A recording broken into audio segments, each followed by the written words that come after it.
Lord Li Dao, you have committed treason against your superior, and your transgressions are unforgivable. Were it not for Her Highness, the princess, today you would surely face the most severe form of execution. Li Dao, do not blame me. The princess has pleaded for your life, yet the emperor is unwilling. Let this death row camp be your final resting place. 9527. Henceforth this will be your designation. You will exist in this world solely as a condemned soul awaiting your end. In a haze, a multitude of fragmented memories swirled in Li Dao's mind. Huff! After a fevered rush of breaths, Li Dao abruptly sat up from the ground, beads of cold sweat glistening on his forehead. He cast his gaze around, shadows cloaking the dimly lit space, the damp atmosphere, the wooden cage, and the suffocating, nauseating stench of decay in the air. Looking down at himself, he saw his disheveled hair and his wretched condition, several bruises marring his body, clad only in a tattered white garment. The character's prisoner was emblazoned across his chest, and had one glimpsed his back, they would find the character's death inscribed there as well, marking his current identity. A condemned man, and he found himself in the legendary death row camp, a place where lives were regarded as inconsequential as blades of grass.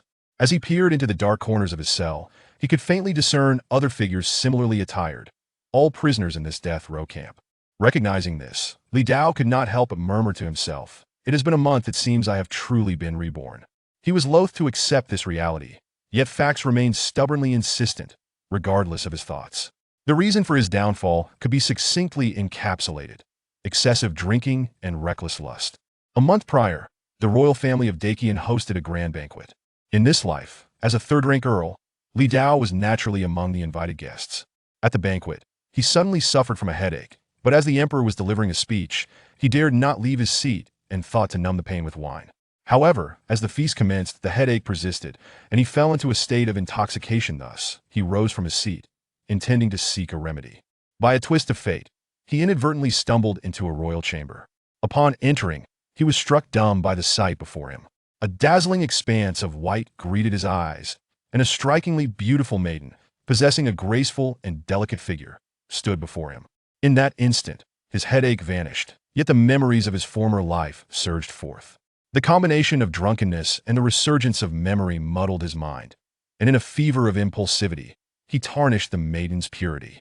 Upon regaining consciousness, he found himself escorted before the emperor of Qian by palace guards.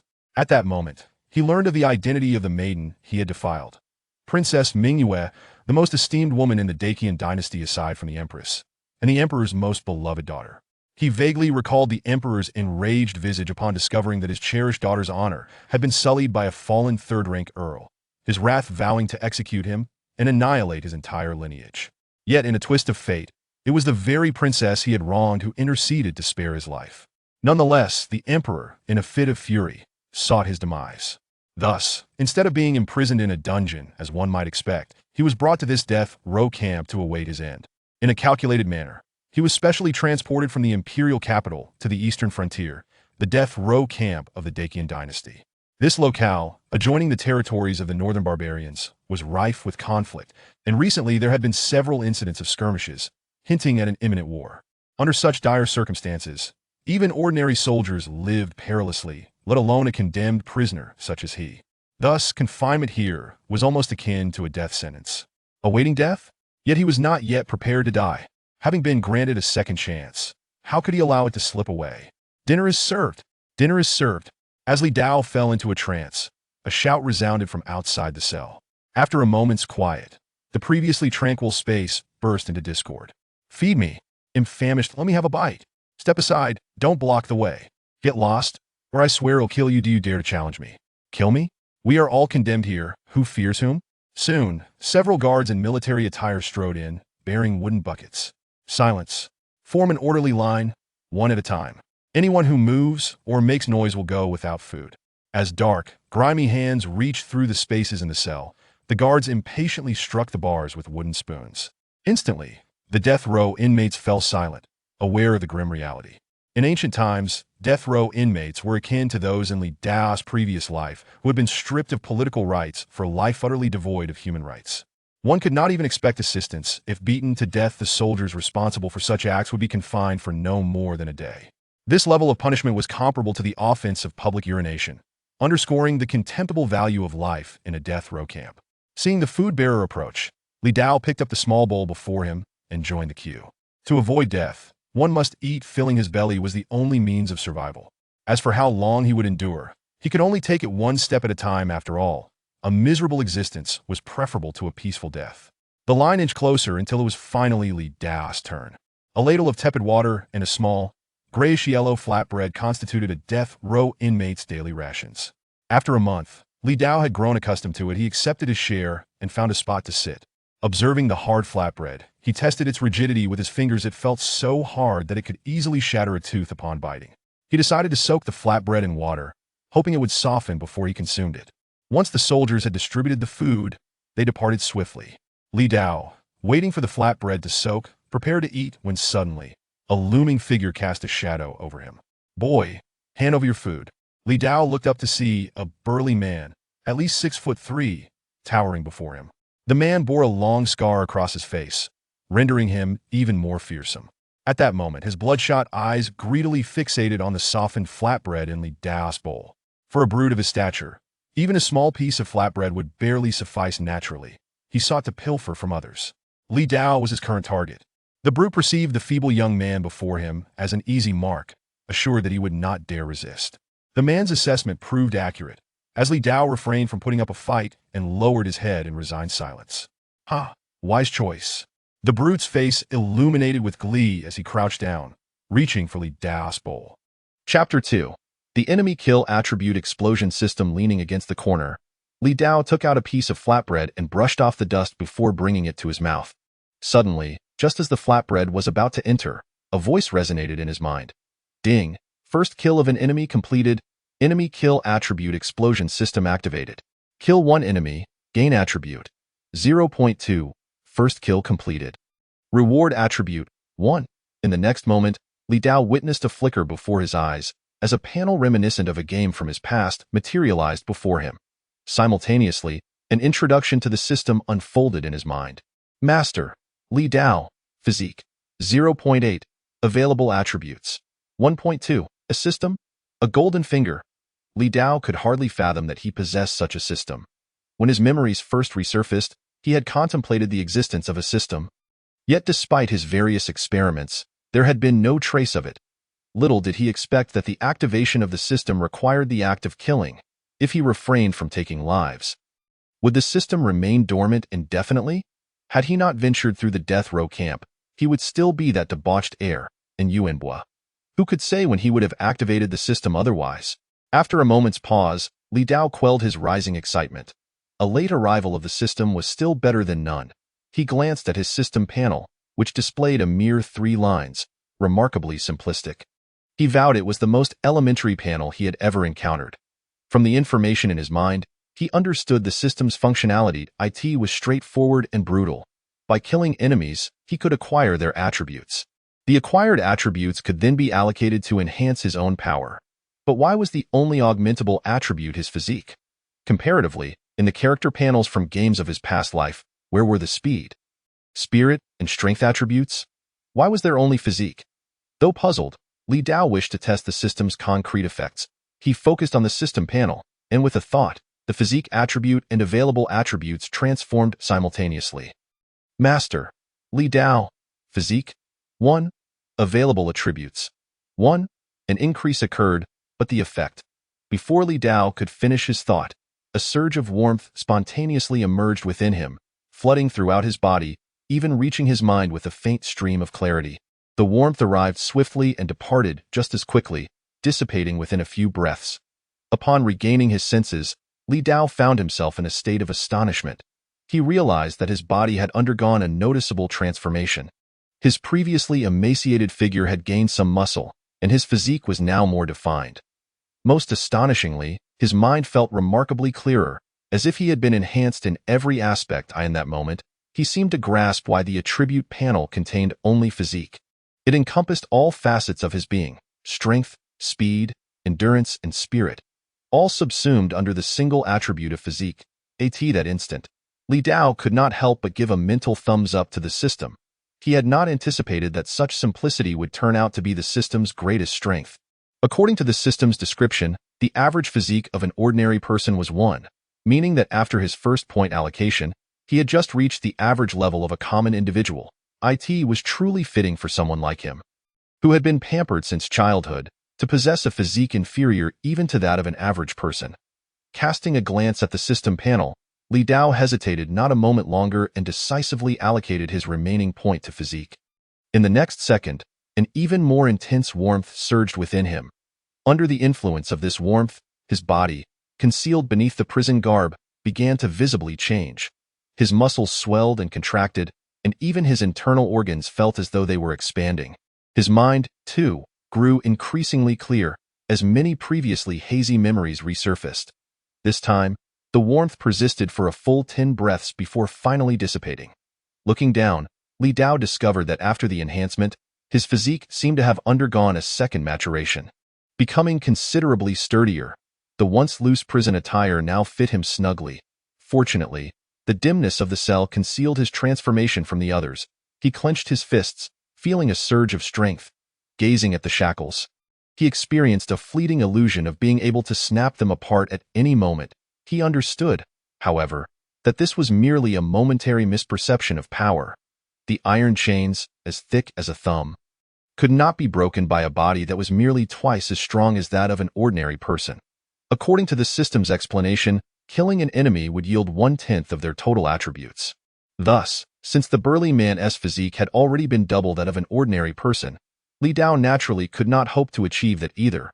Based on his calculations, to break these chains, his physique would need to reach at least 5 points of physique, according to the system's calculation, would require him to kill 50 ordinary enemies.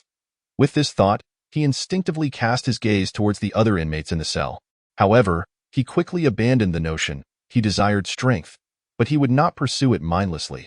If he were to kill indiscriminately for this reason, he feared he would ultimately become a slave to power, leaving him no different from his current self. Moreover, the system was titled Enemy Kill Attribute Explosion System.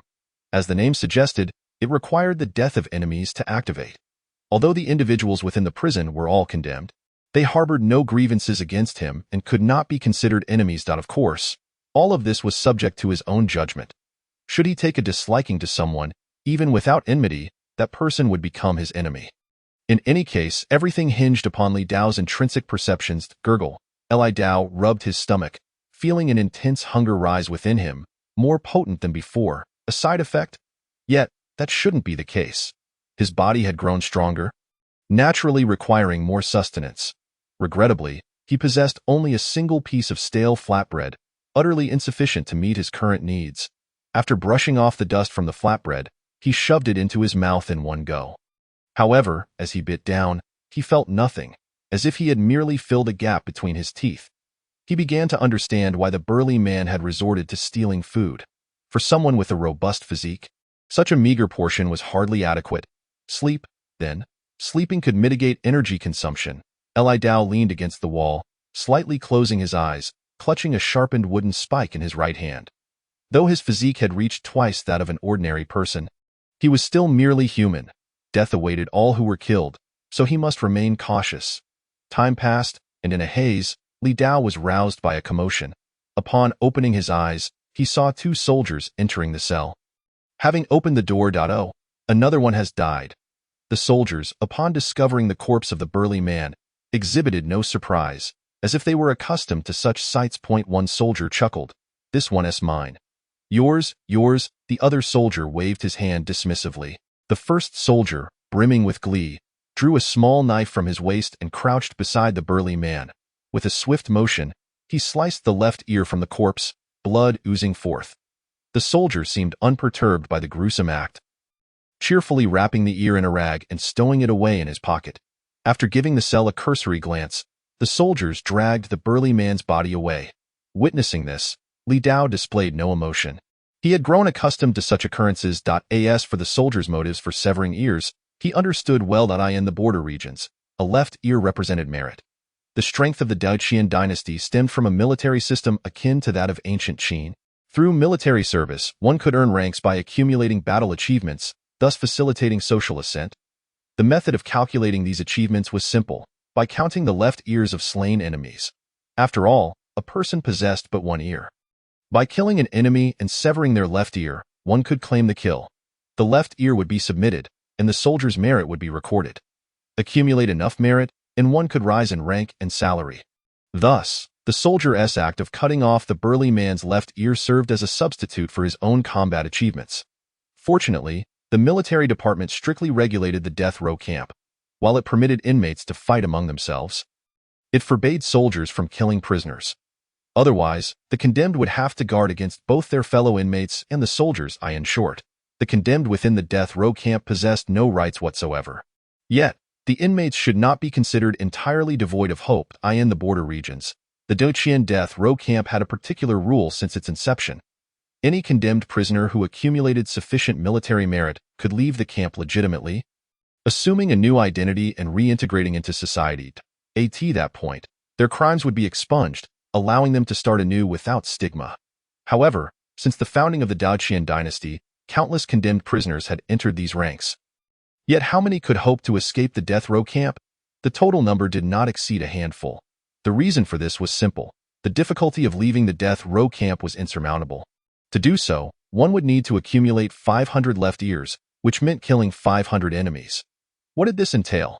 For most ordinary condemned prisoners, it was an unattainable dream. 500 enemies would require an extraordinary effort.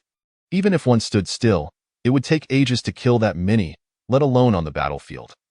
Moreover, the most perilous aspect was that condemned prisoners were often thrust into the most dangerous positions during assaults, dramatically increasing their mortality rate. The vast majority could not even survive their first mission, much less accumulate ears from their kills. In summary, this rule offered hope while simultaneously breeding despair. Li Dao had previously understood this regulation, leaving him with a sense of hopelessness. However, his thoughts have since shifted. 500 individuals may seem numerous, yet he firmly believes that as long as he can endure, his capabilities, augmented by the system, will enable him to prevail. Moreover, he now harbors aspirations not merely to escape the death camp, but to thrive in this world. He has experienced the unparalleled comfort of living as a person of significance in this realm. Setting a modest objective, he mused silently, I shall gather 500 enemies' left ears and then depart the death camp. Chapter 3. The Death Row Mission. Chosen time flowed slowly. Before long, a week had elapsed. On this day, Li Dao, as was his custom, squatted in a corner, consuming rehydrated flatbread. Thanks to the display of authority a week prior, no one had dared to disturb him during this time. Likewise, no one had troubled any of the other inmates. After all, no one could ascertain whether the person they provoked possessed a deceptive nature akin to Li Dao's. Should they misstep, their fate could mirror that of the burly man, killed and subsequently dismembered, their remains discarded in the wilderness to be devoured by beasts. In summary, the week had passed relatively peacefully. Had the system not manifested, this outcome would have been precisely what Li Dao desired. Yet, with the system's arrival, he found himself regretting his earlier intimidation of his fellow inmates. The absence of troublemakers indicated his temporary inability to leverage the system to grow stronger. Well, perhaps I shall wait a bit longer. He contemplated. It has only been a week. This death camp is rife with those eager to stir up trouble. Suddenly, a cacophony of footsteps echoed from outside the prison door. The inmates raised their heads, revealing a soldier clad in armor, evidently of a higher rank than ordinary soldiers, flanked by several guards. One guard approached and inquired, Captain Liu, what brings you here today? Before he could finish, Captain Liu raised his hand to interrupt, stating, I have a mission. I require 20 death row inmates from your camp. His voice was low, yet the condemned within the surrounding cells clearly heard him. In an instant, panic spread across the faces of nearly all the inmates. For the so-called requisition of death row inmates likely entailed accompanying regular soldiers on a mission, and in most military operations, the role of condemned individuals was to serve as mere cannon fodder, drawing the enemy's fire. Typically, out of 10 chosen, only one might return, and even that would be an extraordinary stroke of luck. The majority would never return at all. Hence, the inmate's alarm was understandable, for being selected almost certainly signified death. Upon hearing this, the guard eagerly inquired, what type of inmates does Captain Liu require? A batch not too old, and those with disabilities are also undesirable. You may select as you see fit, came the response. With this, the older inmates visibly sighed in relief. while those fitting the criteria grew increasingly anxious, fervently praying to deities to spare them from selection. The guard nodded, understanding. I shall choose now, whether by fortune or misfortune. The first cell the guard selected was where Li Dao resided. 2 guards entered, their eyes scanning the area, while the inmates instinctively averted their gazes. Yet soon enough, one was chosen. You, step forward, one guard commanded. After a moment of silence, the guard's face twisted into a cruel smile. Hiding? Are we? How foolish! He strode into the group of inmates, seizing one by the hair and dragging him out. I refuse. I refuse to leave this place. The selected inmate protested vehemently, thrashing on the ground. Refuse? Then you shall die right now. The guard, unyielding, drew his blade and pressed it against the inmate's throat. It's the chilling touch of the cold steel. The condemned man fell silent. Suddenly, he seemed to have an epiphany and resolutely thrust his left thumb into his mouth. Crack! A pained grunt escaped him as he spat out his thumb, a sinister grin spreading across his face. According to the great Qian laws, those who lose their thumb are deemed disabled. If I am disabled, I need not go, correct?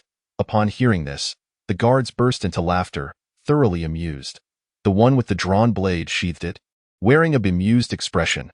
Who would have thought a death row inmate would understand the great Qian laws? The inmate, recalling his former self, allowed a flicker of pride to cross his features as he confidently proclaimed.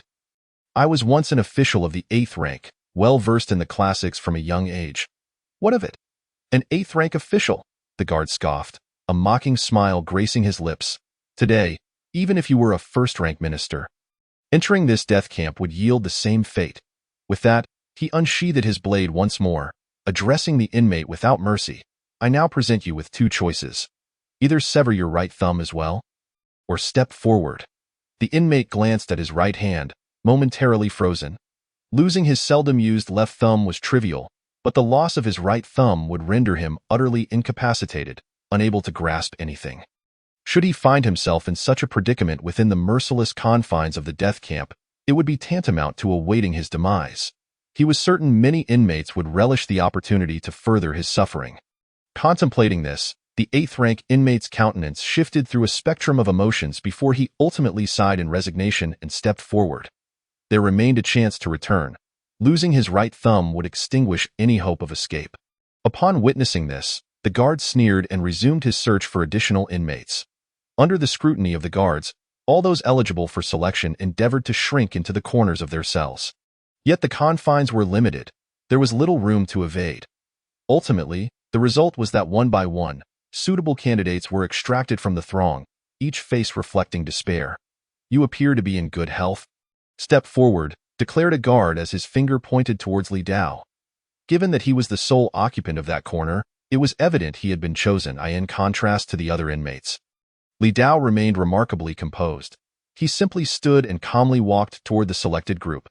This prompted the guard to cast a lingering glance at Li Dao, yet upon realizing he was merely an unremarkable young man, he returned his attention elsewhere, dismissing him as someone who might appear calm now but would likely falter in the heat of battle. At that moment, while Li Dao's exterior exuded calmness, internally he was a mix of excitement and anxiety. The thrill stemmed from the fact that after more than a month, he would finally depart the death camp and behold the world outside. The anxiety arose from the impending mission. Although his unique abilities required him to slay enemies to grow stronger, his prior success in eliminating the burly man had come with extensive preparation and a surprise attack. Now, he was on the brink of confronting genuine adversaries in a life-or-death struggle. It was only natural to feel apprehensive. Nevertheless, he understood that if he could endure this initial task, the path ahead would only become increasingly manageable.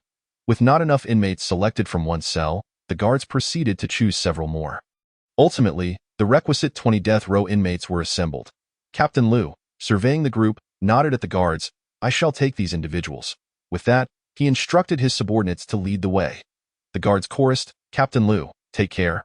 Under Captain Liu's guidance, Li Dao and the others rapidly descended a set of stairs. Looking up the stairs, a faint glimmer of light became visible.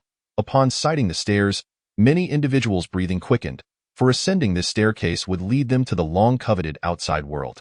Let us proceed. Captain Liu glanced back, ensuring all followed, then ascended the stairs.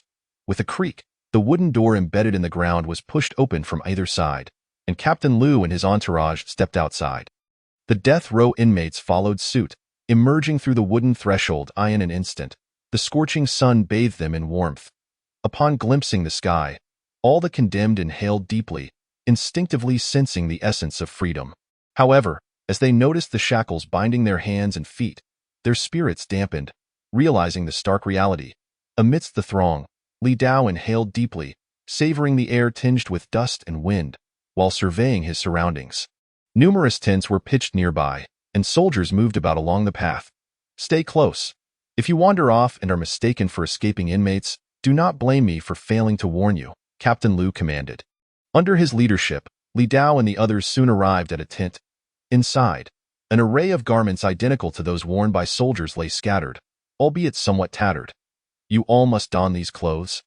After which I shall explain tonight's mission, Captain Lu instructed, gesturing towards the attired in response. The inmates could only nod numbly, then began searching for suitable garments. Li Dao selected a slightly cleaner outfit, changing out of his prison garb. Within minutes, everyone had donned their new attire. Observing the inmates' transformed appearances, Captain Lu nodded approvingly. Now, I shall clarify the mission. Pay close attention. Tonight, your task will be to accompany us in ambushing a small camp of the northern barbarians. Should you succeed, although your status as death row inmates will not change, you will earn a mark of merit, allowing you to enjoy a somewhat better existence within the camp. Additionally, I can personally promise you a reward of a hearty meal with meat and wine upon successful completion of the task. Perhaps some were easily swayed, as a number of inmates displayed palpable excitement at the mention of food and drink, with a few even drooling. Who could say how long it had been since they had last encountered such luxuries? Even Li Dao's stomach audibly protested in a moment of weakness. This is unavoidable. With only a piece of flatbread each day, how can one possibly feel satiated? Observing the reactions of the condemned prisoners, Captain Lu nodded and quietly instructed a soldier beside him. You will guard these death row inmates here for the time being. As dusk approaches and we prepare to leave the city, distribute their weapons. Understood. Also, fetch them some flatbread and water. Captain, is that not a bit extravagant? Are you foolish? If they are not well fed, how can they muster the strength to shield you from blades? Captain, you are indeed wise. Of course, or else why would I be the captain while you are merely a foot soldier? Night soon descended. Li Dao and the others were swiftly escorted by several soldiers to a grassy clearing outside the military camp. At that moment, they encountered Captain Lu once more. Distribute the weapons. With a command from Captain Lu, a few soldiers produced a basket filled with various weapons. According to the number of condemned prisoners, each received one. However, the quality left much to be desired. Some wielded a long spear measuring a meter, others brandished a broken staff, and there were even those whose weapons consisted of little more than a half-broken blade. Li Dao glanced at his own weapon, which was, at least, somewhat serviceable, a rusted knife, colloquially dubbed the blade of tetanus. Unfortunately, the blade was quite dull, nearly a rounded arc with no discernible sharp edge. Yet, he understood the rationale behind this. Faced with a group of prisoners lacking loyalty, no one would provide them with quality weapons. Otherwise, should the prisoners rebel, these weapons would merely become tools for their own demise. Furthermore, they were merely fodder for death. Providing them with good weapons would be a waste. The condemned seemed to grasp this, murmuring quietly among themselves without daring to voice their discontent aloud. Even if they did have objections, it was unlikely anyone would heed them. Clothed and armed, the next step, under Captain Lu's leadership, was for the group of condemned prisoners, mingling with over 100 soldiers, to set forth into the darkened grasslands. Chapter 4. The battle commences, a frenzied slaughter. In the dead of night, on the grasslands, Li Dao and his companions were uncertain how long they had walked before finally coming to a halt. We've arrived. Upon hearing this, Li Dao and the other condemned prisoners followed Captain Lu's gaze. In the distance, a campfire flickered upon the grass, surrounded by individuals clad in peculiar attire. Many quickly recognized that these were not the people of the great Qian Dynasty, but rather the nomadic tribes of the northern barbarians. Captain Lu turned to the prisoners. In a moment, you will move forward with us. Your task is to set fire to the camp, create a commotion to draw the attention of these barbarians, allowing us to launch a surprise attack from behind. Upon hearing this, the faces of the prisoners changed dramatically. Assaulting the northern barbarian camp, even if it were merely a small contingent, was akin to a death sentence. After all, one side comprised regular troops, while the other consisted of a ragtag assembly of condemned prisoners. Captain Liu seemed to sense their apprehension and reassured them, "Rest assured, you will not be sent to your deaths in vain. You need only create chaos with the fire. Once we join forces, your safety will be assured. At that point, you need only to hide and need not concern yourselves with killing." Seeing the seriousness in his demeanor, some of the prisoners found solace. Casting a glance at the more than 100 soldiers alongside Captain Liu, then at the small contingent of northern barbarians not far off, they nodded in agreement.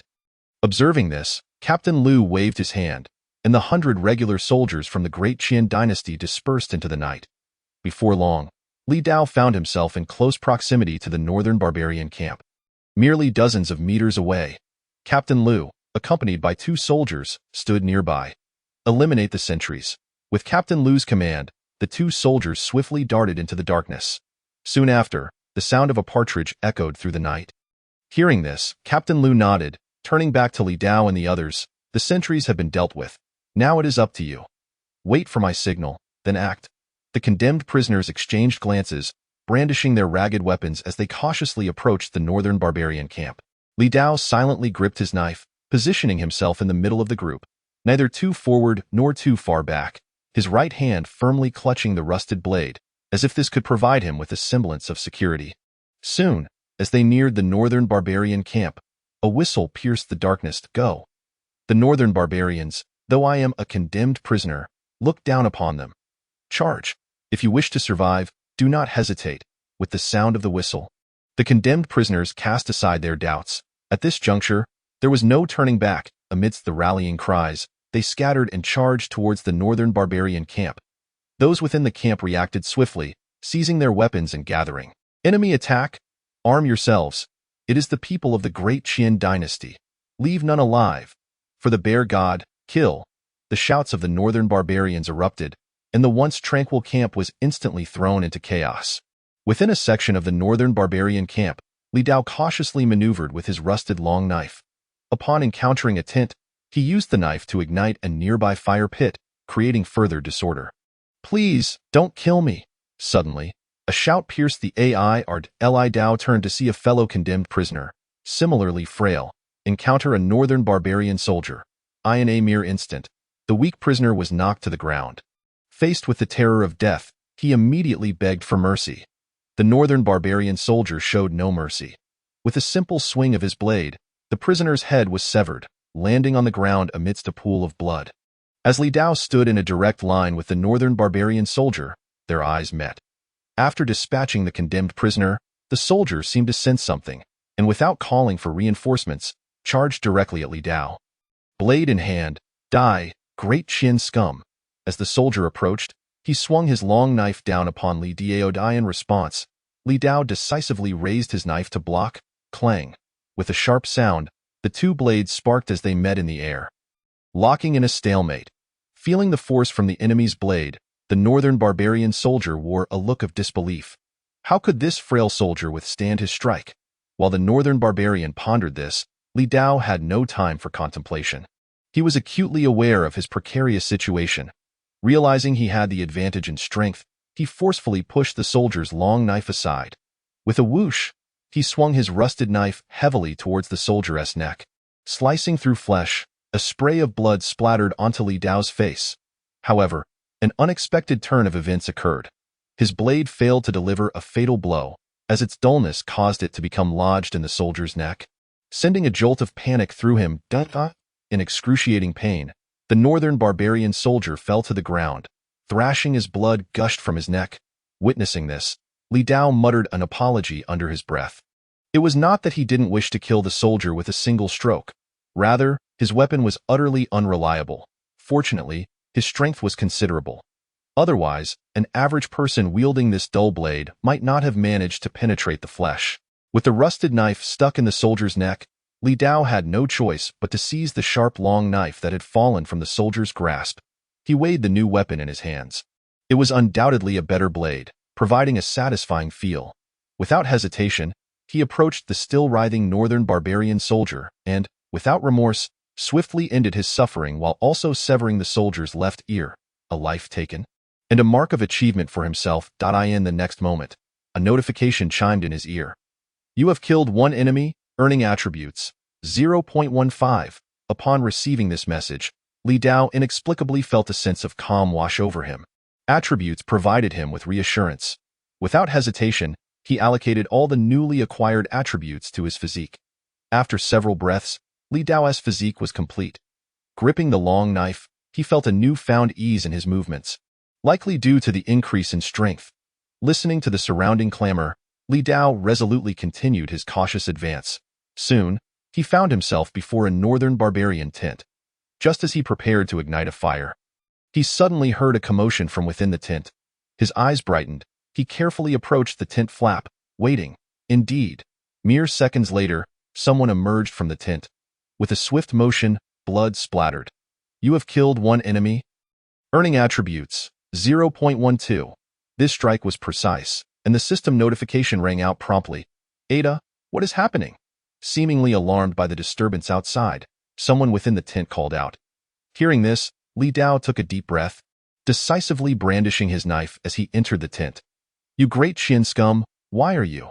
In the next moment, a spray of blood splattered across the white canvas of the tent, and the voice inside fell silent. Inside the tent, surveying the chaos and the noxious air, Li Dao disdainfully kicked the fallen northern barbarian soldier. Internally cursing, damn fool. As the last breath escaped the soldier's lips, the system notification arrived as expected.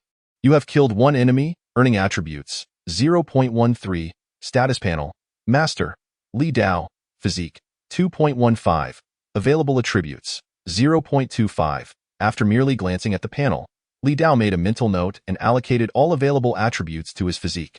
Until he discerned whether the available attributes had any other utility, enhancing his physique remained his sole option. The flow of heat coursed through his body, rapidly enhancing his physical strength. After a few breaths, Master, Li Dao, physique 2.4, available attributes 0. His physique was nearing 2.5 times that of an ordinary person, providing him with a semblance of self-preservation capability.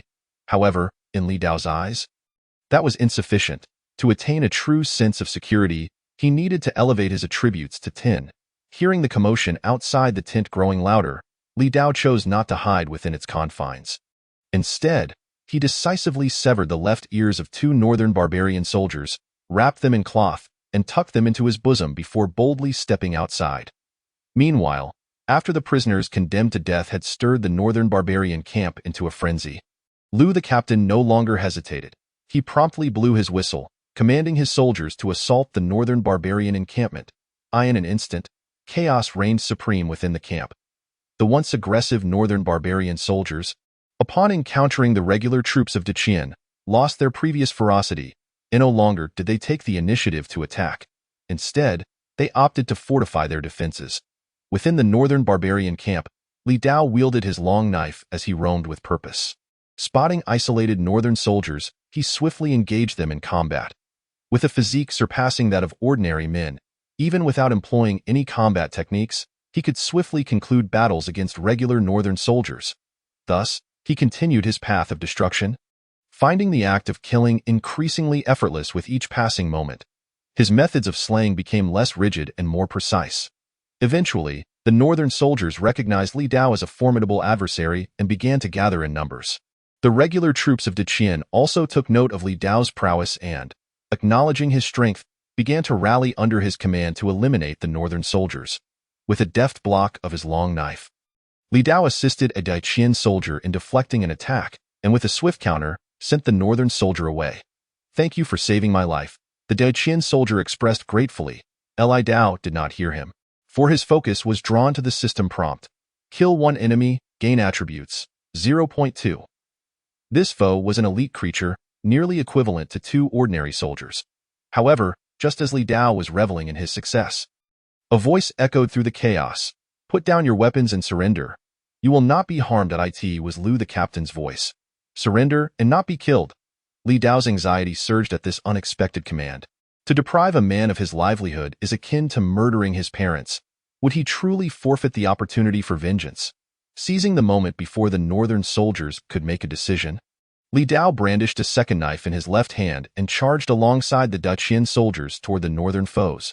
Perhaps due to Li Dao's overwhelming and frenzied display, the already wavering resolve of the northern soldiers shattered completely. "I surrender. Do not kill me," they pleaded, their voices rising in desperation. Faced with the ferocity of Li Dao, the northern soldiers began to cast down their weapons and surrender.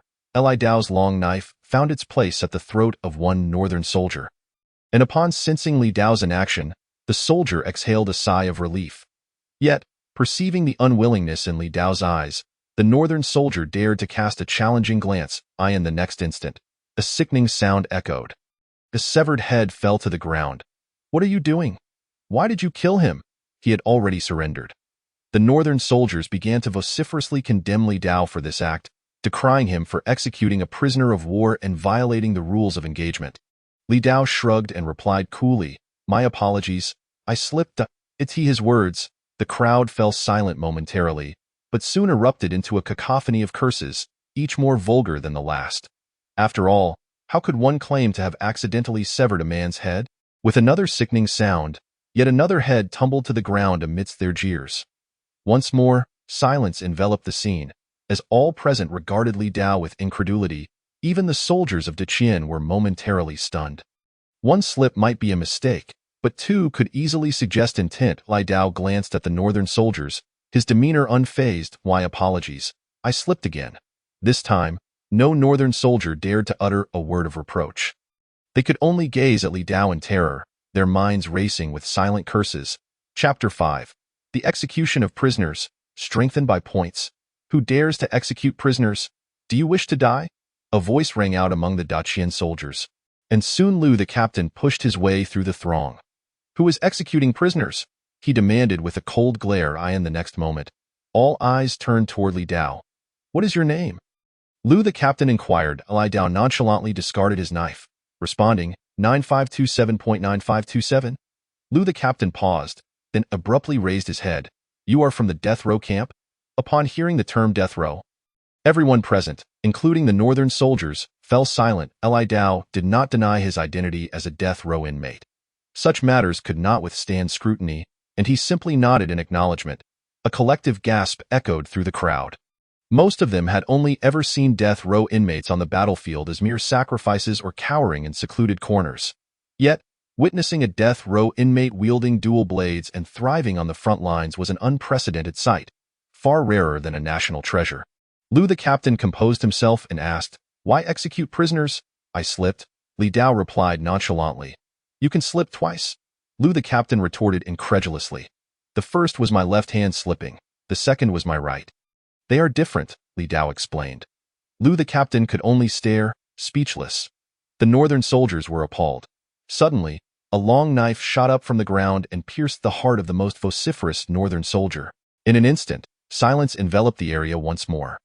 Lu the captain's face flushed with fury as he demanded, 9527. "What do you have to say for yourself now?" Li Dao responded. "My apologies. This time it was my left foot that slipped." Lu the captain, enraged to the point of laughter, countered, "Shall I expect your right foot to slip next?" Li Dao shrugged. "Who knows?"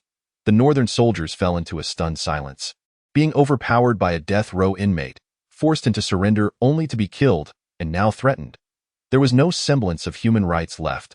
Seeing Li Dao's nonchalant demeanor, Lu the captain found his anger dissipating. After all, what could one truly hold against a death row inmate? Military law? Death row inmates were not soldiers.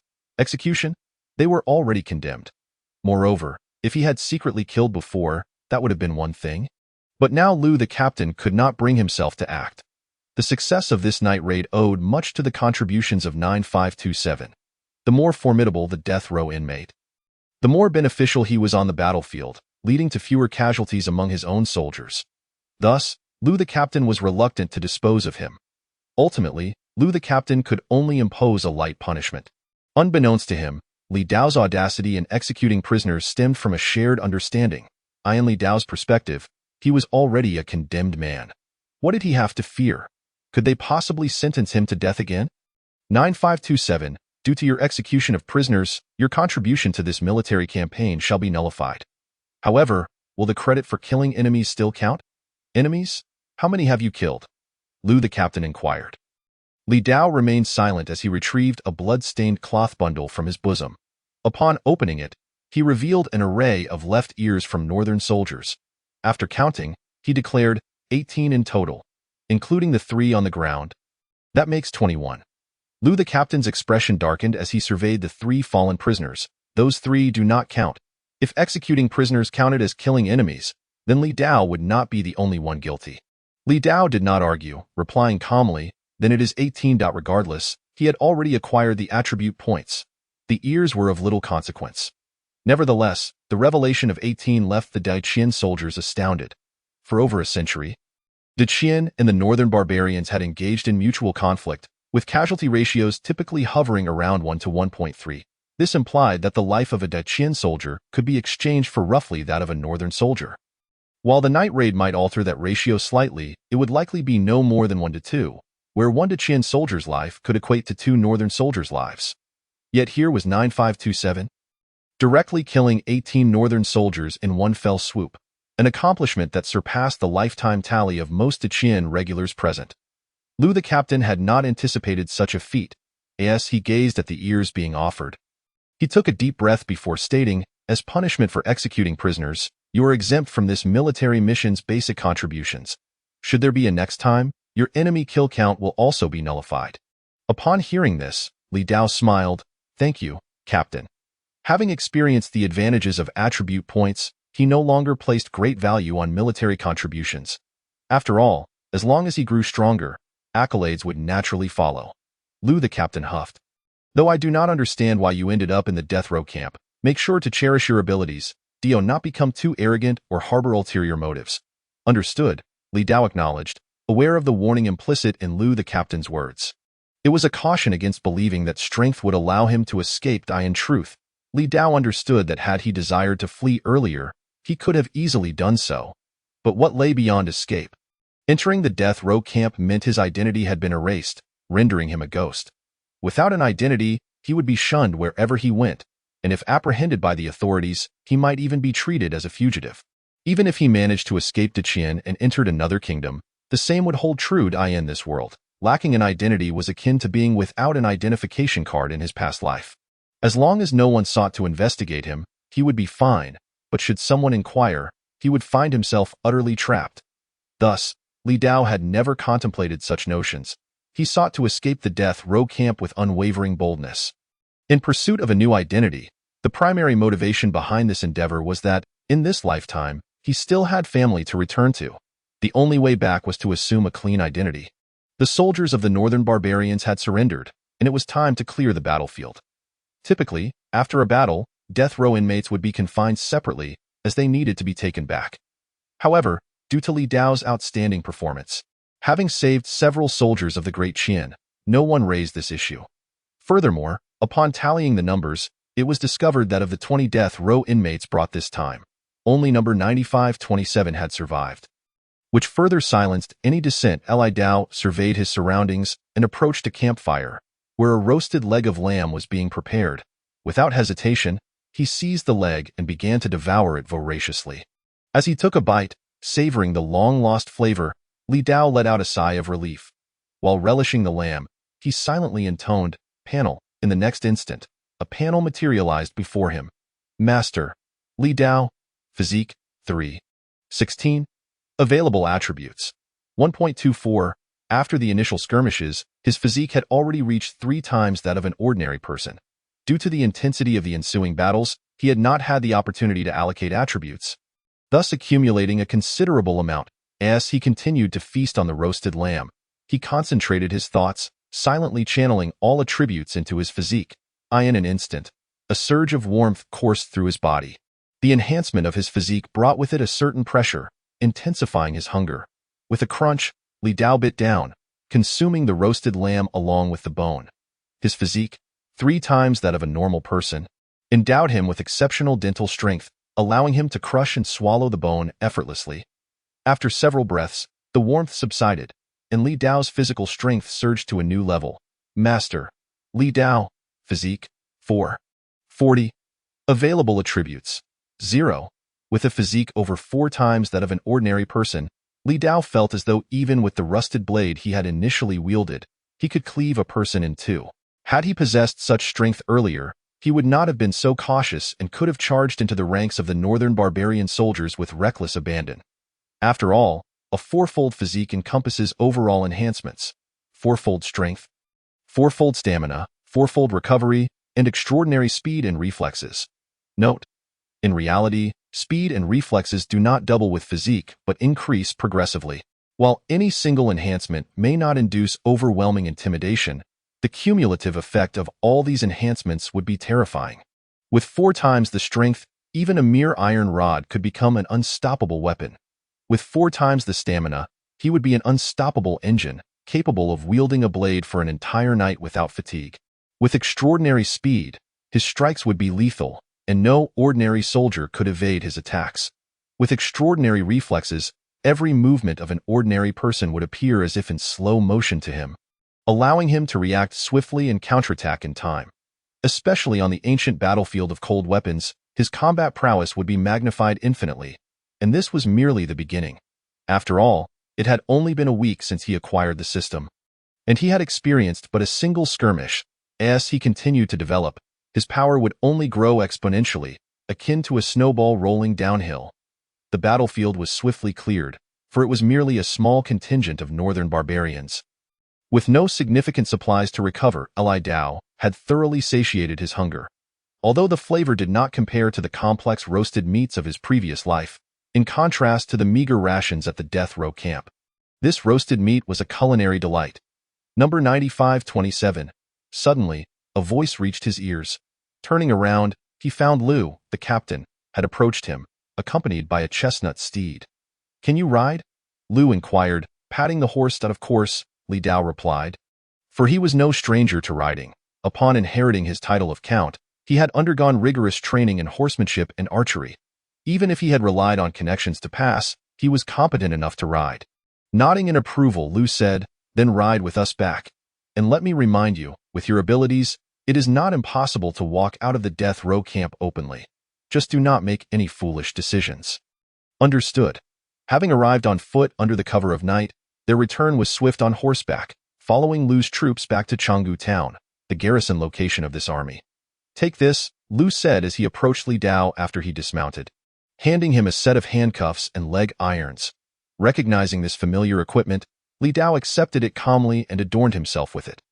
Once a shackle that bound him, these restraints now felt like a mere transition, destined to be discarded in due time. Before long, Li Dao returned to the familiar confines of the death row cell. Upon pushing the door open, the inmates within froze at the sight of him, astonished that he had returned alive. Seeing him as the sole survivor only solidified their belief that he was formidable. Ignoring their reactions, Li Dao chose a corner to sit, following the excitement of earlier combat. Fatigue soon overcame him, and he drifted into slumber. This time, he bore no wooden spikes, for he had acquired a strength surpassing those makeshift weapons. As for the possibility of an ambush, he was unconcerned. His physique, for times that of an ordinary person, granted him keen perceptive abilities. He would sense any approach long before it drew near, alleviating any worries on that front. Chapter 6. New mission: Kill to establish authority. Li Dao slumbered for a full 8 hours, awakening gradually by midday. How pleasant, he stretched, his body emitting a series of satisfying cracks. At that moment, an enticing aroma wafted into his nostrils. Meat? There is indeed meat. The scent was unmistakable, and he craved it desperately. Alongside the aroma of meat was the scent of wine. He yearned for a sip. Let me taste some meat and sip some wine. I would gladly embrace death right now. The delightful aroma soon enveloped the cell, driving the inmates into a frenzy, particularly those who had been imprisoned for an extended period, who would rather perish than miss the chance to taste meat or sip wine. Leaning against the bars, the inmates spotted a guard approaching, bearing a wooden tray. On the tray sat a roasted chicken and a jug of wine. Upon witnessing this, the inmates became even more frenzied, some desperately pressing against the bars, inhaling the intoxicating scent, while others closed their eyes in imagination, as if that could allow them to savor the food. The guard halted before Li Dao's cell. Unlocking the door, he entered with the food. "Who is number 9527? He inquired. Surveying the gathered inmates, Li Dao rose and approached the guard. I am number 9527. The guard chuckled lightly. Number 9527, you performed admirably on the last mission. This is a reward from Captain Liu. Accepting the meat and wine, Li Dao replied with a faint smile, please convey my thanks to Captain Liu. I will. Perhaps sensing something, the guard's demeanor towards Li Dao was markedly less hostile than that towards the average inmate. Before departing, the guard patted Li Dao's shoulder, imparting a cryptic warning, you'd best eat quickly. Once the guard left, Li Dao leaned against the wall, tearing off a leg of chicken and biting into it without reservation. Then uncorking the jug to take a swig of wine. The surrounding inmates watched in envy, their mouths watering as they fixated on the meat and wine in his hands. Suddenly, one inmate could no longer contain himself. He stood and approached Li Dao. Brother, could you spare me a bite? Just one bite, and I promise I won't ask for more. The newcomer seemed anxious about his image, hastily wiping his face to reveal a benign expression. Li Dao glanced at him, scrutinizing his face for a moment before slowly asking, your teeth? At those words, the man's face momentarily stiffened but quickly replied, no, I'm innocent. I am a 9th rank official of the court. 9th rank official? Yes, indeed. Then do you recognize this character? Li Dao casually scrawled a character on the ground with his greasy fingers. This is an unfamiliar character. Yes, that's an unfamiliar character. I simply didn't react in time. Upon hearing this, Li Dao smirked mockingly. My apologies, I misjudged. This is not an unfamiliar character. Now, the man wore an awkward expression, quickly shifting to one of anger. Are you mocking me? And if I am? I will kill you. The seemingly benevolent elder suddenly revealed a malevolent demeanor. Reaching towards Li Dao's face with his right hand, Li Dao instantly noticed something in the elder's hand. A wooden spike. A tactic he likely emulated from witnessing Li Dao's earlier actions. Had it been the old him, he might have been caught off guard. But with his quadrupled reflexes, the elder's movements appeared as if in slow motion. Li Dao deftly seized the elder's wrist. With a sharp crack, the elder's wrist was bent painfully in half. As the elder howled in agony, Li Dao remained unfazed, instead sporting a slight smile. You, old man, don't even recognize the character for death and yet aspire to hold a government position? Under the provocation of pain, the old man became frightened, hastily pleading for mercy. Do not kill me. I will not eat anymore. Please spare my life. Cursing the teeth that betrayed him, Li Dao delivered a swift kick. With a resounding thud, the old man was sent sprawling, as if a painting had been hung upon the wall, only to drop after a moment, blood oozing from the back of his head. At that moment, a system notification chimed. 1 enemy killed, attribute gained, 0.09. Surprised by the system's message, Li Dao had not anticipated that this white-haired elder would possess such vitality. However, reflecting on the man's profession, the realization dawned upon him. After all, if a human trafficker lacked a robust physique, he would have been eliminated long ago. The term trafficker refers to those ancient purveyors of human lives, individuals, often women or the elderly, who cunningly exploit their circumstances to deceive others. The moment the old man revealed a benevolent facade, Li Dao deduced his true identity. Surviving in a death row camp required a certain cunning. Moreover, the way he spoke bore an uncanny resemblance to the smiles of elderly traffickers he had seen in photographs from his past life. If such a smile were displayed outside, it might be innocuous. But in a death camp, it was tantamount to treating him as a fool. After dispatching the old man, Li Dao resumed his meal as if nothing had transpired. Perhaps due to his ruthless action, he disrupted the schemes of others. No one dared approach him again. Witnessing this scene, Li Dao felt a twinge of regret. It was unfortunate that the old man was a trafficker. Under different circumstances, he might have shown some leniency, but he harbored no patience for those who profited from the suffering of others.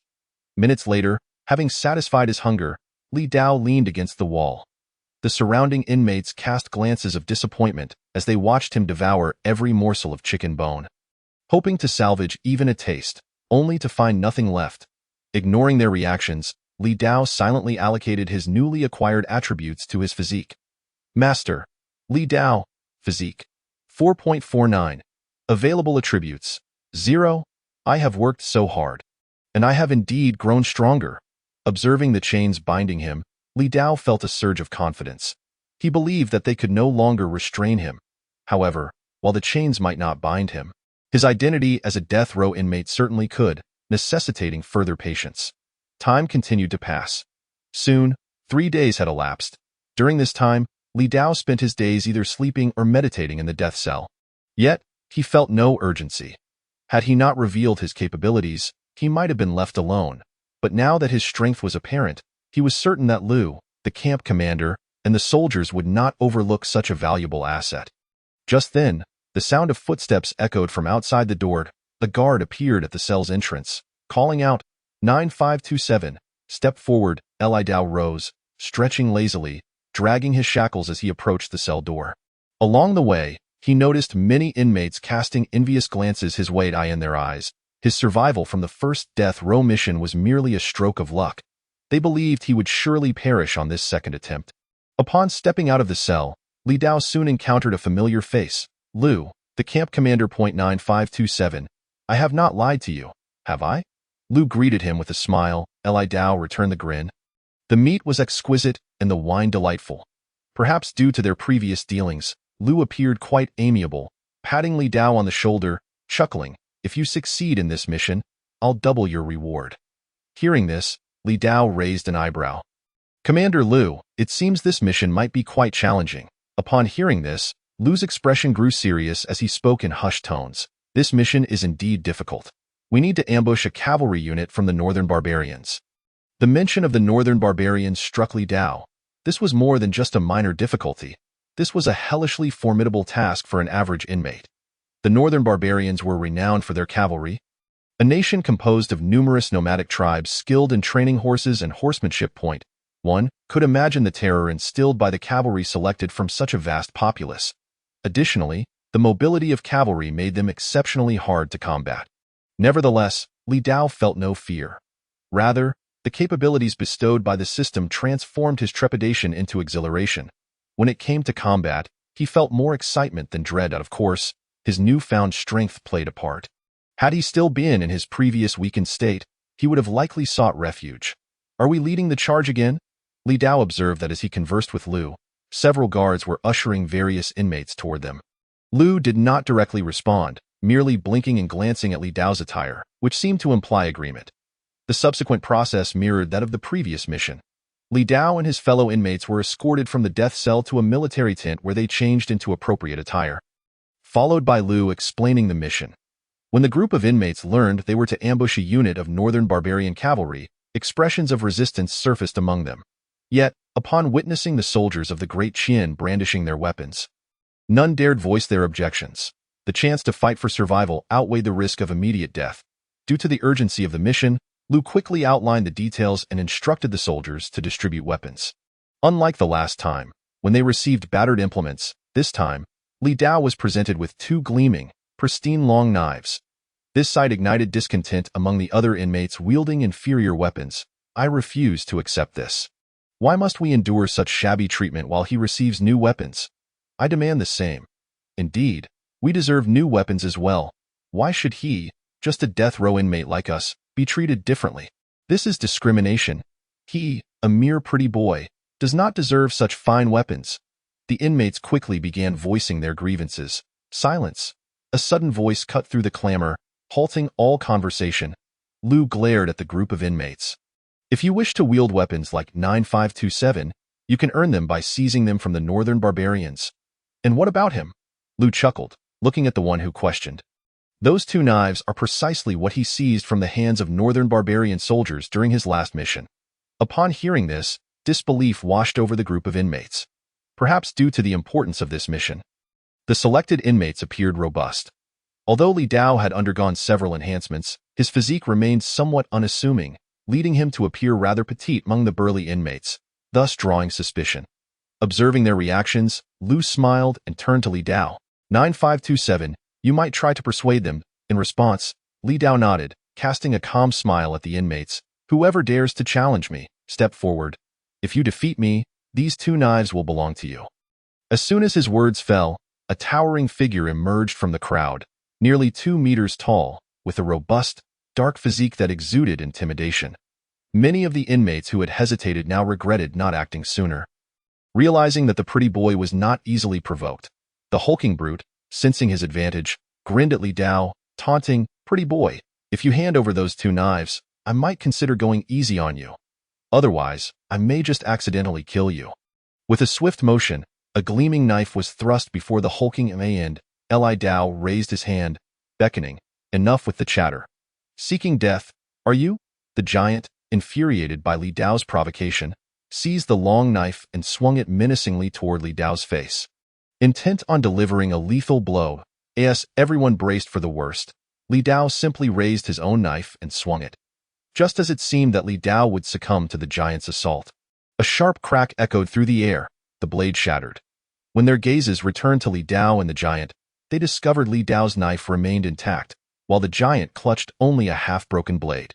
A tearing sound followed, and a fissure ran from the giant's forehead down to his abdomen. In an instant, blood gushed forth from the gash, and the brute collapsed. 1 enemy killed, attribute gained. 0.22. The system's notification sparked a glimmer of excitement in Li Dao's eyes. The giant had indeed not wasted his massive frame, offering him a substantial attribute boost. Chapter 7.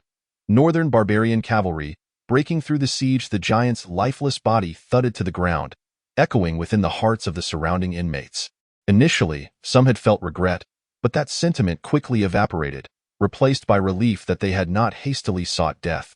Lu surveyed the inmates. "Any objections?" At his words, the inmates swiftly shook their heads, with a body still warm from his demise. They dared not voice dissent. "If there are no objections, prepare to depart." 2 hours later, after a period of travel, the group arrived at the ambush site, situated at the junction of 2 mountain peaks. A narrow, ancient path lay before them, flanked by mountainous woodlands. Their mission was to intercept the Northern Barbarian Cavalry upon their arrival, coordinating with Lu and his soldiers to encircle and eliminate them. "You are requested to wait here for a brief moment. Commander Lu is arranging the death row inmates in their designated positions and has dispatched 2 scouts to ascertain the arrival time of the Northern Barbarian Cavalry."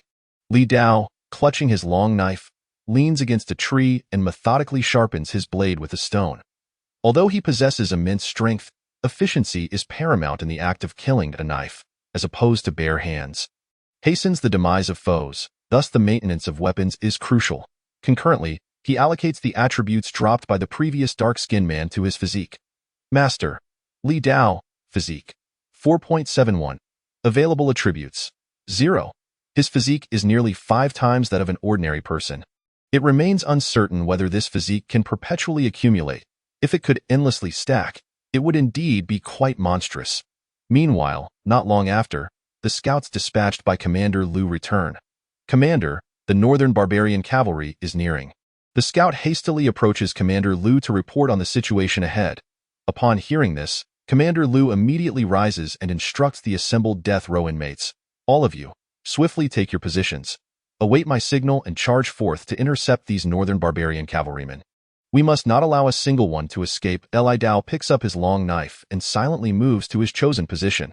Having experienced this once before, he feels less tension than during the initial encounter. Instead, an inexplicable exhilaration courses through him.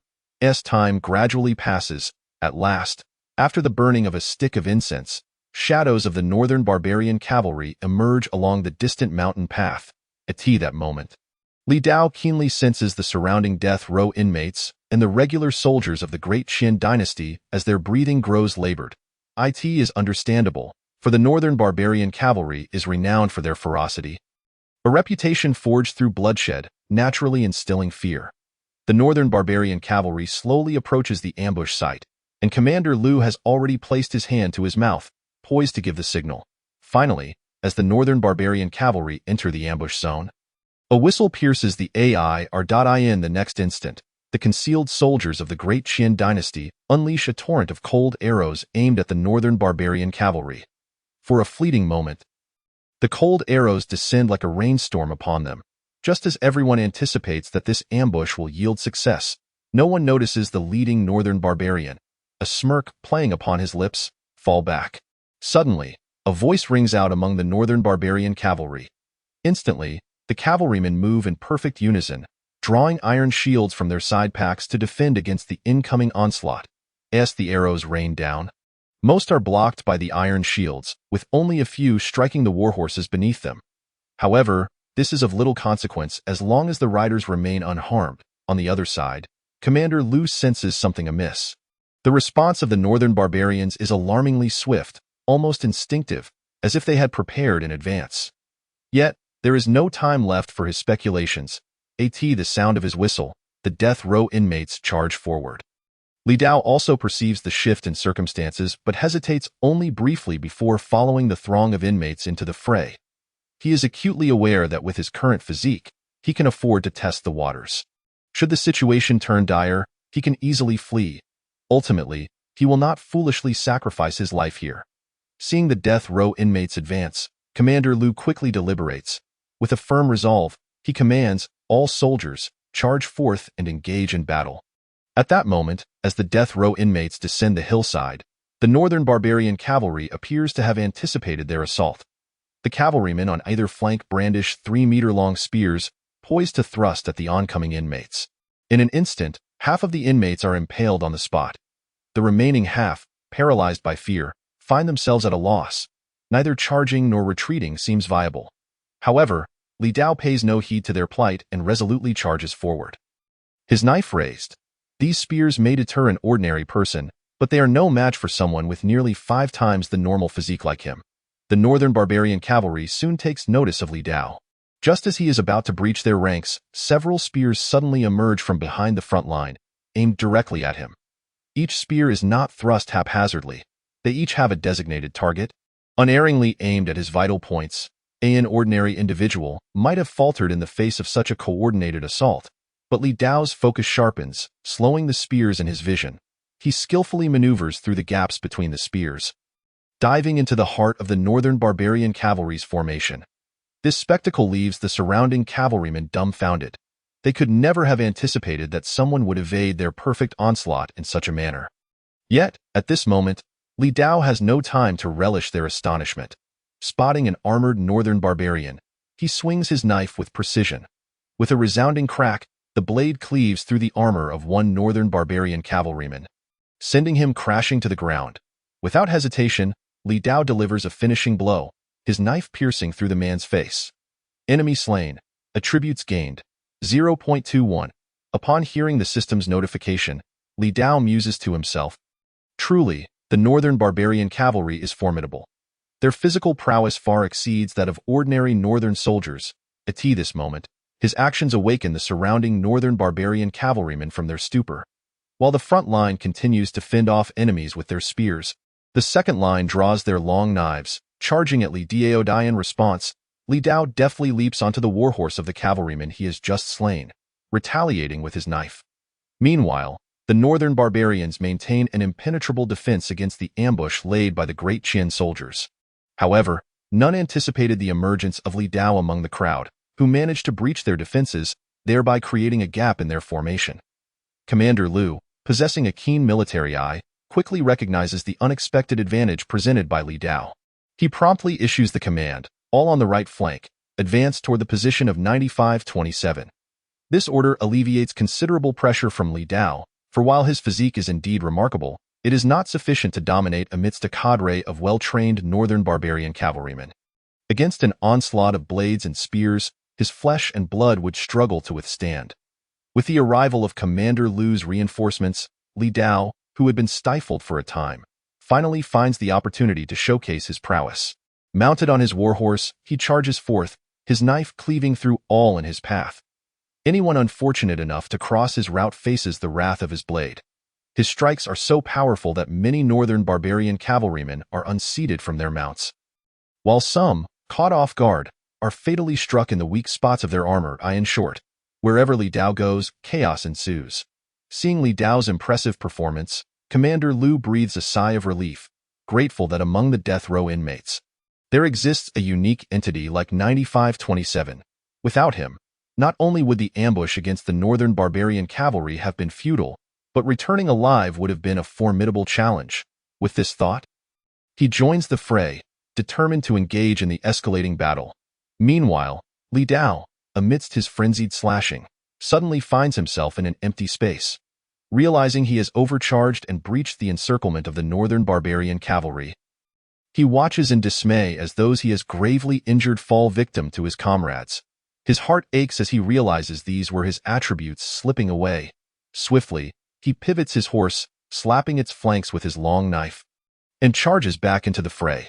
This time, Li Dao has learned from his earlier mistake, targeting only those northern barbarian cavalrymen he can dispatch with a single strike. As a result, the delightful notifications from the system echo in his ears. Enemy slain. Attributes gained. 0.22. Enemy slain. Attributes gained. 0.20. Enemy slain. Attributes gained. 0.19. Enemy slain. Li Dao's available attributes steadily increase. Curse it. Due to Li Dao's conspicuous performance, the attention of the northern barbarian cavalry leader is swiftly drawn to him. From the moment their formation was disrupted, he had taken notice of this great Qian individual. Initially dismissing him as merely fortunate, he paid little heed, believing the northern barbarian cavalry could easily handle all the great Qian soldiers. However, as this individual continued to evade death and wreak havoc among their ranks, he realized that this great Qian warrior was far from ordinary. At this moment, he resolved to personally eliminate the threat. On the other side, as Li Dao revels in his harvest of attributes, he suddenly feels a chill traverse his back. Die. The next instant, a voice, accompanied by the sound of slicing wind, reaches his ears from behind. Instinctively, he ducks, narrowly avoiding a blade that grazes the back of his head. In that instant, cold sweat beads on Li Dao's spine. This is the closest he has come to death since his rebirth. Yet, the danger is not over. The assailant, having missed, swiftly swings again. This time, Li Dao is prepared and raises his knife to block the attack. In an instant, he feels a terrifying force emanate from the blade. An unstoppable force that suddenly falters. Yet, Li Dao quickly regains his composure. This is the battlefield, and a moment's distraction could cost him his life. You won't have the chance to be arrogant now. Observing Li Dao's fall from his horse, the northern barbarian leader reveals a sinister grin and charges forward with his knife once more. This strike is executed with such speed that it reaches Li Dao in the blink of an eye. With a resounding thud, before Li Dao can evade, a blade suddenly thrusts in from the side, intercepting the northern barbarian leader's attack. To his astonishment, he discovers that Commander Lu has arrived at his side. Lu Fuchong cast a brief glance at Li Dao before turning his attention to the leader of the northern barbarians. You, a formidable practitioner of the postnatal realm, should not bully an ordinary person. Should you? Upon hearing the term postnatal practitioner, Li Dao was momentarily taken aback, as a fragment of childhood memory resurfaced in his mind. Chapter 8. Reminiscing the past, slaying the northern barbarian leader at that time. Li Dao's memories had yet to awaken, and he was not yet known as On Yuan Bo. Rather, it was his father in this life who bore that title. He was not as mature as he was now, but merely a 7-year-old child. He also recalled that he was not alone during those days. 2 little girls accompanied him. One was his younger sister, and the other. As he recalled this, Li Dao found himself momentarily lost in thought. Realizing that the other girl was, astonishingly, his fiancée. However, such matters seemed trivial now in his recollections. His father had invited an elderly Taoist priest, clad in a Taoist robe and exuding an ethereal aura, to assess their talents. Given that his current mental acuity was nearly 5 times that of an ordinary person, he vividly remembered the exchange between his father and the Taoist elder. Daozhang? I trouble you today, his father had said. Not at all. Assessing talent is a duty of this humble priest, the Taoist replied. Then please proceed. After conversing with his father, the Taoist placed his hand gently upon his younger sister's wrist. Moments later, he withdrew his hand. His father hastily inquired, Daozhang, how is my daughter's talent? The Taoist smiled and nodded, stating, her talent is commendable, suitable for cultivation. Upon hearing this, his father's face lit up with joy. As long as she has talent, that is all that matters. Subsequently, the Taoist placed his hand upon the wrist of Li Dao's fiancée. This time, he lingered for several breaths, his expression shifting with each passing moment, ultimately revealing astonishment.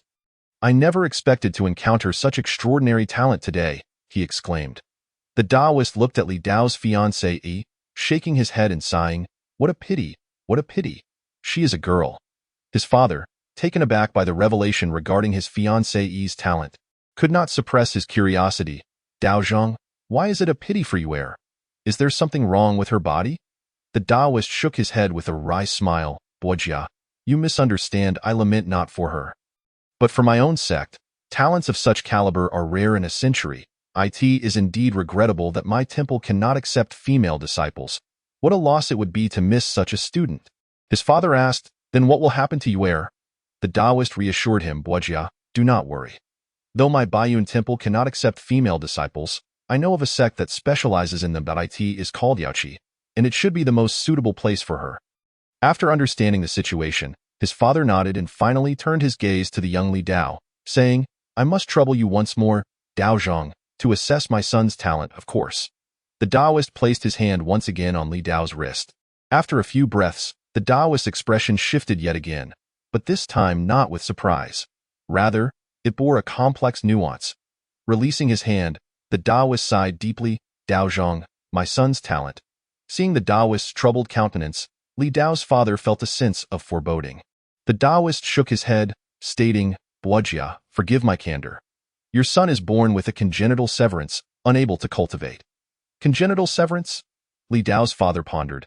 To cultivate, one must possess channels within the body through which true qi may flow, known as meridians.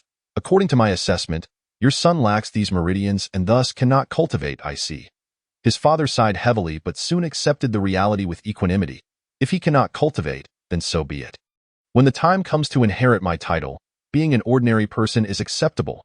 As Li Dao's recollections drew to a close, he remembered that shortly thereafter, his fiancée was taken away by a veiled woman emanating an ethereal presence, while his younger sister was taken by a martial woman to be trained.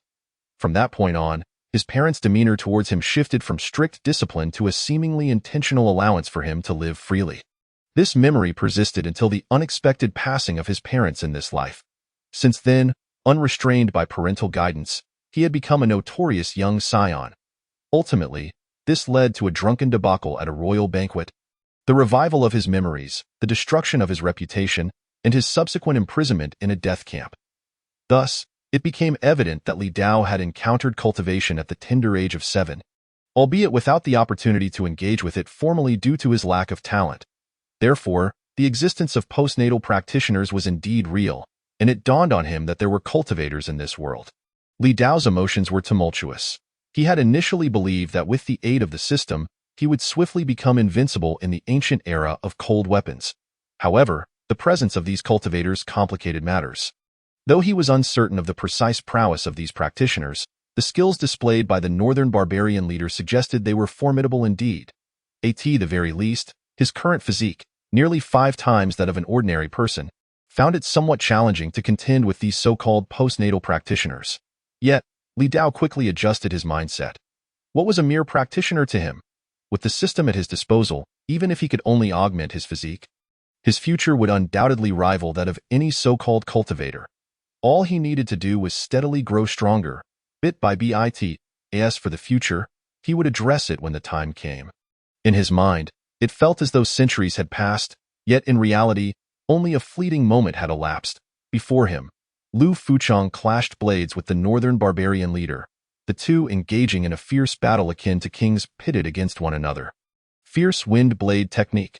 The northern barbarian leader roared, his long blade slicing through the air, aimed directly at Lu Fuchong's face, the blade's edge accompanied by a fierce gust. In response, Lu Fuchong wielded his long blade with equal swiftness.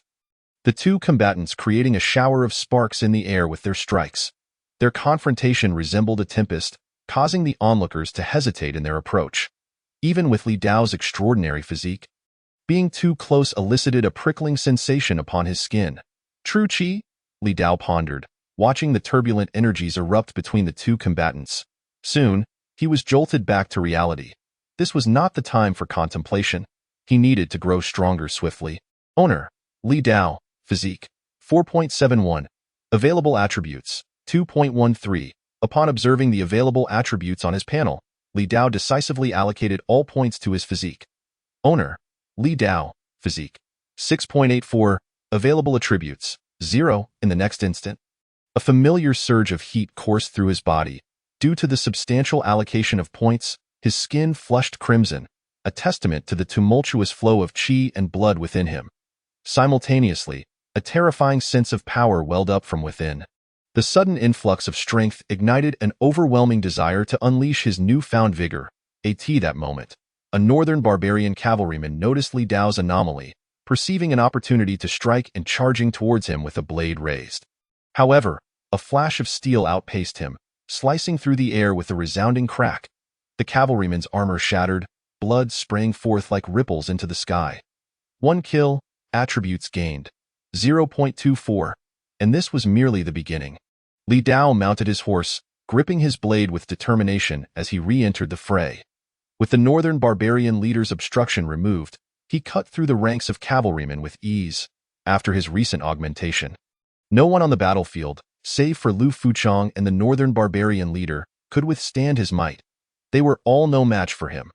Consequently, the speed at which he accrued attributes accelerated dramatically. A 1 kill, attributes gained. 0.21, 1 kill, attributes gained. 0.18, 1 kill, attributes gained. 0.23, 1 kill. Li Dao's formidable display soon captured the attention of numerous soldiers from the Great Qian. They instinctively rallied behind him. Charging into the fray in a brief span, the northern barbarians, who had previously maintained a slight advantage thanks to their cavalry, were swiftly dispersed and fell victim to the onslaught of the Great Qian soldiers. The commotion attracted the notice of both the northern barbarian leader and Lu Fuchong. Lu Fuchong, catching sight of the scene from the corner of his eye, felt a surge of exhilaration, in stark contrast. The northern barbarian leader's expression darkened, unable to comprehend how the tides of battle had turned so drastically despite his efforts. Lu Fuchong deflected a strike, laughing heartily. That barbarian over there, the tide has turned. Why do you not surrender at once? Surrender. The northern barbarian leader snarled through gritted teeth. We northern barbarians never yield. Kill, he bellowed, his aura suddenly surging to new heights. The sight startled Lu Fuchong, prompting him to scold. You scoundrel! How dare you break the rules of combat and attempt a last-minute breakthrough? Upon hearing this, the northern barbarian leader was momentarily taken aback. However, as he felt the transformation within himself, he erupted into laughter. Ha! Blessed by the bear god, I have broken through to the 5th rank of the postnatal realm. His gaze fixed on Lu Fuchong, his expression turned icy. Let us see how you withstand me now. Once more, the northern barbarian leader clashed with Lu Fuchong. This time, bolstered by his breakthrough, his strikes were heavier and swifter. With a resounding crack, Lu Fuchong's long blade shattered in two, his expression shifting to one of alarm. You shall perish, the northern barbarian leader cackled, his blade descending with the intent to cleave Lu Fuchong in two. Witnessing this, Lu Fuchong's pupils constricted, his face reflecting imminent doom in that critical moment. A long blade interposed itself between them, blocking the lethal strike, while Lu Fuchong was pulled away from the northern barbarian leader's line of attack. Who dares interrupt my plans? The northern barbarian leader roared in fury. Upon seeing the identity of the rescuer, his anger only intensified, for it was none other than the very individual who had thwarted his ambitions. Li Dao gazed at Lu Fuchong, whom he had just rescued, and chuckled. Lu Fuchong, you save me once, and I save you once. We are even now. Lu Fuchong, coming back to his senses, laughed heartily. Not quite even. You still had the strength to evade earlier, while I was merely waiting for death. So, I owe you one. After saying this, he glanced at the menacing leader of the northern barbarians across from them, adding, however, if you want me to repay you, we should first deal with this fellow. Leave it to me, Li Dao replied directly. Leave it to you? Lu Fuchong was taken aback. He had initially intended to join forces, but he hadn't expected this Zhuo Erqi to take on the challenge alone. Li Dao nodded. Just let me handle it. I don't want you stealing my glory. In truth, the accolades mattered little to him. He was mainly concerned about the potential loss of the kill. Lu Fuchong could only say, I've seen people vying for merit, but this is a new level of ambition, seeking achievements at the cost of life. Seeing Li Dao's determination, Lu Fuchong had no further objections and simply advised. Be careful. Meanwhile, the leader of the northern barbarians recognized that he was facing a new opponent, yet he felt no trepidation in his eyes. This young man was weaker than the previous one. He had managed to defeat the earlier foe without breaking through to the 5th rank of the postnatal stage. Now that he had advanced, it would be even easier. Kill. Without hesitation, the northern barbarian leader charged at Li Dao with his blade drawn. Li Dao, gripping his long knife, met him head-on with a swift clash. Their blades collided. In that fleeting moment, both men paused, acutely aware of the increased force behind each other's strikes. The moment of distraction was brief, and soon they were locked in a fierce close-quarters battle. Not far away, Lu Fuzhong was momentarily stunned by Li Dao's ferocity. How is it that Jiwu Erqi grows fiercer by the moment? After exchanging blows for a while, both sides found brief respite. The northern barbarian leader, one hand on his sword and the other holding his horse, sneered. If this is all you can muster, then death is not far off, Li Dao replied with a calm smile. Try me, indeed. With that, the northern barbarian leader surged forward once more, altering his technique as he drew near. Whirlwind blade technique. This time, his sword created countless afterimages in the air, becoming both quicker and heavier. A triumphant smile spread across the northern barbarian leader's face. He had been preparing this move to catch his opponent off guard. On the opposite side, Li Dao noticed the change in the northern barbarian leader's attacks. But he had been anticipating this moment. Add points. With this thought, he allocated all the accumulated attribute points to his physique. In an instant, an explosive power surged through him. Empowered by this force, Li Dao's strike became lightning fast. So swift that it seemed to vanish in the blink of an eye. With a resounding clash, the weapons collided, and their figures blurred past each other. A sharp sound echoed as a gash opened on Li Dao's right arm. Blood flowing from the wound. With a crack, the blade shattered, not Li Dao's, but that of the northern barbarian leader. At that moment, the leader's eyes widened in disbelief as he murmured, I actually lost. In the next heartbeat, his armor split from neck to waist and torrents of blood erupted from the cracks. Simultaneously, a notification chimed in Li Dao's mind. Chapter 9. Tenfold Physique, Martial Arts Acquired. Eliminated one enemy, gained attributes, 0.69. Li Dao was astonished by the system's message. Calculating the drop rate of 1/10 of the attributes from the kill, the northern barbarian leader's overall attributes must have exceeded 7 times that of an ordinary person. However, Li Dao had observed that the leader's physical strength was not particularly high. Perhaps only 2 or 3 times that of an ordinary individual. The substantial attribute gain likely stemmed from him being a practitioner, possessing qualities not found in ordinary people, such as true energy. Li Dao focused his thoughts, drawing the attributes that had dropped from the northern barbarian leader into himself. In the next moment, he felt the familiar surge of warmth, though this time it was less intense. Likely due to his physique having adapted to such enhancements. Panel. Master. Li Dao. Physique. 9.38. Available attributes. 0. Upon seeing this, a smile crept across Li Dao's face. With a physique nearing tenfold that of an ordinary person, he was close to achieving his original goal. However, it was time to raise his ambitions. After all, in a world of ordinary people, a tenfold physique would grant him unrivaled prowess in this age of cold weapons. Yet, when faced with practitioners, that was another matter entirely. Without several hundred points in physique, he would struggle to feel secure. Meanwhile, after the northern barbarian leader's demise, Lu Fuzhong, who had been observing from the sidelines, was momentarily stunned. He had expected Jiwu Erqi to manage a 10-round battle with the northern barbarian leader, but he never anticipated that Jiwu Erqi could actually kill him. Following his shock, excitement surged within him, and upon witnessing the northern barbarian leader collapse lifelessly, he immediately shouted to those around him, "Your leader is dead. Why do you not surrender?" The leader is dead. Upon hearing this, the remaining northern barbarian cavalry turned their gazes toward the scene. The distinct armor of the northern barbarian leader set him apart from the ordinary soldiers, making it easy for them to notice his fallen form. The moment they saw their leader lying dead on the ground, their morale plummeted and their fighting spirit rapidly waned, causing their formation to falter. The death of their leader signified a near-certain defeat. At last, one of the northern barbarian cavalrymen, unable to withstand the terror of death, discarded his weapon and dismounted to surrender. With the first act of surrender, others quickly followed suit. Before long, the remaining northern barbarian cavalry had all dismounted and surrendered. Witnessing this, Li Dao found himself at a loss for words. Had he known, he would have dealt with the northern barbarian leader last and first taken care of the cavalrymen. Yet, he quickly reconsidered. Had he refrained from acting, Lu Fuzhong would likely have perished at the hands of the northern barbarian leader. The situation would have become dire, and it was probable that the soldiers of the Qian Dynasty would have mirrored the northern barbarian cavalry, surrendering due to shattered morale. Ultimately, the gains from this engagement were substantial. When he had set out, His physique had barely reached 5 points, and now it was nearing 10, a remarkable increase of more than double. Suddenly, Li Dao noticed something caught in the shattered armor of the deceased northern barbarian leader. Curiosity piqued, he approached and crouched down for a closer look.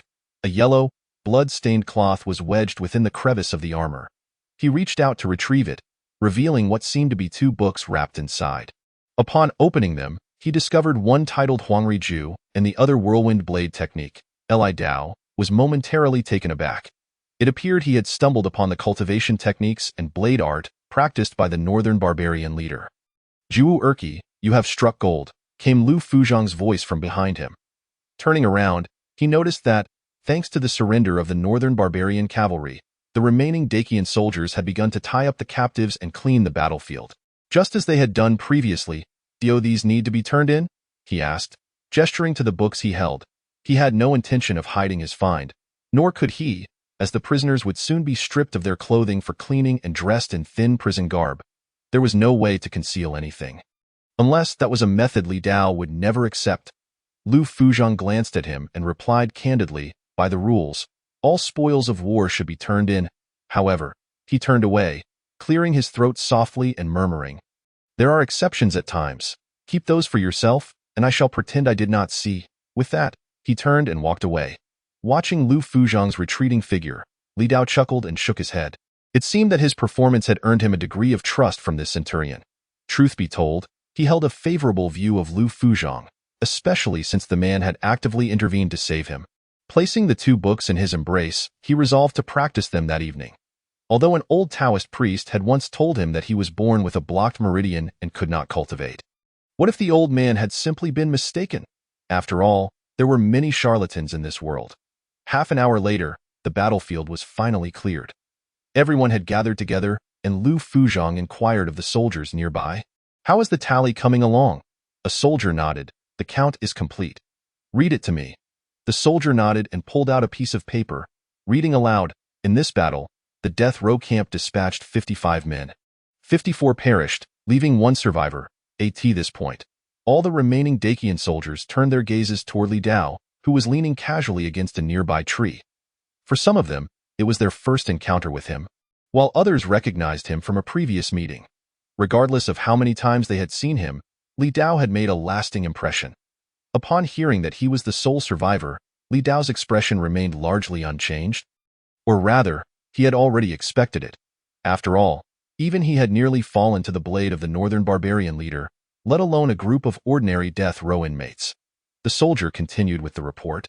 Ultimately, this ambush against the northern barbarian cavalry could be described as a Pyrrhic victory. The northern barbarian leader was dead, and over 80% of the cavalry, more than 100, had perished, leaving only about 20 remaining. The soldiers of the Qian Dynasty, including those from the death row camp, numbered nearly 200, yet only a little over 50 remained. What else could this be but a Pyrrhic victory? Upon hearing this, Captain Lu let out a long sigh.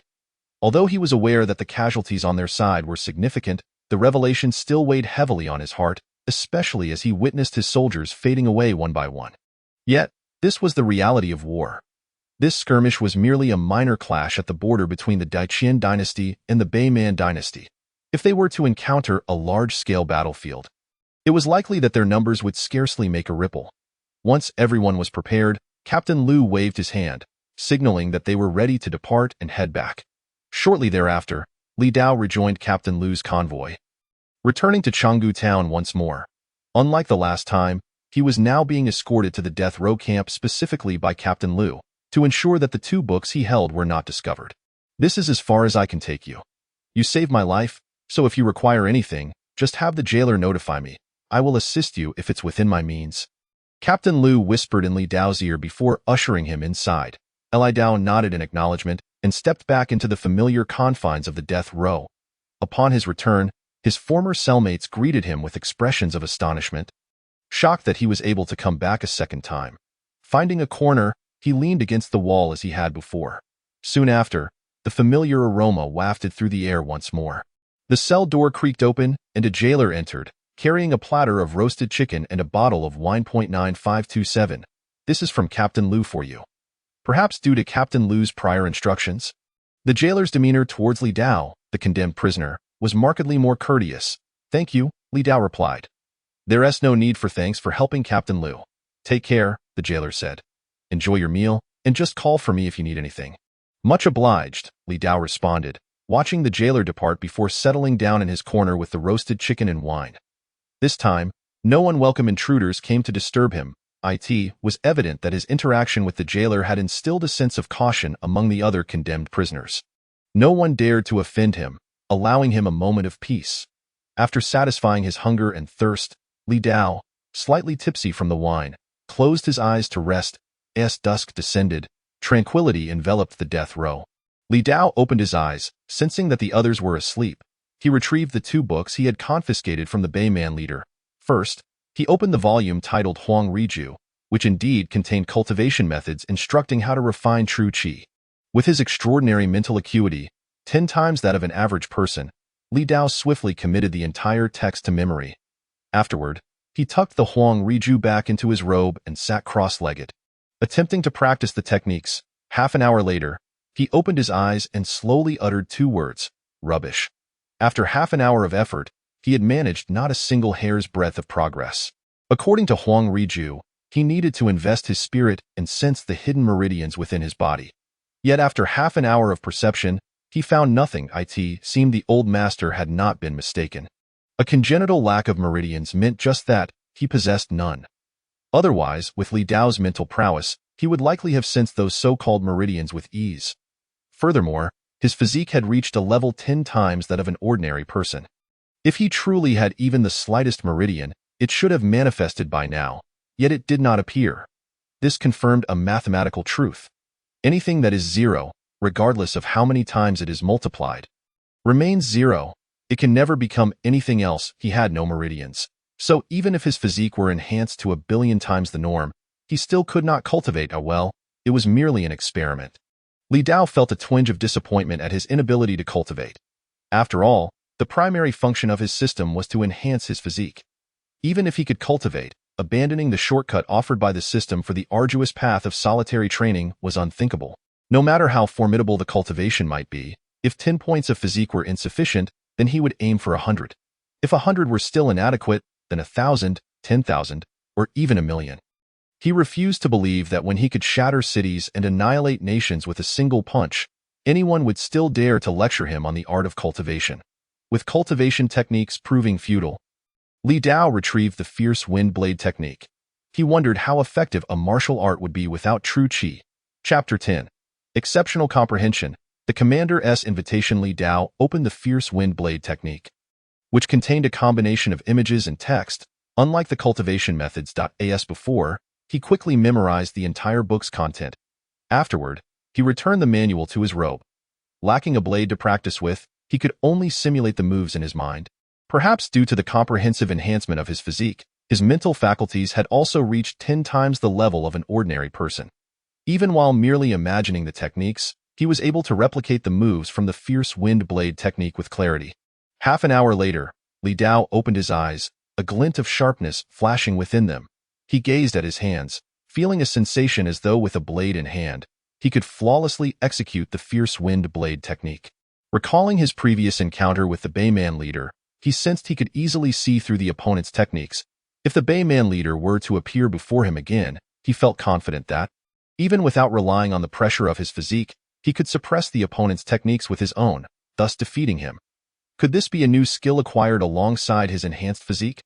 Li Dao had initially believed that as his physique strengthened, he would need to follow the path of brute force to break through myriad techniques. Yet he had not anticipated that the enhancement of his physique would elevate his mental capabilities to such an extent, allowing him to quickly learn a martial art. While the fierce wind blade technique was relatively simple, the ability to glance at it and then practice it mentally until he mastered it was indeed extraordinary. He pondered whether the combination of overwhelming strength and exceptional technique would yield fruitful results. Surely it would. An extraordinary physique paired with an extraordinary killing technique. Who could withstand such a combination? As long as his physique could suppress his foes, it was merely a matter of time before he claimed their lives. With this thought, he dismissed his earlier concerns about the inability to cultivate. Moreover, if one were to argue, the limitless enhancement of his physique could also be considered a form of cultivation. albeit one that diverged from the traditional path of true qi. This unique method of cultivation might be termed Hung Lian. Time passed slowly. Perhaps due to the heavy casualties suffered by Captain Lu's men during the previous mission, a week had gone by without Li Dao receiving any new assignments. He could only languidly doze off or study the fierce wind blade technique in his cell, attempting to modify it to better suit his enhanced physique with his tenfold intellect. Remarkably, after 7 days of research, Li Dao indeed made some progress.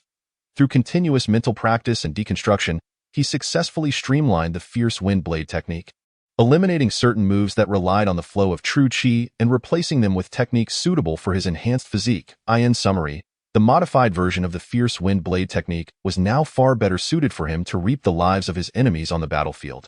Another day passed. Li Dao was resting in the corner of his cell with his eyes closed when he heard footsteps approaching from outside. He promptly opened his eyes and turned to face the source of the sound. Before long, Captain Lu's face appeared at the cell door. 9527. Come out for a moment. The jailer opened the cell door and called out to Li Dao. Li Dao stood up, brushing the dust from his clothes, and stepped outside. Is there another mission? He asked directly, looking at Captain Lu. Captain Lu shook his head. Not at the moment. I have come to discuss something else with you. What is it? Li Dao inquired with curiosity. To him, given the value he had demonstrated, it seemed unlikely he served any purpose beyond that of a killer. Captain Lu's gesture. The jailer unlocked the shackles on Li Dao's hands and feet. Follow me, and you will see, Captain Lu instructed as he began walking deeper into the death. Row. Li Dao rubbed his wrists and followed closely behind, observing Captain Lu's back. The deeper they ventured, the more desolate the surroundings became. Soon, many of the cells were entirely empty, devoid of any condemned prisoners. Is there no one here? Li Dao asked. Captain Lu glanced at the vacant cells and replied calmly. Recently, there have been many skirmishes at the border, leading to a swift depletion of the condemned. From his tone, it was evident that the condemned were regarded as mere expendables, not even considered human. After speaking, Captain Lu subtly observed Li Dao's expression, noting the lack of reaction. But do not worry, you are different from them. Because you possess greater value, you will not be treated as mere fodder. Li Dao nodded, not particularly concerned about the notion of expendables. To him, it seemed entirely reasonable for those destined for death to be utilized as such. After all, they were already marked for death. If one were to be even more ruthless, some individuals might find it difficult to even become the dead. They continued deeper. A door soon appeared before them. Li Dao turned back and asked, Captain Lu, what lies beyond this door? This is the place I wanted to bring you, Captain Lu explained. Once you enter, you will understand why I sought you out this time. Rest assured, it is not a bad thing. In fact, it may be quite favorable. What happens next is up to you to discern. Leaving behind a thought-provoking remark, Lu Fuzhong opened the door and gestured for him to enter. A good omen? Li Dao shook his head. Having come this far, he could only proceed step by step. As he stepped through the threshold, a dim corridor unfolded before him, with a flicker of light shimmering at its end. With a perception heightened tenfold beyond the ordinary, he sensed several living beings near the brightness. Li Dao ambled slowly towards the light. As he neared, his expression shifted. He realized that the breath of those within was unlike that of ordinary individuals. Instead reminiscent of Lu Fuzhong and the captain of the northern barbarians he had encountered previously, it was not difficult to surmise that they belonged to the same category, cultivators. At last, Li Dao reached the end of the corridor. Revealing a room before him, he discerned the occupants within, 5 individuals in total, 4 of whom were particularly distinctive. The one nearest to Li Dao towered at an impressive 2.5 meters. A figure of immense stature, akin to a small giant. Merely standing there, motionless, he exuded an intimidating aura. Most striking was the wild energy that radiated from him, evoking a primal sense in Li Dao. Perhaps sensing Li Dao's unabashed gaze, the small giant abruptly turned to face him. Their eyes colliding in that instant, Li Dao felt as if he were being scrutinized by a ferocious tiger. Seemingly undeterred, the giant turned back, leaning against the wall. Lost in thought, Li Dao's attention then shifted to a petite figure beside the giant. Describing her as diminutive was not merely a comparison to the giant. She was inherently small, standing at less than 1.20 meters, her frame frail and disheveled hair cascading over her face. Yet, from this little person emanated a wilder essence than that of the giant, perhaps not wildness. but insanity. Similarly, upon sensing Li Dao's gaze, she swiftly turned to look at him. With a hiss, she revealed the lower half of her face, displaying a menacing expression. Her mouth was lined with serrated teeth, and her eyes danced with a mix of madness and clarity, resembling that of a lunatic. In contrast, the two figures alongside were somewhat more ordinary. One was a lecherous middle-aged man, while the other was an elderly man mumbling incoherently. The only truly normal individual present appeared to be a middle-aged man standing in the center, clad in armor reminiscent of Lu Fuzhong's, but of a higher rank. This man radiated an aura that suggested he was the most dangerous among them. "You have finally arrived.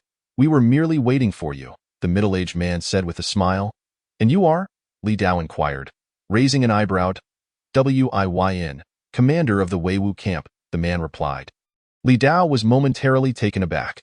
The commander of Weiwu camp?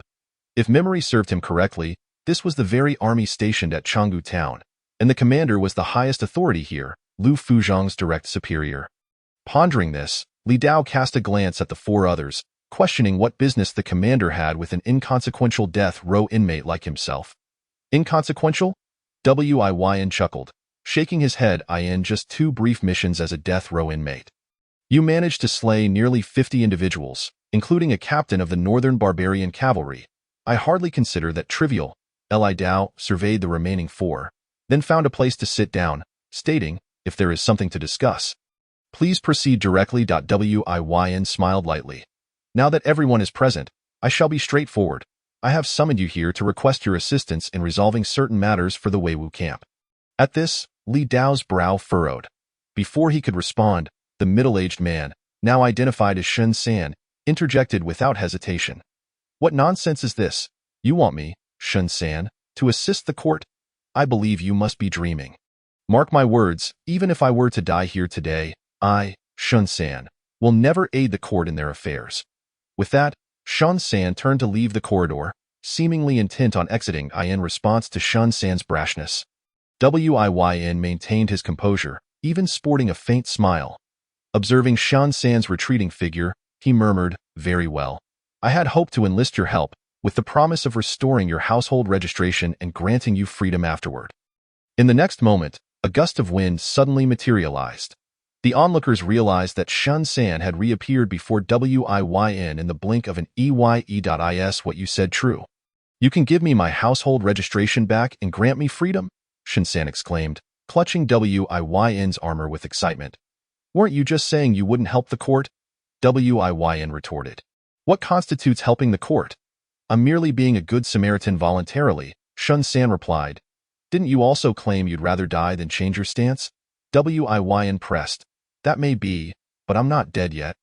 Shun San shot back. Win smiled faintly. "I assure you, what I said is true. Do you agree?" "Absolutely." Shun San nodded fervently, demonstrating the principle of what smells good will be embraced. "However, your agreement alone is insufficient." Win continued, glancing at Li Dao and the others. "You must also secure the consent of these 4. Since the tasks may be perilous, all 5 of you will need to work together." Upon hearing this, Shun San turned to Li Dao and the others, clapping his hands and proclaiming, "What are you all waiting for? This is about freedom." Ahem. The only elder present cleared his throat, his raspy voice declaring, "I will consent, but you, Fatty, must serve as my medicinal assistant for a time." Shun San leapt up, indignant. "Why should I be your assistant?" The term medicinal assistant refers to someone who tests medicinal concoctions, typically employed by those well-versed in healing arts. The elder retorted without hesitation, "Then I refuse. You can await your demise here in the death row camp." You, Shun San, facing the elder's obstinacy, had no choice but to relent. "Your medicine won't kill me." "Will it?" The elder chuckled coldly, confidence radiating from him. "In my lifetime as a physician, I have never concocted a poison that has claimed a life." Seeing the elder's unwavering confidence, Shun San's expression turned skeptical. At that moment, Win interjected, "Shun San, you can trust him. He truly has never caused a death through his remedies." "Really?" Shun San questioned. "Indeed." "Very well, I'll trust you this once, but it must be a single trial." With Shun San's acquiescence, Li Dao cast a glance at Win, sensing that the ever-smiling commander harbored ulterior motives. Just then, Shun San approached him again. I say, this somewhat handsome brother, you should also agree. Given your youth, wouldn't it be a pity to die in this death row camp? Perhaps having suffered at the hands of the elder, Shun San adopted a notably courteous demeanor towards Li Dao. Li Dao regarded Shun San, then turned his gaze to Wyin, stating, I will agree, but you must answer a few of my questions. Wyin smiled nonchalantly. Certainly. First question, how many tasks do we need to assist you with? Wyin raised an eyebrow, declaring, 10 tasks. Li Dao's expression darkened instantly. No deal. If it were 10 tasks, he might as well focus on accumulating merits in peace, as it was evident that organizing 5 individuals for such missions would be exceedingly challenging. Wyin, visibly disappointed, shook his head. Then how many tasks do you propose? Li Dao raised 3 fingers. 3 tasks. Shun San, astonished, realized that conditions could indeed be negotiated. His previous bluster had been in vain. Just as he feared Wyin's displeasure and sought to intervene, Wyin nodded. Very well, 3 tasks it is. Shun San nearly fell over in disbelief. It seemed that 3 tasks could suffice. If he were in Li Dao's position, he would not have bothered to negotiate at all. With Wyin's consent, Li Dao posed his second question. Will there be tasks that are certain to result in death? At this, both Shun San and the elderly man nearby were taken aback, their gazes fixed on Wyin. Why do you ask? Wyin inquired, intrigued. Li Dao calmly recited a renowned saying from his previous life. When the cunning hare dies, the hounds are cooked. When the flying birds perish, the good bows are hidden. This has been a truth since time immemorial. Wyin slowly repeated the phrase, a sense of melancholy washing over him. As if he felt the chill of abandonment. Finally, he altered his previous demeanor, speaking solemnly, rest assured, I am not that kind of person. While the tasks I assign may be dangerous, I will never intentionally lead you to harm. Brother, your words are truly commendable. It would be a shame for you to languish here. You should attempt to excel and perhaps even secure a position as a consort to the princess. Shun San remarked, admiration evident in his tone. Unbeknownst to him, the one he lauded had, even without such a title, already shared a bed with the highest-ranking princess of the Qian Dynasty. Realizing the peculiar reactions of Wyin and Shun San, Li Dao recalled the distinctions between this world and his past life, leading to divergences in historical progression. Some elements that existed in his previous life were absent here. Were it not for the absence of the princess, the system, and solely relying on ancient poetry, he might have thrived quite well in this realm. Regrettably, in this lifetime, he has yet to be afforded the opportunity to be a literary scribe. Instead, he is destined to first experience the exhilarating life of a death row inmate. Is there any issue? Upon regaining his composure, Wei Yun inquired. None. Li Dao shook his head, having already discerned the question that intrigued him most. Observing Li Dao's acquiescence, Shun San exhaled in relief and then turned his gaze towards the remaining 2 individuals, a small giant and a little madman.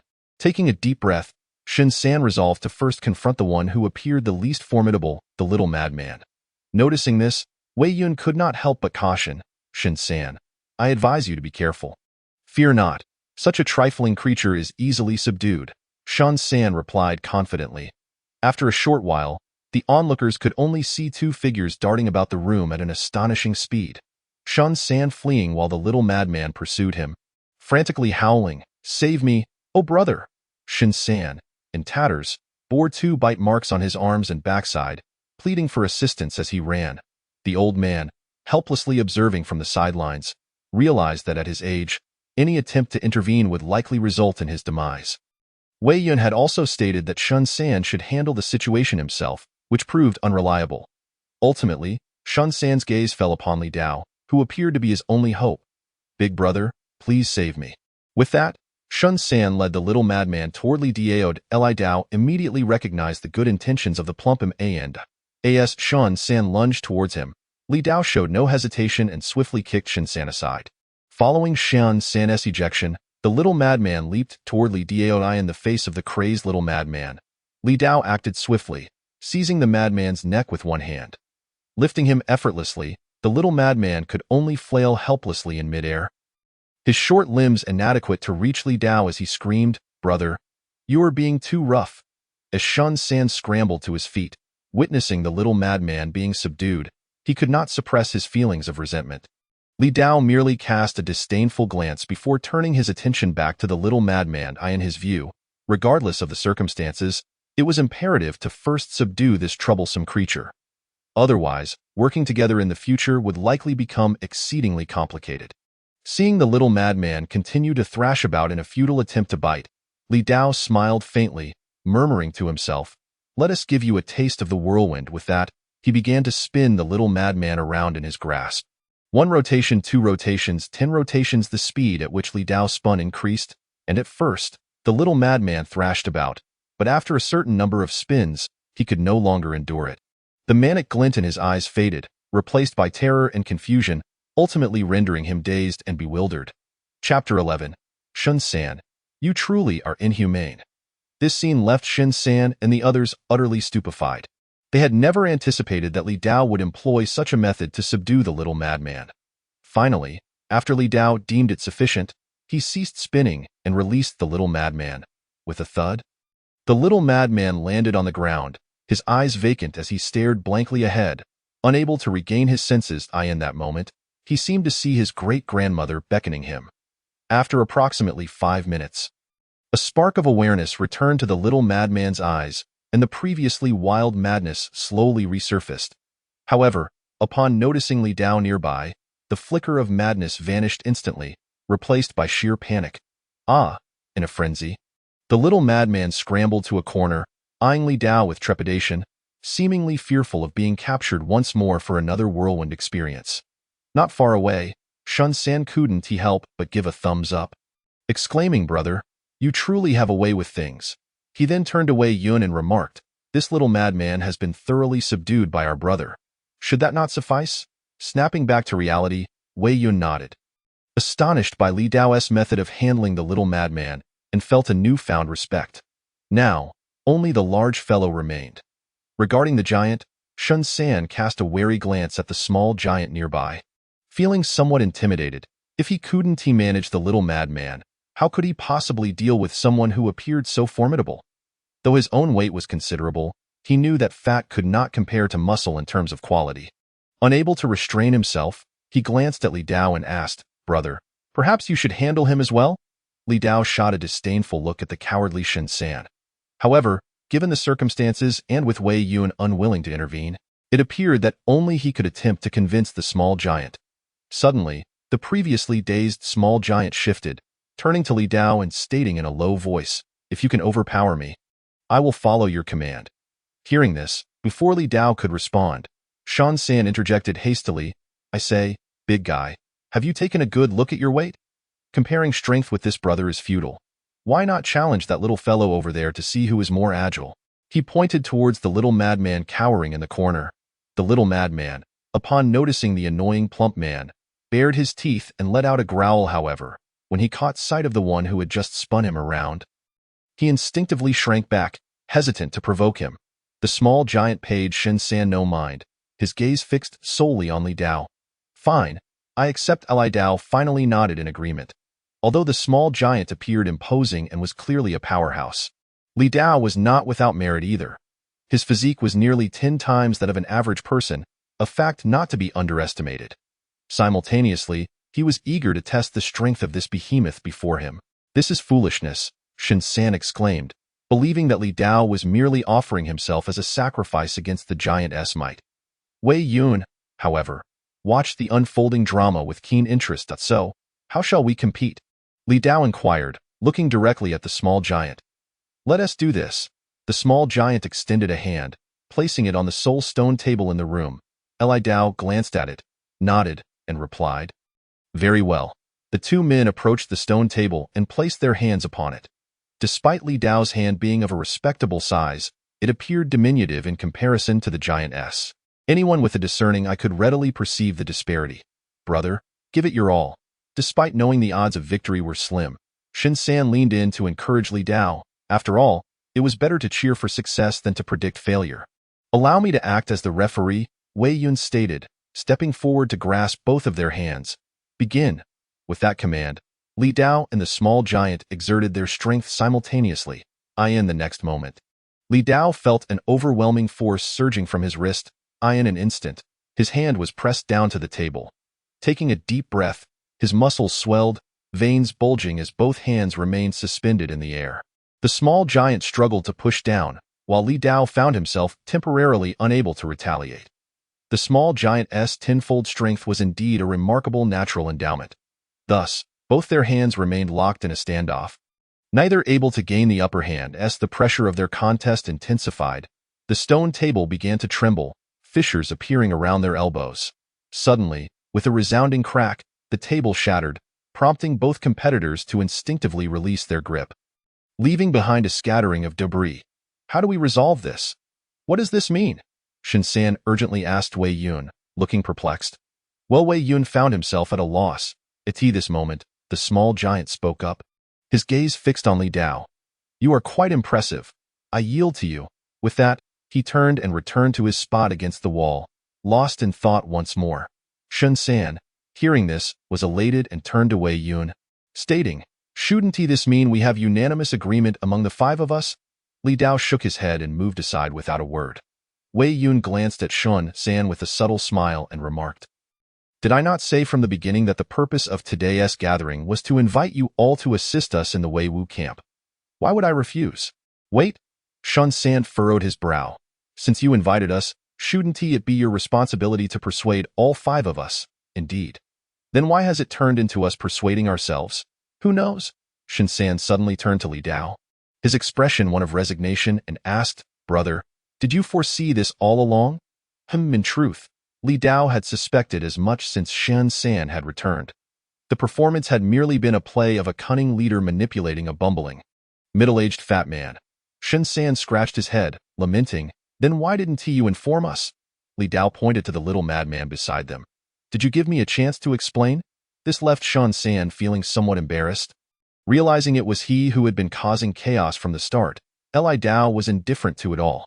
Since they were to work together, he naturally wished to assess the strength of these teammates.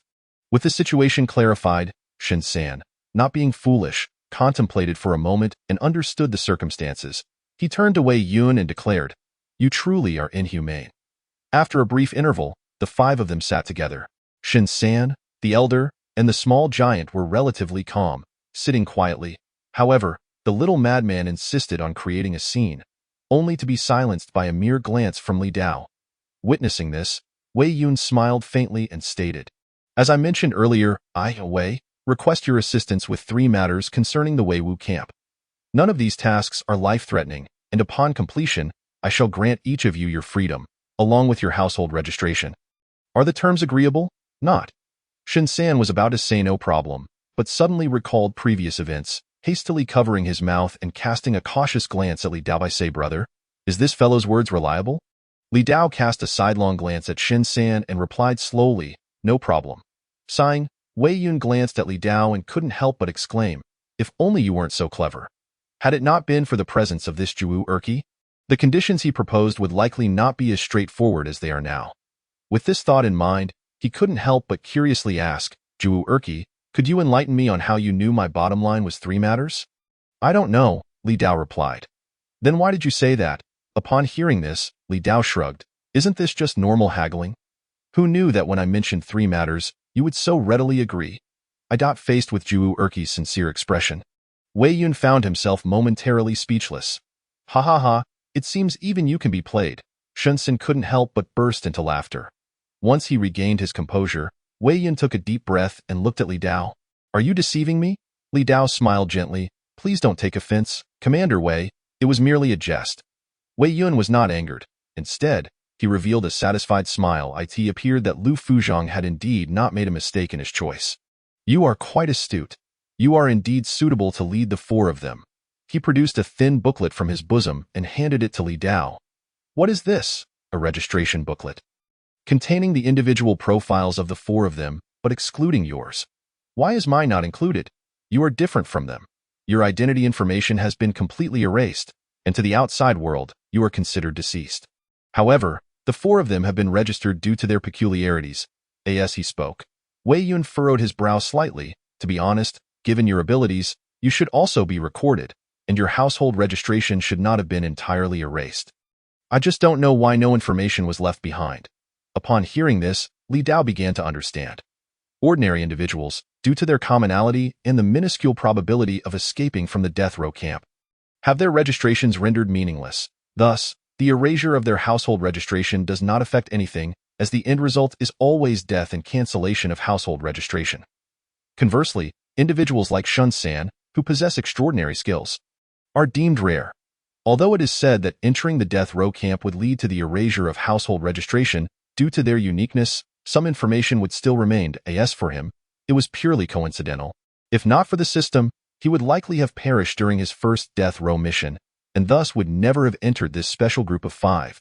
Picking up the registration booklet, Li Dao casually flipped to the first page, and the contents appeared before him. Name: Shun San, gender, male, age, 36, crimes, theft, extortion, kidnapping, cultivation, postnatal 6th rank, details, proficient in lightness skill, concealed weapons, lock-picking, mechanism. Shin San, feeling familiar, leaned over to take a look and couldn't help but exclaim, "Have you all made a mistake? I am a master thief. When have I ever engaged in kidnapping?" Wei Yun replied nonchalantly, "Did you not tie up a child during your last theft?" Shin San's eyes widened. "I never expected that child to show up. I merely tied him up so he wouldn't scream." "How is that kidnapping?" Wei Yun looked up and smiled. "Then do you know why a thief like you ended up in this death row camp?" Shun San was taken aback, exclaiming in astonishment, "Could it be because of that child?" "Yes, that child is the Emperor's brother-in-law. Otherwise, a mere flying thief like you wouldn't warrant the attention of the Jinui." The moment Shun San heard Emperor's brother-in-law, his composure shattered. Meanwhile, Li Dao paid no heed to their exchange. He comprehended why Wei Yun had entrusted this matter to him. It was evident, as he had stated, that he needed to lead these 5 individuals. Casting a glance at the other 4, he felt an inexplicable sense that this leadership role might not be easy to undertake. Chapter 12. The problematic quintet, a clumsy giant, a mumbling old man, a little madman, and lastly, a big fool. Is such a combination truly reliable? Li Dao shook his head, opening the registration booklet in his hands and reviewing the information on the remaining 3 individuals. Name: Little Madman, gender, male, age, 17, crimes, assault on Jinui, resisting arrest, cultivation, none, details, swift, agile, possessing a strong physique, with sharp claws. Name: Old Ghost, gender, male, age, 101, crimes, trafficking in counterfeit drugs, possession of lethal poison, practicing medicine without a license, cultivation, postnatal 1st rank, details, skilled in medicine, toxicology, and health preservation. Name: Suhu, gender, male, age, 12, crimes, resisting arrest, murder, cultivation, postnatal 9th rank, details, innate strength. In addition to this information, the registration booklet also contains specific remarks about the 3 individuals. According to the notes, the little madman was originally an ordinary child, but was captured by a supernatural being and trained into a goo child, resulting in his body being permanently altered, and even his mind was affected due to the twisted process of goo child training. The reason he ended up here was that when the supernatural being who had harmed him was captured, he was released to deal with the Qian Jinui, but the supernatural being was killed on the spot by the Jinui. After the supernatural being's demise, the now uncontrolled little madman was apprehended and brought here. Upon reading the notes about Old Ghost, Li Dao was further astonished. Old Ghost was initially just an ordinary disciple of the Yaowang Valley, but after saving someone once, he became obsessed with certain difficult human ailments, which led him down a path of madness. The notes also explained Old Ghost's postnatal 1st rank cultivation. The technique he practiced was from the Yaowang Valley, known for being easy to learn but difficult to master. This technique does not endow one with immense power. Its primary purpose is to strengthen the body and prolong life. Therefore, even though he possesses postnatal 1st rank strength, he lacks substantial combat prowess and relies solely on his toxicology skills to deal with others. Additionally, Old Ghost has a bad habit of never using his toxicology skills to kill. It was precisely because of Old Ghost's solitary nature and eccentric personality that the authorities became concerned he might someday cause a disaster with his poisons. Coupled with an incident where he offended a powerful figure while treating someone, he was subsequently imprisoned here. As for Su Hu, Li Dao scrutinized the name field and then glanced at the towering Su Hu beside him. Is this fellow truly 12 years old? Who has a 12-year-old child standing at 2 meters and 5 centimeters? However, this information was acquired by the Jinui, so such a gross error should not occur. Judging by his physique, he is indeed favored by the heavens. According to the remarks, Su Hu was born an orphan. When he was born, his size was so large that it caused his mother's death. His father, in a fit of rage, abandoned him in the wilderness. Instead of perishing, Su Hu was raised by a she-tiger that took him in. Since his father's surname was Su, he was named Su Hu. Perhaps due to being nourished by tiger's milk from a young age, combined with his extraordinary innate abilities, he developed his current physique by the age of 12. The reason he was apprehended here was that his adoptive mother, the she-tiger, was killed by a group of hunters while foraging in the mountains. In a fit of rage, Su Hu avenged his mother by slaughtering all the hunters. When the Jinui learned of this, they captured him. As for his cultivation, it was determined by the Jinui that he possessed a small amount of true energy within him. Hence he was classified as a postnatal martial artist. How he came to possess that true energy remains a mystery. After reviewing the registration booklet, Li Dao felt that apart from Shun San, the remaining three were nothing short of problematic children. However, despite being problematic, they were undoubtedly talented individuals. The little madman, although transformed into a Gu child and somewhat mentally unstable, remained fortunate enough to retain a degree of intelligence, as evidenced by his apprehension towards Li Dao. Moreover, being a Gu child, he possessed remarkable physical capabilities, and even without any cultivation, Shun San, with his postnatal 6th rank cultivation, would find it challenging to outpace him. If he were matched with good training aptitude, his future achievements would undoubtedly be significant. As for Old Ghost, there was no need to elaborate. Having lived for over a century, he would be considered a rare sage in any context. As the saying goes, the older, the wilder. Although he may seem eccentric, he undoubtedly possesses the most knowledge among everyone present. Lastly, Su Hu was even more remarkable. He was truly favored by the heavens, and it was unfortunate he did not have a better background. Had Su Hu possessed a decent lineage, with his physique at 12 years old, he would undoubtedly be the perfect battlefield warrior. If he had even a hint of talent and cultivation, he would surely be a formidable combat machine on the battlefield. Coupled with his extraordinary gifts, Li Dao couldn't help but admire Wei Yun for managing to assemble such a combination. Verily, the prison is filled with talent. As for Shun San, Li Dao glanced at the big fool who was still questioning his existence and shook his head. No matter how one looked at it, he resembled a good luck charm. No, with him around, it is anything but lucky. He could only barely be considered an ornament. Enough, fat man, stop dwelling on why you were captured. Instead of brooding over that, you should think about how to escape from the death row camp. Old Ghost, unable to watch any longer, chimed in with a reminder. Shun San snapped back to reality, casting a resentful glance at Wei Yun, resigning himself to his misfortune. Li Dao set down the registration booklet and raised his head to ask, "Are there any tasks at hand?" Wei Yun was taken aback. "You five have only just come together. Are you sure you don't want to bond a bit?" Li Dao glanced at Shun San and the others, hesitated for a moment, then shook his head. "There's no need. Instead of sharpening knives here temporarily, it would be better to head out directly." "Very well then," Wei Yun nodded. "Just so happens I have an urgent matter that requires your assistance." "What is it?" "The assassination of the 3rd prince of the Luoyan tribe." Shortly after, under Wei Yun's explanation, Li Dao and the others comprehended the task at hand. Although the northern barbarians are nominally a dynasty, their internal forces are intricately intertwined, resembling a coalition of large and small tribes rather than a unified empire. The relationships between these tribes vary, some being amicable while others are fraught with enmity. Currently, the primary target for the Great Qian is a prominent tribe within the northern barbarian dynasty, the Tianmu tribe. The rationale behind this targeting is twofold. Firstly, with winter approaching, the Tianmu tribe seeks to plunder resources from the Great Qian.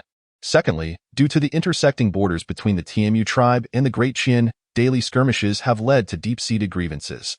The plan to assassinate the 3rd prince of the Luoyan tribe stems from intelligence suggesting that the Tianmu tribe aims to ally with the Luoyan tribe against the Great Qian. The 3rd prince of the Luoyan tribe is the designated negotiator for this collaboration. Given the sudden nature of the situation, the Great Qian was unable to mobilize troops in time. Thus, they could only select individuals from the border military camps. Furthermore, to ensure that neither the Luoyun nor Tianmu tribe members are aware that the Great Qian has dispatched assassins against the 3rd prince, personnel from the military camp are barred from taking action. Consequently, the special death row inmates from the prison have become the preferred candidates for the task. Changgu town is in close proximity to the route taken by the 3rd prince of the Luoyun tribe. And thus Wei Yun received this assignment. "Luoyun, Wei Yun." Shun San let out a chuckle. "I say, Commander Wei, This tribe has a natural advantage over you. Wei Yun disregarded this, turning his gaze towards Li Dao. So, will you accept this task? What if we refuse? Nothing will happen, as this mission has arisen unexpectedly. Even if we choose not to act, I cannot be held accountable. Conversely, should we succeed, I might earn some merit. Wei Yun replied nonchalantly. Are you aware of who accompanies the third prince of the Luoyan tribe? Li Dao casually inquired. Yes, Wei Yun nodded and elaborated. The Luoyan tribe also decided on a sudden negotiation. So it is unlikely there are many skilled fighters with him. Even if there are, they won't be of high caliber. However, I have gathered intelligence indicating that the third prince is accompanied by at least 300 troops. Not many skilled fighters, yet at least 300 troops. Li Dao was taken aback. Was this task practically being delivered to him? For him, eliminating a few skilled fighters was substantially more challenging than dispatching a throng of ordinary soldiers, which also promised greater rewards. If everything he heard was accurate, then this assignment was indeed perfectly suited for him. Is there any difficulty? He mused, but it makes sense. Relying solely on your 5-man team against 300 is indeed a tall order.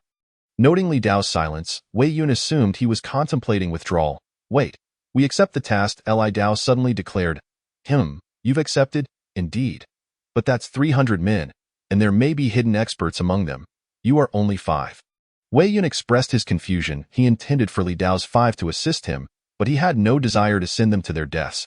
Moreover, he had previously stated that he would not assign them missions that were tantamount to suicide.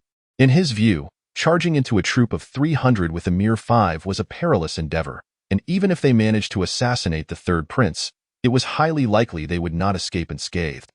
Or worse, suffer significant casualties. Hearing this, Li Dao maintained a calm smile. You have to allow for some return on your investment, don't you, Wei Yun? He was tempted to argue that there were better ways to achieve returns, but since the others had already agreed so readily, what more could he say? In any case, whether the mission succeeded or failed would have no bearing on him. After all, they were all inmates from the death row. And even if some possessed unique abilities, they remained prisoners, existing solely to generate surplus value for the great Qian. Their inability to create value would not impact anything else. Very well, but won't you consult the others for their opinions? Wei Yun looked towards the remaining 4. He had indeed appointed Li Dao as the leader among the 5, but if the others were unwilling to follow, he would have no recourse. Is it necessary? Li Dao did not respond but turned to the other 4. Su, who grumbled, I'm with you. You decide.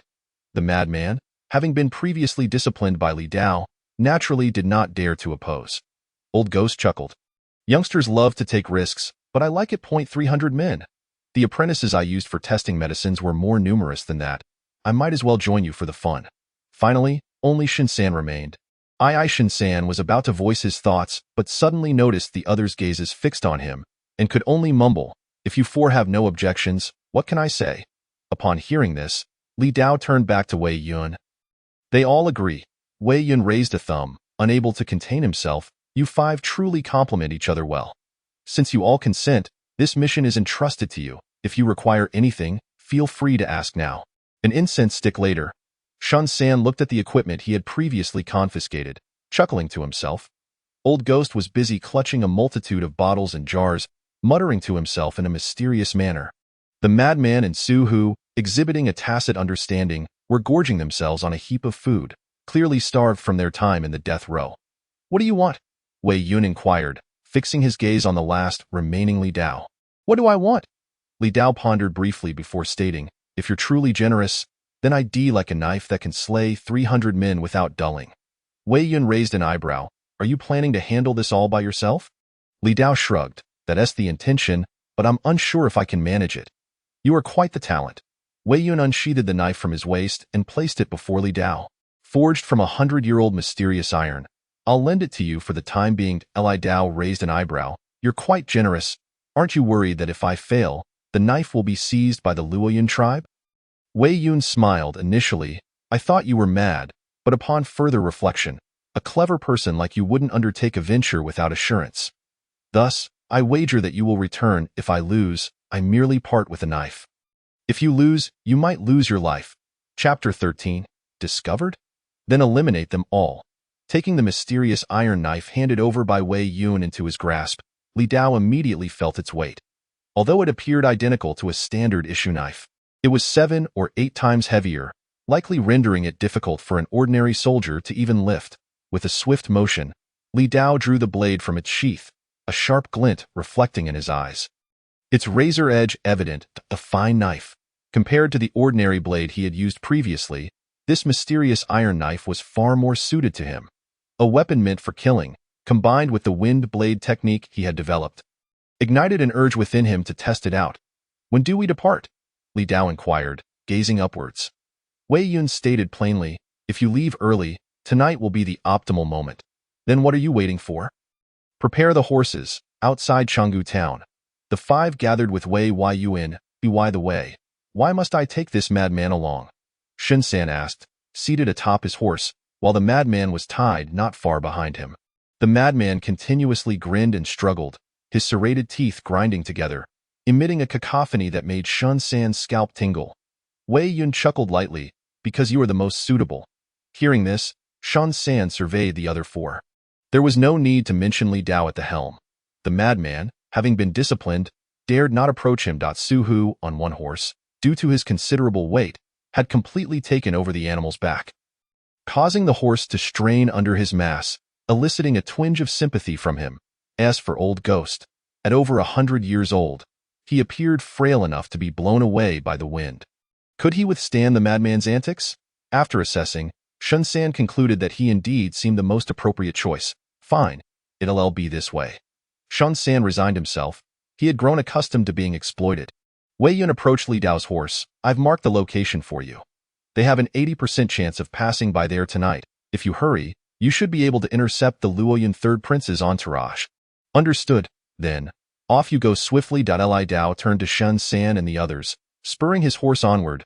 "Let us move out." Meanwhile, on an ancient path at the northern barbarian border, a contingent of several hundred riders advanced slowly towards a specific destination. Among them, leading the group, was a young man clad in resplendent attire, mounted on a blood-red steed. This individual was none other than the 3rd prince of the Luoyuan tribe, here to negotiate with the Tianmu tribe. Beside him was a burly man in armor, serving as the 3rd prince's dedicated bodyguard. "3rd prince, must we truly rush?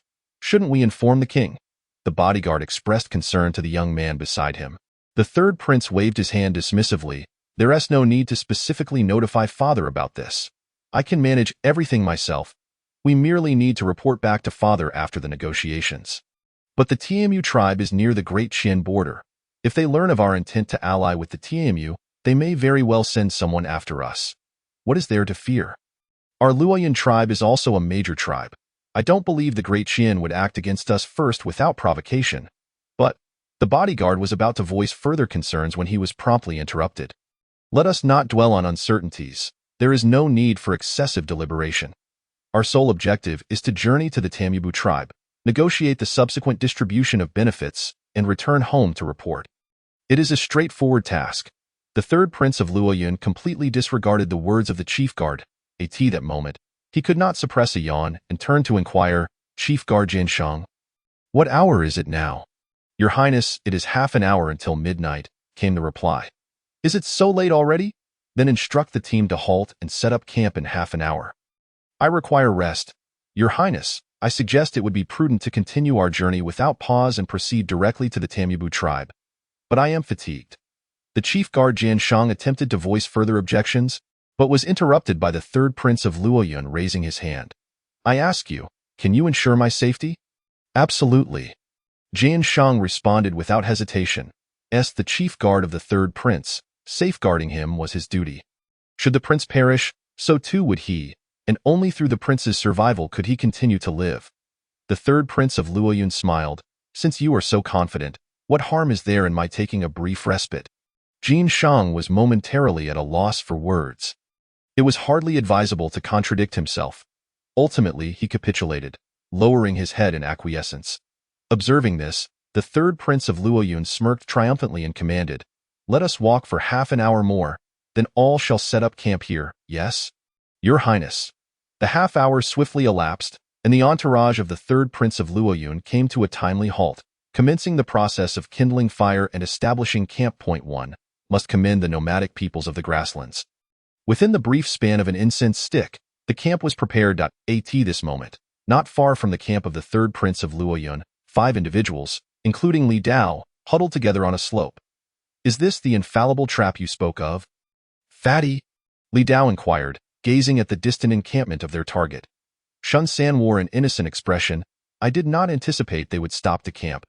Casting a glance at the camp of the third prince of Luoyun, situated less than 100 paces away, Li Dao could not help but curse under his breath.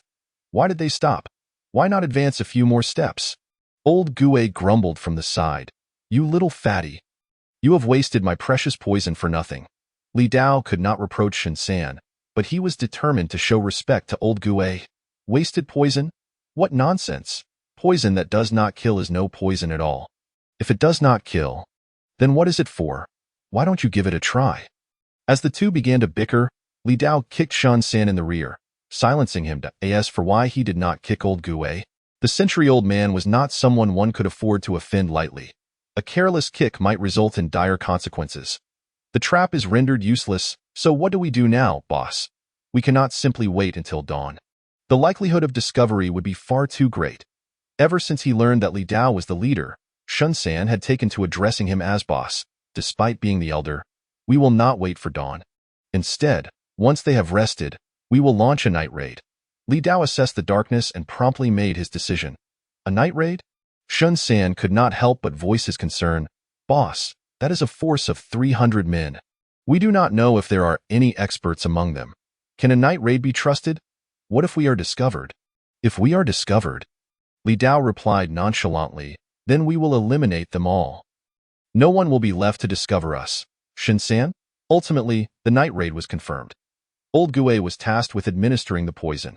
Xiao Fengzi and Su Hu would create chaos in the event of discovery, while Li Dao would oversee the operation. As for Shun San, his primary mission was to assassinate the third prince of Luoyun, a task he was well suited for due to his proficiency in lightness skills. Of course, this was merely the surface of the plan. Li Dao's main objective was to utilize the 300 northern barbarian soldiers to reap attributes. Boss, if I am captured, you must come to my rescue. Shun San, upon learning that he was responsible for assassinating the third prince of Luoyun, felt a surge of anxiety and spoke earnestly. In response, Li Dao placed a reassuring hand on Shun San's shoulder. Perseverance leads to victory. As time flowed slowly, the night deepened, and the camp of the third prince of Luoyun gradually fell silent, save for the flickering flames of unextinguished campfires. Li Dao and his party stealthily approached the encampment, exercising caution and relying on their agility. They remained undetected for the moment. Old Gue, administer the poison, Li Dao instructed, glancing back at old Gue. What kind of poison do you need? I have. Old Gue began to rummage through his vials, but was quickly interrupted by Li Dao. It matters not what kind of poison, as long as it ensures these individuals do not awaken. Understood. I know what you require. Seeing old Gue about to elaborate, Li Dao decisively turned to Shun San. Once old Gue has finished applying the poison, you will proceed with the assassination. Boss, don't leave me behind. Understood. No more chatter. With that, Li Dao directed his attention to Su Hu and Xiao Fengzi. Su Hu, currently compliant, followed Li Dao's every command without question. As for Xiao Fengzi, at that moment, he was gagged with a bandage, attempting to wriggle free, but fell silent at a mere glance from Li Dao. Su Hu, keep an eye on Xiao Fengzi. Do not let him cause any trouble. Understood. Su Hu promptly pulled Xiao Fengzi closer. Perhaps due to their previous shared meal, Xiao Fengzi did not resent Su Hu as he did Shun San. Though somewhat awkward, he refrained from attacking Su Hu. After a brief interval, old Gue produced the prepared poison and, testing the night breeze, opened the vial. A faint yellow gas wafted through the air toward the encampment. Minutes passed, and old Gue nodded. It is nearly time. Although prepared in haste, as long as we maintain silence, these individuals will not awaken anytime soon. Li Dao nodded in agreement and turned to Shun San, who, wearing a distressed expression, nodded and stealthily approached the encampment under the cover of darkness. Surprisingly, despite his corpulent frame, Shun San exhibited remarkable agility, swiftly infiltrating the camp with his lightness skills. Once Shun San had successfully entered, Li Dao contemplated allowing the group to depart after Shun San accomplished the assassination, intending to create chaos before making his own escape. After all, completing the assassination was crucial, but harvesting attributes from the northern barbarian soldiers was of even greater importance. Though Wei Yun had assured him he would not abandon a horse after it had borne the burden, Li Dao was not willing to gamble his life on the integrity of others. Thus, he would seize every opportunity to enhance his strength. Time continued to pass. The four of them remained concealed near the military camp. Suddenly, a commotion erupted from within. "Who goes there? Where are the guards? Assassin! You are an assassin! How dare you attempt to assassinate our third prince? You shall die!" Upon hearing these shouts, Li Dao quickly realized Shen San had been exposed. "Old Gue, you assured me your poison was foolproof." "It is indeed foolproof." "Then why has Fatty caused such a ruckus?" "Perhaps Fatty has drawn the attention of someone extraordinary." "What do you mean?" "The poison I prepared can only incapacitate ordinary individuals." Before Li Dao could respond, a figure appeared nearby. Instinctively, Li Dao raised his hand to attack. "Wait, it's me." Only then did Li Dao recognize the newcomer as Shen San. What transpired inside? I do not know. I had only just approached the third prince's tent when I was discovered. Were it not for my swift escape, that fellow might have cleaved me in two, Shen San replied, his face pale with lingering fear. "And who was it that discovered you?" "I cannot say." Suddenly, a loud voice boomed from within the camp. "You fools! The assassin has arrived, and you lot are still asleep? Get up!" This commanding voice swiftly roused the once quiet encampment, awakening the slumbering soldiers. The group instinctively turned their gazes toward old Gue, who shook his head vigorously. "My poison is absolutely effective." Then, raising his hand to test the wind, his expression shifted dramatically. "Oh no, the wind has changed. The poison did not disperse." Li Dao shook his head, realizing that relying on others was no substitute for self-reliance.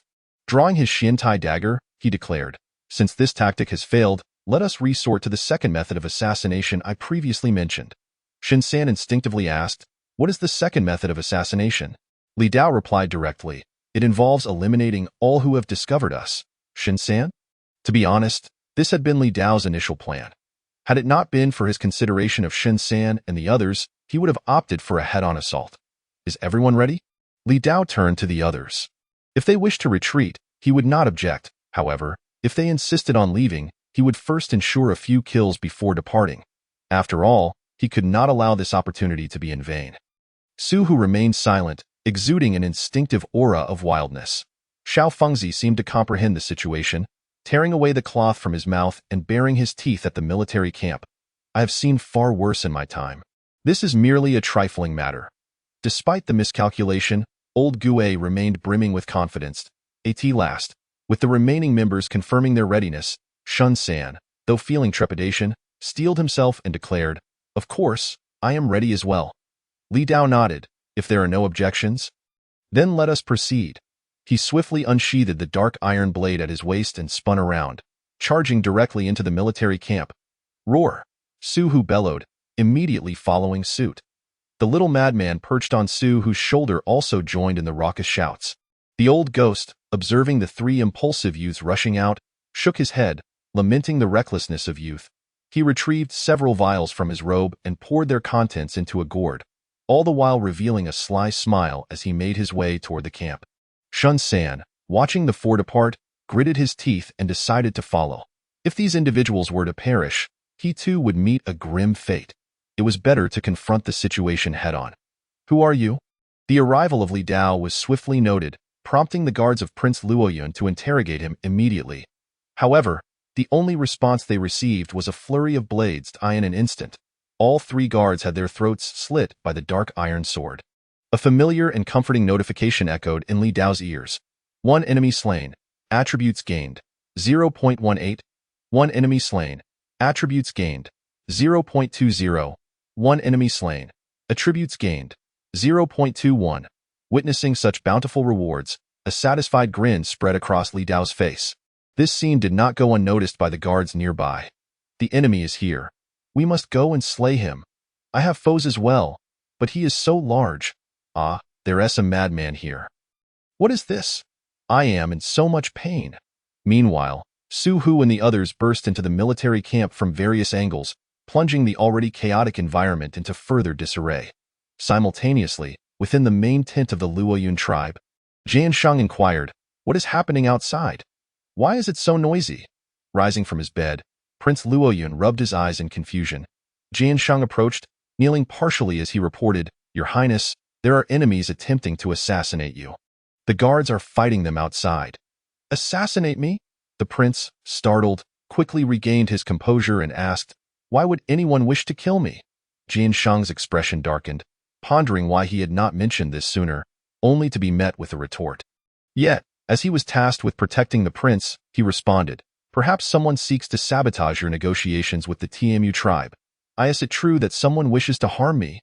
Infuriated, the prince suddenly grew anxious and questioned Jian Shang.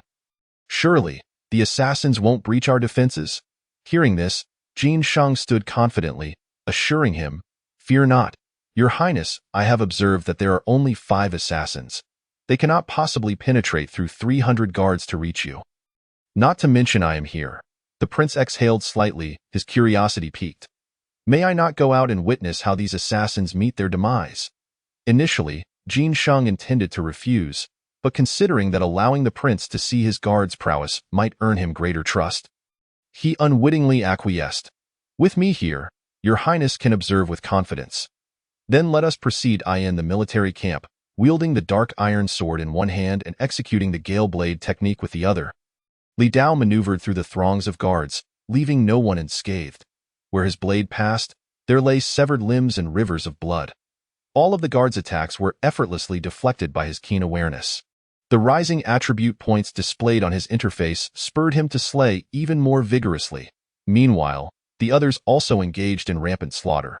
Standing at an imposing height of 2.5 meters, Su, who resembled a human tank amidst the guards, unarmed, he relied solely on his fists, and remarkably, no one dared approach him. The little madman truly unleashed his insanity, darting about with nimble movements, ambushing and killing guards. Occasionally, he would leap onto Su's shoulder, baring his teeth and letting out roars, as though relishing the chaos rather than committing murder. The most peculiar of all was the old ghost. His previous erratic actions had left others unsure of his true capabilities. But now, armed with a gourd, he spread poison indiscriminately.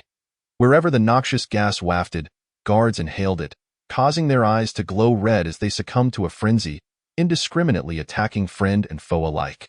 This validated the old ghost's reputation. He had never taken a life directly with poison. It seemed that his toxins merely incited self-destruction among those affected.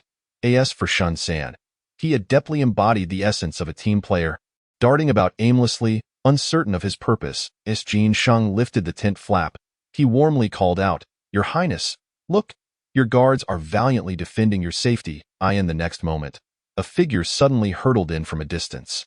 "Watch out, Your Highness!" Jian Shang reacted swiftly, delivering a kick toward the incoming shadow. However, upon its landing, he realized he had struck one of his own. "Kill!" A sudden chorus of roars erupted. Jian Shang turned to see a towering figure barreling toward him. Wild-eyed and ferocious, none other than the rampaging Su, who bare-chested. His muscular frame bore numerous wounds, yet they were but mere scratches upon his formidable physique. His fists, stained crimson with blood, gave him an almost beastly appearance. Akin to a rabid tiger, the little madman clung to Su's shoulder, screeching wildly and occasionally lunging at the guards with claws and teeth. Just then, Prince Luoyun stepped out of the tent. Witnessing the scene unfold, having been raised in luxury, he had never encountered such brutality, causing him to shudder involuntarily, warmth flooding beneath him. "Jian Shang, quickly, stop them," the prince urged, pointing at Su and the little madman. As a second-tier martial artist, Jian Shang instinctively recognized the prince's distress. Despite his unwavering loyalty, a flicker of disdain crossed his eyes. He glanced at Su and the little madman, furrowing his brow. "Your Highness, I suggest we let the guards handle them first. After all, there are still 3 other assassins. I should prioritize your protection." However, Prince Luoyun was unperturbed by such reasoning. The dampness beneath him filled him with overwhelming shame. And his singular thought was to eliminate the 2 that had brought him such disgrace. "By the command of the prince, I order you to deal with them, Your Highness, but your safety. Let the other guards protect me." "You must first deal with those 2. Do you wish to commit an act of insubordination?" His words rendered Jin Shang momentarily speechless. He realized he had no choice but to act, as he could not bear the burden of such a charge. Jin Shang commanded several guards nearby, "You are to safeguard the prince." With that, he rushed towards Su Hu and the little madman, driven by a desire to redeem himself from the humiliation he felt in the prince's presence. "Die!" Jin Shang charged forward, delivering a powerful punch to Su Hu. Sensing the strength of his opponent, Su Hu roared and retaliated with a fist the size of a sandbag. With a resounding crash, their fists collided, sending shockwaves that disturbed the earth beneath them. Jian Shang felt the force reverberate through his arm, his expression shifting as he gritted his teeth. Retreat. He unleashed his inner energy, forcing the standoff to yield. Su Hu was abruptly thrust backward by the unexpected surge. A glint of confusion flashed in Su Hu's wild eyes, surprised by the opponent's strength, but he quickly regained his composure. Meanwhile, Jin Shang was astonished. He realized his opponent had not utilized any inner energy during their exchange, relying entirely on brute force, yet that alone had drained 80% of his strength. What manner of beast is this? Perhaps having found an exhilarating opponent, Su Hu grinned, his smile almost feral. "Kill!" he bellowed, charging directly at Jin Shang. In response, Jian Shang drew his long blade, having discerned that his adversary was not human but rather a beast, a ferocious tiger. If a normal person possessed such raw strength, he might have been cautious. However, when faced with a beast, he felt unafraid. After all, there is an inherent disparity between man and beast. Li Dao skillfully executed the Gale Blade technique, wreaking havoc among the guards, leaving countless corpses in his wake. In the end, the remaining guards dared only to encircle him, none willing to advance, fearful of sharing the fate of their fallen comrades. Seizing the opportunity, he glanced at his interface. "Master. Li Dao, physique, 9.38, available attributes, 8.69. Though he had suspected as much, witnessing the available attribute total left him astonished. The amount was nearly equal to his own physique, indicating that after distribution, his physique could nearly double. This realization ignited an uncontrollable excitement within him, causing the corners of his mouth to curl into a slight smile. This display of elation sent ripples of fear through the surrounding guards, who presumed this murderous fiend was about to strike again. A few guards even began to retreat, having already suffered the loss of 4 or 5 dozen of their own, a sixth of their total number. However, they had never succeeded in inflicting even the slightest injury upon one another, not even a mere scratch. What was even more alarming was that, after an intense battle, they found themselves utterly fatigued from their constant evasions, while the individual before them appeared completely unfazed, as if they were a monster, devoid of exhaustion. Engaging such a foe, with no glimmer of hope in sight, rendered them on the brink of collapse. "Die!" Suddenly, a loud shout echoed from afar, resonating with extraordinary clarity. Subsequently, a tremendous commotion erupted nearby. Who could it be? Li Dao instinctively turned his gaze toward the source of the sound. The magnitude of the disturbance indicated that a skilled fighter was in action. The unfamiliar voice suggested that one of the guards must be facing this hidden expert. Realizing this, Li Dao glanced around at the guards, wiped the blood from his Qian Dynasty, and strode toward the direction of the sound. Witnessing this scene, the guards obstructing his path hurriedly scrambled aside, terrified of being effortlessly dispatched by this monstrous figure. Although Li Dao felt a pang of regret for the potential loss of his allies, he was not so heartless as to abandon his companions. Despite their temporary alliance and their somewhat erratic demeanor, as the leader, he bore the responsibility of bringing them back safely, especially given that he was expected to be capable of handling the situation. Chapter 15. Li Dao comes to the rescue. Physique doubled. What use is great strength if one possesses no true energy? Jian Shang relentlessly swung his blade at Su Hu, leveraging the true energy within him to suppress the exceptionally gifted Su Hu, taunting him with every strike as if to validate something.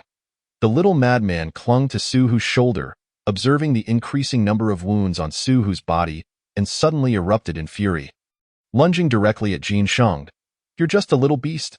Jin Shang unleashed his long blade, a 3-inch blade aura enveloping the sword as it cleaved toward the little madman. With a piercing scream, the little madman was sent flying. Himph! Witnessing this, Jin Shang's lips curled into a cold smile. "Guard captain, magnificent!" At this moment, the guards who had been bullied by Su Hu and the little madman suddenly began to cheer loudly. Jin Shang felt a surge of pride swell within him. The third prince of Luoyun nodded in satisfaction. Suddenly, he twisted his waist, furrowing his brow, and instructed a nearby guard, "Go fetch me a pair of underpants, and bring me a chair. Today, I shall witness how these assassins meet their demise." After the little madman was flung away, Su Hu stood frozen in place, involuntarily recalling certain vivid images. They were of his adoptive mother. A tiger lying in a pool of blood, surrounded by humans laughing, just as they were now. Ultimately, he saw someone donning the tiger's skin, laughing heartily, as the memories deepened. Su Hu's eyes reddened, and the wild aura emanating from him intensified. If someone were to observe Su Hu at that moment, they would witness the nameless true energy within him surging violently. With a resounding bang, a powerful aura erupted from Su Hu, stirring up dust from the ground. This spectacle instantly captured Jin Shang's attention. Is this a breakthrough? Yet, everything was far from over. Su Hu remained stationary when another wave of energy erupted from him, intensifying the wild aura surrounding him. If one were to scrutinize closely, they would notice that Su Hu's already impressive stature was gradually increasing at a steady pace. Thus, Su Hu's aura erupted 3 times consecutively before finally tapering off. At this juncture, the pride that had once adorned Jin Shang's face had entirely vanished, replaced by sheer astonishment. He had never witnessed an individual capable of breaking through 3 times in succession. He was even more perplexed as to why someone with true energy would refrain from utilizing it. Finally, Su Hu reached his limit. As his aura peaked, he suddenly sprang into motion. "Kill!" with a furious roar. Su Hu disregarded his wounds and charged straight at Jin Shang. "What of your breakthroughs? Today, you must die in this moment." Jin Shang's murderous intent intensified, fueled by envy toward the talent before him. Had he possessed such gifts, he would not have languished as an acquired martial artist for so many years. Yet, while he may never become a congenital martial artist, extinguishing a prodigious talent would still be worth it. Dominating blades 3 absolutes. Jin Shang's aura surged dramatically as a blade imbued with dark energy cleaved towards Su Hu. Unfazed, Su Hu retaliated with a punch. That instant, a phantom of a tiger's claw manifested atop his right fist. With a thunderous crash, the blade and fist clashed, generating intense shockwaves. As the dust settled, Su Hu had successfully blocked the strike. Observing this, Jin Shang's eyes glinted with malice, and without hesitation, he raised his blade once more. Dominating blades 3 absolutes. Second absolute. In the face of this attack, Su Hu resolutely chose to withstand it. After a fierce collision, he held his ground once more. However, as he braced against the blow, the wounds he had sustained began to bleed profusely, gushing forth like a fountain. Witnessing this, Jin Shang smirked mockingly. "Did you truly believe that a blade wound infused with energy would be so easily dismissed? The vessels beneath the surface of your wounds have been shattered. It is only a matter of time before you bleed to death." He glanced at the blade in his hand and sneered, "Be grateful to me. I shall deliver the final blow with my 3rd strike." With that, Jin Shang swung his long blade. Dominating blades 3 absolutes, 3rd absolute. This strike bore even greater momentum than the previous 2, aimed directly at Su Hu's face. Should this blow land, no matter how resilient Su Hu was, it would all be for naught. However, due to excessive blood loss, even someone as robust as Su Hu found himself weakened, rendered helplessly awaiting his demise. "Die!" Jin Shang bellowed, relishing the imminent fall of a genius beneath his blade. A wave of glee rising within him, one after another, they refused to make things easy. Suddenly, a voice rang out beside Jin Shang and Su Hu. In the next instant, Jin Shang's vision blurred, and he discovered that Su Hu had vanished. With a resounding thud, his 3rd strike cleaved through empty air, leaving a long gash in the ground. "Who?" Jin Shang roared in fury, raising his head to find a young man standing not far from him. The youth bore a blade at his waist, with his left hand lifting a petite figure. The very assassin he had previously sent flying with a single stroke with his right hand, he supported the very target he had just aimed for, clearly indicating that the 3 were allies. Hiss! Upon seeing Su Hu saved, the little madman weakly called out from Li Dao's grasp. Though still incomprehensible, he could sense a glimmer of joy within. "All right, you should focus on yourself for now." The little madman had also sustained a serious blow, but fortunately, being a Gu child endowed him with resilient skin and bones. Otherwise, he might have perished on the spot in response to Li Dao's words. The little madman emitted a weak sound before forcing himself to move, climbing onto Su Hu's shoulder and settling down comfortably. Upon witnessing that the little madman had survived, the madness within Su Hu's eyes diminished by a significant degree, replaced by a simple smile. Observing this scene, Li Dao was somewhat taken aback. He had not anticipated that Su Hu and the little madman would grow closer together. With the three now together and even exchanging pleasantries, Jian Shang felt a sense of humiliation wash over him. He immediately issued orders to the surrounding guards. "What are you all staring at? These three assassins have already incapacitated two of our own. Don't you dare hesitate, go and kill them." One assassin's head fetches 100 gold. To Jian Shang, the two most formidable opponents among the trio were no longer capable of resistance. The remaining one was merely fish in a barrel. 100 gold. Upon hearing this, the guards' eyes lit up, their greed ignited. It was not surprising. 100 gold was a staggering sum. Even in the bustling Deqian, 1 gold equaled 100 taels of silver. And 1 tael of silver equated to 100 wen. An average person earned roughly 21 per day. Thus, 1 tael represented 5 days of income, 1 gold equated to 500 days. And 100 gold was enough to sustain a typical 3-person family for a century. It is easy to imagine the allure 100 gold holds for an individual. Kill, at long last. One guard could no longer restrain himself and charged with his blade toward Li Dao and the others. Soon, the other guards followed suit, drawing their blades and surrounding them.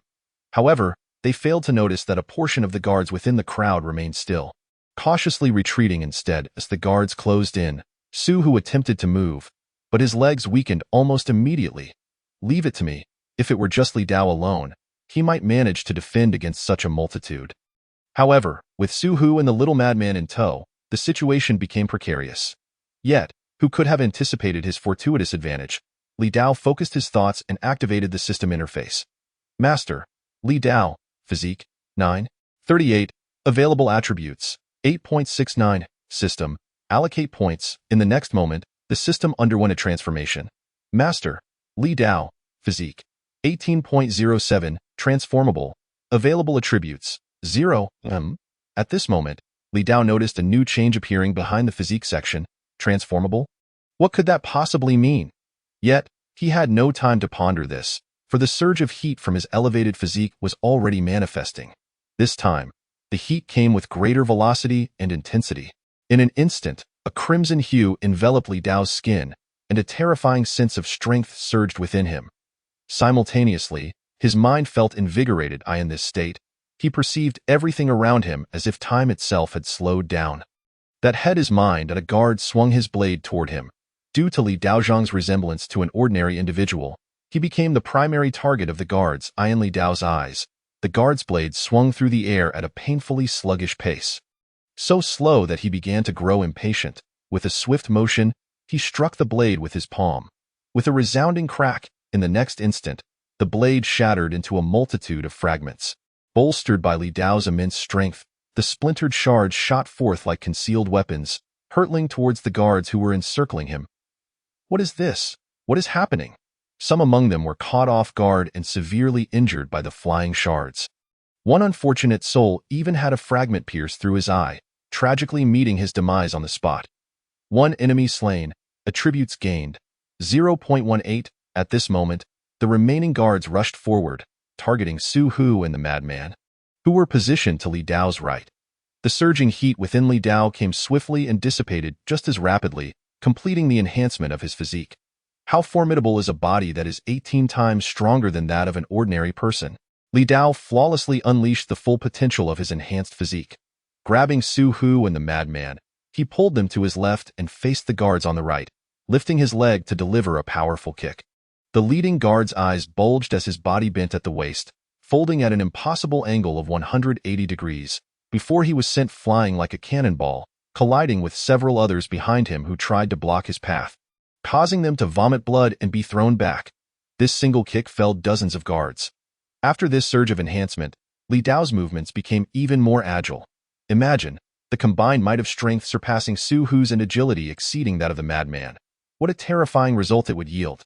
Amidst the crowd, Li Dao circled around, protecting Su Hu and the madman while simultaneously engaging the surrounding guards. Yet, despite all this, not a single guard could approach the trio. Those who fell victim to Li Dao's initial strike were guaranteed to perish on the spot. Without exception, in the brief span of just a few exchanges, over 100 guards lay defeated around Li Dao, some gravely injured, others on the brink of death, and a few already lifeless. It is worth noting that Prince Luoyun had brought only a little over 300 guards. And previously, Li Dao and his companions had already dispatched around 100 of them. Thus, of the remaining 200 or so guards, half were now sprawled on the ground. Adding to this the guards who dared not confront Li Dao. It could be said that nearly all had fallen. This scene finally snapped Jin Sheng, who was not far away, back to his senses. Another monster, and one even more powerful than the previous two. He also observed that this creature did not employ any true energy, relying solely on his physical prowess in combat. Yet he could hardly fathom how a human could possess such terrifying strength. However, soon enough, his heart swelled with excitement. Tio Slay, a being endowed with such talent, would grant him an unparalleled sense of accomplishment. Clear the way. Upon hearing Jin Sheng's command, a group of guards seemed to hear the call of a savior. Retreating from Li Dao without a moment's hesitation, as if any delay would be a sign of disrespect to their commander. Jian Sheng stepped forward, saying, "Though I do not know who sent you, I must extend my gratitude to your benefactor. For whichever faction it may be, losing talents like you must surely be a painful blow. Painful indeed?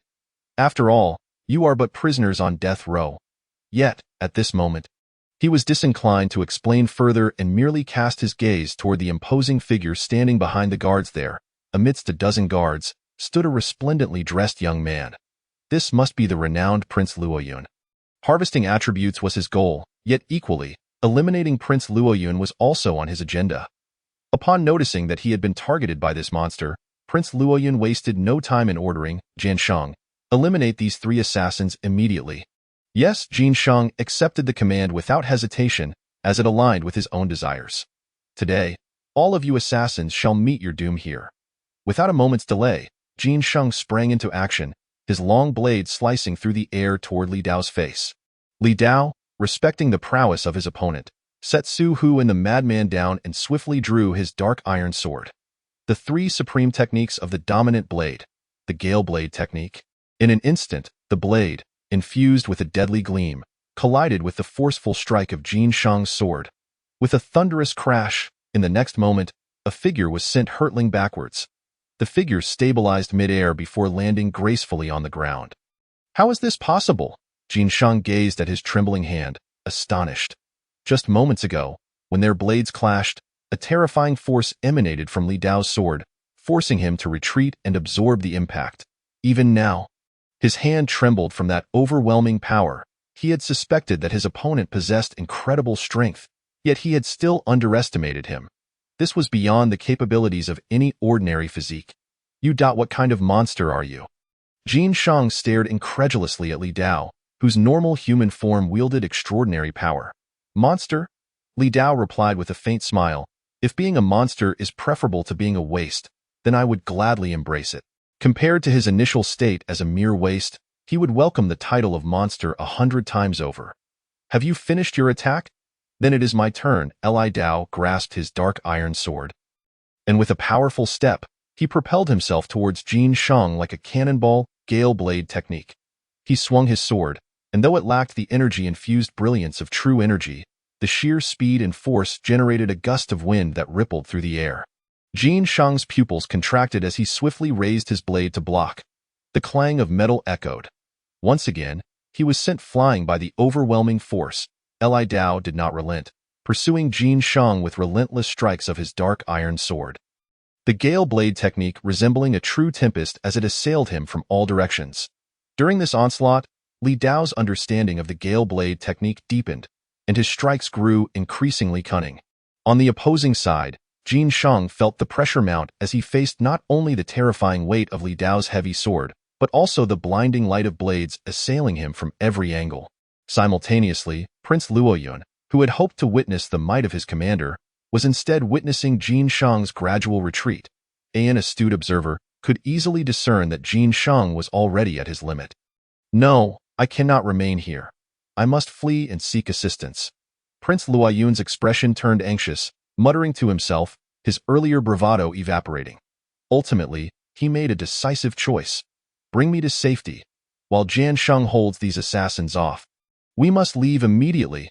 The guards, snapping back to reality, nodded in agreement. Yes, Your Highness. They were equally unwilling to confront such a terrifying adversary, preferring to escape with the prince. As for Commander Jian Sheng, they could only wish him good fortune. For they knew that in the usual course of events, they bore the brunt of the fighting while Jian Sheng largely reaped the accolades, leaving them unburdened by guilt. What is that delightful aroma? As he entered the military tent with his guards, Prince Luoyun wrinkled his nose, detecting a faint yet intoxicating fragrance. Before he could process it, he saw the guards around him collapsing one by one. Poisoned! This single thought consumed him. This must be Prince Luoyun, he realized. At that moment, he felt a chill at his neck and looked down to find a dagger unexpectedly poised against him. Turning around, he saw a plump middle-aged man, with an old man emerging from the shadows beside him. It was Shen San and the old ghost. Old ghost, this time the drug is on point. Previously, what you concocted was utterly useless. Shen San remarked, glancing at the fallen guards. The old ghost retorted without hesitation, it has nothing to do with my medicine. The wind changed direction. Enough. I will not argue with you now. If we delay further, the big guy and the madman may soon meet their end. Shen San kicked Prince Luoyun to the ground, commanding, Go. Have your guards fetch my 2 companions. I won't. Refusal means death. Shen San swiftly brandished his dagger, driving it dangerously close to Prince Luoyun's vital areas. All right, I will go. Startled, Prince Luoyun dared not defy him any longer, quickly acquiescing. Outside the tent, the guards were preoccupied with the unfolding spectacle. Suddenly, the tent flaps were thrown open, and 3 figures emerged. Your Highness, there are assassins. There are assassins here. What? Where are the assassins? The trio quickly garnered the attention of the remaining guards. However, what went unnoticed was that, despite their cries of alarm, none dared to approach, seemingly fearful of encountering another monstrous assassin. After all, the previous 3 assassins had proven to be no trifling matter. Speak. Shen San pressed the dagger against Prince Luoyun's ear.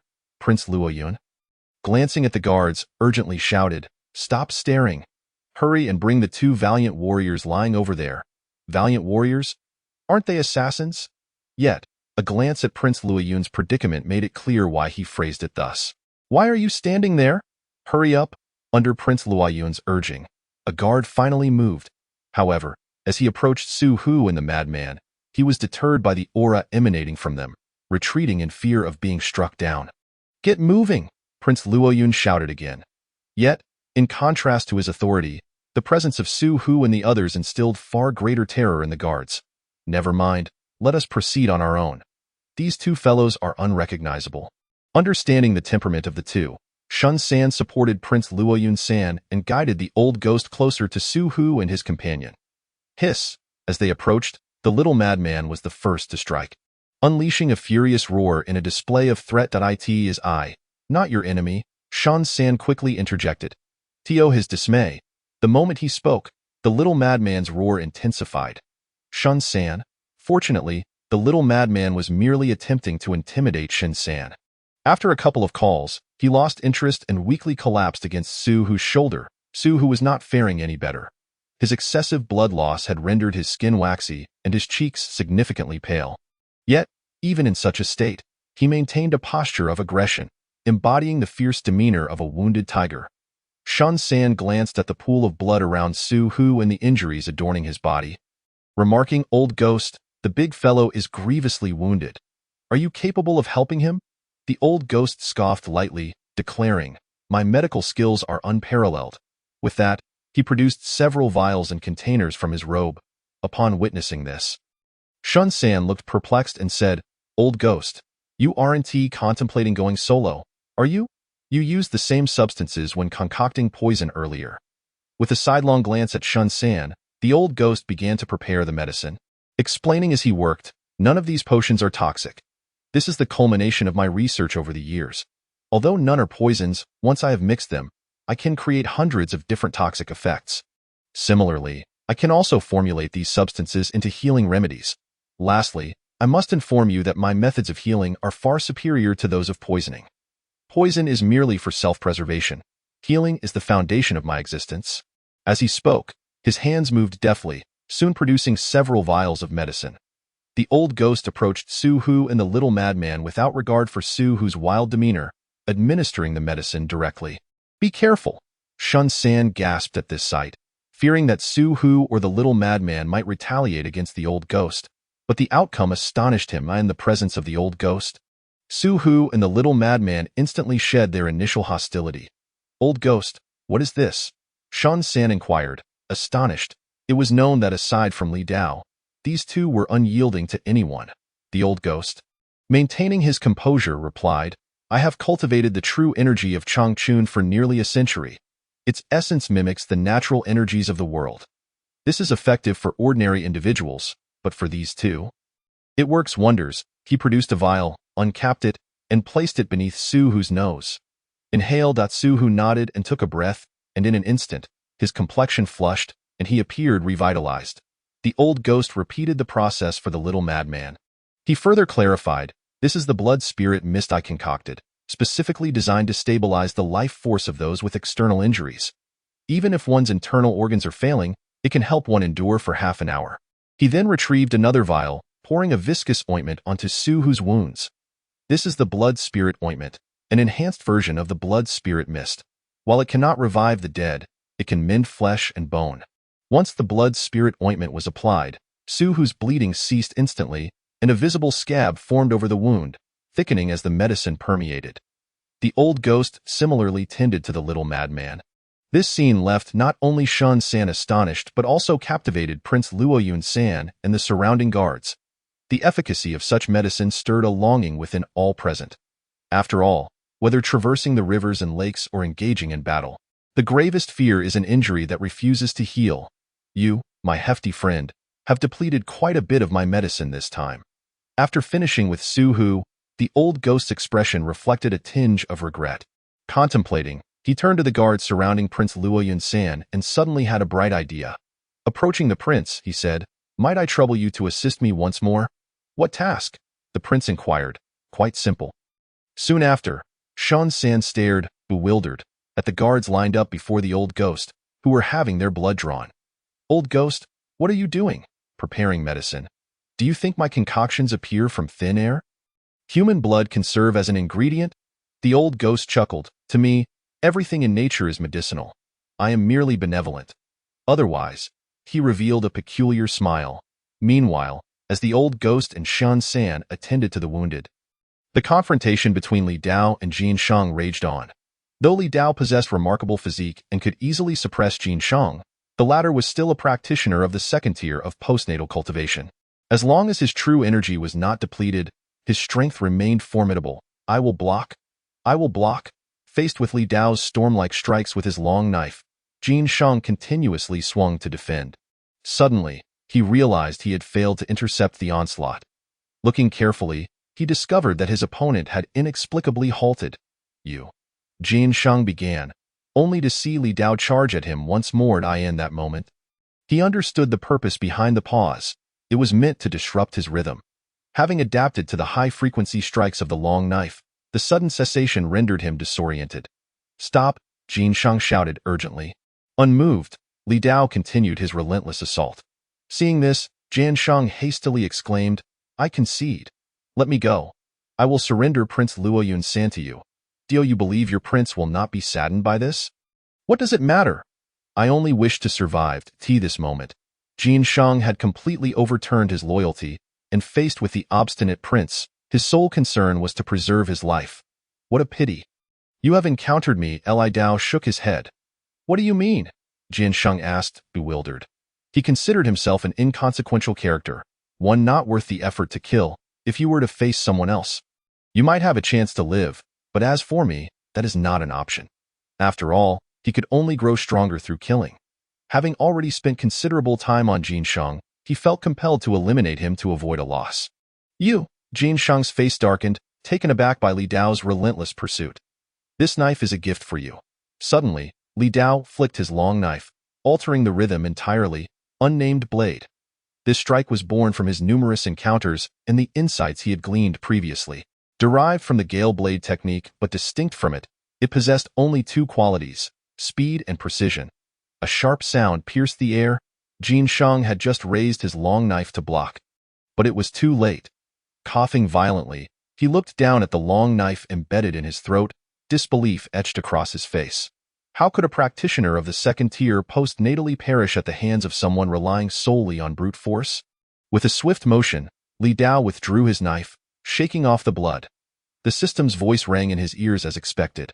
One enemy killed, attributes gained.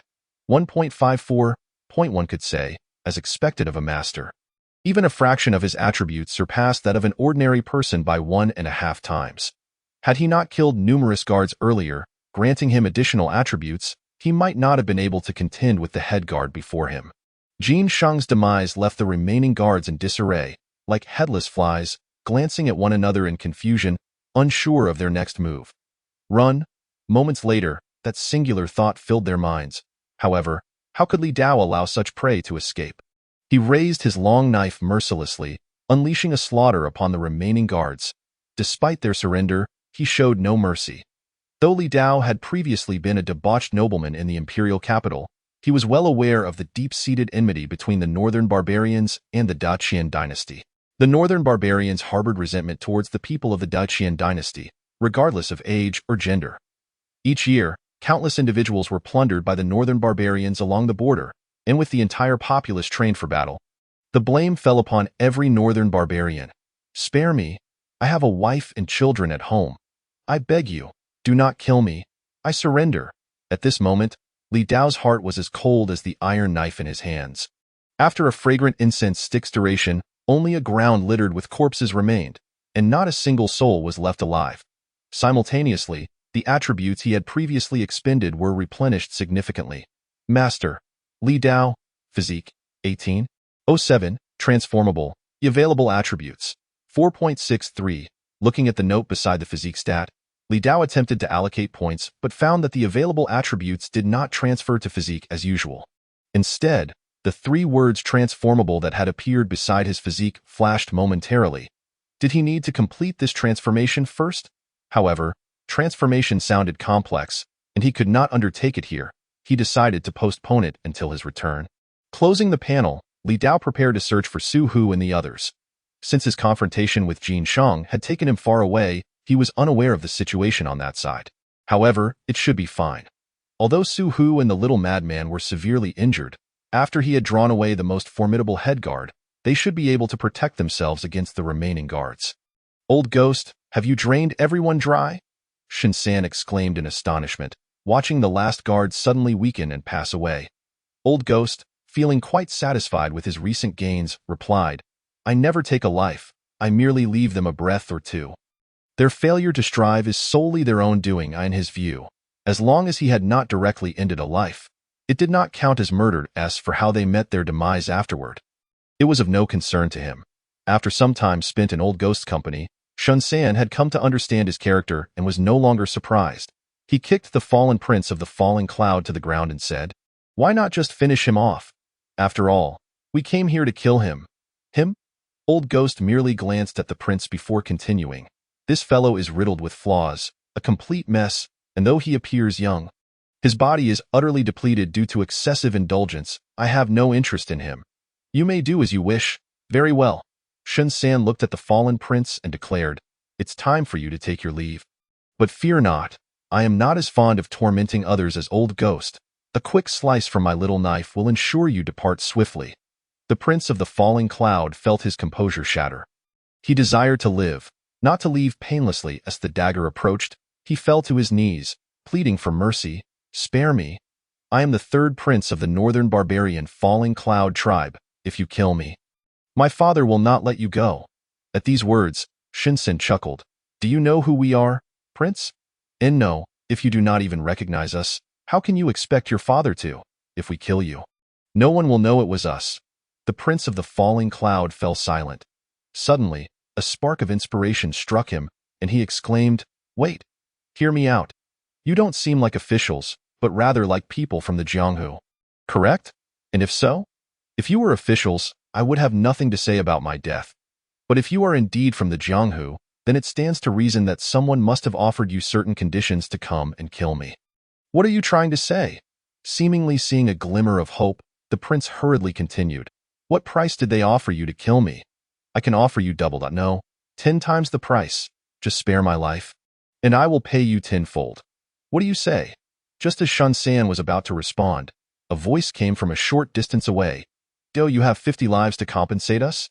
Sun San turned to see Li Dao, his face lighting up with joy. Boss? Has that master been dealt with? Yes.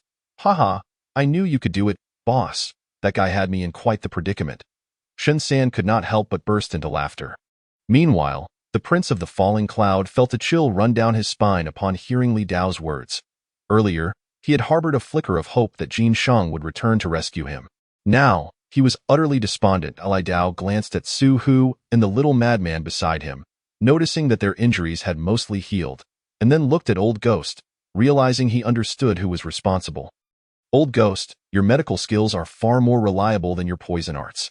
Old Ghost, unfazed by the jest, replied candidly, my medical skills have always been more dependable than my poison arts. Li Dao nodded and turned to the prince of the falling cloud. Is this the target? Sun San nodded. I was just about to take care of him. With a swift motion, the black iron blade plunged into the chest of the prince of the falling cloud. The prince looked down at the dagger in disbelief, unable to comprehend how he had met his end before he could even negotiate further. But it was too late. He felt his life slipping away. Moments later, a notification echoed in his mind. Kill one enemy, gain attribute. 0.06. Li Dao stared at the lifeless body of the prince of the falling cloud with confusion. Just how inept could this fellow be to yield so little attribute? It was even inferior to his initial constitution. Oh well, even the smallest mosquito is still meat. I can hardly return the attributes. Meanwhile, Sun San snapped back to reality, stunned. Is that it? He.S. dead? Li Dao retorted. What? Should we keep him around for New Year's? Sun San was momentarily speechless, then suddenly approached the corpse of the prince of the falling cloud and began rummaging through his clothes. What are you doing? Li Dao was startled by Sun San's actions. This guy already looked questionable. Was he also a pervert? Without turning around, Sun San chuckled. Can't waste a good corpse. He fished out a string of beads from the prince's body and asked, Boss, these beads are quite nice. Do you want them? Realizing Sun San was indulging in his old habits, Li Dao replied, You keep them. Without hesitation, Sun San tucked the beads into his own pocket and continued searching the corpse. Li Dao turned to Old Ghost and the others, saying, Let us take a break for now. We'll return to Chengdu town in half an hour. After speaking, he found a clean spot and sat down to rest.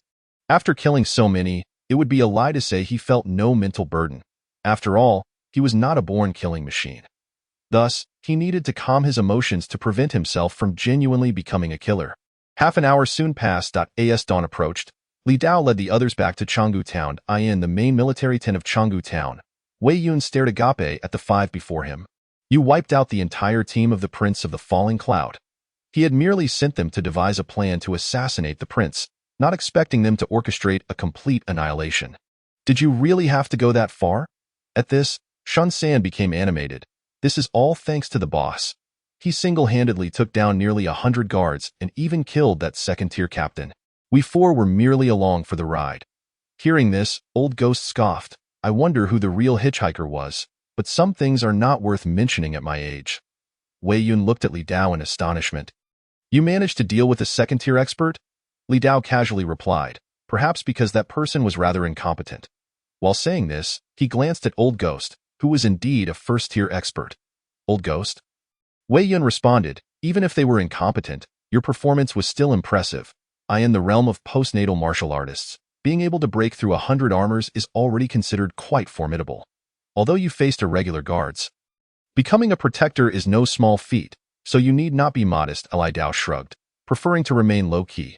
Noticing Li Dao's reluctance to elaborate, Wei Yun opted not to prolong the awkwardness and suggested, after a night of turmoil, I suppose you 5 are tired. Please, go rest. Sun San interjected, I say, Commander Wei, you're not suggesting we rest in a prison cell, are you? Of course not. You've all been a tremendous help to me. I will provide each of you with a separate tent for your rest. Sun San smiled in satisfaction. Now that's more like it. The five exited the main military tent and, under the guidance of a soldier, soon arrived at five adjacent tents. Shun San and the others instinctively turned their gazes toward Li Dao. Choose any tent. Once you're rested, we can tackle the next two tasks. With that, Li Dao entered the central tent. The remaining four exchanged glances before each selecting a tent to enter. Inside the tent, Li Dao found a bed and a table laden with food. Instead of approaching the food, he sat cross-legged on the bed, silently reciting, Interface. Owner, Li Dao, Physique. 18.07, Can Evolve, Available Attributes. 4.63, Gazing at the words Can Evolve, he hesitated briefly before decisively confirming his choice. In the next moment, he felt a jolt throughout his body. A wave of inexplicable tearing pain surged from within him, not merely the tearing of flesh, but as if every single cell in his body was being ripped apart, an experience beyond description. Simultaneously, information regarding the evolution of his physique began to fill his mind. It explained that when a person's physique reaches a certain level, they hit a limit. To break through this limit, one must enhance their body's potential. Practitioners can rely on true energy to shatter their limits, undergoing a transformation akin to a major breakthrough. However, Li Dao was different. He lacked true energy, and there was none within him to aid in breaking through his limits. Thus, he had to rely solely on his physique to achieve this breakthrough. Such a feat was challenging for most, but with the system he possessed, breaking through was relatively easy. He simply needed to allocate points. What he had to endure was the agony of transcending his limits. If he could not withstand the pain, then having the system was unnecessary. Despite the excruciating nature of this transformation, it bore unique advantages. Each time he evolved, one of his bodily functions would undergo a special transformation, yielding unforeseen benefits. Understanding the nature of this evolution, Li Dao gritted his teeth and began to endure. His system was his secret, and he did not wish for his abnormalities to be discovered. Yet, the tearing pain only intensified, gradually numbing his entire being. Time flowed slowly. After an undetermined span, Li Dao felt the pain begin to subside. Simultaneously, he sensed changes occurring within his body. It was as though the transformation had begun. Was this skin? Li Dao keenly sensed that the change was occurring within his skin. At that moment, his skin felt as though it were undergoing a transformation, manifesting alterations that he could not quite comprehend. Nonetheless, regardless of the nature of these changes, it should ultimately bode well for him. If there were anyone present at that moment, they would observe that Li Dao's skin gradually darkened. After several minutes had passed, the pain within his body dissipated entirely, and he understood that his metamorphosis was complete. He lowered his gaze and discovered that his skin had turned completely dark. In his astonishment, he soon realized that this appeared to be merely a layer of dead skin, with his true skin lying beneath it. He immediately reached out and tore at that layer of dead skin. As it ripped apart, it revealed the true state of his skin. Compared to his previous complexion, his skin had become significantly fairer, yet it was not excessively pale. It bore a healthy hue. However, this was not the aspect that drew his attention. Upon closer observation, he found that his skin remained as supple as that of an ordinary person, yet its texture seemed to have undergone a transformation. Resilience. Indeed, his skin had become more resilient than before. Li Dao swiftly tore away the dead skin from his entire body, discovering that every inch of his skin exhibited the same transformation. Panel, Master, Li Dao, Physique. 18.07, Available Attributes. 4.63, As expected. The transformation was complete. The text in parentheses had vanished, yet the specifics of his changes were not displayed on the panel. Perhaps he should try allocating some points? A thought crossed Li Dao's mind. Master, Li Dao, Physique. 22.70, Available Attributes. 0. There was no change. It did not align with his earlier assumptions that the requirement for point allocation would double after reaching a certain level of physique. It still operated on a straightforward principle. The more points he allocated, the greater the enhancement of his abilities. The familiar warmth coursed through his body, reshaping both his physique and mind. Uniquely, he realized that this time, alongside the strengthening of his physique, his skin exhibited changes unlike any before. This must be the special transformation the system had referred to, though he had not anticipated it manifesting upon his skin. Was this an increase in toughness? Suddenly, a thought struck Li Dao. He rose and picked up the mysterious iron blade that he had placed on his bedside. Without a moment's hesitation, he grasped the blade firmly and decisively drew it across his left arm.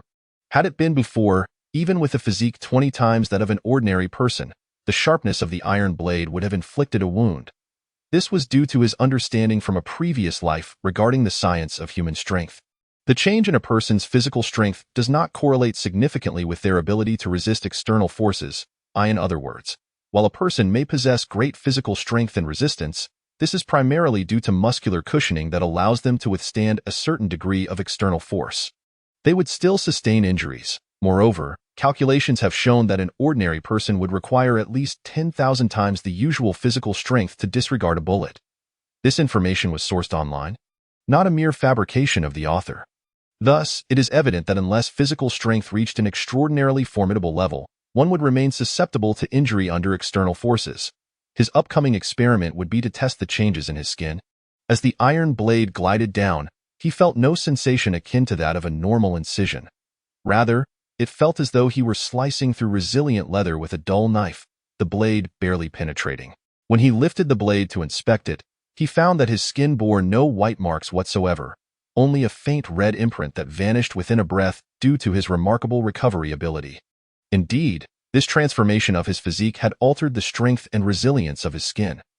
Otherwise, had this strike occurred with his previous skin, it would surely have drawn blood, even injuring the underlying muscle. Subsequently, Li Dao began to test the maximum force his skin could withstand. Using the iron blade as a premise, double the strength of an ordinary person proved futile.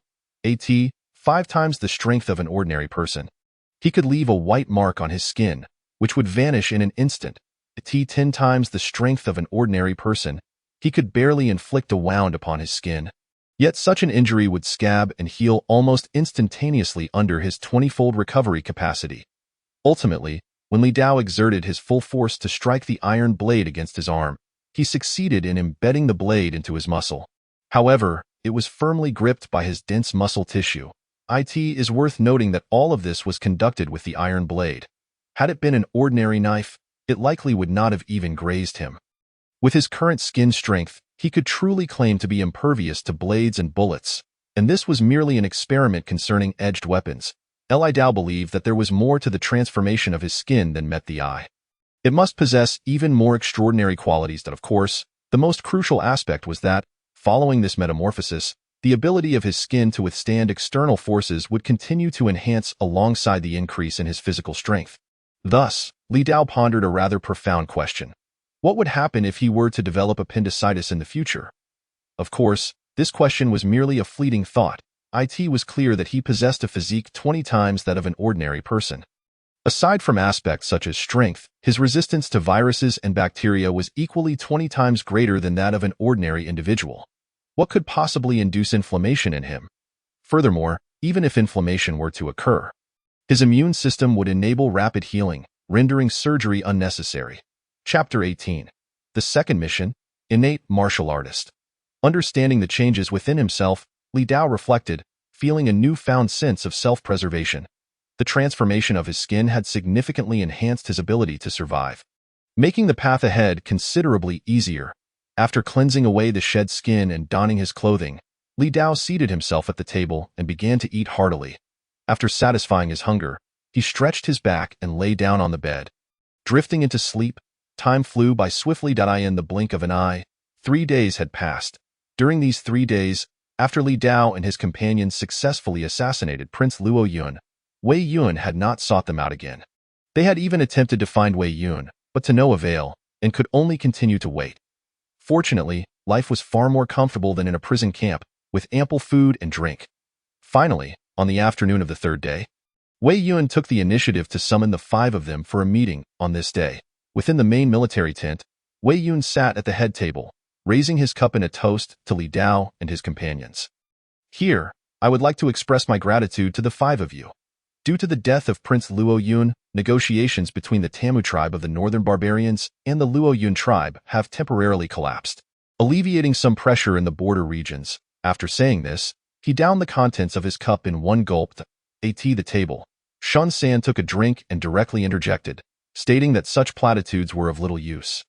It would be better to provide them with tangible benefits, such as arranging household registration and freedom for the 5 of them. Wei Yun's lips twitched. He had underestimated Shun San's audacity. He had merely intended to express goodwill. Yet this fellow took it to heart.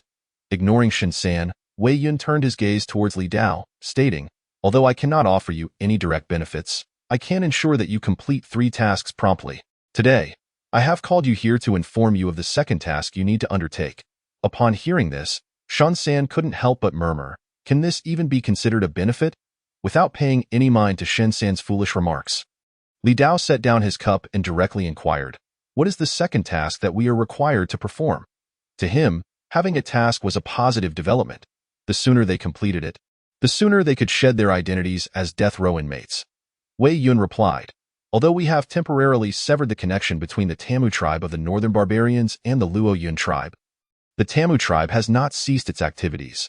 According to information obtained from our frontline scouts, the Tamu tribe has not only been negotiating with the Luo Yun tribe, but has also commissioned 100,000 arrows from the northern barbarian fire tribe. It is anticipated that these arrows will be used against the forces of our Qian army." Upon hearing this, Shun San's expression changed. "Are you saying, Wei, that our task is to intercept these 100,000 arrows?" Wei Yun shook his head, "Of course not." Shun San sighed in relief. "That is more like it." But then Wei Yun continued, "It is not to intercept the 100,000 arrows, but rather to find a way to destroy them." Bam! Shun San immediately slammed the table and stood up, exclaiming, "Wei, don't take us for fools. Such a crucial resource as 100,000 arrows cannot be compared to that useless Prince Luo Yun. Surely, there will be numerous guards and experts escorting those arrows. You are simply sending us to our deaths." Facing Shun San's attitude, Wei Yun remained unperturbed. After all, what was there to argue with a fool? He turned to Li Dao and asked, 9527, "What are your thoughts on what I have just said?" Li Dao set down his cup and replied softly, "This task is indeed beyond the capabilities of ordinary individuals. If Commander Wei, you do not wish to lose credibility with us, there must be more to this than you have revealed." Wei Yun could not help but applaud, exclaiming, "I have indeed underestimated your intelligence. You are correct. This task is indeed quite challenging." Thus, he turned to Shun San and continued, "Therefore, not only will the 5 of you be going, but I will also bring along a portion of the Wei Wu camp to accompany you." Shun San pouted.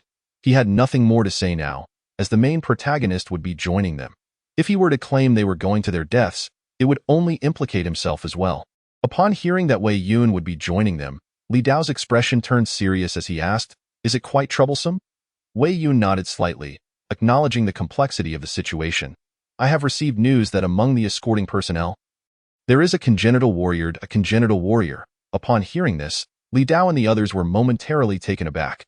Over the past few days, through discussions with Old Ghost and others, Li Dao had gained some understanding of the hierarchy of martial cultivation in this world, which is categorized into the following realms: acquired warriors, congenital warriors, masters, and grandmasters. Among these, grandmasters are figures of national significance, usually representing the profound heritage of their respective nations and seldom intervene in affairs. Masters, on the other hand, are the most formidable figures in the martial world, yet they are exceedingly rare, constituting the upper echelon of an entire dynasty. Congenital warriors are the mainstream in the martial realm. When people speak of renowned masters, they often refer to those at this level. From Li Dao's perspective, ordinary individuals are akin to minor monsters, acquired warriors are elite creatures, while congenital warriors represent the boss-level entities. Though the terms acquired and congenital differ by just one character, the disparity in strength is at least tenfold. The last opponent he faced, Jin Sheng, was merely an acquired second-tier warrior, not even at the first-tiered a congenital warrior. Are you joking? Who could possibly contend with that? Shun San's face was fraught with anxiety, clearly aware of the formidable nature of congenital warriors. Wei Yun spoke, reassuring them, "Rest assured, you need not engage with that congenital warrior. I shall handle it myself." Shun San expressed his astonishment. "You are congenital?" Wei Yun responded with a faint smile. "Why not?" Shun San was momentarily speechless, realizing he had been unwittingly challenging a prominent figure of the congenital realm all this time. And for a moment, he felt a surge of admiration for himself. "What do you think? Will you accept this mission?" Wei Yun turned to Li Dao. "Accept or not?" Li Dao met Wei Yun's gaze and replied, "We might wish not to, but do you consent?" "I do not." "Then why waste breath?" Wei Yun. Well, it was his own folly. 2 days later, outside Chengdu town, Li Dao and his companions gathered on horseback. just like before. However, unlike the previous occasion, they were now accompanied by a multitude of others. 9527. Long time no see. An acquaintance suddenly greeted Li Dao. Captain Li Dao recognized the newcomer as Captain Lu, with whom he had shared many interactions in the past. Captain Lu surveyed Li Dao and his 4 companions and remarked, "If you complete this mission, you should be able to leave the death row camp soon. Right?" Just 2 more times Li Dao was candid with Captain Lu, knowing he would likely be aware of such matters. TSK. Captain Lu couldn't help but exclaim, "It seems you are on the right track." Li Dao shrugged. Who knows the outcome until the end? He was hesitant to make any guarantees, unless he truly attained freedom one day. After a brief exchange, Captain Lu departed, as he was a 100-man captain and, aside from Wei Yun, was among the highest-ranking individuals needing to lead a team. Shortly thereafter, Wei Yun emerged on horseback. With a commanding order, the troops set off towards the outskirts of Changgu. They advanced ahead of schedule. The Weiwu camp, under Wei Yun's leadership, arrived at the designated ambush site earlier than expected, an intersection between the Fire Tribe and the TMU Tribe. This area, characterized by arid plains, featured only a single thoroughfare, which served as a crucial passage for the TMU Tribe's escort team. Thus, Wei Yun had his men lay in ambush along this route. Just as Li Dao found a suitable hiding spot, he noticed Captain Lu and his subordinates approaching nearby. He wore a puzzled expression. "Captain Lu, what brings you here?" Captain Lu waved his hand dismissively. "No need to mind us. We merely wish to join you in ambush for added safety." Upon hearing this, Li Dao was momentarily speechless but relented. Shen San and a few others shared the same sentiment and also positioned themselves near Li Dao for the ambush. Time flowed slowly, and soon, an entire night had passed without a sighting of the TMU Tribe's escort team on the solitary road. Under the blazing sun, Shen San, drenched in sweat, remarked, "Is that fellow Wei mistaken? Why has no one arrived yet? If they don't show up, are we to wait indefinitely?" As these words escaped his lips, the soldiers around Captain Lu shot him disapproving glares, displeased with his reference to Wei Yun. Yet, Shen San, unconcerned, retorted, "What's wrong with speaking out? Even death row inmates have a voice. Enough chatter. There's movement." Li Dao interjected suddenly. At his words, Shen San promptly fell silent, and the others rose to observe. Indeed, they soon spotted a convoy approaching from the distance. Its banner unmistakably belonging to the TMU Tribe, the very escort team charged with transporting the 10,000 arrows. Captain Lu rose slightly to scrutinize the approaching party, frowning slightly. "This convoy seems rather numerous, doesn't it? 1,000 men. That's sufficient to instigate a minor war," Li Dao remarked. Catching sight of 2 distinct tribal banners within the convoy, it appears there are not only TMU Tribe members, but also individuals from the Fire Tribe among them. Hence the larger contingent. The Fire Tribe? After a moment of contemplation, Captain Lu quickly deduced the reason. This must be due to the previous incident with the Luoyan Tribe, which heightened the TMU Tribe's vigilance. Thus, they sought assistance from the Fire Tribe to escort these supplies. Upon acknowledging the enemy's increased numbers, the expressions of those nearby soured. The task was already formidable, and now, with this unforeseen complication, it had become exceedingly challenging. Observing that there was no activity from Wei Yun's side, Li Dao concluded that the mission would proceed as planned. It was precisely his intention to remain in ambush. After all, as long as there were no exceptionally powerful adversaries, the more ordinary or slightly weaker acquired warriors that approached would only work to his advantage. Especially after his skin had undergone a transformation, the strategy of overwhelming numbers had nearly lost its efficacy against him. Most individuals could not even breach his skin, rendering them no threat. Those who posed no danger were akin to lambs ready for slaughter in his eyes, coupled with his extraordinary stamina and regenerative abilities. He felt confident that, given the time, he could single-handedly eliminate this 1,000-strong convoy. As time passed, the combined forces of the TMU Tribe and Fire Tribe drew ever closer to their ambush position. Finally, the enemy convoy entered the designated ambush zone. At that moment, a signal horn sounded across the plains. Upon hearing it, Captain Lu decisively commanded, "All units, rise and shoot." In an instant, 200 archers emerged from the hills on either side of the convoy, unleashing a torrent of arrows upon the unsuspecting caravan. Simultaneously, the troops of the TMU and Fire Tribes realized they were under ambush and hastily shouted for their comrades to prepare for battle. Yet, it was too late. The first wave of arrows rained down, claiming many lives among the escort personnel. Before they could react, under Wei Yun's command, a second barrage of arrows surged forth towards the convoy. "You shall pay for this!" A furious roar erupted from within the convoy. In the next moment, a figure leaped into the air from the TMU tribe's ranks, with a flourish of his arms. He redirected a portion of the arrows with an invisible force, causing them to fall harmlessly to the ground. Witnessing this, Li Dao murmured to himself, "Qi externalization. A congenital warrior. This individual must be the congenital warrior concealed within the TMU tribe's convoy." At that moment, Wei Yun also took note of the figure that had suddenly emerged. He promptly commanded, "Frontline, charge, rear guard, provide cover, and neutralize the arrows." With that, he drew his long knife from his waist and charged towards the congenital warrior who had deflected the arrows. Half of his soldiers surged forward towards the convoy, while the other half continued to rain arrows, all to cover their comrades on the opposite side. Li Dao observed this scene without hesitation, seizing his black iron knife to follow the lead charge westward. After all, the sooner he engaged, the greater the potential for harvesting attributes. Captain Liu, witnessing this, swiftly ordered, "All units, charge alongside 9527. This time, he emphasized the faith of following. Likewise, Su Hu and the others, upon seeing Li Dao take action, wasted no time in joining the fray. Just moments ago, there had been a calm stillness. Now, chaos erupted as the two forces clashed violently. Chapter 19.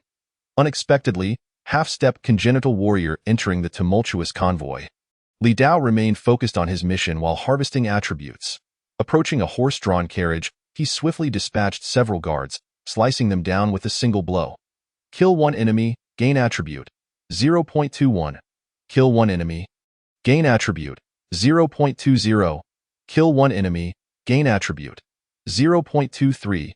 Ignoring the system's notifications, he opened the back of the carriage to reveal neatly arranged arrows, emanating a faint woodsy fragrance, clearly freshly crafted. Here, Li Dao spotted Captain Liu and waved him over. Upon hearing him, Captain Liu quickly approached with his men and also laid eyes on the newly made arrows. "You destroy the arrows. I'll provide cover." Li Dao stated directly, agreed. Lu Fuzhong nodded slightly, immediately instructing his subordinates to prepare. Upon noticing someone attempting to intercept the arrows, the members of the TMU tribe rushed forward to obstruct them.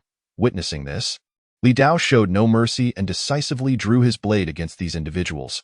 Within mere breaths, those who came to assist were swiftly dispatched, their forms tumbling to the ground, their attributes absorbed into his panel.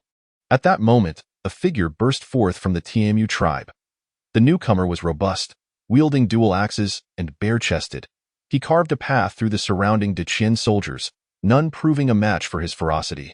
Seemingly targeting Li Dao as the most formidable among the Qian soldiers, he bellowed, "You rogue, cease your arrogance." No sooner had the words left his mouth than he swung his axes directly at Li Dao's face. "Jiawu Er Qi, be careful," Lu Fuzhong shouted urgently upon witnessing this scene. The aggressor exuded an overwhelming ferocity, and Lu feared he might not withstand even a single one of his strikes. Originally, Li Dao had presumed that such a large contingent would not rely solely on one innate martial artist for protection, expecting to encounter other postnatal warriors among them. Just as he thought this, one emerged as the dual axes approached. Li Dao's eyes reflected no fear. He raised his sword to meet the onslaught. The burly man, taken aback that a youth half his height dared to block his dual axes with one hand, felt both belittled and disdainful. "How foolish! I shall show you the true extent of my strength." With a force that seemed capable of splitting mountains, the axes descended upon Li Dao's sword. With a thunderous crash, the blade and axes collided. However, a startling scene unfolded. Li Dao, with merely one hand and one sword, managed to halt the advance of the 2-meter-tall warrior wielding dual axes. This spectacle left Lu Fuzhong completely dumbfounded. He recalled that not long ago, Li Dao could barely contend with a postnatal 5th-tier leader from the northern barbarians, and yet here he was, effortlessly countering a postnatal warrior of equal caliber. Was such rapid progress even conceivable? Particularly remarkable was that Li Dao had not employed any internal energy, relying entirely on sheer physical strength. How is this possible? The burly man stared incredulously at the youth who had thwarted his dual axes. Li Dao smiled lightly and remarked, "Your precision is commendable, but but your strength leaves much to be desired. The burly man began to retort, but suddenly felt an overwhelming force emanating from his axes. With a swift motion, Li Dao flicked his wrist, causing the man's grip to falter, and the dual axes flew into the air. Unnamed slash, Li Dao's sword arced upward, swiftly piercing the burly man's neck. One enemy slain, attributes gained. 1.08 In the next moment, the man collapsed to the ground. Coming to his senses, Lu Fuzhong couldn't help but give Li Dao a thumbs up. Li Dao nodded and turned his attention to the remaining foes. Meanwhile, amidst the larger battle, Wei Yun had also engaged with the innate martial artist from the TMU tribe. It was evident that the innate martial artist was no ordinary foe. The clash between them unleashed waves of internal energy that deterred onlookers from approaching. The Qian Dynasty, how dare you ambush our TMU tribe's convoy? Do you not fear the wrath of the northern barbarians and the Qian Dynasty? The TMU innate martial artist shouted, infuriated as he witnessed the destruction of the 10,000 arrows he was tasked to protect. War?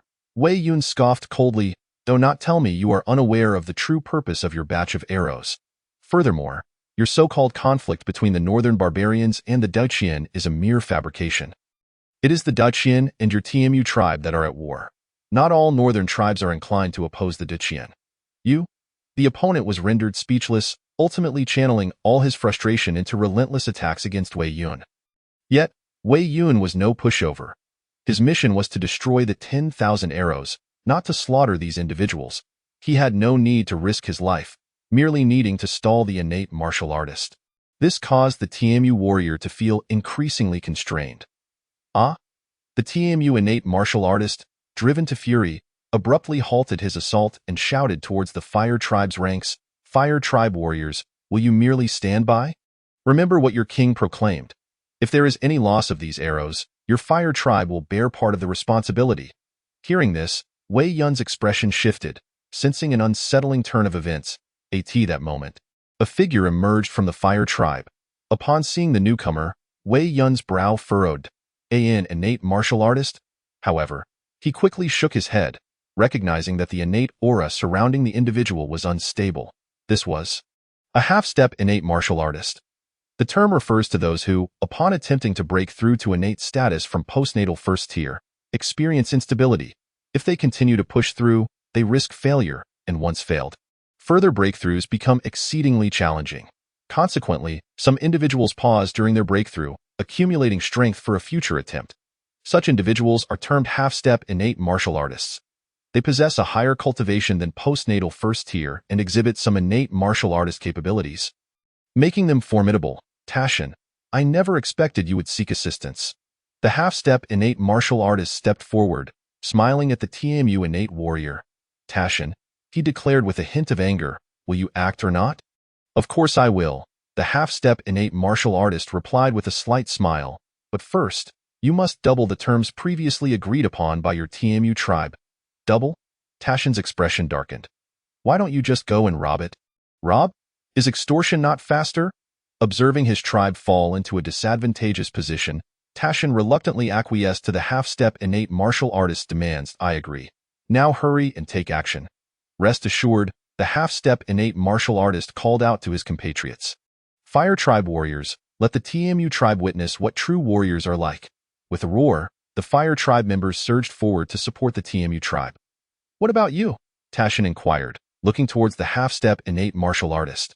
The latter glanced at Wei Yun and stated, I am but a half-step innate.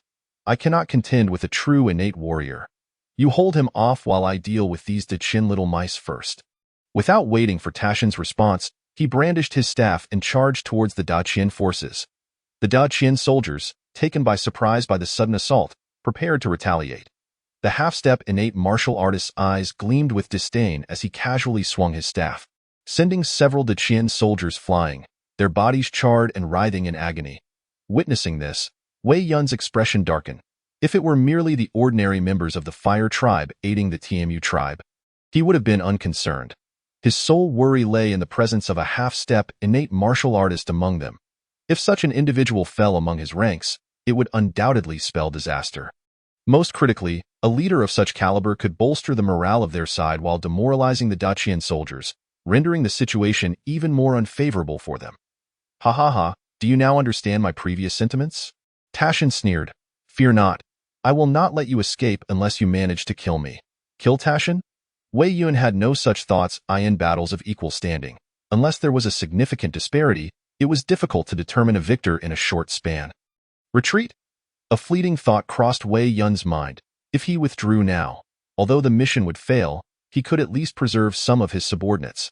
However, if he continued, it was likely that all his men would perish here. And he himself might also fall victim to the combined might of Tashin and the half-step innate martial artist. Just as he wrestled with indecision, a commotion erupted from the Qian ranks not far away. Both Wei Yun and Tashin instinctively turned to look, discovering that the half-step innate martial artist had encountered a formidable opponent. Big guy, die.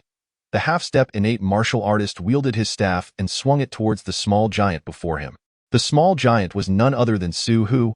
Kill! Su Hu roared, his hands forming claw-like shapes as they struck towards the descending staff. The clash produced a resounding noise.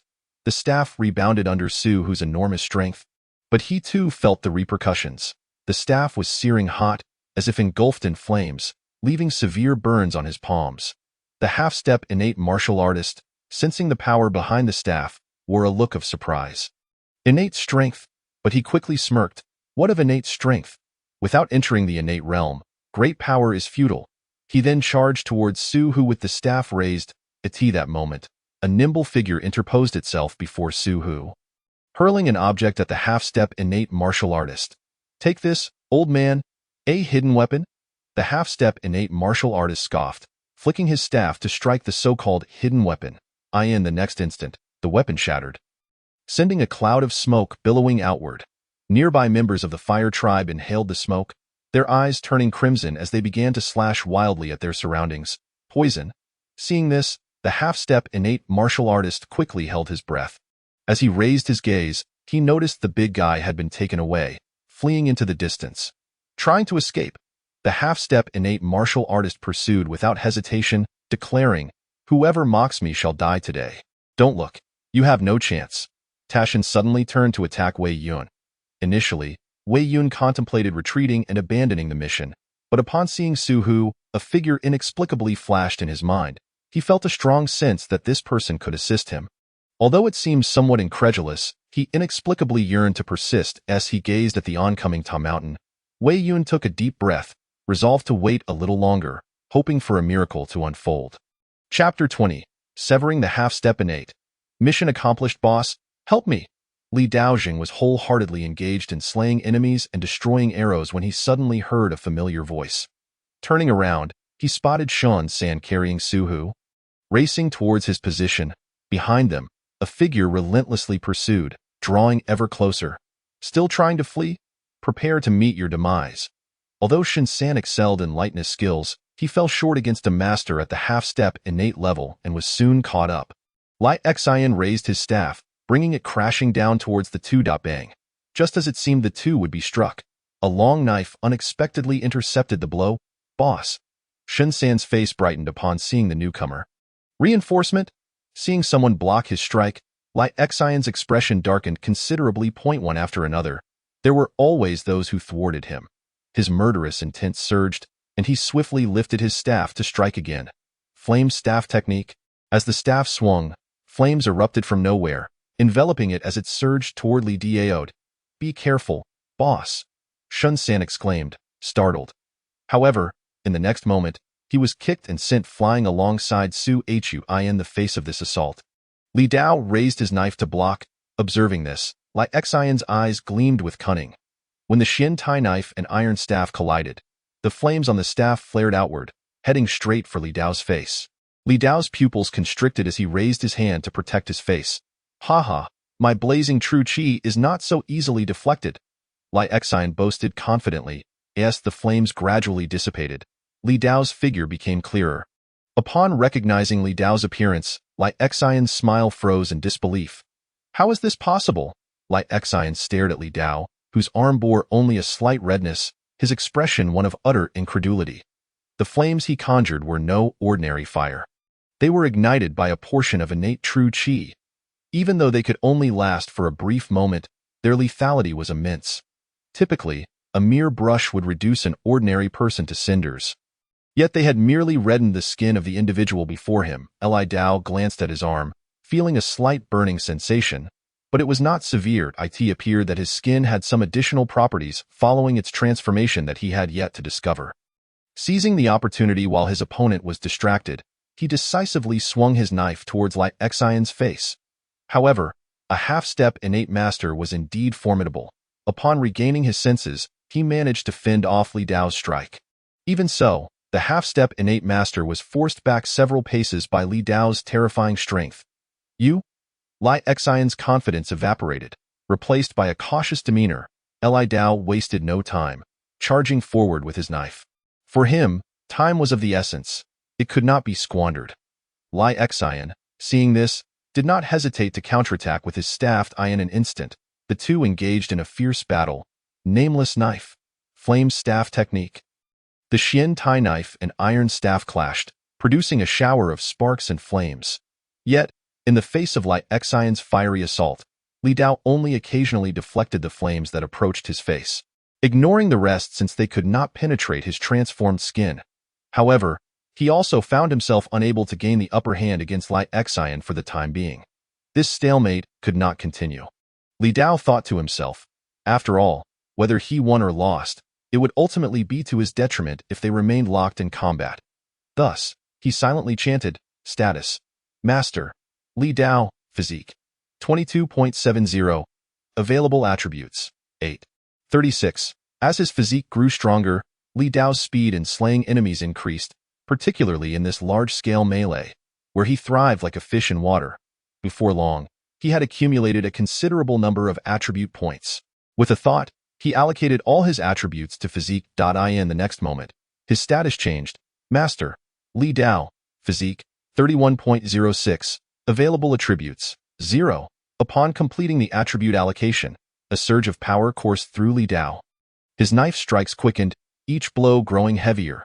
If anyone felt the impact of Li Dao's sudden surge in strength, it was undoubtedly Li Xian, who was locked in combat with him. As time passed, Li Xian's expression shifted from grave concern to astonishment, ultimately revealing disbelief. He had never encountered someone whose strength and speed increased with every strike.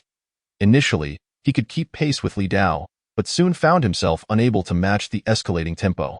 With a sharp sound, Li Xian felt a sudden pain in his chest, realizing he had failed to block a strike that had left a gash upon him. Witnessing this, Li Dao's murderous intent intensified, and he pursued without mercy. Li Xian attempted to utter something, but was interrupted by an onslaught of attacks. Li Dao continued to strike with his knife while rapidly observing Li Xian's movements. After a period of engagement, he began to discern patterns in his opponent's techniques, thanks to his extraordinary mental acuity, which was 30 times that of an average person. In a brief span, he had analyzed and summarized the iron staff techniques his opponent employed. Once he grasped the patterns, it meant he could identify the vulnerabilities within those techniques. Finally, as Li Xian raised his staff, Li Dao spotted an opening and quickly made a judgment. This time, instead of blocking with his knife against the incoming strike, he raised his right hand to grasp the staff directly. Li Xian. This appeared to be a fool's errand. Bang!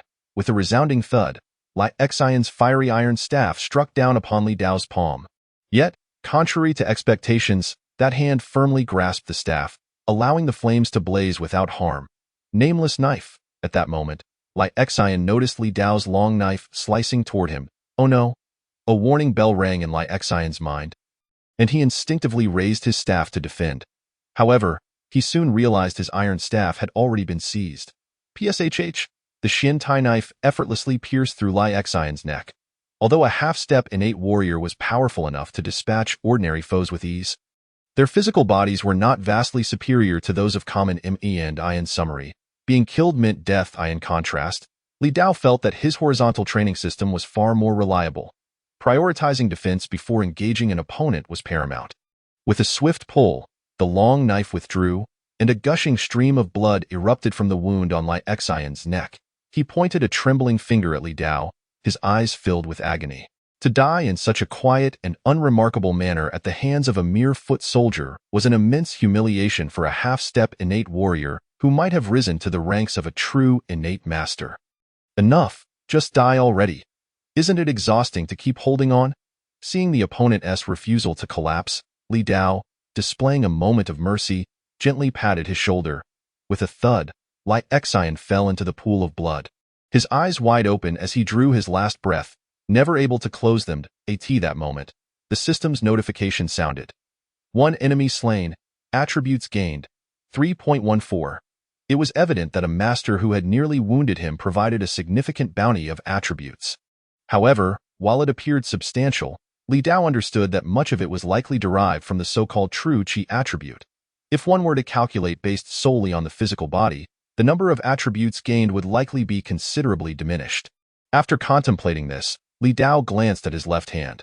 Despite his skin having transformed and possessing great resistance, a layer of burn had formed due to his firm grip on the staff. Yet, it was of little consequence.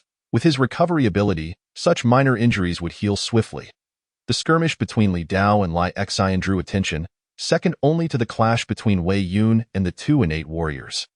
During the chaotic melee, many focused on the spectacle of the two. Upon witnessing Li Xian's demise and Li Dao's overwhelming victory, the members of the Flame Tribe and Tamu Tribe displayed expressions of disbelief. In stark contrast, the soldiers of Qian were jubilant, nearly bursting into cheers. Ha ha ha, 95-27, I knew following you would lead to success. Lu Fuzhong had been closely observing the scene. Upon seeing the fall of the half-step innate Li Xian, he was astonished by Li Dao's prowess and could not help but laugh heartily. Addressing the bewildered soldiers of Beiman around him, he shouted, "Men, slay them, kill." The soldiers of Qian surged forward, invigorated as though they had been given a shot of adrenaline. Witnessing this, Li Dao's expression darkened. While they reveled in their slaughter, he pondered his own course of action. Without hesitation, he raised his knife and plunged back into the fray. With the newfound understanding of Li Dao's strength, the soldiers of Tamu Tribe and Flame Tribe began to flee in panic, as no one wished to be cut down like an ant. This spectacle did not go unnoticed by Tom Mountain and Wei Yun, who were engaged in battle not far away. What? Li Xian is dead. Tom Mountain's eyes widened in disbelief upon hearing murmurs of Li Xian's demise within the tribe. He was a half-step innate warrior, not some insignificant foe. How could he have perished so easily? Conversely, upon learning of the half-step innate warrior's death, Wei Yun's heart soared with joy, and he realized who had alleviated his formidable adversary. Feeling fortunate that he had not chosen to give up from the very start, to Mountain, let's see what you have to say now. Elated, Wei Yun felt a newfound fluidity in his strikes. You shall pay for this. Tom Mountain seethed with rage, unable to contain his fury, particularly as he witnessed his subordinates falter under the onslaught of Qian soldiers. His anger boiled over, and he could not help but curse. Li Xian, you worthless fool. However, no matter how vehemently he scolded, it was all in vain.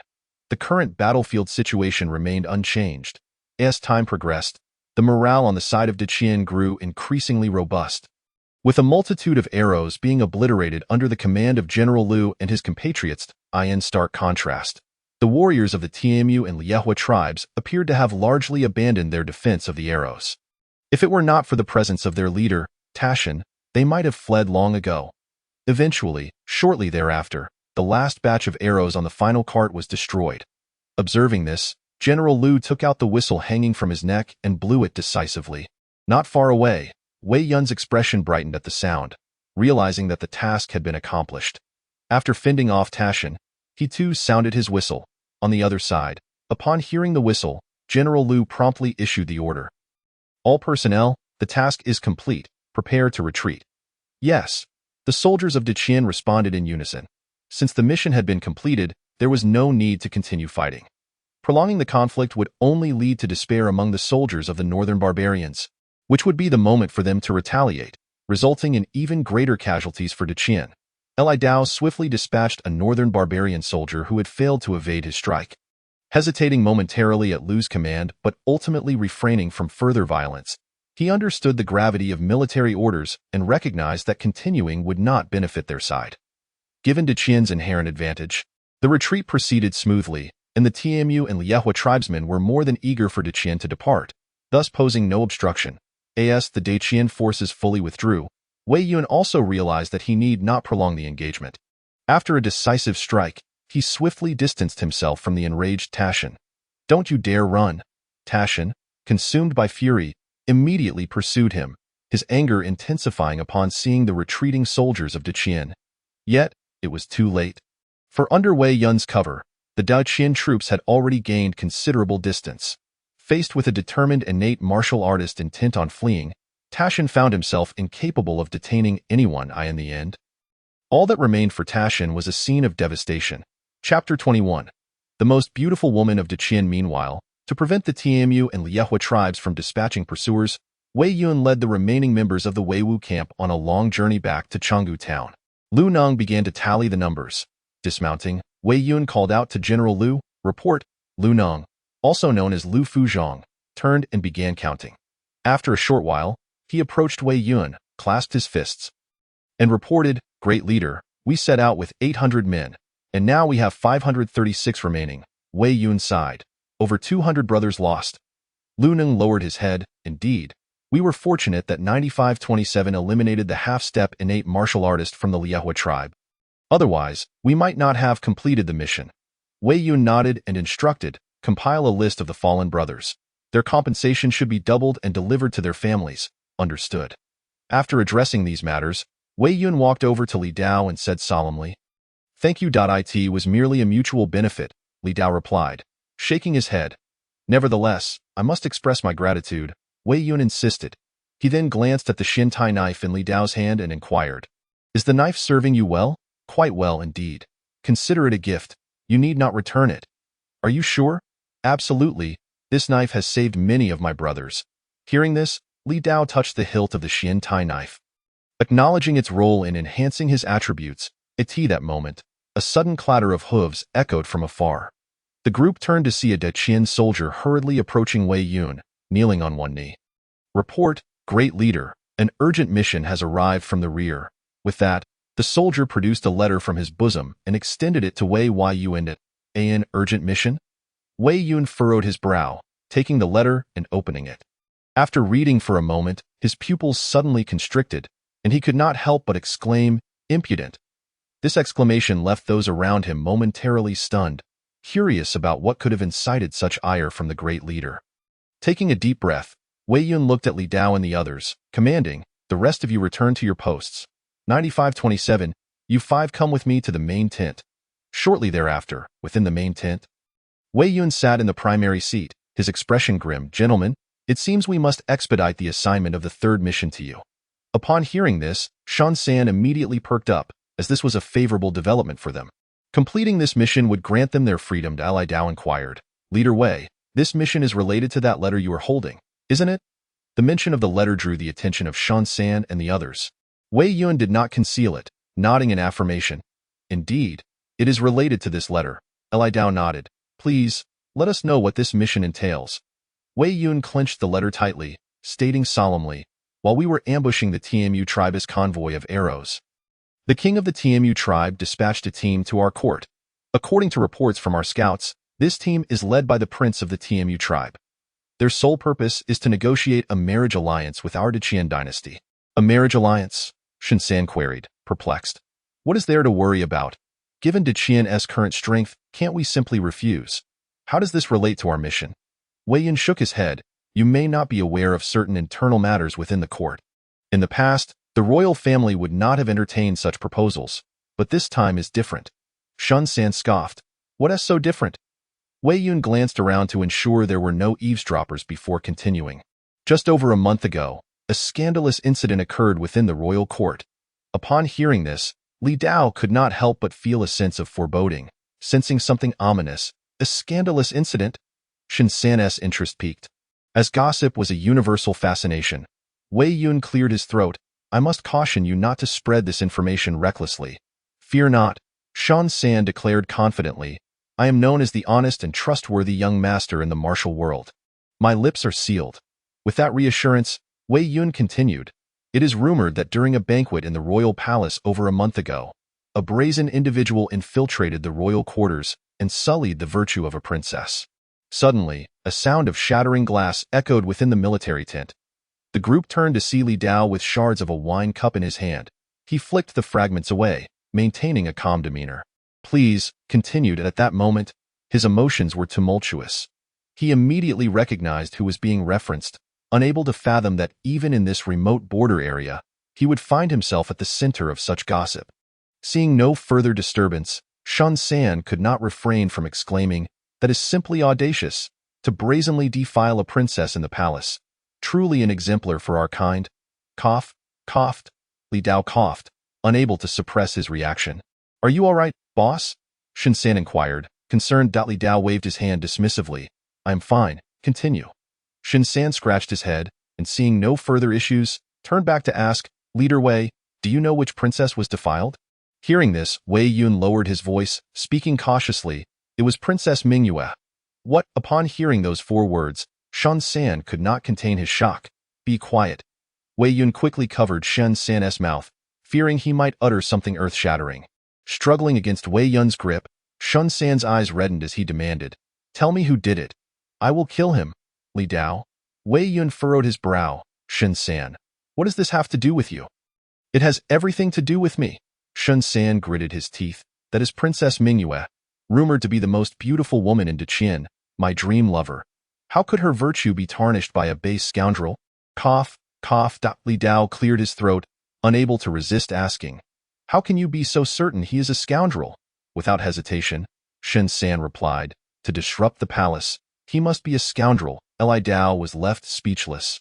Unable to counter it, was not as if he could admit that he too had inadvertently sullied someone's virtue.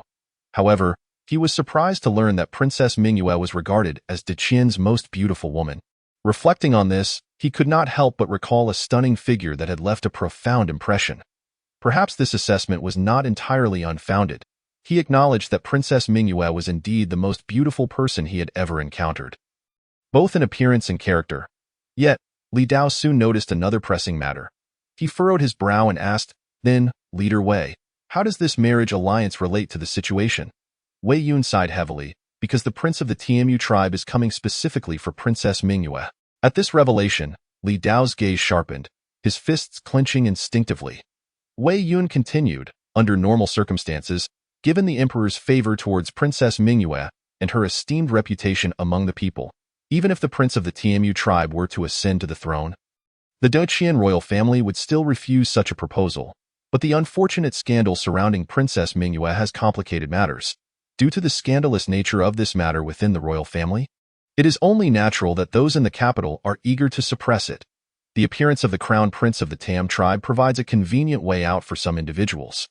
By marrying Princess Mingyue to the crown prince, not only can they win over the Tam tribe, but they can also obscure the royal scandal. In summary, there are those who harbor ill intentions towards Princess Mingyue, feeling envious of her favored status, and thus wish to see her wed. Though the situation may seem inconspicuous now, once the crown prince of the Tam tribe arrives in the capital, it is quite possible that this arrangement will come to fruition. Li Dao directly inquired, "What is our mission this time?" Wei Yun placed a letter on the table and replied somberly, "To prevent the crown prince of the Tam tribe from entering the borders of the Great Qian Empire and to thwart the marriage alliance." He then quietly added, "This information comes from the Jinui." The Jinui? Upon hearing this, Li Dao immediately comprehended the implications. The Jinui is an official organization directly under the emperor, and if the information originates from them, then this mission must indeed be a secret directive from the emperor of Great Qian. It certainly confirms the adage that one must not provoke a man who is overly fond of his daughter. Just the mere whisper of this news prompted an immediate effort to quash it before it could even take root, given the notoriously poor relationship between Li Dao and the emperor of Great Qian. It would have been quite sufficient for him to merely refrain from sabotaging the mission. The notion of actively obstructing it seemed out of reach. However, the thought of that exquisite figure ignited an inexplicable feeling within him. At this moment, he could only think that a woman he had once been intimate with should not be available to another, especially not to a barbarian. On this point, he found himself temporarily aligned with the emperor of Great Qian. Li Dao raised his head and asked, "When do we embark on this mission?" "Yes, when do we set forth?" Shun San added, his eyes reddening. "Even if Princess Mingyue has lost her purity, she is not someone a mere barbarian can lay claim to." Li Dao felt a sense of bewilderment. Why did it seem that Shun San was more invested in this matter than he was? Could it be the allure of the most beautiful woman in the Great Qian? He pondered what Shun San would think if he knew he was the one who had sullied Princess Mingyue's reputation. Wei Yun explained, Due to the unique nature of this mission, we cannot take action ourselves, as we are familiar faces at the border. Thus, it will be your 5 to proceed. 5 people. The same 5 of us. Even Shun San, in his impulsiveness, recognized that stopping the crown prince of the Tam tribe from entering the Great Qian was not something they could achieve alone. After all, the crown prince was not comparable to the third prince of Luoyun. One was the future heir of a major tribe, while the other was merely one of many offspring of a tribal king. The disparity being vast, and thus their treatment would differ accordingly. If the captain of the third prince's guard was a second-grade warrior, then the crown prince's captain would at least be a congenital warrior. Although Li Dao could slay half-step congenital warriors, they were still merely half-steps, representing a qualitative difference. Tio put it simply, the disparity of half-steps meant at least a 10-fold difference in power. Unless Li Dao could engage 10 half-step congenital warriors simultaneously, it would be impossible for him to contend with a true congenital warrior. But could he do so? To them, being able to defeat a half-step congenital warrior with sheer physical strength was already a tremendous miracle. Taking on a true congenital warrior was beyond human capability. Therefore, they did not place their hopes on Li Dao. Wei Yun raised his hand to calm them and said, "Rest assured, you will not be the only ones attempting to intercept the crown prince's entourage. Your role is merely to assist." Assist whom? The Jinyue. Upon hearing this, the group was momentarily taken aback. Especially Shun San, who recalled his own capture by the Jinyue and found himself caught between aiding his beloved and confronting former adversaries.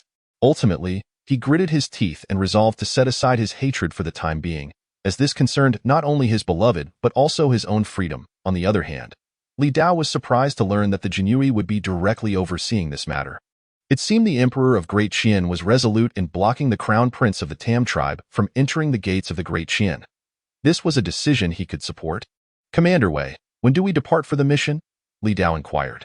Due to the urgency of the situation, the Jinyue personnel are en route and will take approximately a day to arrive, so you have a day to rest.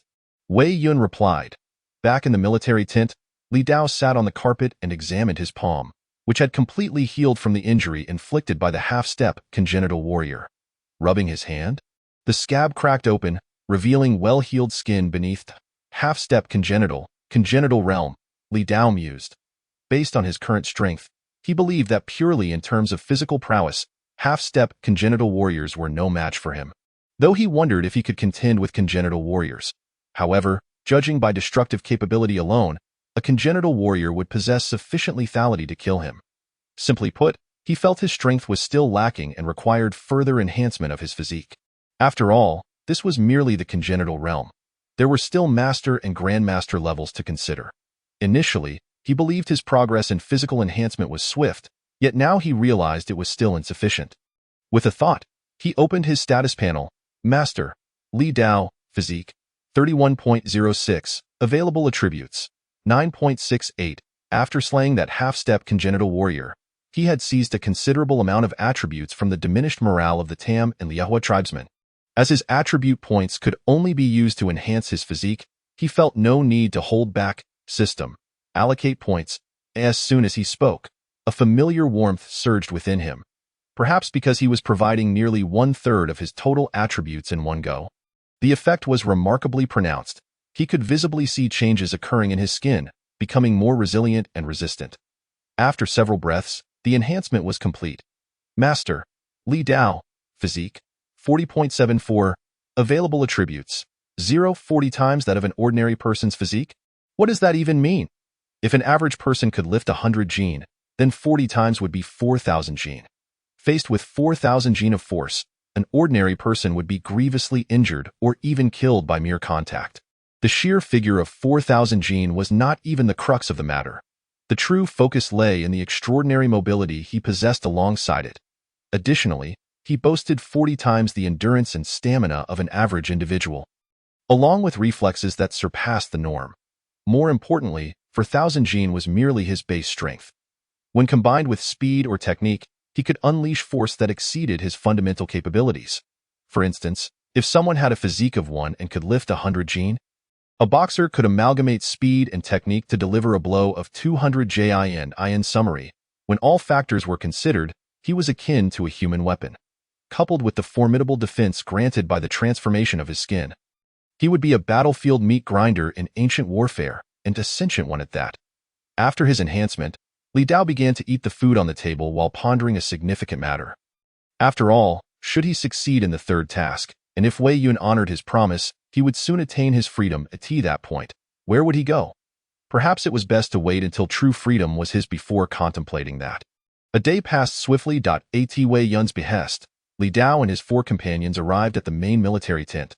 Upon entering, they found not only Wei Yun but also 2 individuals clad in distinctive attire. Each armed with a blade at their waist. As a former noble from the capital, Li Dao instantly recognized them as Jinui operatives. "You've arrived," Wei Yun introduced. "These 2 will be your aides for this mission." One of the Jinui turned to scrutinize Li Dao and his companions, frowning as he remarked, "Commander Wei, are these the individuals you selected for us? Are you attempting to deceive us, or perhaps even the Emperor?" Wei Yun glanced at Li Dao and his companions, smacking his forehead. Knowing them well, he was not overly concerned, but to outsiders, their disheveled appearance might lead them to mistake them for beggars, which explained the Jinui's skepticism. He quickly clarified, "Rest assured, I have no intention of misleading the Emperor. These 5 truly possess the capability to assist you." "Assist us?" One of the Jinui smiled slightly, and in the next moment, he vanished from sight. "Let me see if they truly have the ability." When the Jinui reappeared, he stood before Li Dao, a glint of cold light flashing as he lunged toward Li Dao's right ear with his blade. To the average person, the speed of the Jinui would be astonishing. However, to Li Dao, their actions appeared somewhat sluggish. He observed every detail from their disappearance to their reemergence. As the blade approached, Li Dao maintained his composure, raising his right hand to grasp the blade mid-swing. When everyone regained their senses, they could only watch in astonishment as Li Dao's hand firmly gripped the blade, halting the Jinui's strike. A flicker of surprise passed through the eyes of the Jinui, evidently taken aback that his strike had been thwarted. Just as he intended to withdraw his blade, he discovered that he lacked the strength to extricate it from his opponent's grasp. Before the Jinui could finish his words, he suddenly felt the weight of the blade lessen, and, driven by inertia, he involuntarily stumbled backward a few steps. Regaining his composure, the Jinui, rather intrigued than annoyed, inquired, "Innate strength? Indeed. Quite impressive," he acknowledged with a nod. He dismissed the previous friction from his mind, considering it merely a test. Had he truly wished to inflict harm, he would not have exerted such minimal effort. Turning to Wei Yun, he remarked, "Captain Wei, it appears your assertions hold merit."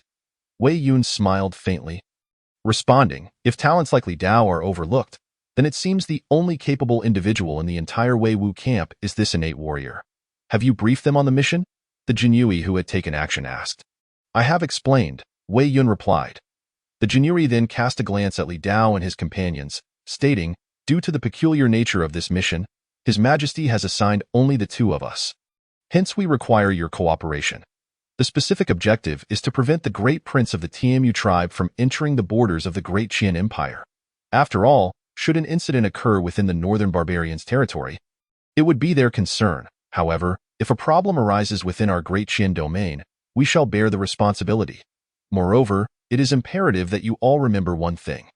This mission is to obstruct, not to assassinate. Thus our aim is merely to create chaos.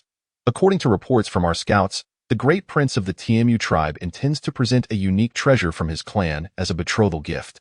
Therefore, our target is this treasure. Once we seize it, the great prince, known for his vanity, will undoubtedly abandon the marriage arrangement temporarily.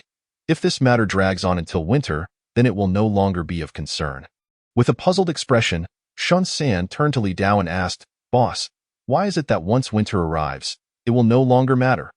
After a moment's contemplation, Li Dao grasped the underlying reasoning and explained.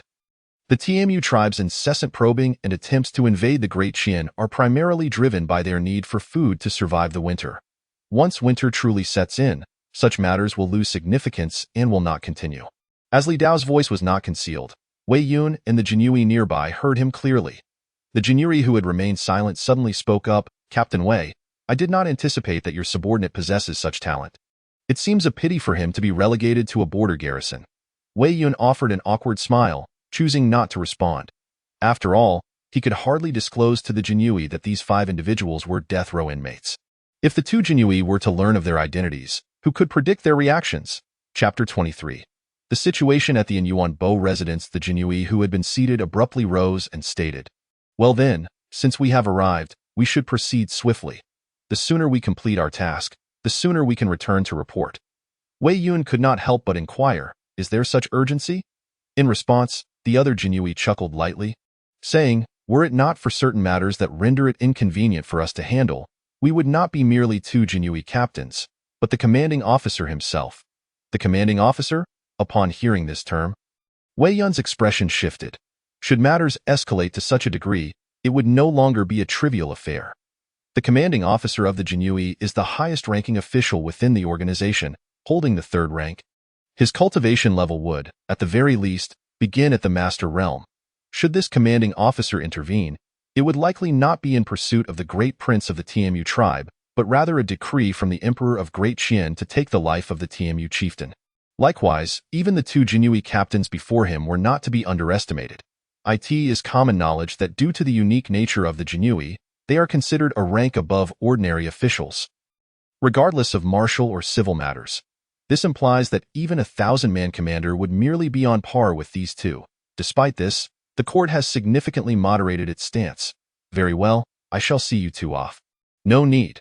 We are more nimble with all 7 of us, allowing for a swift departure and return." With Wei Yun's preparations, the 7 soon mounted their horses. Through their discussions, Li Dao and his companions learned the names of the two Jinui. The one who had engaged Li Dao was named Gao Liang, while the other was called Sun Zhang. "Captain Sun, Captain Gao, I wish you success in your mission." After speaking, Wei Yun nodded at Li Dao and his companions. This mission represented the final task for Li Dao and his companions. Upon its successful completion, they would regain their household registration and freedom. Failure, however, would likely jeopardize their lives. After all, this task was dispatched from the imperial capital, and regardless of success or failure, someone must bear the consequences. Part of the reason for seeking assistance was that the Jinui desired scapegoats for unforeseen circumstances. This, however, did not imply that the two Jinui were ill-intentioned. It was simply the prevailing atmosphere of the court and the societal hierarchy. The group of 7 rode across the plains, swiftly arriving at a valley. Standing at the edge of the valley, Sun Zhang glanced at the map and remarked, "This location is the essential route for the TMU tribe to cross into the Great Qian territory. We shall wait here." He then looked at Li Dao and his companions, asking, "Is there anyone among you skilled in lightness techniques?" At this, all eyes turned to Shun San. Him? Sun Zhang and Gao Liang exchanged glances, momentarily at a loss for words as they regarded Shun San, who weighed at least 200 jin. They then looked at the other 3, excluding Li Dao, growing increasingly convinced that this ensemble was rather peculiar. One would not typically encounter such individuals in a regular military camp, yet they dared not voice their thoughts, fearing it would dampen morale. Sun Zhang decisively stated, "Since you are adept in lightness techniques, I must trouble you to scout the target's location. The rest shall rest and wait." Though Shun San harbored reluctance to heed the Jinui's orders, the prospect of freedom spurred him into compliance. He knew that confronting Wei Yun would not lead to severe repercussions, but challenging the two Jinui before him could yield dire consequences. After all, he was well aware of the Jinui's notorious reputation. As the group settled in, Li Dao took the initiative to ask, "I hear you both hail from the imperial capital and serve in the Jinui. You must be privy to many matters." Gao Liang replied candidly, "Are you from the imperial capital, young brother?" Li Dao hesitated for a moment before nodding. "I suppose so. In truth, since his household registration had been revoked, he could only be deemed a black household. Yet he could not disclose this to the two before him." "Suppose so?" Gao Liang's brow furrowed in confusion. "I asked their ambiguity in such a matter. It seems you wish to inquire about something." Sun Zhang interjected. Li Dao nodded. "It has been a while since I returned to the capital, and I am somewhat curious about the happenings there." Gao Liang suddenly chuckled. "Curious? You don't mean to pry into matters concerning Princess Mingyue? Do you? You guessed correctly. That's quite normal. When the news first broke, it sent shockwaves throughout the imperial capital. Given that you are an informed party and a resident of the capital, it would be unusual not to be curious. Can you share the details?" Gao Liang and Sun Zhang exchanged knowing glances and chuckled lightly. "If it pertains to confidential matters, we cannot divulge them. However, this incident is now widely known.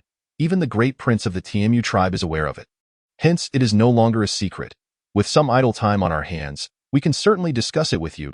As the saying goes, everyone enjoys a bit of gossip, and Li Dao's enthusiasm was entirely understandable. Moreover, most individuals relish sharing such tales. Although the Jinui may seem a serious profession, they are still human. They only adopt a grave demeanor during missions, enjoying the exchange of gossip in their leisure time.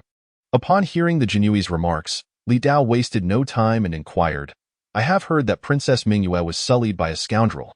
I am curious about the scoundrel's fate."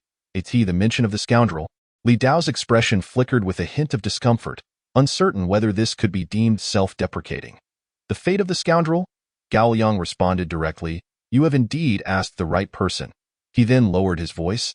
"On the surface, it is said that the scoundrel, a count, was imprisoned in the depths of the celestial prison due to Princess Mingyue's plea.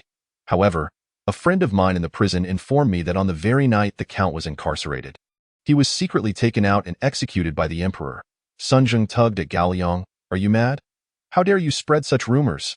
Gao Liang shrugged. "What of it? Many are aware of this matter. It is no secret.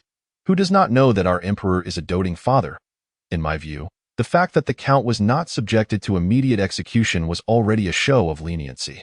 Sun Zheng nodded in agreement. "That despicable dog of a count deserved to die.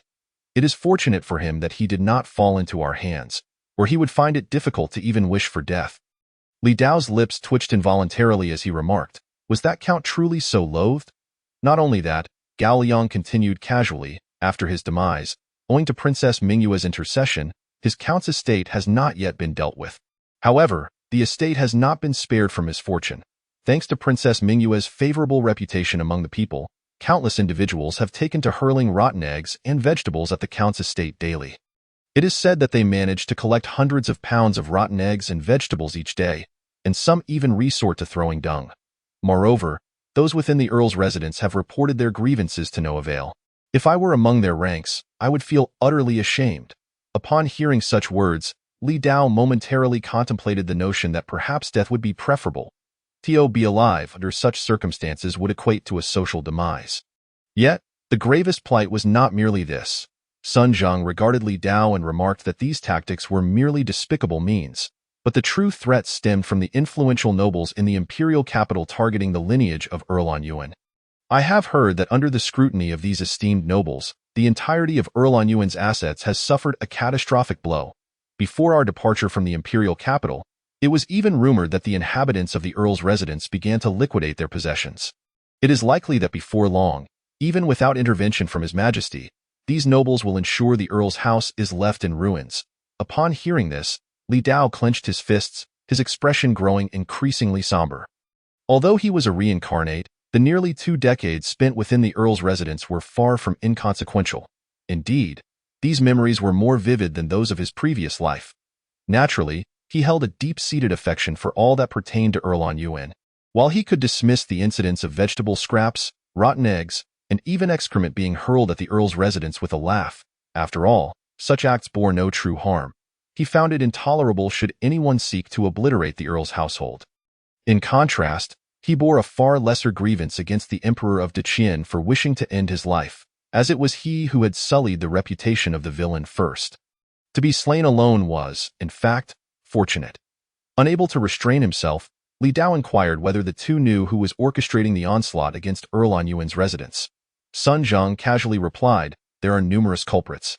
Aside from those families that were once close to Earl Yuan, the vast majority of the nobility in the capital has aimed their ire at him. If I were to name a specific group, it would undoubtedly be the people from the Prime Minister's residence who are the most vehement." Gao Liang interjected, "It is only natural for the Prime Minister's residence to act thus, as the entire capital is aware of the eldest son of the Prime Minister's affections for Princess Mingyue." Sun Zheng suddenly chuckled. "Is that not quite normal? Princess Mingyue is the most beautiful woman in Qian. Any man would harbor thoughts about her. The nobles target Earl Yuan's residence largely out of envy and spite." At this juncture, he turned to Li Dao and continued, "Of course, many are also eager to curry favor with the Prime Minister's residence. After all, the Prime Minister is the head of all officials. And what civil servant does not wish to ascend the Prime Minister's residence?" As a resident of the capital, Li Dao was well aware of the Prime Minister's significance within the Qian Dynasty.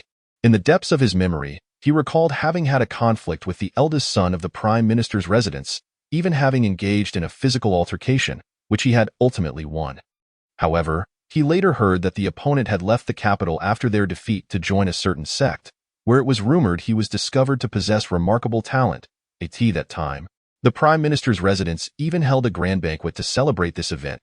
He had speculated that the Prime Minister's eldest son must have chosen to apprentice under a master due to his loss to Li Dao. Little did he know that the unresolved grievances of the past had now compounded into a new enmity. As night fell, all had retired for the evening, while Li Dao remained vigilant by the campfire. His mind incessantly replayed the conversations he had had with the two Genie Wei earlier that day. It seemed that if he could reclaim his household registration, the first course of action would be to return and see how the Earl's residence fared. Additionally, should the opportunity arise, he wished to extend an apology to Princess Mingyue, whom he had only met once. After all, this entire situation had been set in motion by his actions. Chapter 24. An attack? The snow demon Zhao Dong, due to his extraordinary physique, a single night without rest would not adversely affect Li Dao. The following morning, after a night of recuperation, Shun San was again dispatched to seek out the whereabouts of the Tamu tribe's great prince's entourage. Finally, around midday, Shun San returned, panting heavily. I've spotted the Tamu tribe's convoy. It must be that great prince, at last. We've arrived. Sun Zheng and Gao Liang, the two Genie Wei, immediately rose, exuding an air of formidable resolve. Gao Liang glanced at Li Dao and the others, his demeanor shifting from the lightheartedness of the previous night to a grave tone. Prepare yourselves and remember our mission. Meanwhile, on one side of the valley, a convoy approached from a distance. The entire caravan was adorned in red, and many of the freight wagons were festooned with large crimson flowers, creating a striking contrast in the desolate valley. Lu Shi, do you think this is necessary? It's merely to marry a woman who has lost her virtue. Why must it be so extravagant?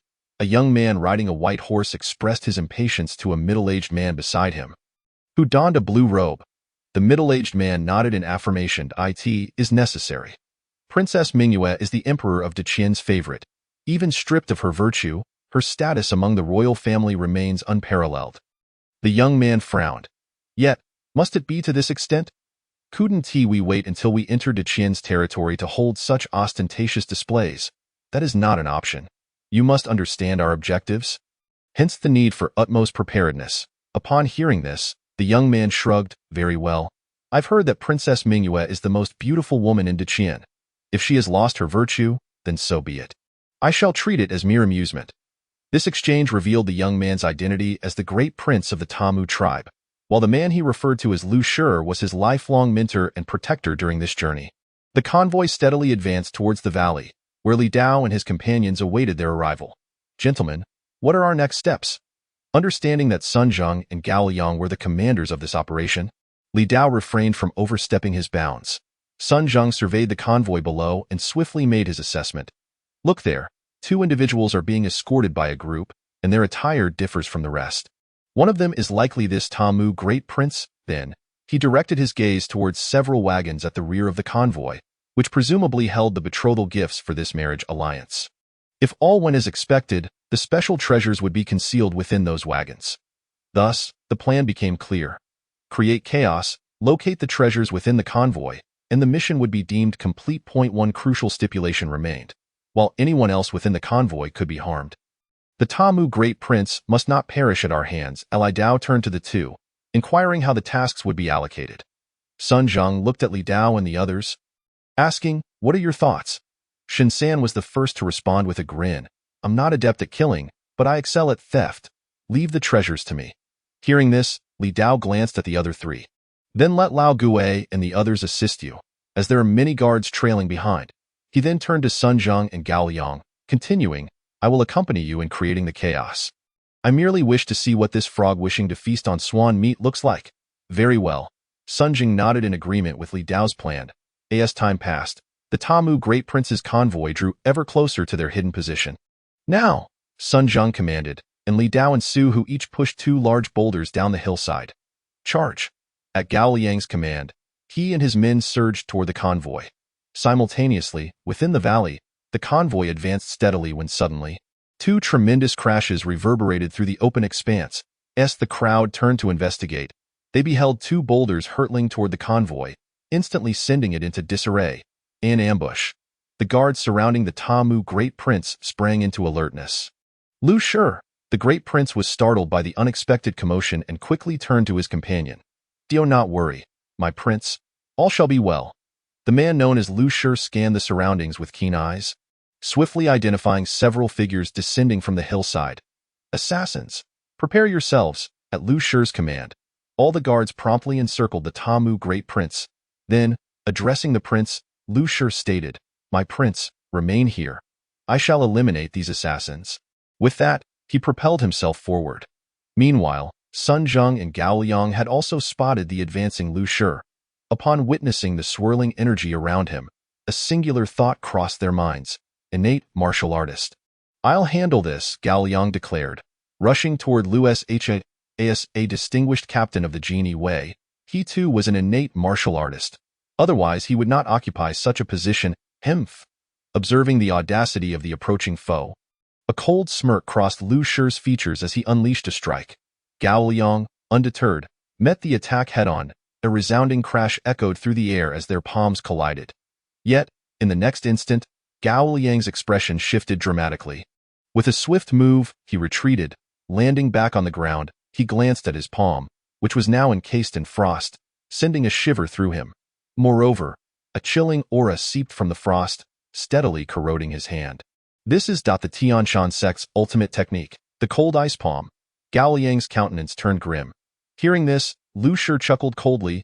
"You possess some knowledge. You recognize the cold ice palm." At that moment, Sun Zheng and the others arrived at Gao Liang's side. Immediately perceiving that Gao Liang was at a disadvantage in his confrontation with Lu Shi, Sun Zheng also noticed the unusual glow emanating from the palm of Gao Liang, his face a mask of astonishment. "The ice palm?" he exclaimed, quickly turning his gaze toward the middle-aged man.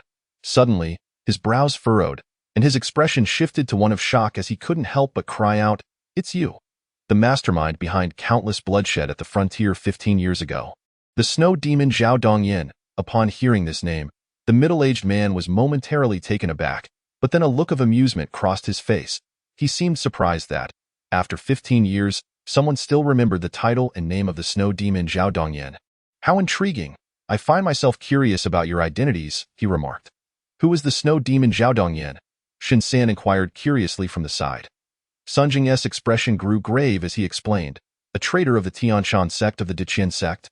He caused countless atrocities at the frontier when the Tianshan sect pursued him 15 years ago. It is said he was severely injured by the Tianshan experts and fled into the territory of the northern barbarians, where he was presumed dead. Yet, here he stands alive." Shen San could not help but ask, "Is he truly formidable? He was already a congenital warrior 15 years ago. Would you not consider that impressive?" Sun Zheng replied. "If he was a congenital warrior back then now." Shen San instinctively shivered, unconsciously drawing closer to Li Dao in search of security, but quickly refrained under a piercing glance. The middle-aged man shook his head with a smile, saying, "Zhao Dongyin was my name from 15 years ago. I have since joined the TMU tribe and reinvented myself. You may refer to me as Lu Yin." Sun Zheng scoffed, "No matter how much you change, you cannot alter the fact that you are a maniac who has betrayed your master and slaughtered your kin, and now you must also bear the label of treason." Lu Yin appeared indifferent, responding, "You may say whatever you wish. It changes nothing about the reality that you will all perish here today." As one who had survived among the many experts of the Tianshan sect, he relied on both his strength and an audacious demeanor. Otherwise, he would not have been able to join the TMU tribe, and the next moment, Lu Yin vanished from his spot, his palm exuding a chilling aura as he advanced toward Gao Liang, evidently intent on eliminating one opponent before dealing with the other. Observing this, Sun Zheng swiftly intervened. Neither he nor Gao Liang could contend with Lu Yin alone. Thus, they could not allow him to succeed. Soon, the two sides clashed fiercely. Shen San suddenly spoke up, "Boss, what do we do now? Should we flee? It seems those two are in grave danger. Where would you run to? If they die, do you think you will fare any better?" Li Dao retorted sharply. Shen San looked aggrieved, asking, "Then what are we to do?" Li Dao's gaze swept over the convoy below the hillside. "The mission continues. You two keep searching for that so-called treasure. And you? I will of course assist them." When Shen San attempted to say more, Li Dao abruptly lifted his leg to depart. Shan San hastily dodged, not daring to pursue the matter further as they passed by. Old Gue cheerfully handed over a small vial, saying, "Little boss, this can aid that genie way. Just remember to retrieve it." "Retrieve?" Li Dao was momentarily puzzled. As they moved on, Su Hu said nothing. After all, he understood that obedience was paramount. The little madman followed Su Hu's lead as well. Once the group had moved on, Li Dao looked at the vial in his hand and quickly approached Gaoliang. "What are you going to do?" "Apply medicine." With that, Li Dao opened the vial and poured out the contents, revealing what appeared to be small, fleshy worms. Gaoliang was taken aback upon seeing the medicine, instinctively asking, "How is this to be applied?" Li Dao frowned and asked, "Could it be that this medicine is meant for internal use?" Upon hearing this, Gaoliang hastily shook his head, asserting, "I wouldn't eat it even if you beat me to death." At that moment, one of the worms accidentally crawled out of the vial and landed on Gaoliang's frost-covered right hand. The worm suddenly turned blue, and the ice that had formed began to show signs of receding. Realizing this, Li Dao immediately poured all the worms onto Gaoliang's right hand.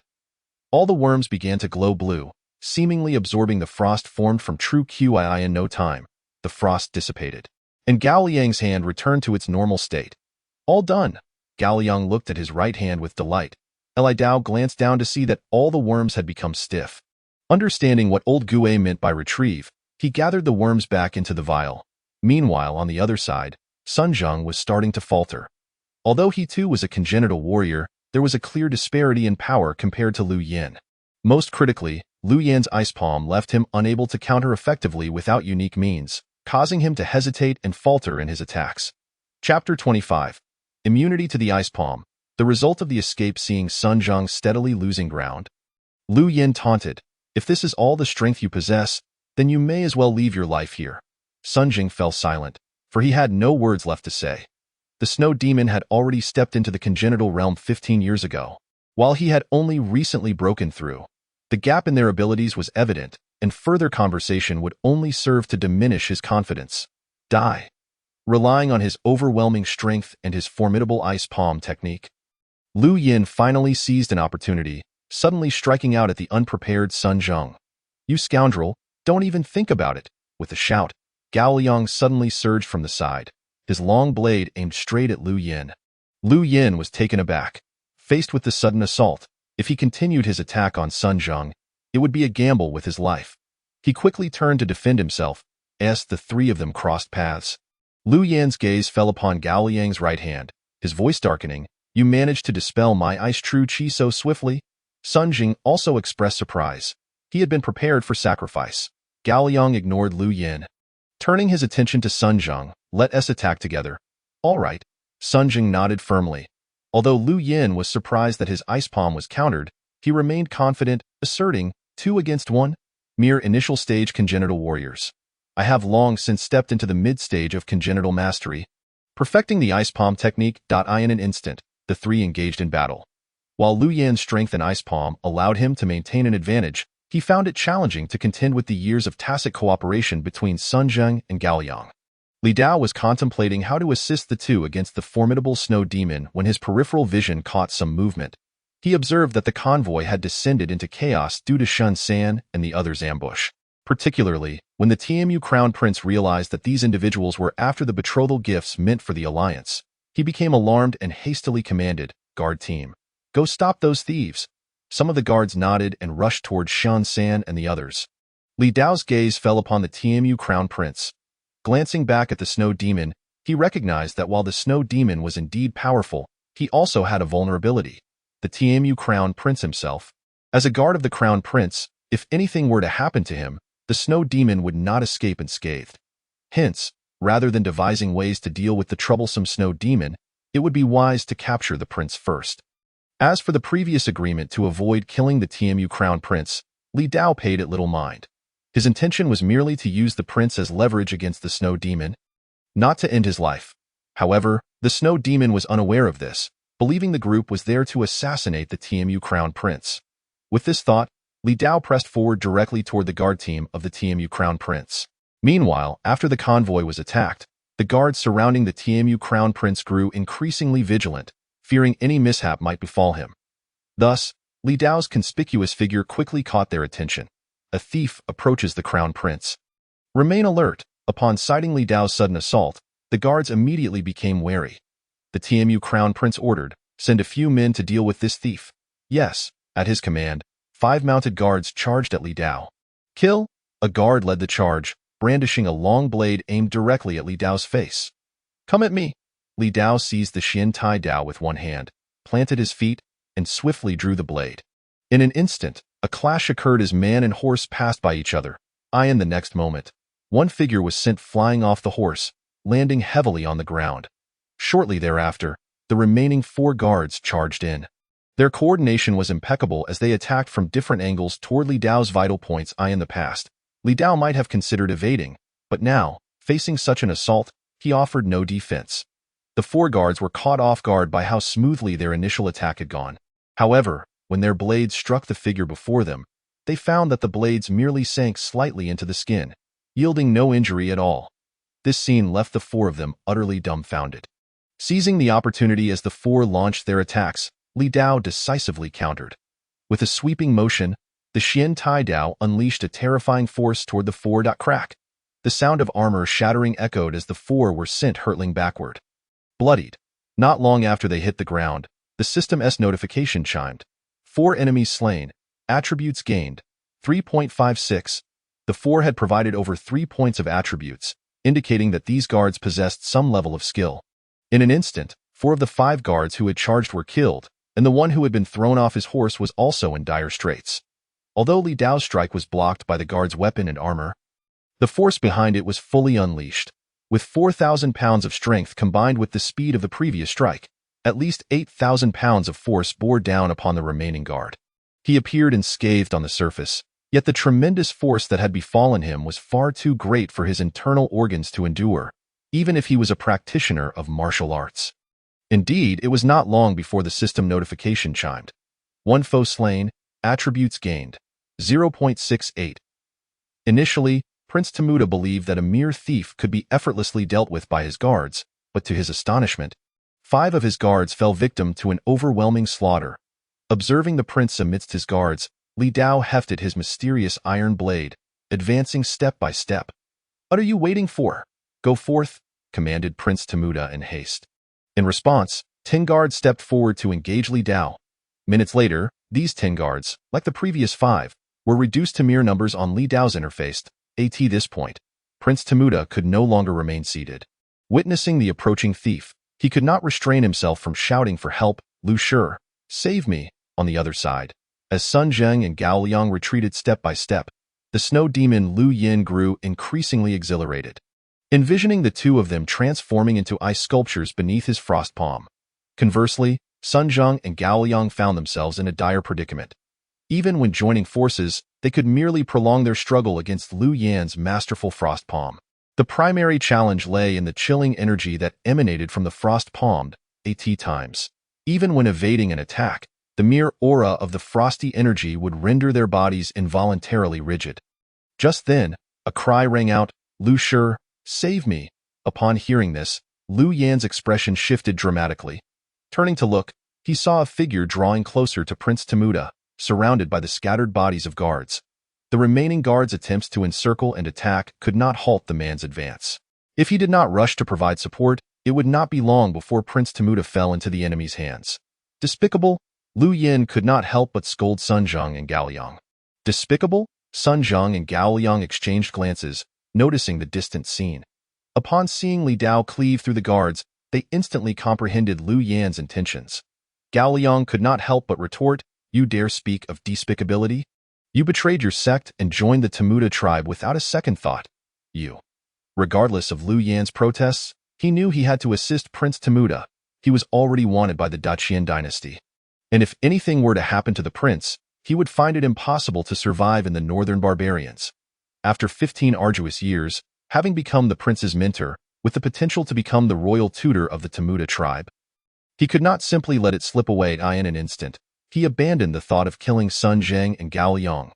"You wait for me," he spat, decisively turning to rush toward Prince Temuda's location. Before Sun Zheng and Gao Liang could rejoice, their expressions suddenly shifted. "Oh no, the snow demon is coming for us. What do we do?" Gao Liang exclaimed. "Be careful. Lu Yin is returning. Meanwhile, Li Dao was reveling in the slaughter among the guards when a familiar voice echoed in his ear. In the next moment, a wave of icy, killing intent surged from behind him. You dare to thwart my plans? Die! Li Dao turned to see Lu Yin directing his frost palm at him, and instinctively, he swung his blade. Frost palm? Lu Yin unleashed a torrent of icy energy from his palm. As the mysterious iron blade approached the frigid hand, a layer of frost instantly formed, enveloping both the blade and Li Dao's wrist. With a resounding clash, shards of ice flew in all directions. Li Dao's gaze sharpened. Lu Yin had indeed managed to block his strike with the IC, and it was evident that, as an innate martial artist, his prowess was far beyond that of an acquired practitioner. On the opposing side, Lu Yin's expression shifted to one of seriousness. The impact from Li Dao's strike had caused his hand to throb painfully, nearly causing the ice to fail to hold. He glanced at Li Dao's right hand, which was now partially frozen, and felt a slight relief. Frost palm. Failing to succeed, Lu Yin decisively launched another strike with his left hand. Li Dao furrowed his brow and quickly switched hands to counter. With a thunderous impact, their palms collided, producing a deafening sound. Lu Yin felt the immense force reverberate through him, almost shattering his arm. Yet he believed Li Dao would fare even worse. Following the clash, the frosty energy swiftly enveloped Li Dao's entire arm in ice, with an ominous tendency to spread toward his body. Die, Lu Yin sneered coldly. Just then, two figures rushed to his side, simultaneously swinging their blades toward Lu Yin's arm. Humph! Lu Yin, understanding that someone was trying to thwart his plans, deftly withdrew his hand to evade the attack. When he lifted his gaze again, he found the three had retreated several dozen meters away. Are you all right? Hai Liang asked, observing Li Dao's arm encased in frost, his expression grim. Having suffered from the frost palm before, he understood the true power of the icy energy. Before Li Dao could respond, Lu Yin erupted into laughter. Don't hold out hope. He is beyond salvation. Beyond salvation? I just recovered, Gao Liang retorted sharply. Lu Yin scoffed. You only lost the use of one hand. He has lost an entire arm. Moreover, you can temporarily resist my frosty energy with your innate energy, which is why your hand remains intact. But him? He has no energy at all. No energy? Sun Zheng stared at Li Dao in disbelief. There was nothing to conceal, and Li Dao nodded affirmatively. Gao Liang, upon seeing Li Dao's entire arm encased in frost, felt his complexion darken. If that were true, then there was indeed no hope. Haha, wait for death, Lu Yin mocked. Sun Zheng and Gao Liang wore bitter expressions, as if it were indeed the case. Wait for death? For what? Suddenly, Li Dao spoke up.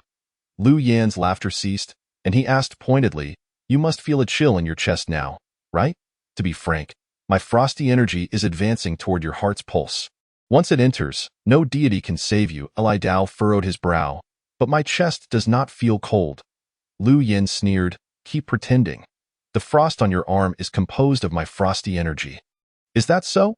Li Dao raised his left arm, shaking his body. With a cracking sound, the frost on his arm shattered instantly. In the next moment, all the frost fell away, revealing an intact arm. And it's gone. Now what? To make it clear for Lu Yin, Li Dao even rotated his arm several times and flexed his fingers.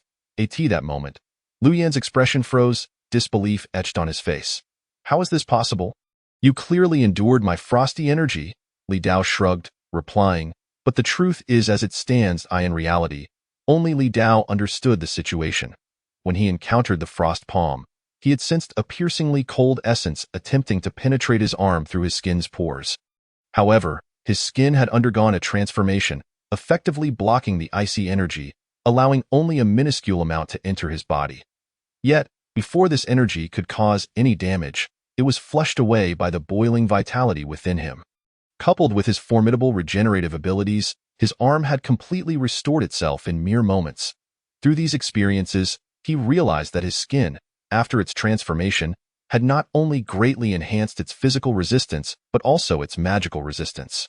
Otherwise, he would not have been able to handle Lu Yin's frosty energy or that of the half-step innate fire energy so effortlessly. This scene left Sun Zheng and Gao Liang utterly astounded. You truly have no energy? Gao Liang asked uncertainly. He found it hard to believe that anyone could withstand the innate energy of a martial artist purely with their physical body. Li Dao shook his head.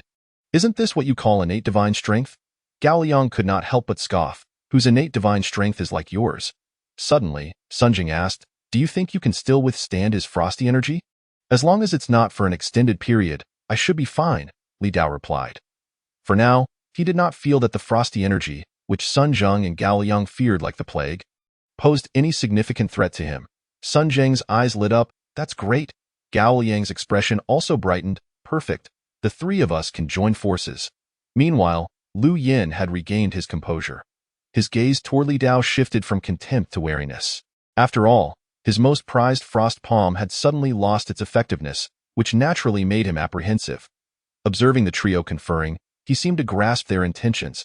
If the three were to successfully unite, he might truly find himself in a precarious situation. He glanced at the significantly diminished guard contingent and the chaotic caravan nearby, contemplating for a moment before he soared to Prince Temuda's side. Lu Shi, why haven't you made your move? Prince Temuda asked. His expression displeased. Your Highness, the opponent is somewhat formidable. If I were to exert my full strength, I might inadvertently jeopardize your safety. What? Prince Temuda's expression shifted instantly. To him, nothing was more important than his own life. The previous request for Lu Shi to act had been contingent on the presence of numerous guards to protect him temporarily. Even now, even Lu Shi has failed to protect me, which has caused a surge of unease within Prince Temuda. He hastily inquired, what shall we do now? Lu Yin hesitated momentarily before responding. That depends on what you wish to do. Prince, if you wish to press on, I can hold them off, but the outcome remains uncertain. However, if we choose to flee, I am confident in my ability to safeguard you. Hearing this, Prince Temuda paused, then asked, Lu Shi, what are your chances? About 60%. Lu Yin replied, 60%. Prince Temuda's expression darkened. That meant a 40% chance of failure. What if he were to perish here? If he died, his younger brother would take over the Temuda clan, and the throne would belong to another, and so would the beauties. Everything he held dear would be inherited by someone else. Contemplating this, Prince Temuda made a decisive choice. He refused to allow his brother to enjoy the fruits of his life. Lu Shi, protect me as we leave here and return to the Temuda clan. I will not proceed with the marriage alliance. I want to go back, he declared urgently. Very well, today I, Lu Yin, shall risk my life to ensure the prince's safe return to the clan, Lu Yin proclaimed with an air of righteousness. Lu Shi, Prince Temuda exclaimed, visibly moved. Lu Yin disregarded the prince's sentiment and issued commands to the surrounding guards. Everyone, abandon the supplies and retreat. Protect the prince as we return to the Temuda clan. Yes, the guards responded in unison, swiftly surrounding Prince Temuda as they mounted their horses and made their retreat. This scene left Sun Zheng and Gao Liang utterly bewildered. What does this mean? It seems Lu Yin no longer wishes to engage in battle. Lu Yin turned to Li Dao and the others, calling out, today, I grant you three a reprieve. However, let it be known that I, Lu Yin, shall certainly claim your heads in the future. Now, retreat.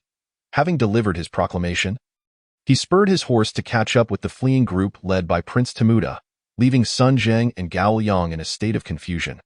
What does it mean to issue a threat and then flee? Furthermore, after driving Prince Temuda away, does that mean their mission is deemed complete? It should be considered complete, for they have lost the bride price, and their team has suffered significant casualties.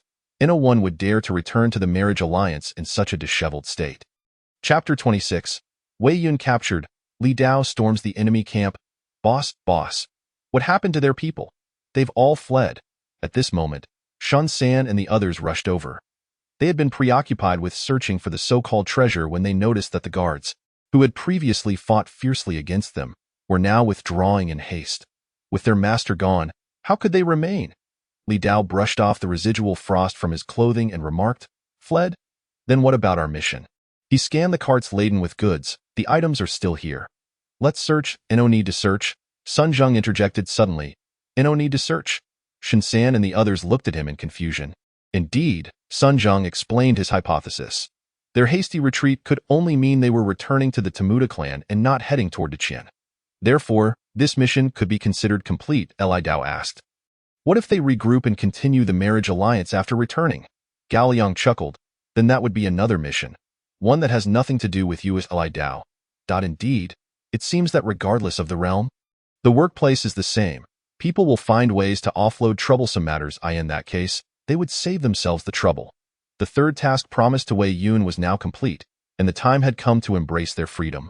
Half an hour later, the group buried the looted goods in a pit, as it was unrealistic for just the 7 of them to carry everything away. With the mission complete, we shall take our leave. Sun Zhang and Gao Liang said, cupping their fists to Li Dao. Are you leaving just like that? Won't you return to Changgu town to inform Commander Wei? There's no need for that. We only need to account to His Majesty. They replied. Very well, I wish you both a safe journey, Gao Liang said, patting Li Dao on the shoulder with a smile. You have been a great help. When you return to the imperial city, we shall treat you to a feast. Treat me to a feast? If the two were to discover his true identity, he would probably be served knives instead. However, he merely nodded in response. Soon after, the two departed, leaving Li Dao and his 4 companions behind. Li Dao surveyed the surrounding devastation and said, Next, we shall return to report our mission and secure our freedom. Seemingly eager, Li Dao led the 4 without resting as they hurried back to Changgu town. However, upon their return, they were all taken aback. Outside Changgu town lay numerous corpses, some belonging to Daqin soldiers and others to unfamiliar faces. What in the world is happening? Shen San exclaimed, eyes wide with shock. Li Dao remained silent, dismounting his horse to inspect a body. Upon seeing the attire, he muttered, Luo Yun clan. He recognized that the unfamiliar corpses were clad in the garb of the Luo Yun clan, indicating that they had attacked Changgu town. Let us go in and take a look, Li Dao suggested. As the 5 of them led their horses into Changgu town, they found an increasing number of bodies on the ground, all of which belonged to Daqin soldiers and members of the Luo Yun clan. It appeared the attackers were solely from the Luo Yun clan. Just as they stepped through the gates of Changgu town, whoosh, Li Dao's ears perked up, and he instinctively raised his hand to catch an arrow that had been shot at him. Who goes there? Shen San and the others immediately turned to the direction from which the arrow had come. Luo Yun barbarians, we are ready to fight. In the next instant, a group of disheveled Daqin soldiers surged out from hidden corners. The leader was none other than Lu Nong, whom Li Dao recognized. Lu Fuzhong. Li Dao's call startled Lu Nong, who was charging forward. He looked up and realized they were not enemies, quickly raising his hand. Wait, don't attack. We are of the same side. Li Dao took note of the injured Lu Nong and inquired, What is the situation in Changgu town? Lu Nong's face clouded with despair as he replied, Last night, after you left, Changgu town was suddenly ambushed by the Luo Yun clan. We were caught off guard. And as a result, the town fell. Is that all that's left of you? Li Dao surveyed the remnants behind Lu Nong, noting that they numbered barely 200. The Wei Wu camp was originally a battalion of 1,000. Changgu town had housed over 1,000 soldiers. Even accounting for losses, there should have been at least 700 or 800 remaining. Yet, in a single night, they had dwindled to fewer than 200. All of whom were injured. Yes, Lu Nong nodded despondently. Suddenly, Li Dao's expression changed as he thought of something. He furrowed his brow and asked, What about Commander Wei? As a congenital warrior, he shouldn't have fallen so easily. Mentioning Wei Yun only deepened Lu Nong's gloom. Last night, as the battle reached its climax, Commander Wei realized that we were outnumbered by the Luo Yun clan. He led the remaining soldiers away, and now his whereabouts are unknown. Upon hearing this, Li Dao's expression darkened. He took a deep breath and directly asked, Did you see which direction Commander Wei ran? Shen San, puzzled, asked, Boss, it's been half a day. He must be in grave danger by now. Li Dao replied solemnly, We must see him alive or dead. Shen San muttered, Is it really necessary? The old ghost interjected, Little fatty, if Wei Yun is dead, who will grant you your freedom? Hearing the words freedom, Shen San jolted, realizing that they might need Wei Yun to fulfill the terms. You think he was the one who agreed to those conditions? Without him, no one would recognize you, the old ghost said bluntly. Shen San grew anxious and quickly turned to Lu Nong, asking, Quickly tell us, which direction did Wei Yun run? Lu Nong, seeing the urgency, pointed in a direction without hesitation. Shen San exclaimed, Boss, we must pursue him. We cannot let that guy die. Li Dao mounted his horse, declaring, You all stay here. I will go after him alone.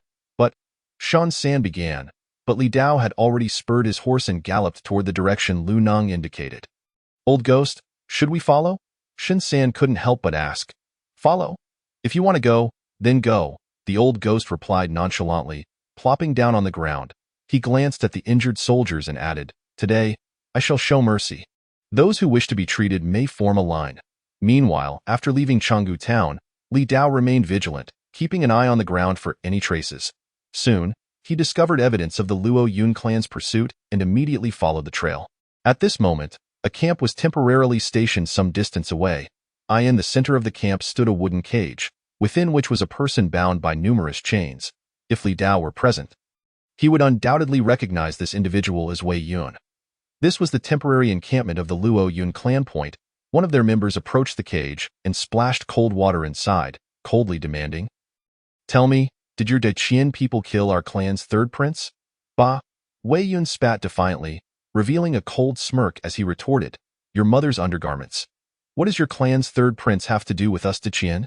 Alas, do you still dare to retort?" The inhabitants of the Luo Yun tribe seized a kettle of scalding water from the nearby campfire and hurled it towards Wei Yun. The boiling water splashed onto his body. Wei Yun's countenance darkened, yet he resolutely gritted his teeth and endured the pain. This spectacle elicited cold laughter from the surrounding members of the Luo Yun tribe, mocking his stubbornness. At that moment, a figure emerged from the throng, silencing the crowd instantly. Their expedition against Wei Yun's formidable camp had mobilized 2 innate warriors. One named Jianhua and the other Jinza.it was Jianhua, one of the leaders, who approached Wei Yun with a sly smile, stating, "I am uncertain whether the demise of our third prince bears any connection to your Qian. It may be unrelated, yet it may also be linked. However, such details have become inconsequential. What truly matters now is that we must implicate your Dacian in the death of our third prince.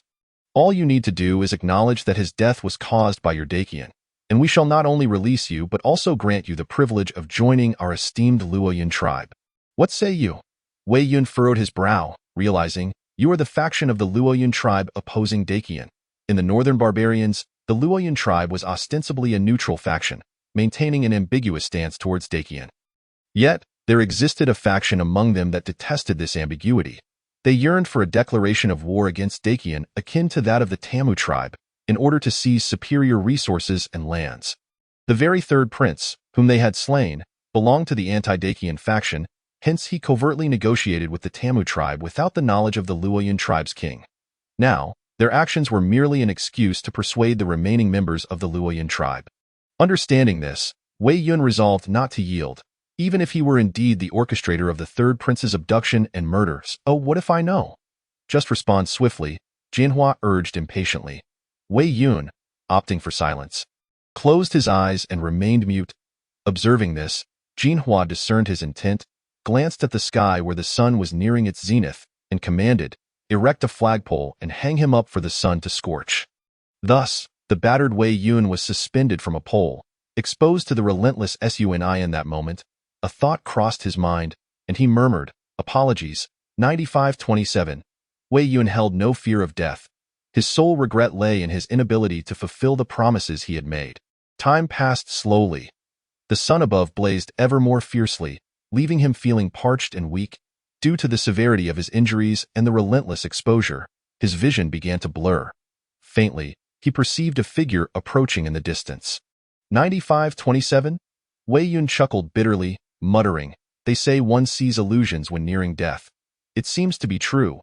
Without hesitation, he bit his tongue, using the pain to rouse himself. Though he felt regret towards 9527, he refused to allow thoughts of a man to occupy his mind in his final moments. He wished for the image of a beautiful woman instead, to depart this world with greater comfort. Yet, the pain failed to dispel the figure before him. As it drew nearer, he began to hear the sound of galloping hooves. Suddenly, a jolt of realization surged through him. This was no mere illusion. Concurrently, Li Dao approached the camp and recognized it as that of the Luo Yun tribe. His gaze quickly fell upon Wei Yun, who was hanging from the flagpole. With his extraordinary eyesight, he easily discerned that Wei Yun was still alive, which brought him a sigh of relief. Thank heavens Wei Yun had not succumbed. Otherwise, the heavy loss would have driven him to fury. However, Li Dao's presence did not go unnoticed by the members of the Luo Yun tribe. Report. An unfamiliar individual approaches. A soldier's shout prompted the troops within the camp to assemble rapidly, including the 2 innate warriors. 9527, don't mind me. There are 2 innate warriors here. Wei Yun, regaining his senses, hoarsely called out in his view. With 2 innate warriors guarding the camp, Li Dao stood no chance of rescuing him and might even risk his own life.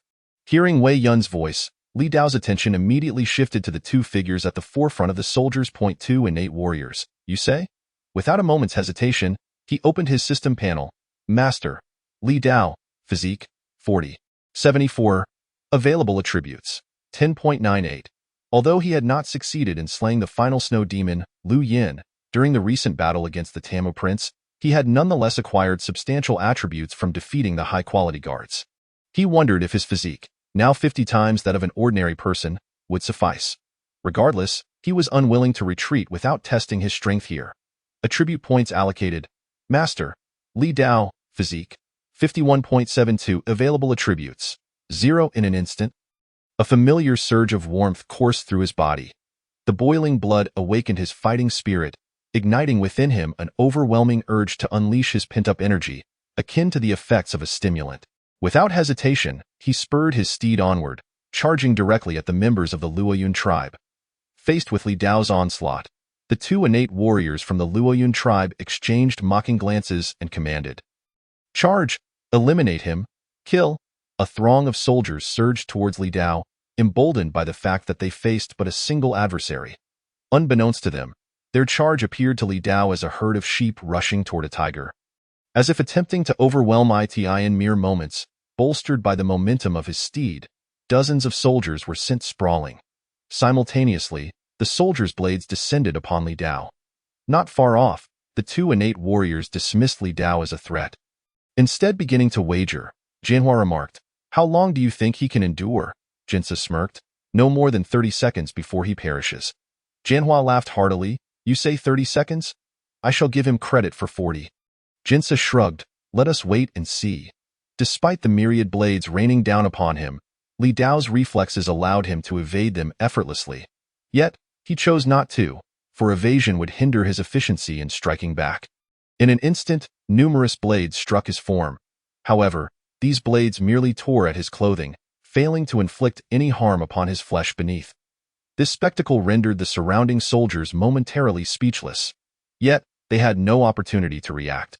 With a swift flick of his black iron blade, blood splattered in a wide arc, 8 enemies slain, attributes gained. 1.24, 8 foes yielded a mere 1.24 points of attributes. This was a far cry from the rewards he had received from the Tamu Prince's guards. It appeared they were comprised of ordinary, untrained soldiers. Surveying the densely packed soldiers around him, he realized that while their quality was lacking, their sheer numbers could be leveraged. Li Dao leapt from his horse and plunged into the fray, engaging in close combat. However, this scene was perceived as sheer folly by Jianhua and Jinsa, who watched from a distance. "He won't last even 30 seconds, Jinsa sneered. "Are the soldiers of Qian truly this foolish?" Jianhua added, unable to contain his disdain. Among all present, only Wei Yun, suspended from the flagpole, could see the situation with clarity. From his vantage point, Li Dao moved through the encirclement of Luoyun warriors as though traversing a desolate landscape, reaping lives effortlessly. Wherever he passed, the Luoyun warriors fell before his blade in droves, igniting a fervor within Wei Yun that made him wish to cheer, had he not been bound by chains. Particularly astonishing was Li Dao's utter disregard for the blades aimed at him. For innate warriors, they could rely on their internal energy to deflect weapons. Yet Wei Yun knew that Li Dao possessed no such energy. His prowess stemmed solely from his physical strength. He also recognized that certain martial arts could enhance one's physical capabilities, but those too required internal energy for optimal effect. If the internal energy dissipated, then even the most formidable practitioners would only surpass their peers marginally, never to such an extraordinary extent. At a loss for words to describe Li Dao's capabilities, he suddenly recalled Li Dao's status as a death row inmate and muttered to himself, "I wonder which fool deemed such a natural talent worthy of death. Do they not feel regret?" Chapter 27. A single against thousands, slaying the innate. The slaughter continued. As time wore on, the soldiers of the Luoyun tribe gradually succumbed to despair. They realized that their assaults could not harm the individual before them. The sharp blades that struck him could not even graze a single hair. Conversely, each of his casual strikes claimed numerous lives. Over time, no one dared to approach this fearsome adversary willingly. Yet what left the frontline soldiers speechless and despondent was the pressure from those behind them, who could not see the battle unfolding ahead and continued to push them towards the enemy. This left even those unwilling to fight with no option but to engage. Stop pushing. He is coming to kill us. Kill? No, don't. This fellow cannot be slain. Kill? I swear, get away from me. Kill? Ultimately, the soldier met his demise at the hands of Li Dao's casual strike.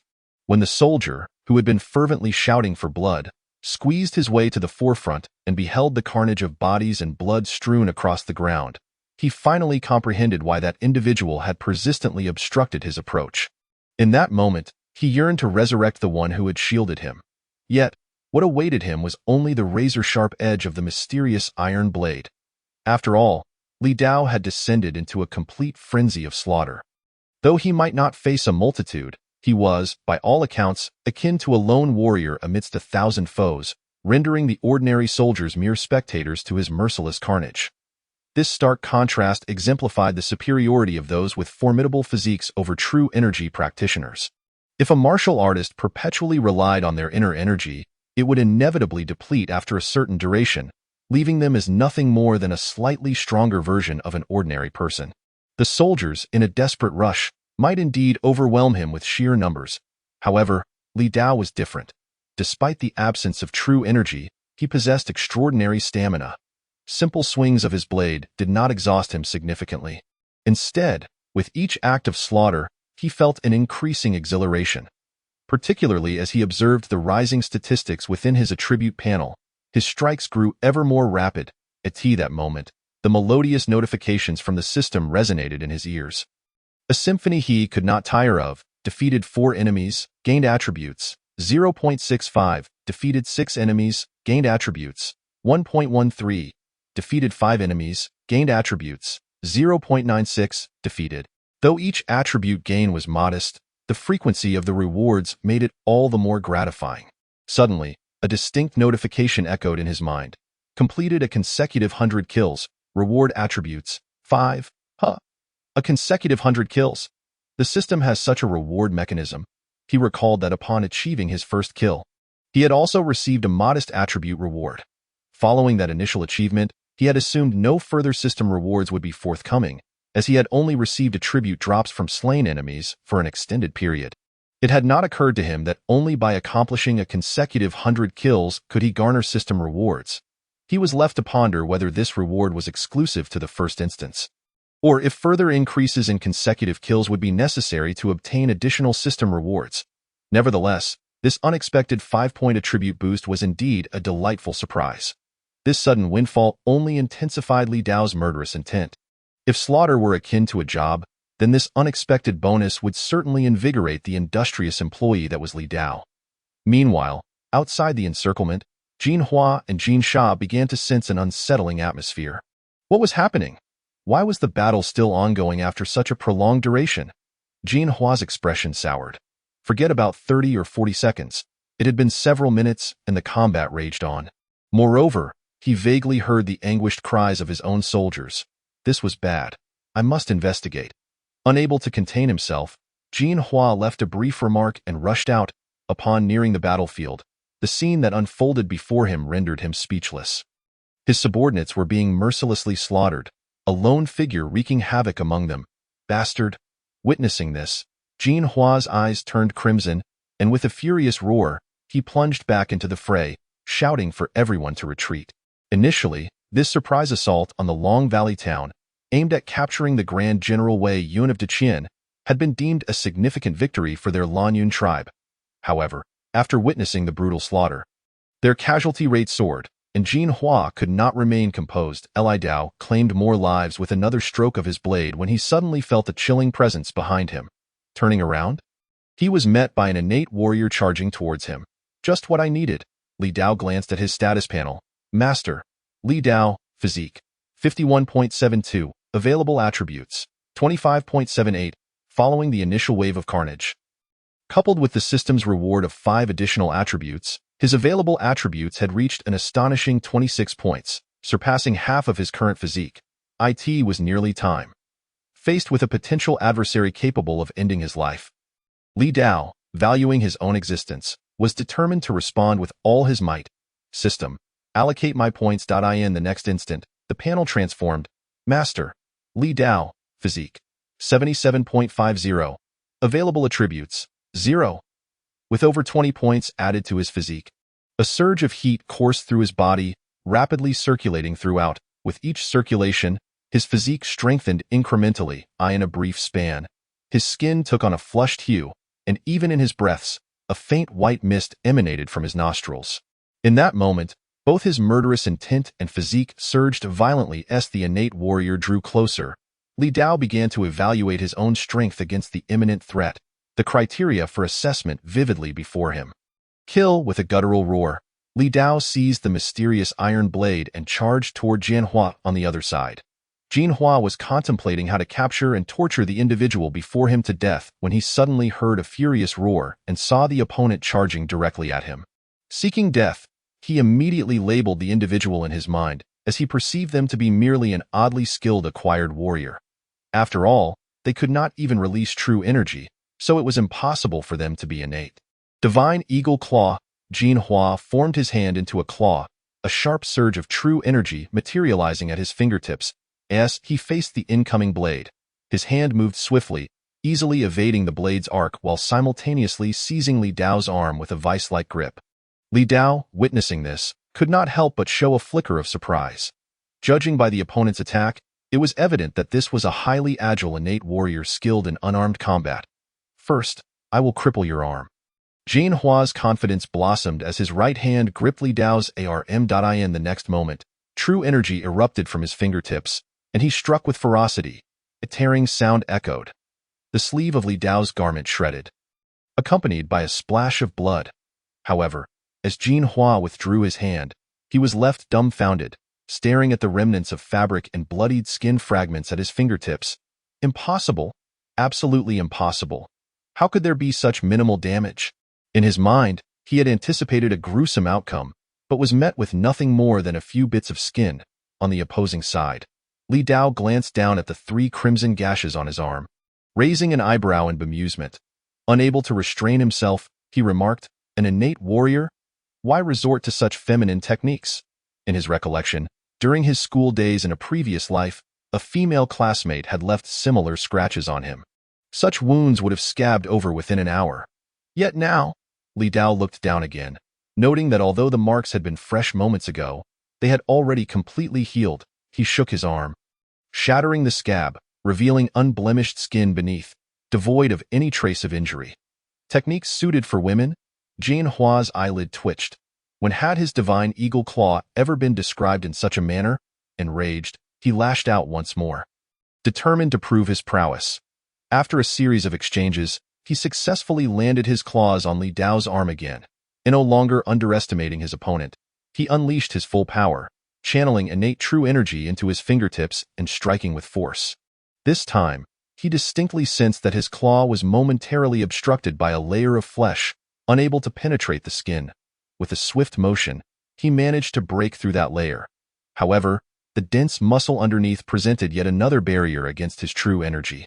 Tearing sound. As he withdrew his hand, Jianhua's expression darkened upon seeing the minuscule bits of flesh lodged beneath his nails.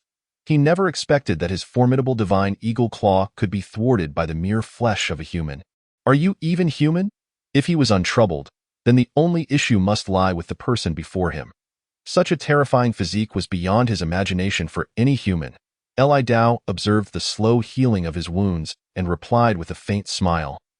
With blood and flesh, what else could I possibly be?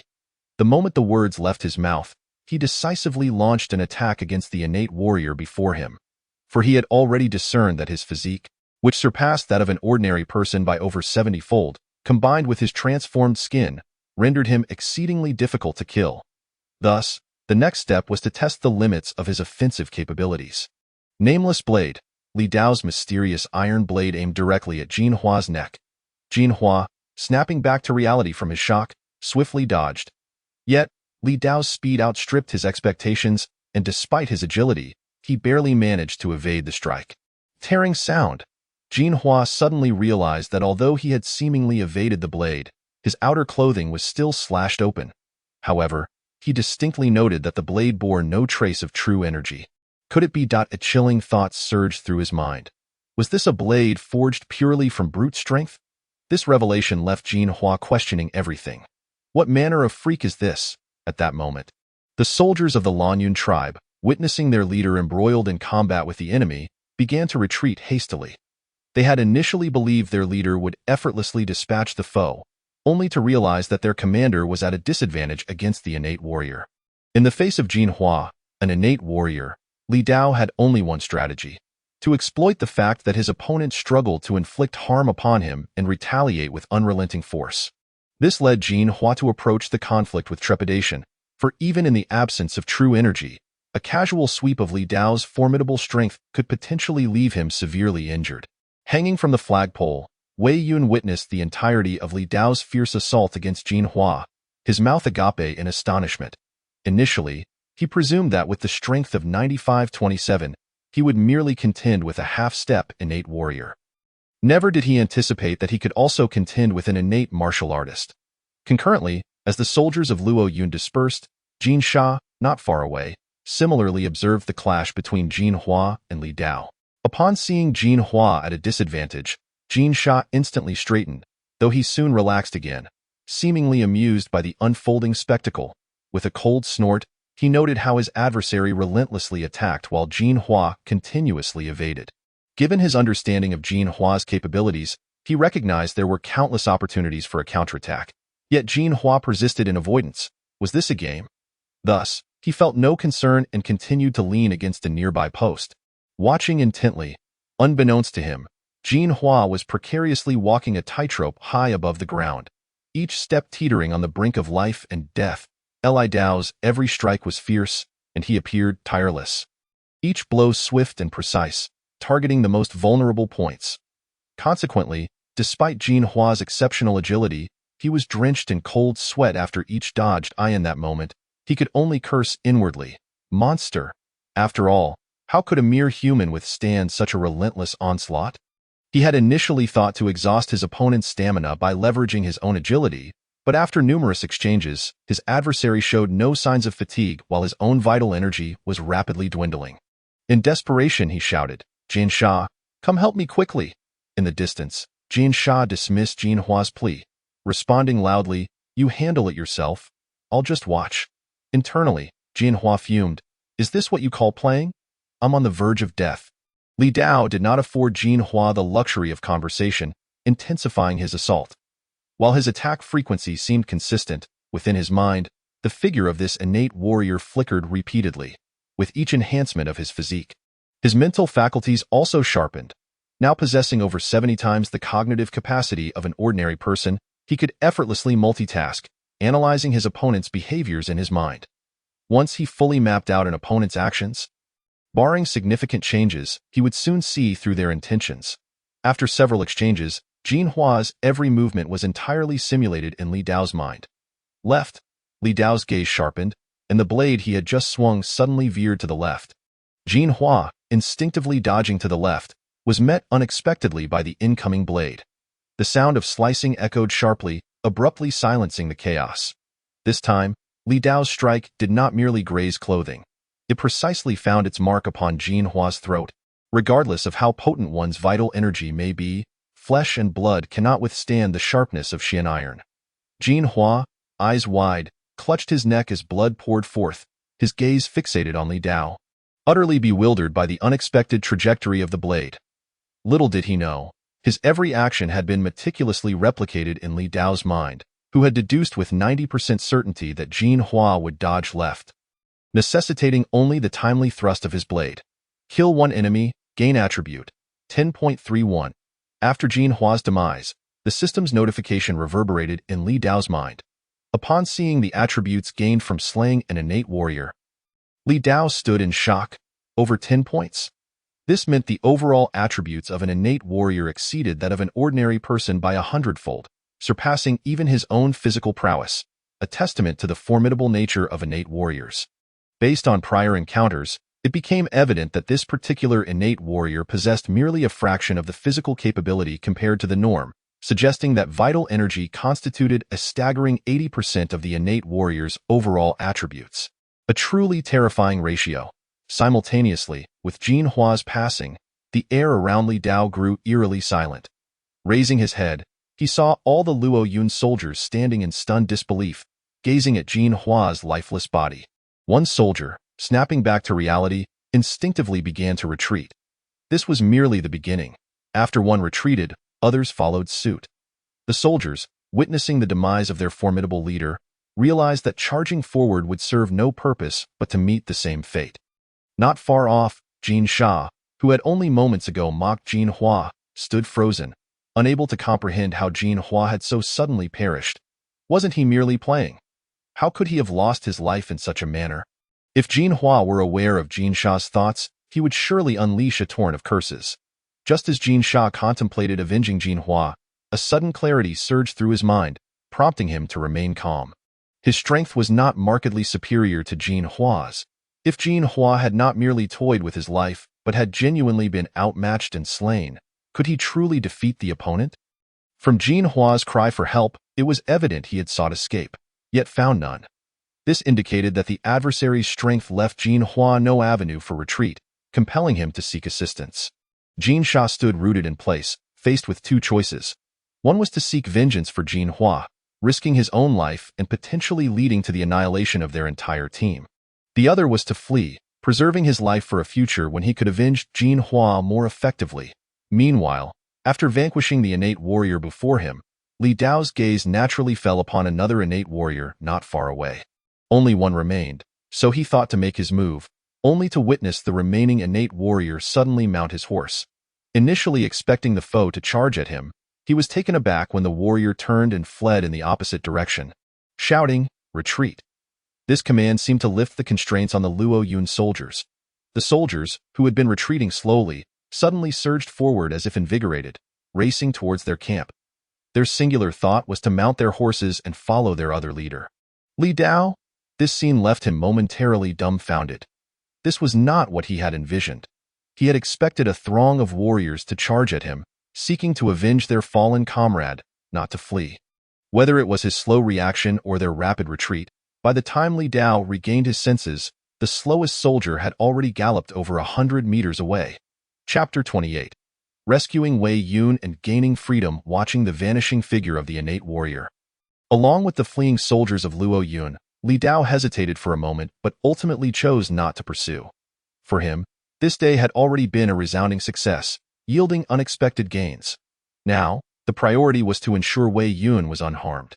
Should this fellow perish, all his efforts would be rendered futile. On the flagpole, Wei Yun's mouth hung slightly open, still reeling from the shock of witnessing Li Dao slay an innate warrior. Only when he felt the flagpole being lifted and lowered did he gradually return to reality. Li Dao approached the dazed Wei Yun and gently patted his face, inquiring, "Wei Yun, you're not dead, are you?" Feeling the slight sting on his face, confirming that this was no dream, Wei Yun shook his head. "I'm fine. They did not intend to kill me. The Luo Yun tribe had captured him primarily to force him to confess to the murder of the third prince of Luo Yun, subjecting him to torment rather than outright killing him. Thus, while he appeared to be in dire straits, he had merely exhausted his vital energy and sustained some superficial wounds. For leaders like them from the frontier, losing a limb would only be considered a minor injury. At that moment, Wei Yun suddenly looked up at Li Dao, his expression filled with gratitude. 9527. "I never expected you would come to rescue me. I am truly touched." After saying this, he opened his arms, as if to embrace him. Li Dao sidestepped, his expression darkening. "You're too quick to feel gratitude. I merely thought that if you died, no one would secure our freedom. Which is why I intervened. I know, but couldn't you at least feign some concern to make me feel a bit more appreciated?" Wei Yun was not naive. He understood that their relationship was not that intimate. His words were merely a reflection of his emotions, which Li Dao's blunt response shattered. Li Dao raised an eyebrow and stated plainly, "What benefit do I gain from your gratitude? Are you not concerned that I may change my mind and deny you your freedom?" "You can certainly try," he added, and in the next moment, the Qian iron blade he had just wielded rested against his own neck, gliding back and forth. The cold steel sent shivers down his spine as goosebumps erupted across his skin. Wei Yun understood that should he dare to speak against their agreement, that blade would not hesitate to slice through his throat. 9527 was precisely that decisive. Having witnessed the bloodlust in Li Dao's eyes while he was suspended in the air, it was clear that his excitement during the act of killing was genuine, not feigned. He could hardly fathom what manner of person would derive enjoyment from slaughter. Wei Yun cautiously sidestepped the Qian iron blade, rubbing away the goosebumps as he said, all right, I was only joking. I wouldn't truly provoke you." In response, Li Dao sheathed the Qian iron blade and extended a hand towards Wei Yun. "We've been out long enough. It's time to return." Wei Yun stared at the outstretched hand, momentarily taken aback, before breaking into a smile. "Thank you." Regardless of whether Jiwu 527 acted out of freedom or other motives, he was ultimately saved by the other party, and thus he must acknowledge this debt of gratitude. Li Dao helped Wei Yun to his feet and scanned the injuries on his body. "Can you still ride a horse? Ride a horse? Do you believe that if the people from the Luoyun tribe return, I could still slay them once more?" As he spoke, he moved, inadvertently pulling at his wounds, causing him to grimace in pain.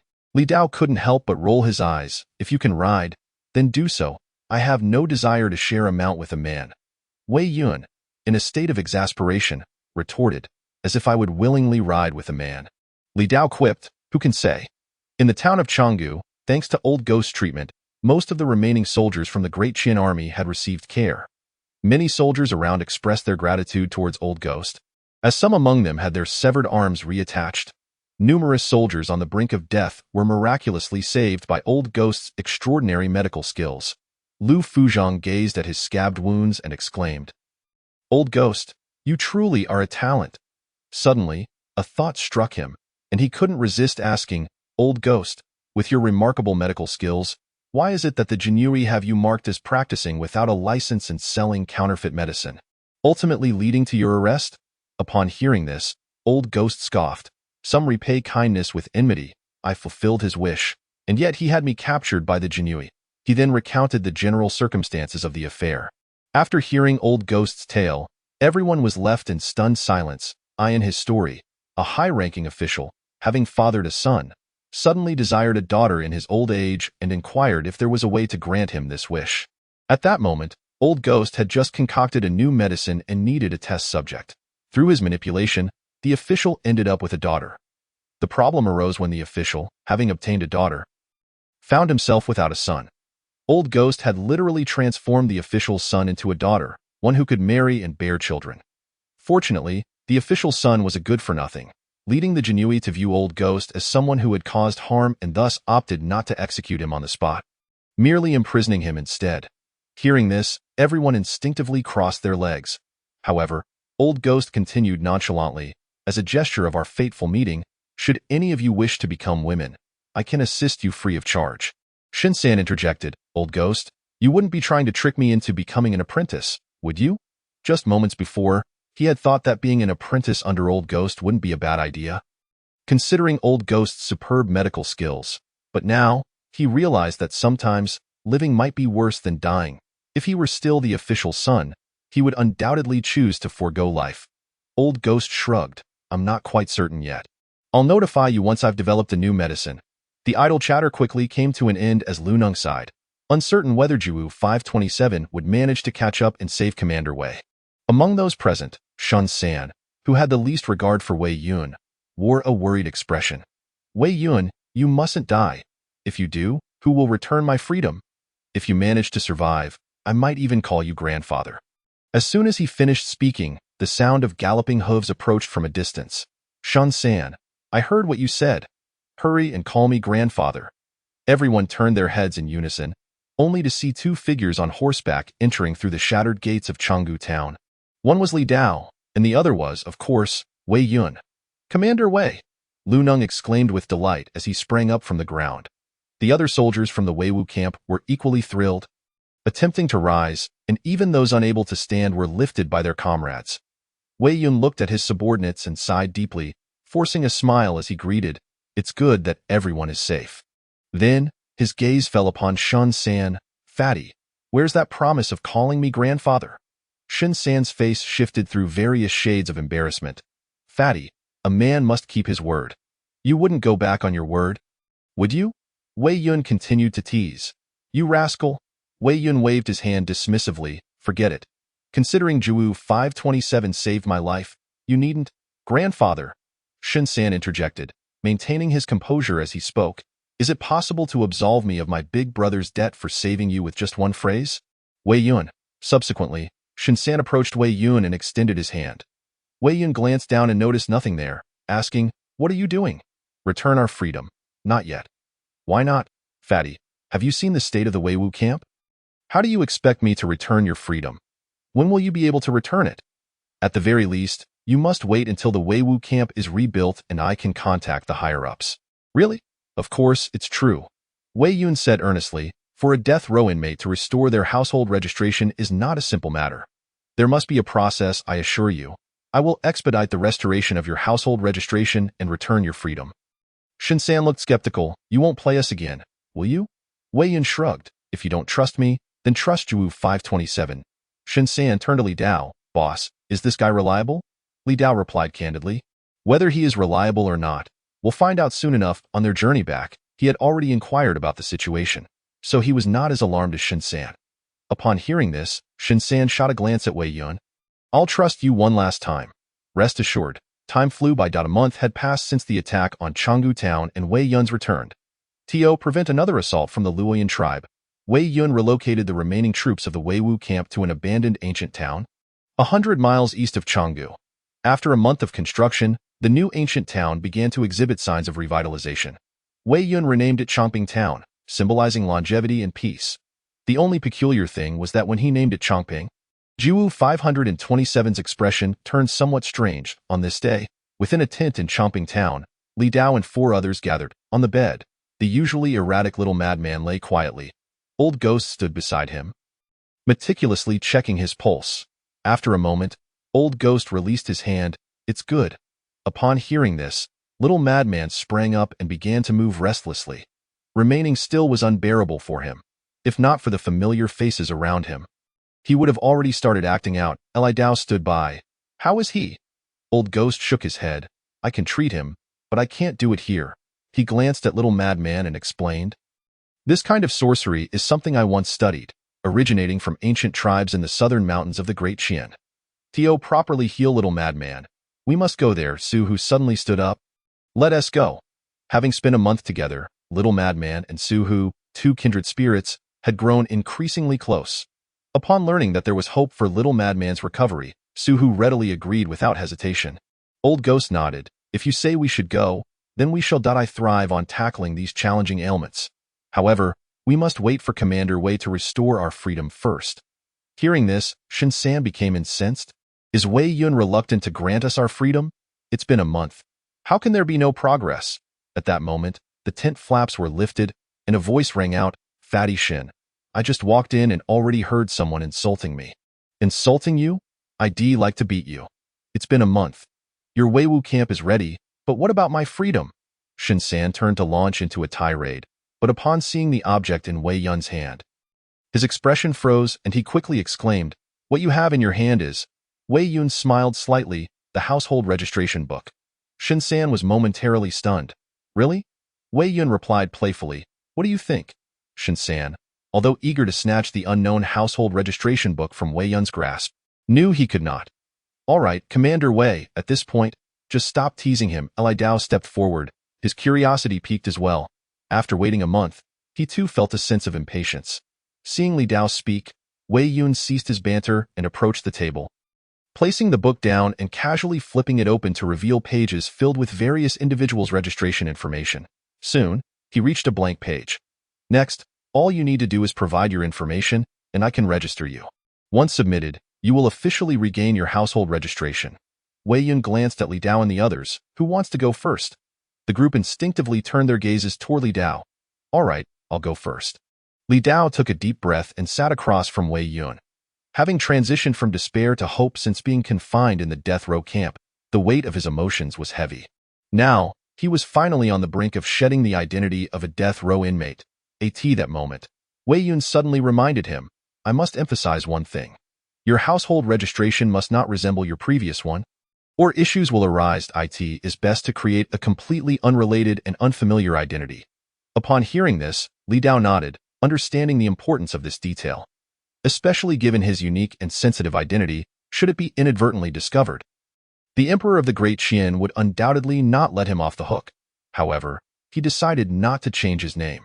With a population of 20 million in the entire Great Qian Dynasty, and the Li surname being one of the most common, there are many individuals sharing the same name. Thus, he was not particularly concerned about being identified solely by it. Subsequently, Li Dao conveyed the household registration information he had in mind to Wei Yun, instructing him to record it in the registration book. "Now it's my turn," Li Dao remarked as soon as he finished speaking. Sun San unceremoniously took a seat beside him. Since Wei Yun was present, the old ghost and his companions were too lazy to compete with him. Within the span of a single incense stick, the household registrations for the 5 of them were duly recorded. Once the registration was complete, Sun San eagerly inquired when they would be able to leave this wretched place. Wei Yun, putting away the book, replied that although they had been registered, the book still needed to be submitted for the higher authorities to record, after which they would be issued identification tokens. Only upon obtaining these tokens could they freely enter and exit various places within the Great Qian. Li Dao understood the significance of these tokens, akin to modern-day identification cards, serving to establish one's identity. 3 days later, within the camp, Wei Yun handed each of the 5 a token representing their identities. Possessing these tokens indicated that their identities had been officially recorded by the Great Qian authorities, and even if they were to lose them, replacements could be issued. Furthermore, it signified that the 5 were formally bidding farewell to their identities as death row inmates, embracing new identities. He felt the somewhat unremarkable texture of the token in his hand. Li Dao sensed an invisible shackle being unfastened from his being, granting him a profound sense of relief, both physically and mentally. 3 months had passed since the revival of his memories. Transitioning from a third-class earl to a death row inmate, and now back to a normal identity, all of this felt like a dream to him. He still faintly recalled the despair he felt upon first entering death row, and it was only due to the awakening of the system that he had ultimately regained his freedom. "Are you happy?" Wei Yun, having approached Li Dao at some point, flashed a smile. He fully understood Li Dao's emotions. After all, he had seen many death row inmates pass through his hands over the years, most of whom were numb and desperate, with only a handful of capable individuals managing to endure for a while before meeting a tragic end during a death row mission. To date, Li Dao and his companions were the first group to have persevered to the point of freedom under his watch. Naturally, they were elated. Li Dao carefully tucked away the token and turned to Wei Yun, offering a faint smile as he said, "Commander Wei, I presume you have something to discuss with me?" Wei Yun, momentarily taken aback, shook his head with a smile. "I knew I couldn't keep it from you." "Well, aside from delivering the tokens today, there is another matter I wish to inquire about." Li Dao raised an eyebrow. "What is it?"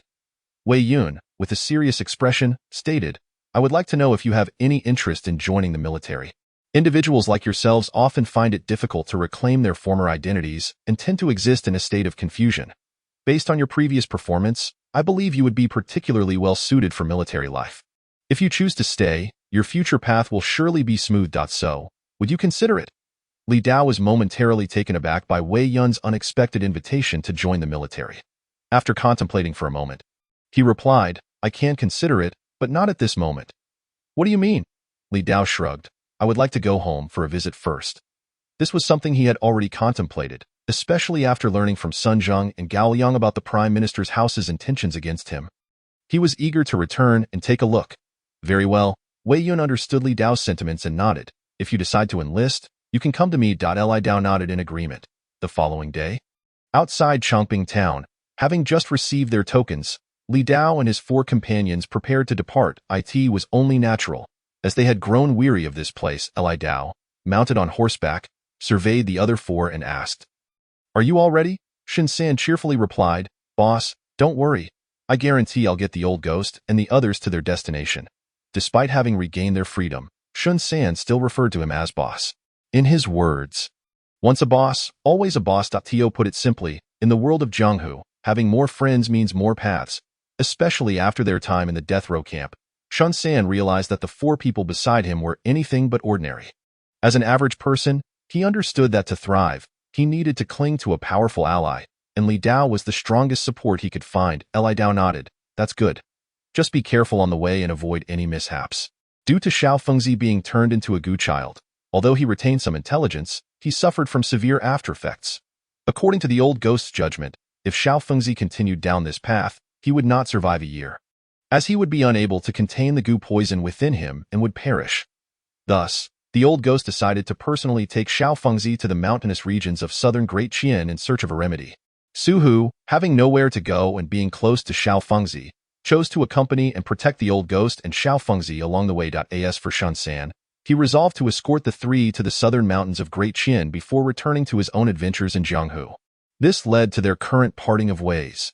Just as Shun San was about to take his leave with the old ghost and the others, he suddenly remembered something and rummaged through his belongings, producing a collection of gold and silver treasures. Boss, the roads in Jianghu can be long and arduous. Take this for your journey, it will be more convenient. Li Dao raised an eyebrow. Did you acquire all this from your previous missions? Shun San chuckled sheepishly. Just a little something I picked up. Li Dao glanced at Shun San's bulging pack and couldn't help but marvel. No wonder you're a thief, even as a death row inmate. You haven't forgotten to steal. Looking at the gold and silver being offered, Li Dao shook his head. You keep it, I already have enough. He had already accumulated quite a bit of silver, all of which had been given to him by Wei Yun, not as a favor, but as his rightful due. After completing 3 missions that earned him his freedom, the merits he accrued had been genuinely rewarded by Wei Yun, based on the exchange rate of 1 tael of silver per ear. Li Dao had taken several hundred taels from Wei Yun, which was more than sufficient for his temporary needs. All right then. Shenzhen finally clasped his fists towards Li Dao. Boss, we'll take our leave now. Go ahead, Li Dao replied with a slight smile, returning the gesture. As Shan San turned to gaze at the rising sun over the distant plains, he couldn't help but let out a long howl. Urging his horse to gallop forward with the old ghost and the others, Li Dao watched the 4 of them gradually vanish into the horizon before shifting his gaze northward, murmuring to himself. Then I should be on my way as well. With that, he flicked the reins and soon disappeared into the northern plains. Meanwhile, atop the walls of Chongping town, 2 armored men stood side by side. Commander, isn't it a bit of a pity that Zhuwu 527 has left? Lu Neng remarked, gazing at the distant figure of Li Dao. Not at all, Wei Yun replied, his eyes fixed ahead with a faint smile. Because he will inevitably return. A person like him does not belong in Jianghu. The battlefield is where he truly fits. Lu Neng was momentarily stunned, recalling Li Dao's fierce demeanor on the battlefield, and couldn't help but exclaim, if he were to step onto the battlefield, Great Qian might gain another formidable warrior. Wei Yun patted Lu Neng's shoulder, chuckling, as long as the blade doesn't find its way to our necks. What does it matter? Lu Neng laughed heartily. You have a point there. Chapter 29. Arrangements. Thai family merchant caravan 2 days later, in Yumen Town. This is the largest national gate checkpoint in the eastern region of Great Qian and also the first small town encountered upon entering the east. Beneath the scorching sun, a lone rider approached the gate checkpoint. A young guard stationed at the gate raised his hand and called out, "Halt! Show your identification token to enter the town." Li Dao halted his horse and produced his token to present it. The young guard accepted the token, scrutinizing it carefully while also sizing up the travel-worn Li Dao, and inquired, "Where do you hail from? And where are you headed?" "From Changgu Town, heading to the imperial capital." "Changgu Town?" the young guard asked. "Do you know Commander Wei?"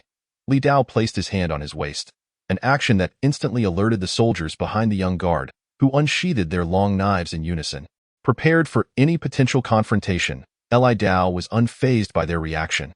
Instead, he quickly drew out his mysterious iron blade, asking, "Might you recognize this iron blade?" The young guard raised his hand to halt his comrades, taking the iron blade to examine it closely. Upon spotting a specific mark, his expression brightened. "So you truly are one of Commander Wei's people, and why apologies for the oversight."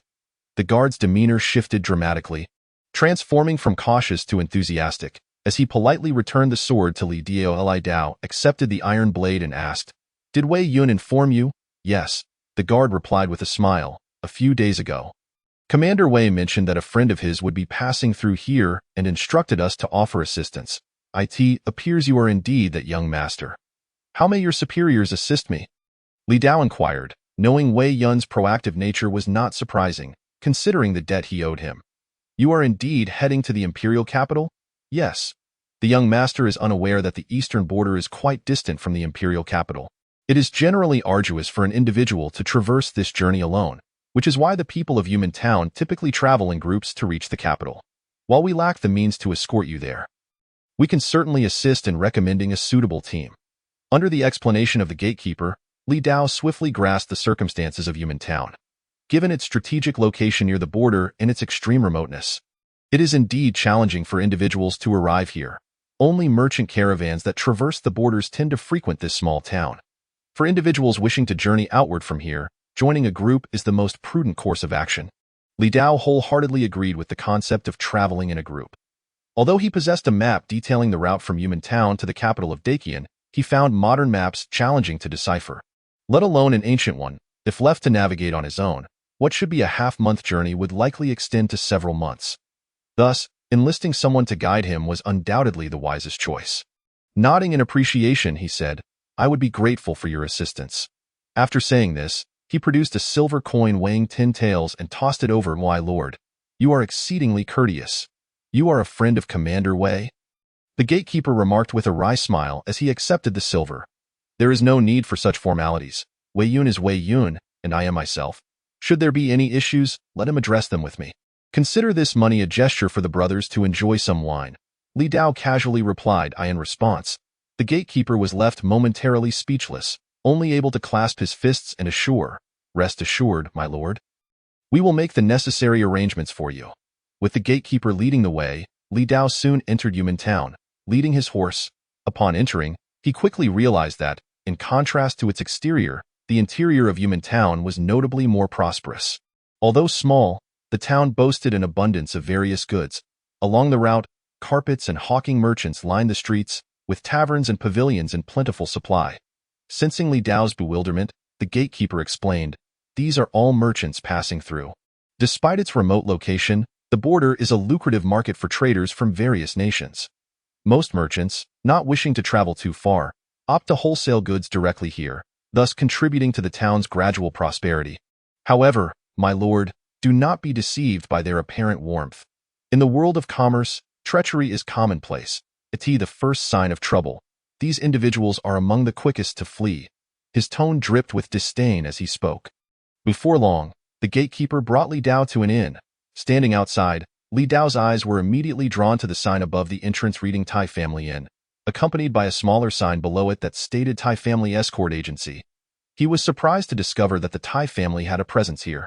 Li Dao was somewhat familiar with the Thai family, known as the foremost merchant family in the Qian Dynasty, with enterprises spanning the entire realm and even extending to neighboring countries, all with considerable scale. Their wealth could rival that of nations. Furthermore, the Thai family's influence in Qian was formidable. Each generation included women who married into the imperial family, thus forming alliances of significant standing. This enduring connection allowed the Thai family to remain unthreatened by the Qian royalty, often appearing to receive their support instead. As they entered the inn, Li Dao observed a gathering of travel-worn individuals who bore a striking resemblance to himself. The gatekeeper approached the counter and addressed the innkeeper. "Xiao Qian, please summon your manager." Upon recognizing the visitor, the innkeeper smiled broadly.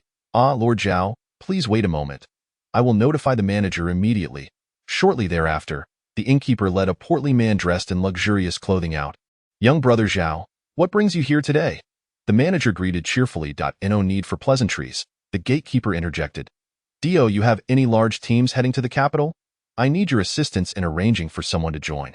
The manager pondered for a moment, seemingly recalling something, and leaned in to whisper, "Indeed, we have a large team, but it is our Thai family's own group.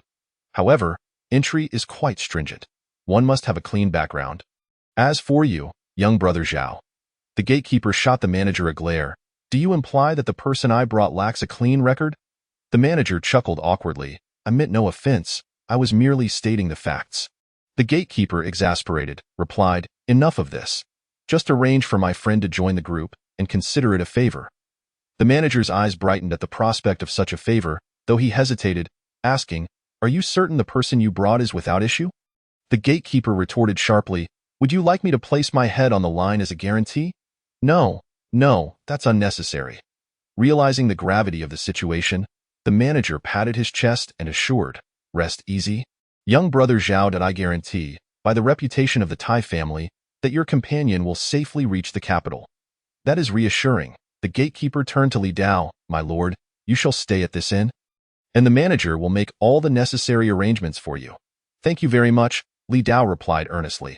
Although their conversation had been conducted in hushed tones, his keen senses allowed him to hear every word clearly. He understood that the gatekeeper was diligently handling the matter on his behalf. The gatekeeper chuckled. Commander Wei saved my life on the battlefield. Your friendship with him makes you a friend of mine.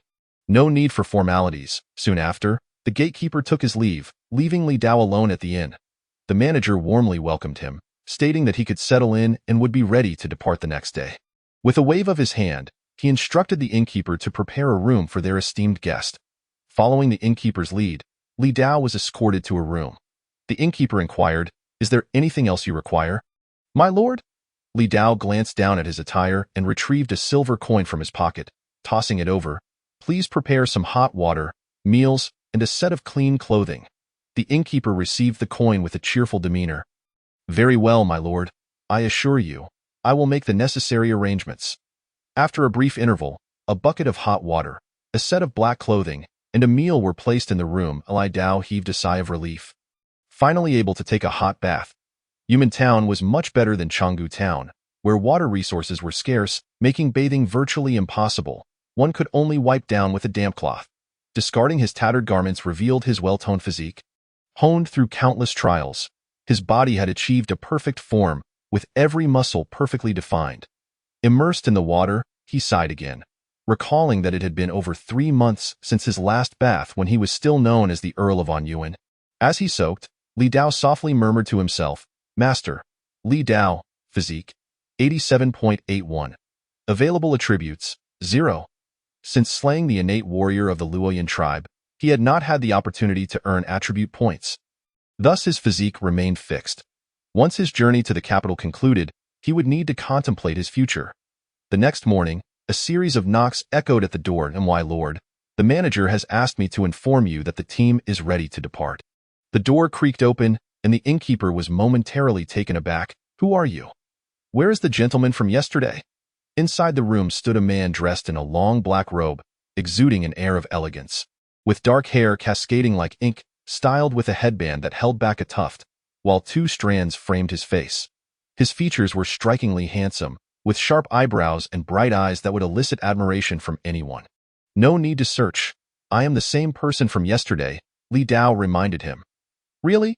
The innkeeper's eyes widened in disbelief, struggling to reconcile this refined figure with the travel-worn individual from the previous day. After a moment, he regained his composure. "I must apologize, my lord. You are simply too handsome. I hardly recognized you." Such a statement left no room for anger. Li Dao understood the innkeeper's reaction, as he too had been astonished by his own appearance following his transformation. Though he had not been unattractive before entering the prison camp, years of indulgence in food and drink had taken a toll, leaving him looking somewhat bloated and listless, an appearance that would barely score a 70 out of 100. Now, however, his enhanced physique seemed to have positively influenced his attractiveness, boosting his score to at least 90. He felt confident that upon returning to the capital, he would not have to worry about being recognized as the former Li Dao. For aside from the bone structure, his current appearance was vastly different, almost like a completely new person. "Well then, has the manager informed you where to assemble?" Li Dao inquired. The innkeeper promptly replied, "I am not certain, my lord. You may head downstairs to find the manager." Guided by the innkeeper, Li Dao soon found himself face to face with the manager, who, like the innkeeper, wore a look of astonishment upon seeing him. It was only after the innkeeper explained the situation that the manager's expression shifted to one of warmth and hospitality. "Please, my lord, follow me."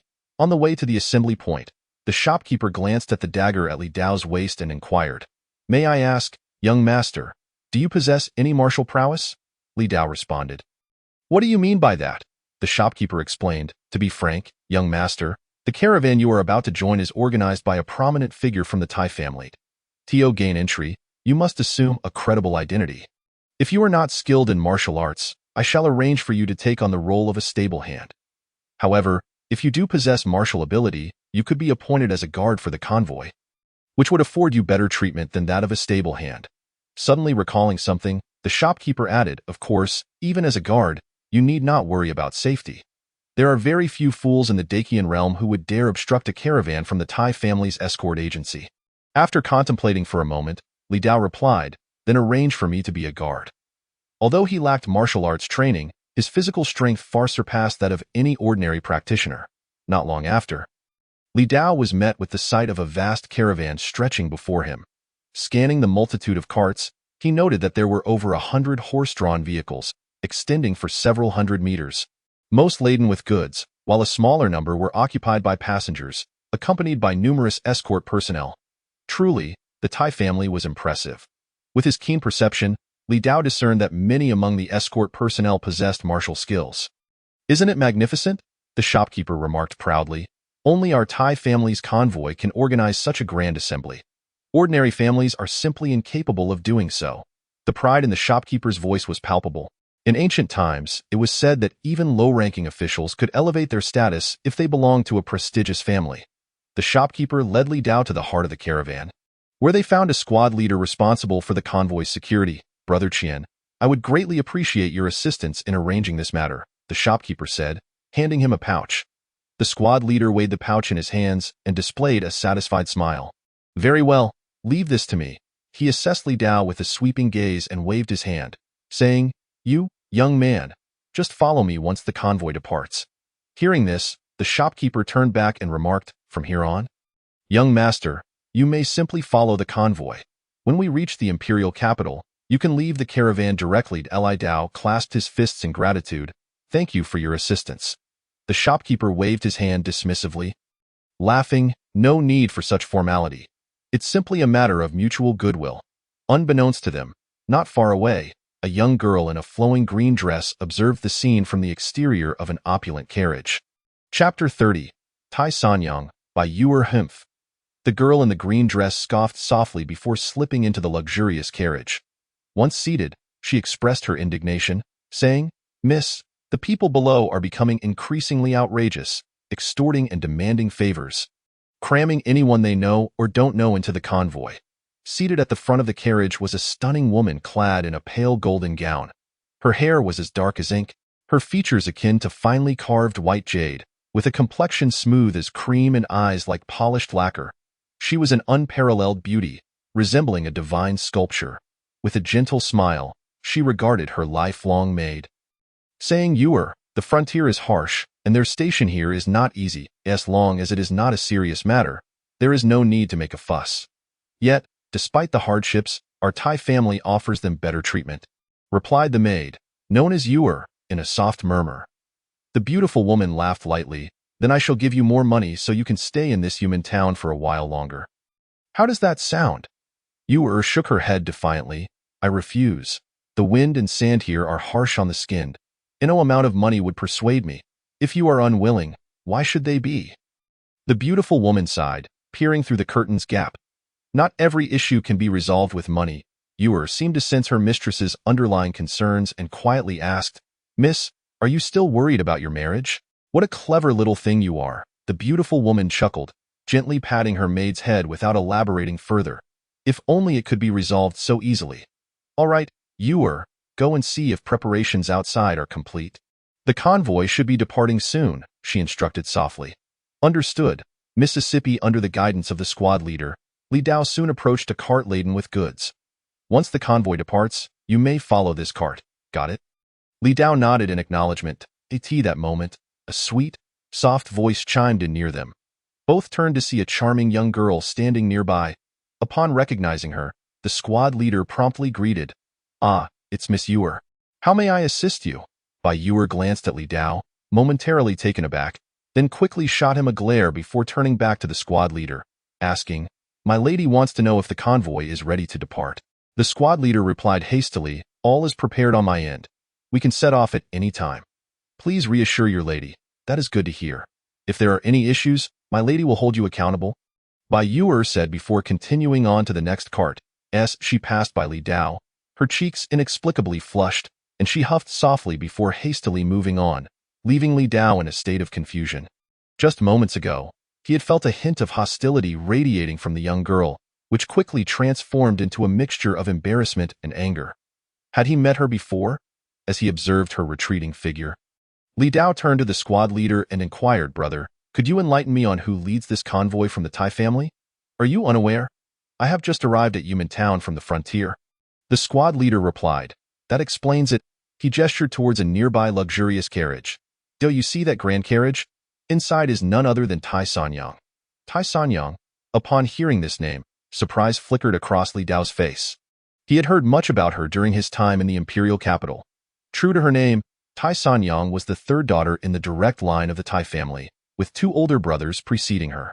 She was famously known as the Iron Lady, a title earned due to her notorious siblings, who were infamous for their debauchery and ineptitude, surpassing even Li Dao's past reputation. Despite being a woman, Tai Sanyang was exceptionally gifted, displaying remarkable intellect from a young age. By the age of 12, she had taken charge of the Tai family's business, showcasing astounding commercial acumen that propelled the family's fortunes. With such comparisons, her fame only continued to grow. However, her most notable renown stemmed not solely from her business acumen, but also from her extraordinary beauty, rivaling her commercial success. She was often hailed alongside Princess Mingyue as one of the two most stunning figures in the capital. Li Dao had never anticipated that this convoy would be led by the illustrious Tai Sanyang. Yet, he merely regarded this with momentary astonishment. Her prowess bore little relevance to him, as their paths had never crossed before. And it seemed unlikely they would in the future. If there was a connection between them, it would likely be through Princess Mingyue, one a close friend of the princess, the other a man who had sullied her reputation. Time passed swiftly, and soon the announcement of the convoy's departure echoed in the AIRD. The front carts began to move. Li Dao settled onto the cart designated for transporting goods, assuming his role as a temporary guard. Due to the considerable distance from Yumen town to the imperial capital and the lengthy nature of the caravan, their pace was relatively slow, necessitating frequent stops for rest. After 7 days, they had traversed only half the journey. With the sound of drums ringing, the caravan gradually came to a halt, prompting Li Dao to leap down to stretch his limbs. As a guard, he was not required to cook like some of the accompanying stable hands. After a while, Li Dao noticed a familiar figure clad in green approaching from a distance. "Humph!" As she passed by, the familiar scoff echoed once more, leaving Li Dao perplexed. This had become a recurring pattern. Each time the caravan halted, the young girl inspected the convoy, and every time she passed him, she would huff disdainfully. With his exceptional memory, he was certain he had never encountered this girl before. Nor did he understand what had provoked her ire. Nonetheless, he had learned her identity over the past few days. The personal maid of Tai Sanyang, Bai Yuer. Moments later, as Bai Yuer walked past him again, she let out another scoff. Unable to contain his curiosity, Li Dao finally spoke up. "Excuse me, young lady, have I offended you in some way?" As soon as he uttered the words, he regretted it. After all, why should he trouble himself over a mere girl's huff? He decided to turn away, pretending he had said nothing. "Was that you speaking?" He was unable to evade her attention as Bai Yuer approached. Her voice sweet and insistent. "It was not me," Li Dao firmly denied.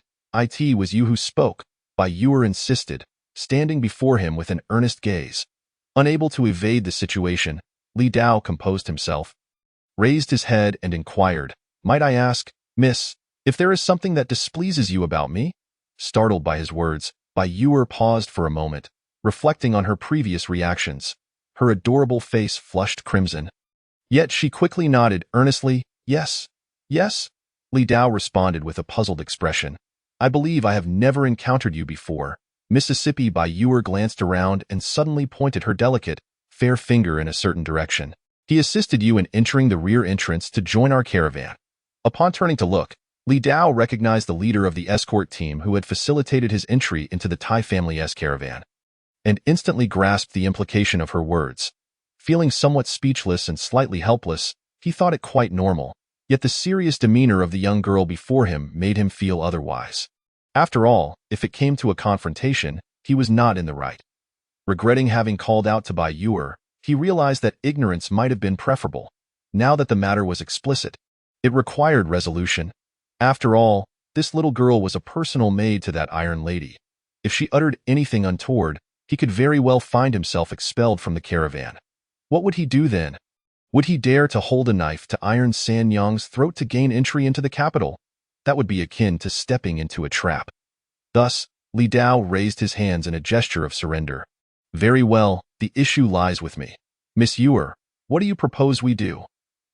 As the words left his lips, it was now Bai Yuer who found herself at a loss for a response.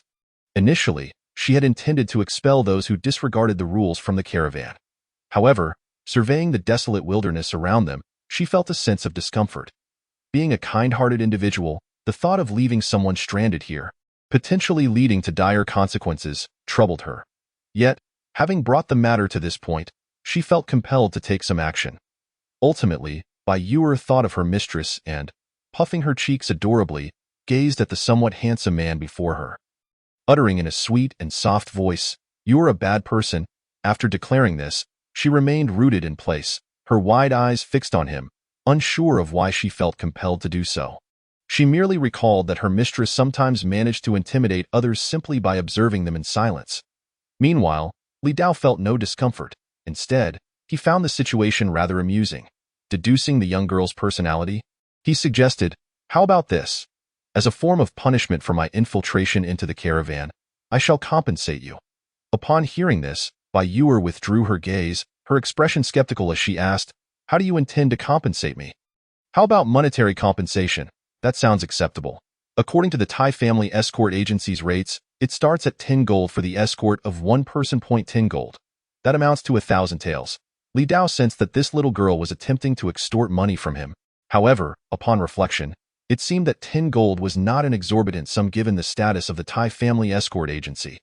Observing the little girl before him, he pondered and then said, "But what if I lack sufficient funds?" Li Dao did not allow the young girl the chance to respond further. He sighed deeply. "It appears I shall have to be expelled from the caravan. I in this desolate area, devoid of any nearby village or shelter."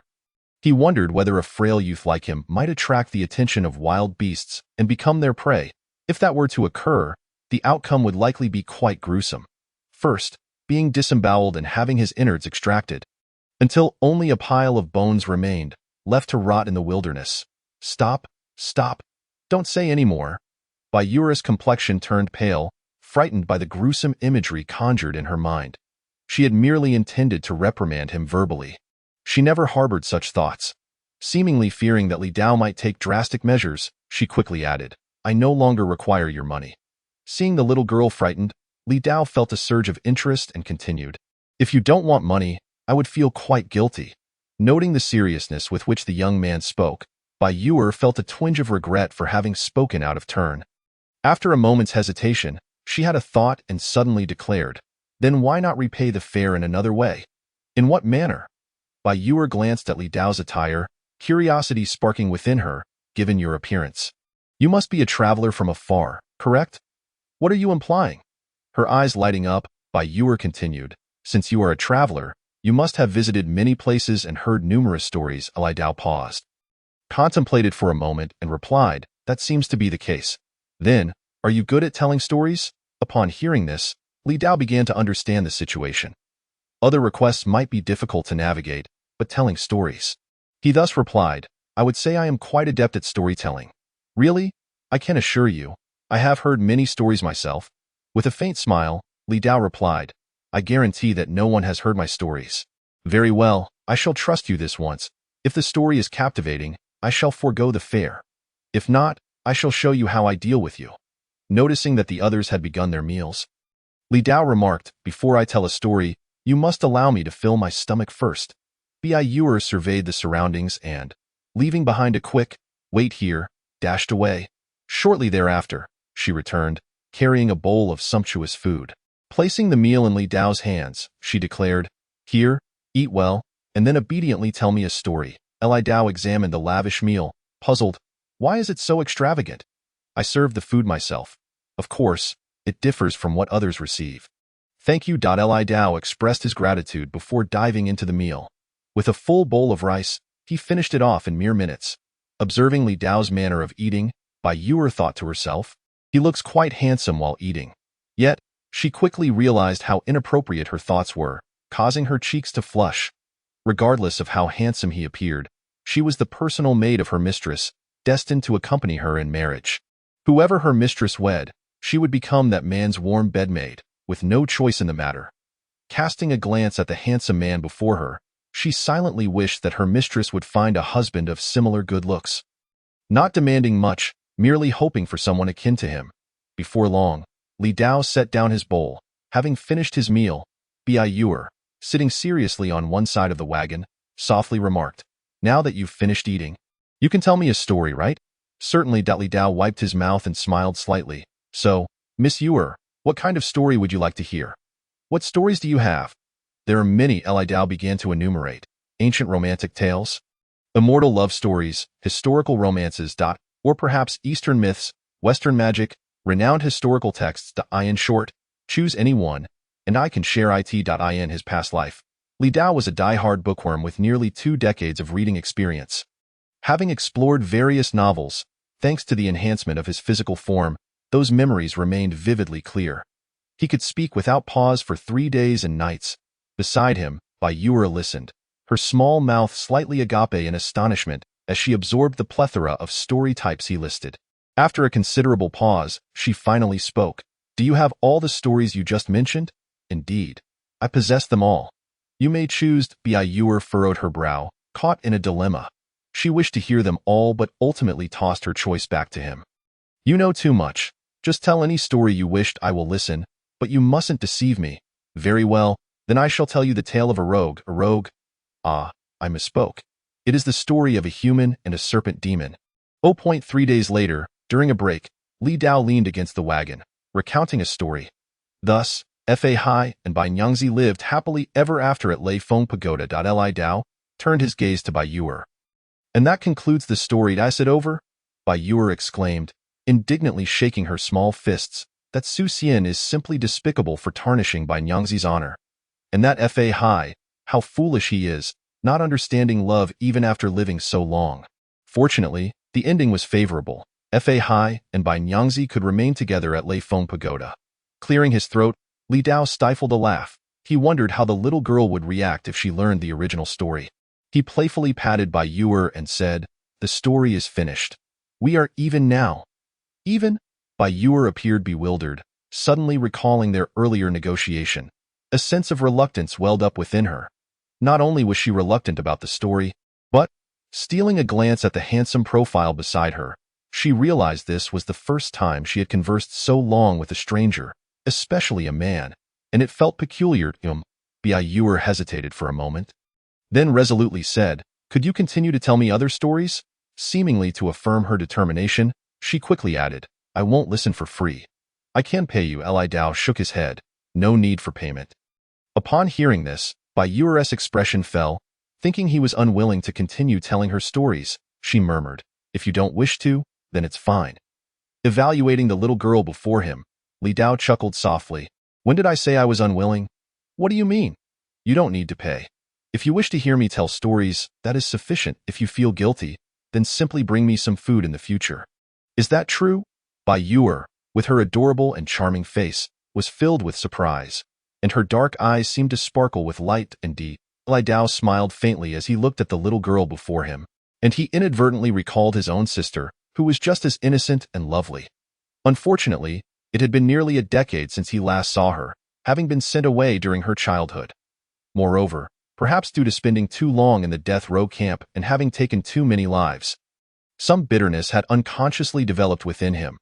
Although he temporarily suppressed these emotions with his willpower and temperament, it was not a lasting solution. At that moment, he remembered a saying from his past life: "Beautiful things can uplift one's spirits." Thus, he discovered that conversing with the little girl before him dissipated much of his inner turmoil. Clearly, she represented something beautiful in his heart. "Let us make a pact." Bai-Yuer suddenly extended her delicate little pinky toward Li Dao, prompting a hook. A hook? Li Dao was momentarily taken aback by her adorable gesture, but upon regaining his composure, he couldn't help but smile and extended his hand to link his pinky with hers. "All right, a hook, miss, I'm back," Bai-Yuer exclaimed excitedly as she hopped into the carriage, her sweet voice chiming, "Today's story is finished, and I'll continue to tell you more." Tai Sanyang pointed a delicate finger at Bai-Yuer's brow and teased, "You little maid, you're not developing feelings for him, are you? Otherwise, why would you rush out every day?" Bai-Yuer's face flushed, and she quickly retorted, "I was only gathering stories for you, miss." There's nothing romantic about it. Really? Really? Then that's settled. Tai San Yang leaned back lazily against the soft cushion, inadvertently revealing her perfect curves. I was planning to play matchmaker for you, but it seems you don't cherish the opportunity. What a pity! You, Mississippi by Ura's face turned crimson as she realized her mistress was teasing her. Yet, the thought of the villain's face inexplicably stirred her emotions. Noticing that Bai Yu was on the verge of tears from embarrassment, Tai Sanyang finally relented. All right, I won't tease you anymore. Continue with your story. Upon mentioning stories, Bai Yu immediately perked up. She had few interests, but she loved listening to and telling stories, especially to her beloved mistress. After a stick of incense burned down, Bai Yu imitated Li Dao's tone and declared. Thus, Bai Nyangzi and Fa Hai lived a happy and joyous life at Lei Feng Pagoda. Beside her, Tai Sanyang furrowed her brows slightly. Yu, are you certain this is the conclusion of the story? Bai Yu paused in confusion. Of course. That's how he told me. Tai Sanyang pondered for a moment, then suddenly wore a knowing expression and teased. Yu, I just thought of another way to narrate this story. Let us see what you think. The next day, during their break, Big Liar, Bai Yu stood before Li Dao, her sweet voice ringing out. Li Dao looked perplexed. When did I deceive you? Bai Nyangzi and Su Xian are the true couple. Fa Hai is the villain, Li Dao. What on earth? How does this little girl know? You must tell me why you say that. Bai Yu wrinkled her delicate nose. It's all my mistress who told me. Then she recounted the story that Tai Sanyang had rewritten for her. After listening, Li Dao sighed in relief. He initially thought the little girl had uncovered the truth, believing there was another reincarnated traveler in this world. However, he soon realized someone had identified some small inconsistencies in his tale and had rearranged the story accordingly. Truly, Tai Sanyang was impressive. Understanding that the source of all this was Tai Sanyang, Li Dao couldn't help but admire her. To notice issues in a story after just one hearing and to be able to rearrange it. That was no ordinary feat. Hearing this, Bai Yu's lovely face was filled with indignation. Mistress guessed correctly. You have indeed deceived me. Seeing the adorable Bai Yu before him, Li Dao couldn't resist pinching her cheek. Let me tell you a new story as compensation. Bai Yu's face suddenly flushed, and she pointed at Li Dao, speechless. Villain. Suddenly, Bai Yu turned and ran away, not forgetting to leave behind the food. Villain? Li Dao was taken aback initially. But upon regaining his composure, he looked at his fingers and realized something was amiss. His earlier gesture of pinching her cheek could be construed as teasing. No wonder she reacted so strongly. He had done the same to his sister when they were young, and he hadn't changed that habit. Bai Yu dashed back to the luxurious carriage, and once inside, she sat there in a daze. Tai Sanyang chuckled softly. Yu, why are you back so early today? Bai Yu lifted her head, fuming. He really deceived me. What a bad person. A bad person. Tai Sanyang's expression darkened. Since you say he is a bad person, then he must be. How about I have the guards take care of him? No. At this, Bai Yu instinctively protested. But when she raised her head, she saw her mistress's teasing smile. At Yu, it seems you are truly developing feelings. Bai Yu blushed and protested. I'm not. I want to stay by your side. Mississippi. Tai Sanyang smiled slightly. Stay with me, and you might end up in the wrong hands in the future. Upon hearing this, Bai Yu's face paled, yet she remained obstinate. Then I must not abandon you, Mississippi, just teasing you. Tai Sanyang gently ruffled Bai Yu's hair and whispered, Don't worry, Yu. Your mistress won't let you suffer. Dasham, Bai Yu softly hummed, nuzzling against the gentle palm like a little kitten. Time flew by swiftly. 3 days passed in the blink of an eye. With the carriage rolling along, they were drawing closer to the imperial capital. Li Dao had thought that after provoking Bai Yu that day, she would not come to him again. However, unexpectedly, the little girl, though feigning anger, was quite honest in her actions, bringing him plentiful food at the appointed time. Perhaps she was a bit prideful. Every time she set down the food, she would remain silent, waiting for Li Dao to tell her a story, and upon finishing, she would leave without a trace of hesitation. On this day, just like the previous ones, as Li Dao was about to eat the meal Bai Yu had brought, he prepared to recount a story to her, who was sitting beside him in the carriage. Once upon a time in the heavenly realm. As soon as he began, Li Dao's voice suddenly halted. Bai Yu blinked in surprise, instinctively asking, what happens after the heavenly upheaval? Why have you stopped? Li Dao did not respond and instead inquired. Ewer, does the Tai family have anyone coming to meet you along the way? Meet? Bai Ewer shook her head. How could that be? The convoy is headed straight to the Tai family mansion in the imperial capital. There is no such thing as a welcoming party, is that so? Why do you ask? Because, before Li Dao could finish his sentence, a sudden barrage of arrows filled the in the next moment. Nearly 100 arrows rained down from the mountainside on either side of the road. Li Dao seemed to have anticipated this. He quickly pulled Bai Ewer to safety. However, the others were not so fortunate. The convoy's members, who had been enjoying their meal and resting, were caught off guard by this sudden attack, many of whom fell to the ground before they could react. Enemy attack. The guards within the Tai family convoy reacted swiftly. Several team leaders shouted loudly. However, everything happened too abruptly, and the guards struggled to organize themselves amidst the chaos. Overall, this arrow stormed through the once orderly convoy into disarray. Bai Ewer regained her senses and broke away from Li Dao, her face filled with anxiety as she sought her mistress. Just then, a second wave of arrows came rushing from the woods. Seeing this, Bai Ewer froze in place, standing like a helpless little animal. This little girl, Li Dao, stepped forward and embraced Bai Ewer, drawing her close with one hand. He unsheathed his dark iron blade and swung it through the air, shattering every arrow that came near them. Witnessing this, Bai Ewer clutched Li Dao's sleeve, her eyes brimming with tears. Villain, please help me save my mistress. Tai Sanyang. Li Dao looked up and noticed that after the two waves of arrows, due to the chaos in the convoy, Tai Sanyang's carriage was now isolated in the midst of the disarray. The surrounding guards had yet to recover from the confusion of the arrows.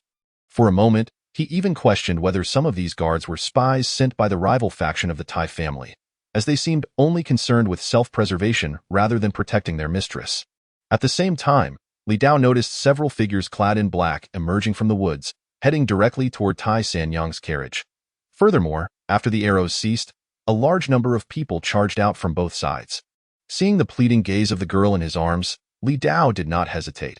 He quickly concealed Bai Ewer within a box to hide her and then made his way toward Tai Sanyang's carriage. It had been over a month since he had used his blade, and to be honest, he was itching to do so. Capture Tai Sanyang and retreat, commanded the leader of the black-clad figures as they approached the luxurious carriage. Understood. The surrounding figures in black prepared to storm the carriage. At that moment, a chilling glint flashed by.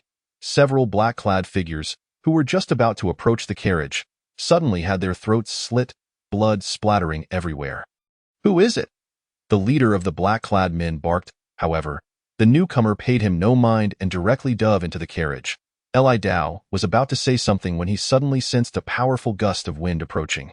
Instinctively, he raised his hand to strike, but in an instant, he realized the gravity of the situation. Bai Ewer had previously mentioned that only she and Tai Sanyang were inside the carriage.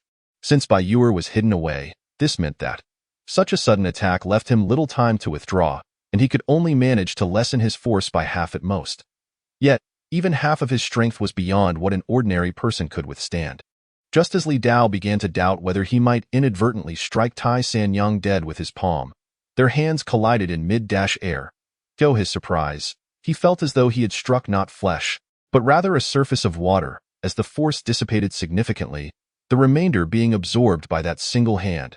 Li Dao was about to continue speaking when he suddenly raised his head to see another palm coming toward him. Is this never-ending? He was there to rescue someone, not to be beaten. Bai Ewer. As those hands were about to descend upon him, they halted at the utterance of those words. Who are you? A melodious yet slightly husky voice rang in his ears. Li Dao looked up, finally catching sight of the person before him. Instinctively, he compared her exquisite face with another memory buried deep in his mind. Both were stunningly beautiful, yet each possessed a unique charm. Princess Mingyue emanated an ethereal coldness, akin to an unattainable celestial being. In contrast, the beauty before him exuded a languid grace, her eyes resembling black pearls that seemed to harbor a depth capable of discerning one's very soul. Her figure was alluringly curvaceous, akin to a ripe peach, as if squeezing it would yield sweet nectar. She was undeniably the embodiment of a queen. These thoughts flitted through Li Dao's mind, but he promptly addressed Tai Sanyang's inquiry, stating, I am a guard from the Tai family. Tai Sanyang's eyes narrowed slightly. I know all the guards of the Tai family. I have never seen you before. I am a temporary hire. Temporary? Hired? Tai Sanyang raised an eyebrow, her gaze piercing through him. You are the bad person that you spoke of?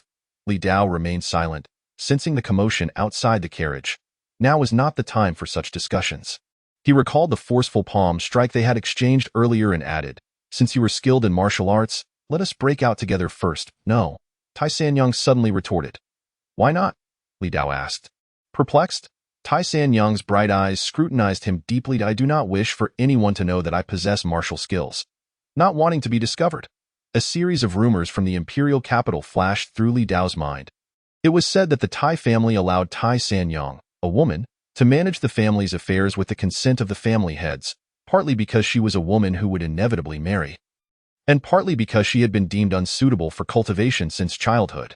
The notion of being unsuitable implied that even if she attempted to cultivate, her achievements would be limited and easily manipulated by others.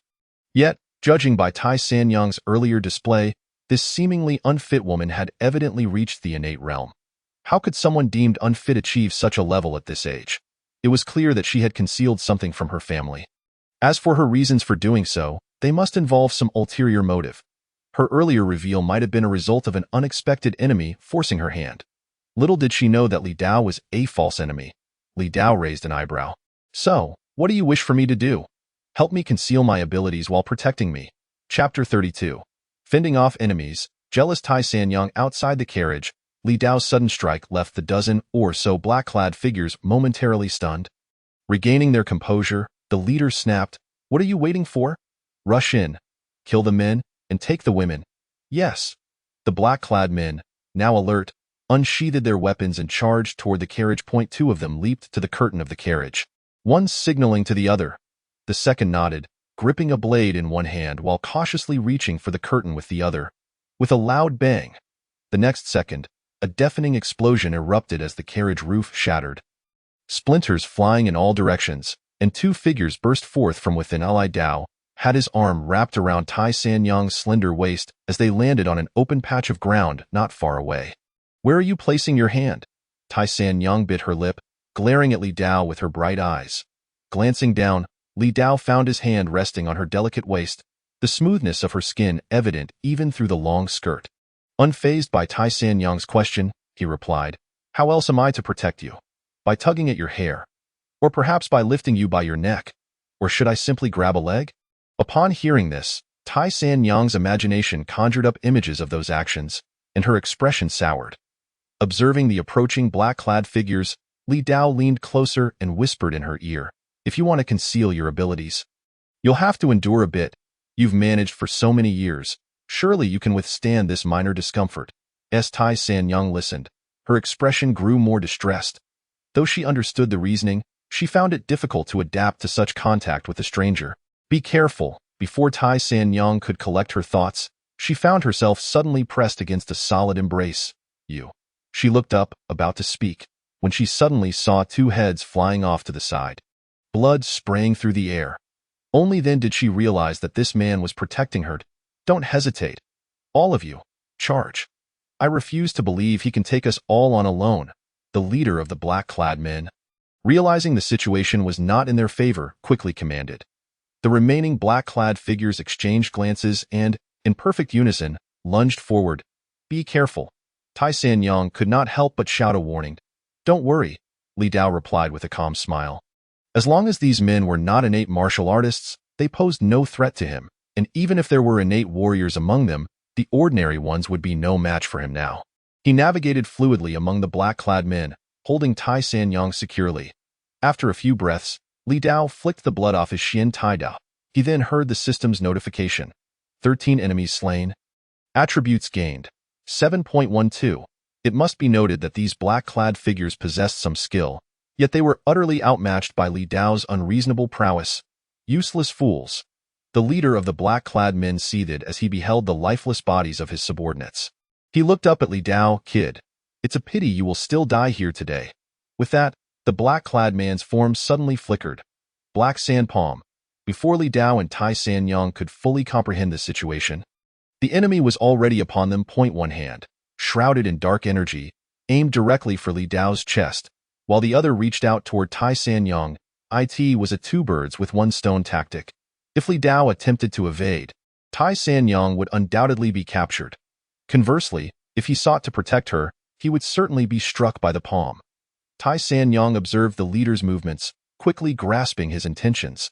Though she was reluctant to reveal her martial prowess, she recognized that she could not allow herself to be taken. As she contemplated this, Li Dao made a decisive move. He tightened his left hand, swiftly sidestepping the leader's grasp toward Tai Sanyong. With a loud bang, the dark, energy-laden hand struck solidly against his back. Upon seeing the force of the blow, Tai Sanyong was momentarily stunned. However, Li Dao had no time to ponder her reaction. Feeling the sharp pain in his back, he retaliated without hesitation. There were no flamboyant techniques involved. He simply unleashed a powerful slap. The leader of the black-clad men was taken aback by Li Dao's audacity. Surely anyone would prioritize self-preservation. As the opposing hand came crashing toward him, a cold smile crossed the leader's face. Struggling in vain, is it? Useless, black sand palm. He resolutely raised his hand to counter. Yet, when their hands collided midair, the leader's expression shifted drastically. With a crisp crack, his arm snapped in two. Li Dao's palm continued forward, crashing heavily against the leader's chest. With a resounding thud, the black-clad man spat out a mouthful of blood and flew backward. Crashing hard to the ground, he struggled to rise, gazing down at his shattered right arm with a profoundly grim expression. At the same time, he became aware that his right scapula had also cracked. The force of that blow was truly terrifying. Cough. Suddenly, he was seized by a violent fit of coughing, blood spewing from his mouth, clearly indicating that his internal organs had sustained damage. He cast a swift glance around and discovered that, following the initial chaos, the guards of the Tai family had gradually reorganized and were beginning to counterattack, while the men he had sent out were slowly gaining the upper hand. Observing a pair of shameless individuals not far away, the leader among the black-clad figures displayed a furious expression, yet the injuries he had sustained were insufficient to allow him to continue with his mission. After hesitating for a moment, he turned on his heel and disappeared into the forest without a backward glance. Noticing the leader's departure, the guards gradually gained the upper hand. Tai Sanyong turned to the man beside her and inquired, "Are you all right?" Although she did not outwardly express concern, she had overlooked the large hand resting on her waist. Seeing that he did not respond, she assumed he might be injured and could not help but murmur, "You really didn't need to block that blow for me. You know I am capable of handling it." Suddenly, she felt herself being released from someone's embrace. Tai Sanyong instinctively looked up, only to see a handsome face adorned with a faint smile. "You." Her bright eyes widened in surprise as she regained her composure. Exclaiming, "You're unhurt?" Li Dao touched the area on his back where the blow had landed. Initially, he felt a slight numbness accompanied by a twinge of pain, but now, he felt nothing at all. It seemed that most of the leader's power had been absorbed by his transformed skin, with only a small fraction having penetrated his body and subsequently digested by his vital energy. He had chosen to block that attack after careful consideration, confident in his ability to do so. That blow could have cost him his life or left him gravely injured, and when faced with an unfamiliar individual, even a remarkably beautiful woman, he would not have chosen to intervene. "I am fine." After speaking, Li Dao surveyed the surroundings and noticed that some of the scattered black-clad figures remained unaccounted for, prompting him to prepare to draw his blade and claim some attributes. "What are you planning to do?" Tai Sanyong inquired, noticing Li Dao's actions. "Tio, assist them?" "Assist them." Tai Sanyong's exquisite face revealed a hint of coldness as she gazed at the disarrayed caravan. "No need. They can clean up their own mess." She had previously thought that the Tai family's caravan had only minor issues that would not cause significant harm, even helping to provide excuses for them when her maid urged her to take action. However, after witnessing the situation today, she understood just how disorganized the lower ranks of the Tai family had become. When the caravan was attacked, the guards had behaved like ineffectual fools. What was most alarming was that, until now, very few had noticed the presence of their caravan's mistress. Hearing Tai Sanyong's words, Li Dao was momentarily taken aback but did not let it deter him. While this might seem a thankless task to others, it was different for him. It was an opportunity to acquire attributes laid out before him. Each kill would yield rewards, and he would not abandon this chance merely because of a woman's words. To him, women would only influence the speed at which he drew his blade. Before Tai Sanyong could react, Li Dao had already plunged into the crowd. Seeing this, Tai Sanyang instinctively wanted to command this obstinate individual by invoking her authority as head of the family. But she quickly remembered that he was merely a temporary addition to their caravan and not one of her subordinates. Moreover, she harbored a significant secret that he held in his grasp. Side, a complex expression flashed in Tai Sanyang's eyes. Miss, Bai Yuer suddenly emerged from a box, her face filled with worry as she rushed over. Upon seeing her mistress unharmed, she embraced her tightly. Her voice quaking, Miss, I am so relieved you are all right. Bai Yuer's arrival briefly lifted Tai Sanyang's spirits, even though she had realized that Bai Yuer should be safe while with Li Dao. She still felt a twinge of anxiety afterward. At this moment, Bai Yuer seemed to recall something as she peeked around cautiously, asking softly, Miss, where are the bad guys? I asked him to protect you. They are dead. The thought of the man who had been so brusque with her made Tai Sanyang blurt out, ah. Bai Yuer's expression froze, her eyes unwittingly reddening, and she fell silent. Seeing her devoted maid in such a state, Tai Sanyang sighed deeply. All right, I was just joking. The bad guy is alive and well. Unbeknownst to her, her words carried a hint of jealousy, though she did not realize whom she might be envying. Really? Bai Yuer sniffled, her voice barely above a whisper. Indeed, that's good. Hearing that Li Dao was unharmed, the sorrow that had previously clouded Bai Yuer's face was replaced by a naive smile on the other side. With Li Dao's involvement, the group of assassins aiding the black-clad figures was swiftly dealt with. Some were slain by Li Dao, while others were left alive, seemingly to extract information. After neutralizing these threats, the guards finally remembered Tai Sanyang's presence. They hurriedly rushed to her side, panic etched across their faces. Upon finding her unscathed, a collective sigh of relief escaped the guards' eye in unison. They knelt before her. Third Miss, we are late in our duty. Please punish us. The captain of the guards and the others spoke in unison. Observing her subordinates, Tai Sanyang's bright eyes held a glimmer of coldness. Quickly suppressed in a hoarse yet melodious voice, she slowly replied, Rise. First, gather the bodies and return to the imperial capital. A cautious guard captain raised his head. Third Miss, what shall we do about the captured assassins? Tai Sanyang glanced at the terrified assassins not far away and decisively declared, Kill them all. Kill them all? The guard captain's face displayed surprise. Before anyone could react, a flash of the blade swept across the necks of the group of assassins. All of them fell dead instantly. Nearby, Li Dao wore a satisfied smile upon hearing the system's notification. This was undoubtedly a windfall of attributes. What do you intend to do? A guard captain suddenly stood up. Reprimanding, Kneel, did you not hear? The third Miss commands you to kneel. Tai Sanyang shot a glance at Li Dao before turning back. I am the one instructing you to kneel. Huh. The guard captain looked perplexed. Tai Sanyang's tone was indifferent. These individuals will not yield any useful information, so they may as well be executed. Are we not going to investigate? Upon hearing this, Tai Sanyang observed the guards kneeling before her, who remained silent and turned her gaze back toward the direction of the imperial capital. We shall discuss everything upon our return. Chapter 33. Tai Sanyang's invitation. The journey to the imperial capital since the assassin's target was Tai Sanyang. The caravan's goods remained undamaged. After a brief cleanup of their fallen comrades, the caravan was ready to set off once more. Li Dao sat in a carriage, polishing his mysterious iron blade when Bai Yuer suddenly approached. Bad guy, Miss wants to see you. See me? Li Dao sheathed his blade, his face a mask of curiosity. Might I inquire what your mistress wishes to discuss with me? Bai Yuer replied in a sweet tone.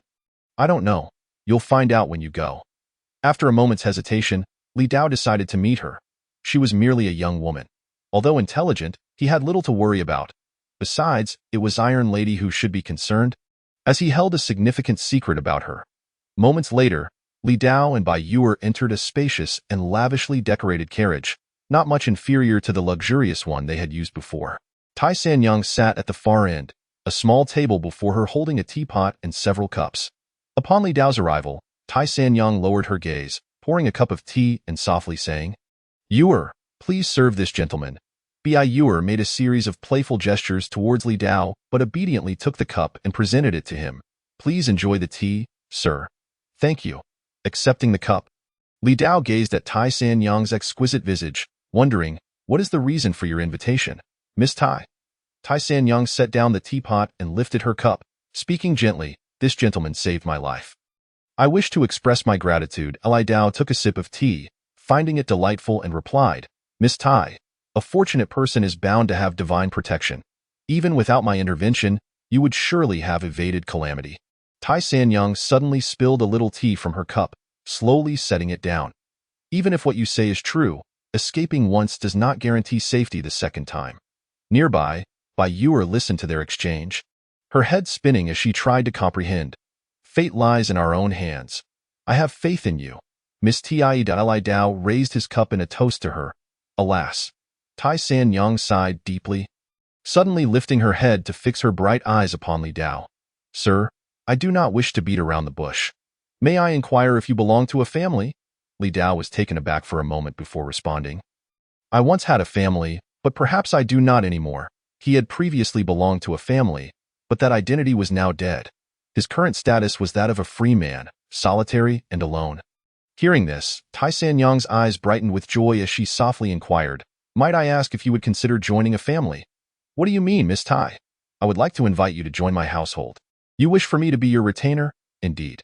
Tai Sanyang's stunning face wore a serious expression as she continued, "If you are willing to serve as my retainer, I will surely offer you a generous reward."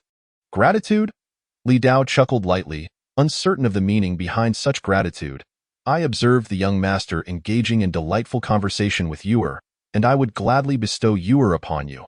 Upon hearing this, Bai Yuer, standing nearby, was momentarily taken aback. While she had not grasped the preceding words, this particular statement resonated clearly with her, evoking a sensation akin to witnessing a spectacle unfold before her. Li Dao glanced at the still-dazed Bai Yuer.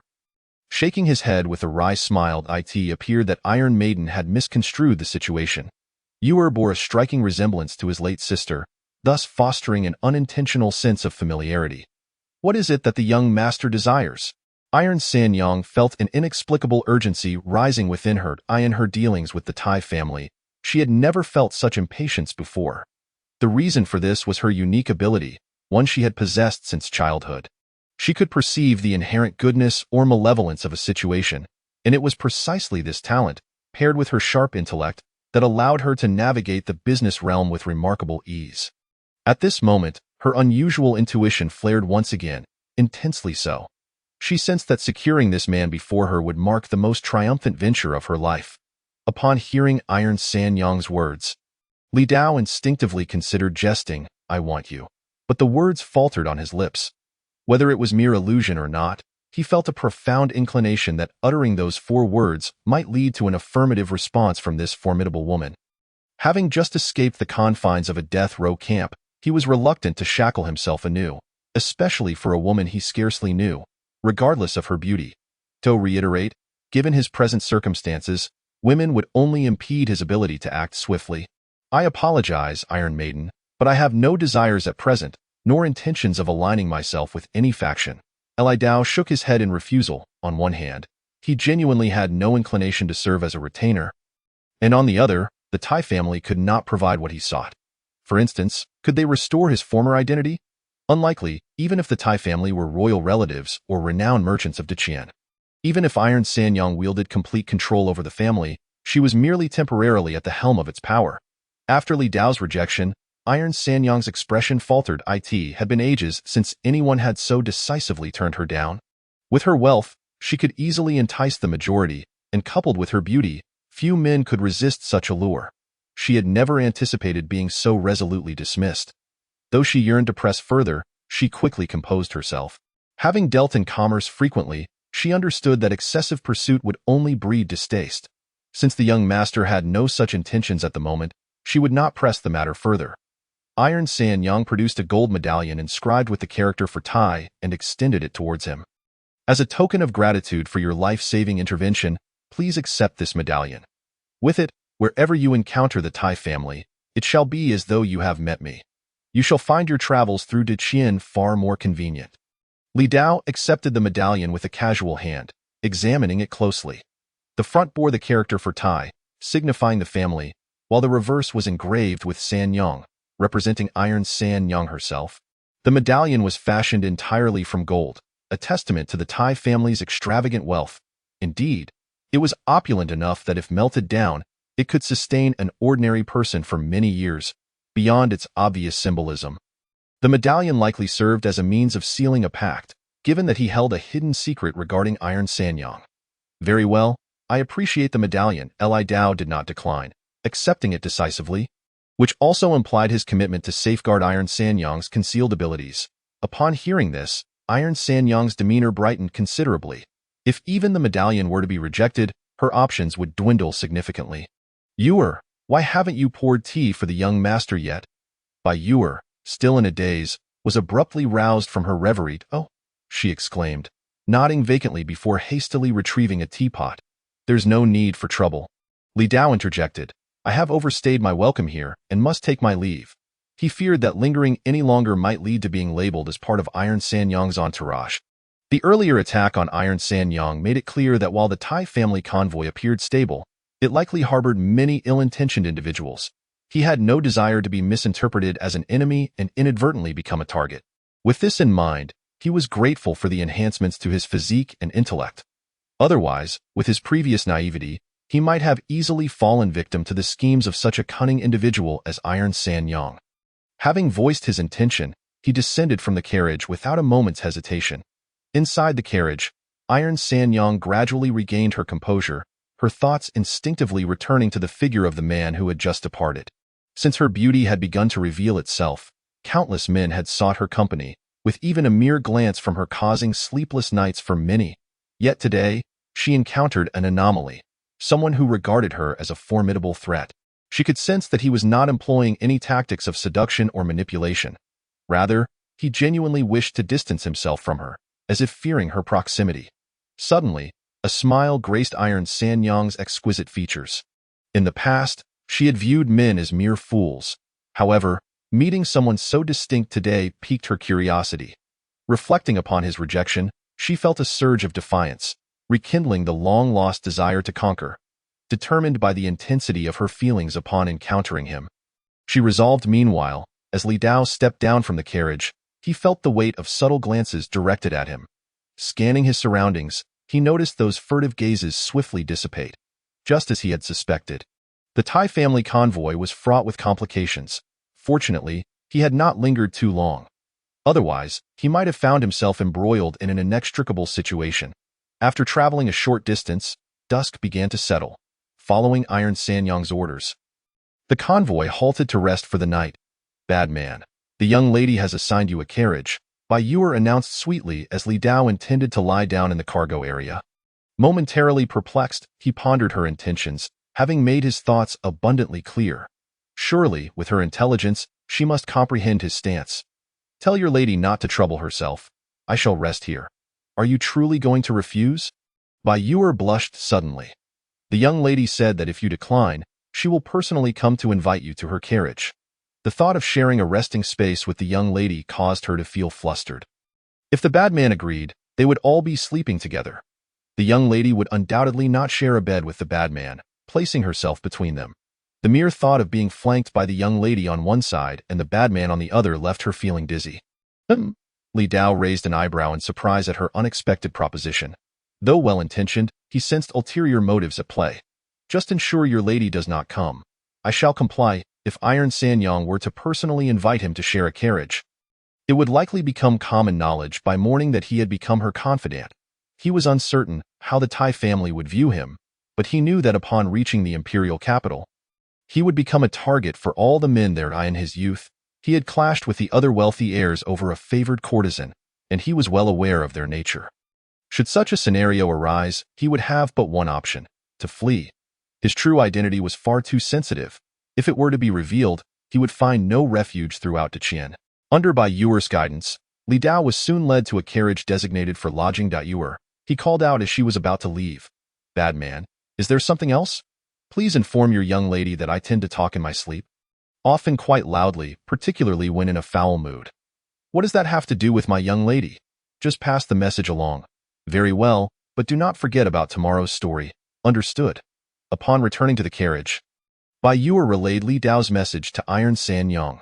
That insufferable man. Iron Sanyang bit her lip in frustration, unable to fathom how her genuine overtures had elicited such a vehement reaction. Did he truly reject her so outrightly? Or was it that he shunned all women? Yet that could not be, as she had observed his demeanor towards Bai Yuer, which was markedly more amiable. Indicating his disdain was directed solely at her. However, she had no recourse, as she was acutely aware of the leverage held over her. Very well, I shall let this matter rest for now. I will first attend to the affairs below before addressing him further. Iron Sanyang's gaze drifted, seemingly lost in thought. Meanwhile, within the carriage occupied by Li Dao, the interface appeared before him. Master, Li Dao, physique, 87.81. Available attributes, 9.08. Allocate points, Master, Li Dao, physique, 96. 89. Available attributes, 0. The familiar warmth surged within him, prompting Li Dao to stretch his body, the sound of cracking bones resonating throughout. Once the warmth subsided, he clenched his fists, through his diligent efforts. He had finally grown stronger once again. Glancing at the interface displaying his nearly 100 in physique, he recalled the peculiar event that transpired when his physique had first reached 10 points. According to his calculations, upon reaching 100 points, he would be presented with an opportunity for transformation. The mere transformation of his skin has significantly enhanced his actual combat power, and he cannot help but wonder what the next metamorphosis will bring and what effects it may yield. Regrettably, there are too few enemies today. Otherwise, he might have been able to elevate his physique to 100 points and then undergo a second transformation. The following day, the convoy set off once more. Perhaps due to a prior ambush, the pace of travel quickened. Given that they had already traversed a considerable distance, at this rate, they would likely reach the imperial capital in less than 2 days. As they drew closer to the capital, Li Dao felt his heart racing. This must be what they call homesickness. He mused. 2 days swiftly passed, and they arrived at the imperial capital, leaning against the side of the carriage. Li Dao suddenly heard someone shout. He lifted his gaze toward the distance and beheld a majestic city wall standing imposingly, its grandeur overwhelming. In his recollection, the outermost circle of the capital's walls reaches a height of over 100 meters. An obstacle insurmountable for those who are not innate martial artists. In his previous life, modern individuals would find such a sight utterly incomprehensible. After all, skyscrapers of merely 100 meters in height were only gradually constructed in recent times, let alone these ancient, towering walls. The convoy slowly approached the city gate. As they neared, orderly rows of modest homes appeared on either side, along with numerous commoners. Upon spotting the Iron family's convoy, the civilians hurriedly stepped aside, gazing at the procession with envious eyes. After all, everyone knew that the Iron family was the foremost merchant house in Qian, and indeed the wealthiest. The convoy soon arrived at the city gate, which consisted of 3 grand entrances, all guarded by soldiers overseeing the entry of pedestrians and carriages. Logically, even the Iron family's convoy should be subject to inspection. However, as the convoy approached, the guards dutifully stood aside, offering no hindrance, and the head guard even clasped his fists in a gesture of respect. Just as the carriage of Iron Sanyang was about to pass by the head guard, it came to a halt. "You heir?" "Yes, Mississippi." The curtain was lifted, revealing the adorable visage of Bai Yuer, who tossed a pouch of coins toward the head guard as a gift from the young lady. The head guard did not refuse, responding with a courteous smile. "Thank you, third miss, thank you, Miss Yuer. Let us go." Iron Sanyang's indifferent voice rang out, prompting the convoy to resume its movement. Witnessing this scene, Li Dao could not help but chuckle. This truly reflected the iron-willed nature of the Iron family matriarch. Chapter 34. The Yuan Bo mansion, once vibrant, now desolate. The carriage gradually entered the city, revealing a remarkably spacious long street. According to Li Dao's memories, this thoroughfare was known as Long Dao, stretching 10 kilometers and extending all the way to the palace city, with a breadth of a remarkable 222 meters, truly vast. Dividing the imperial capital into eastern and western halves, each emperor of the Qian Dynasty had traversed this road during their ascension and public appearances, although he had retained vivid memories from before his awakening. Witnessing the magnificence of this scene still left Li Dao awestruck. It reminded him of the illustrious Chang'an city from the Tang Dynasty, which featured a similarly famous thoroughfare, Zhuke Avenue, yet it spanned only 5 kilometers in length and was a mere 150 meters wide. The grandeur of the Daqian imperial capital far surpassed that of Chang'an in his recollection. Reflecting on the information stored in his mind, Li Dao discerned that the Qian Dynasty resembled a confluence of several renowned dynasties from his previous life. The military prowess of the Qin, the might of the Han, the prestige of the Tang, the affluence of the Song, and the resilience of the Ming. If one were to liken a nation to a person, the Qin would undoubtedly embody the archetype of a flawless protagonist. Regrettably, if this were merely an ordinary ancient world, the strength of the Qian dynasty could single-handedly challenge neighboring nations, achieving a historical unification unprecedented in this realm. Alas, the code of chivalry forbids such martial actions. This world is inhabited by cultivators known as martial artists. If it were a low-level martial world, it might be more manageable, but the power dynamics here are anything but negligible. A postnatal martial artist could single-handedly vanquish 100 armored foes without perishing. An innate martial artist could live for 150 years, cutting through 1,000 troops and emerging unscathed. A grandmaster martial artist could extend their lifespan by another century, becoming an entity beyond human capability. Moving freely amidst thousands of soldiers, the most powerful grandmaster, whose life could stretch to 500 years, could traverse rivers and seas with ease, their strength unfathomable to ordinary mortals. The Qian Empire is remarkably powerful, and throughout history, none of its rulers have been inept. At the very least, they have been competent custodians of the realm. Yet, what significance does that hold? No matter how high your authority, how much time do you truly have? Once a corrupt ruler emerges in a generation, how long can such a grand dynasty endure its ruination? What a pity! With his keen eyesight, Li Dao easily discerned the majestic palace city in the distance along Long Dao.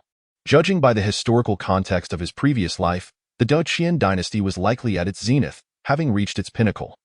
Following the principle that great prosperity begets decline, should the next generation fail to produce a capable ruler, the Qian dynasty would inevitably descend into decline. From his prior memories, he learned that the current emperor of Qin had numerous sons, yet very few possessed the qualities of a wise ruler. Most were akin to his previous self, indulged and frivolous, although some were adept at masquerading. At that moment, the image of an exquisite beauty suddenly flitted through his mind. The Princess Mingyue, should she inherit the throne? She might sustain the current glory of the Qian dynasty, perhaps even elevate it further. Alas, not every woman can be Wu Zetian. Especially in the Qian dynasty, aspiring to emulate Wu Zetian is nearly impossible. After admiring the scenery along Long Dao, Li Dao resolved to depart from the Iron family convoy. Having arrived at the imperial capital, it was time to return home. He cast a fleeting glance at the carriage of Iron Sanyang, and amidst the varying gazes of the guards, he leapt from the cargo carriage, swiftly merging into the throng of people. At the very moment Li Dao departed, it seemed that Iron Sanyang sensed something. Has he left? Iron Sanyang mused quietly, feeling a tinge of disappointment. After all, they had shared some acquaintance, and he hadn't even bid her farewell, especially when she recalled his previous demeanor towards her. It stirred something within her. For a merchant, witnessing a treasure slip away is profoundly unsettling. Very well, let you flee for now. Once I am done with my affairs, I shall show you my capabilities. Setting aside her complex thoughts, Iron Sanyang commanded the convoy to quicken its pace. Biu Air sat there, grinning, eagerly anticipating the tales the bad person would tell her upon their return home in ancient times. Among the four symbols, the azure dragon reigned supreme in the east. Thus, in this imperial capital, the nobility predominantly resided in the eastern district. The closer one was to the palace city, the higher their status. Li Dao's ancestors were founding heroes of the Qian dynasty, once bestowed the title of a first-rank marquis, just a step away from being conferred a duke, and thus enjoyed a relatively esteemed position. Consequently, their residence was located in the eastern district, quite near the palace city.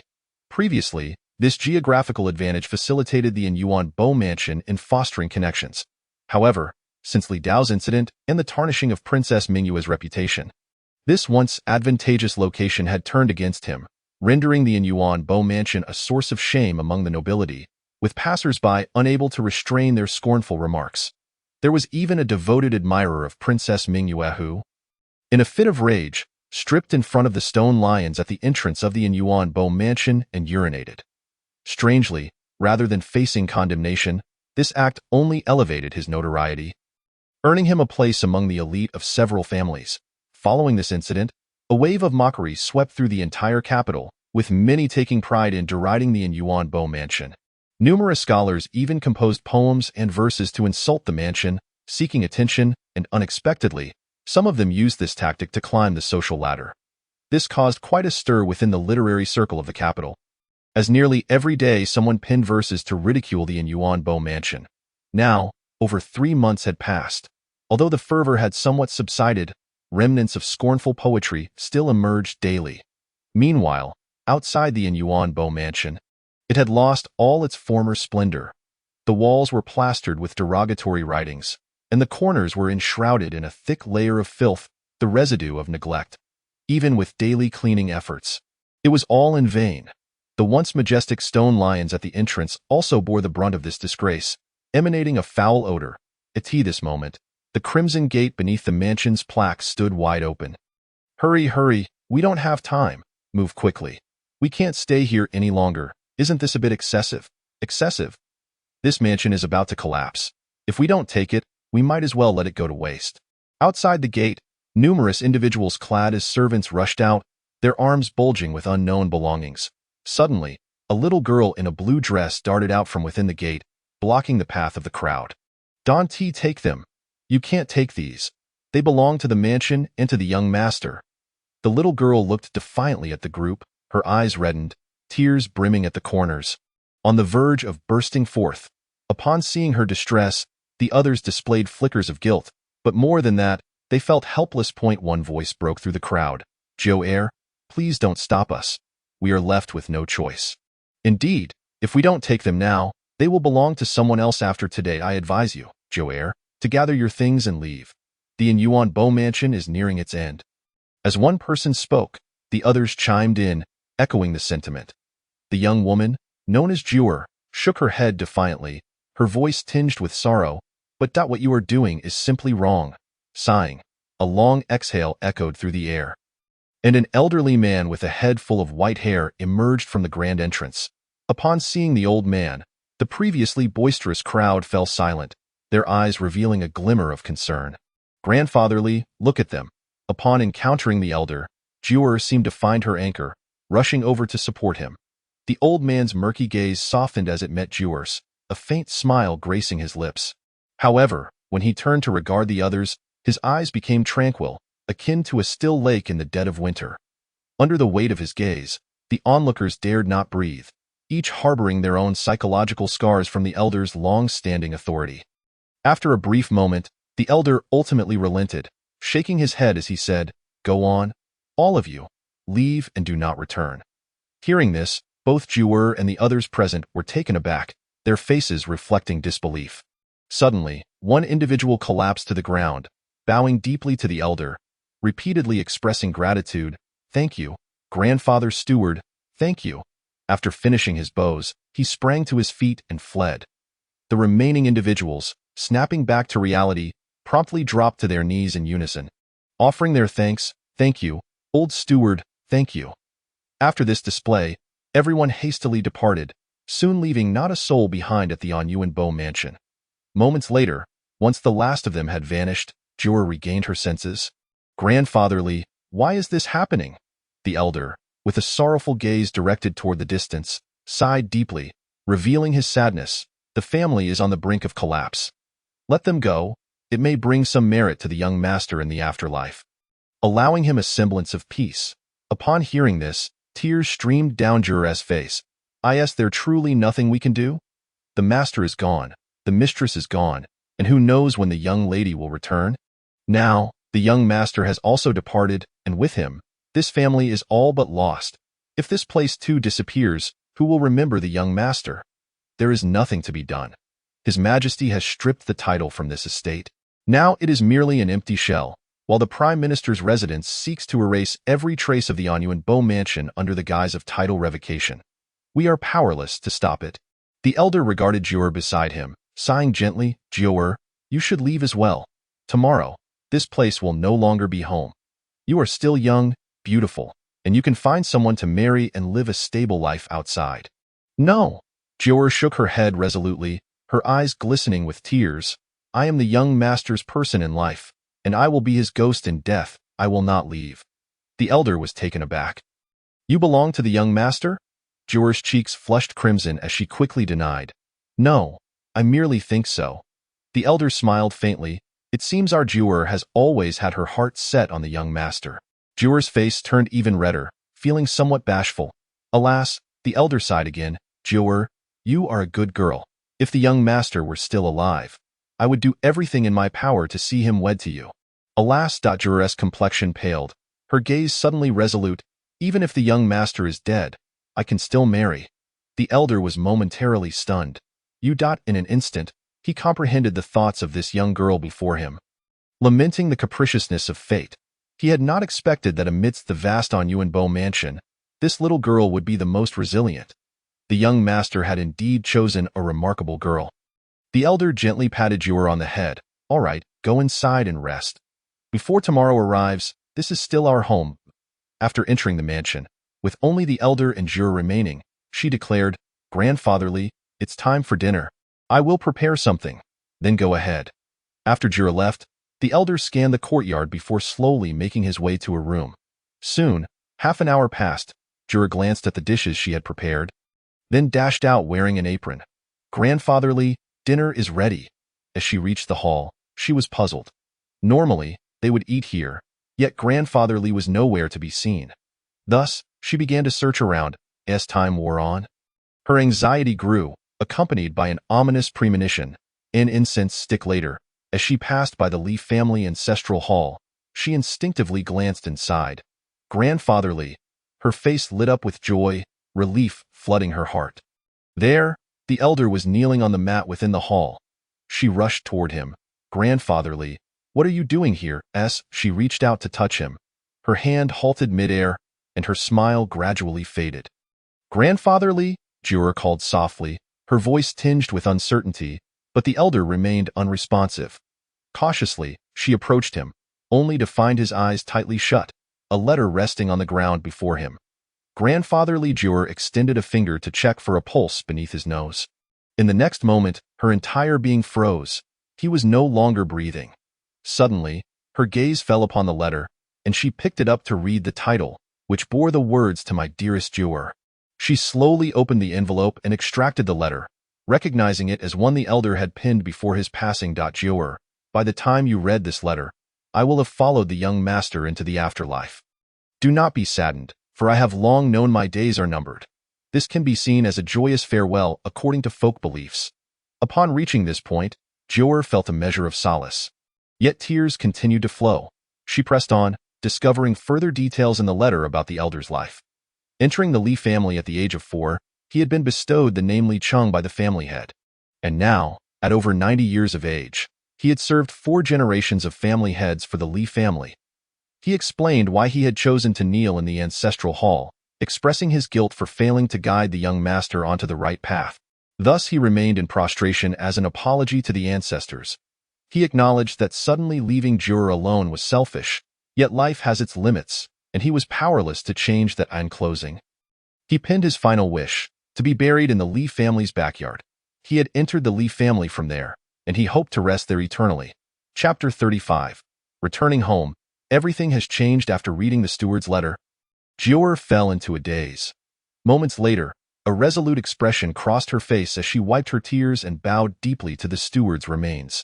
Grandfatherly, rest assured, I will fulfill your wish. Time flew by. And soon it was evening. A sudden thunderclap illuminated the night sky over the imperial capital, and torrential rain began to pour down in the Yuanbo mansion's backyard. It lay desolate, save for the relentless downpour. With countless raindrops hammering the ground, a flash of lightning momentarily lit up the courtyard. Beneath a large tree in the backyard stood a petite figure, drenched in rainwater. Upon closer inspection, Jewer was shoveling the earth with a spade, her hands tirelessly working. Nearby, a mat was laid on the ground, upon which the steward's body was placed. After reading the steward's letter during the day, she understood his wish to be buried here.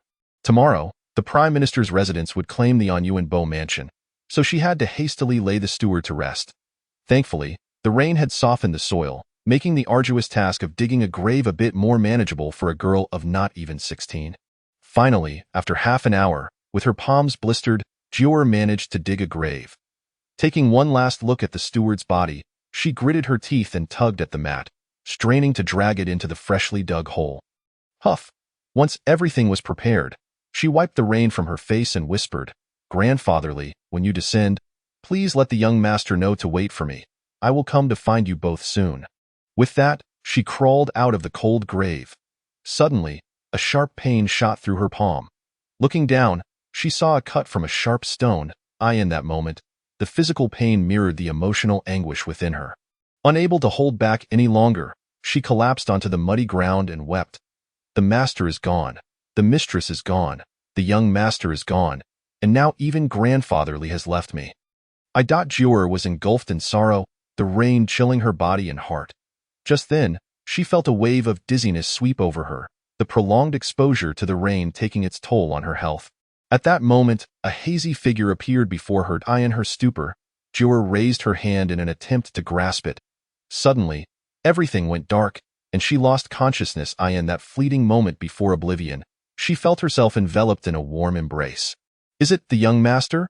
Young master?" With a startled cry, Jior abruptly opened her eyes, sitting up with a jolt. She surveyed her surroundings, realizing she was in her own room, a lit candle flickering on a nearby table. Stunned, she paused. Though she had fainted, she had not lost her memory. She distinctly remembered collapsing in the rain in the backyard, yet the house was deserted. How had she ended up back in her room? Touching her forehead, she found it slightly feverish, likely due to the chill from the rain. Suddenly, she faintly recalled being held by someone while she was unconscious. Jior hurriedly lifted the quilt to check, only to discover that even her clothes had been changed to new ones. Her complexion instantly darkened. Although it was merely a simple outer garment, it pertained to her honor. Who had dared to change her clothes? Could it be that someone had come and gone from the manor? If it were a woman, it would be more acceptable, but the thought of a strange man dressing her sent a wave of panic through her, almost bringing her to tears. Suddenly, she thought of Stewardly.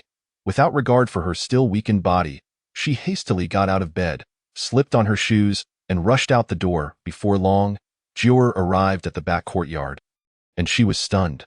The rain continued to fall, yet the pit she had dug with Stewardly had been completely filled. Who could it be? Confusion flooded her mind. At that moment, she noticed some footprints in the mud of the backyard. Although they had become faint from the washing of the rain, she could still discern that they had been left not long ago. The footprints were significantly larger than hers, likely belonging to an adult male. A surge of fear gripped her heart. Who could it be? What were they up to? Despite her trepidation, Jior resolved to investigate. From their actions, it seemed they bore her no ill will. Otherwise, she would not be lying unscathed in her own room. Her own room? A sudden realization struck her. That person knew her room, which meant they must be acquainted with her. Could they truly be a servant from the household? Gazing at the spot where the footprints led, Jior took a deep breath and began to follow them. After a short while, she found herself at the ancestral hall, where the footprints came to an end. With a sigh, Jior slowly pushed open the grand door of the hall. At that moment, a flash of lightning illuminated the space, revealing a shadowy figure clad in black standing within.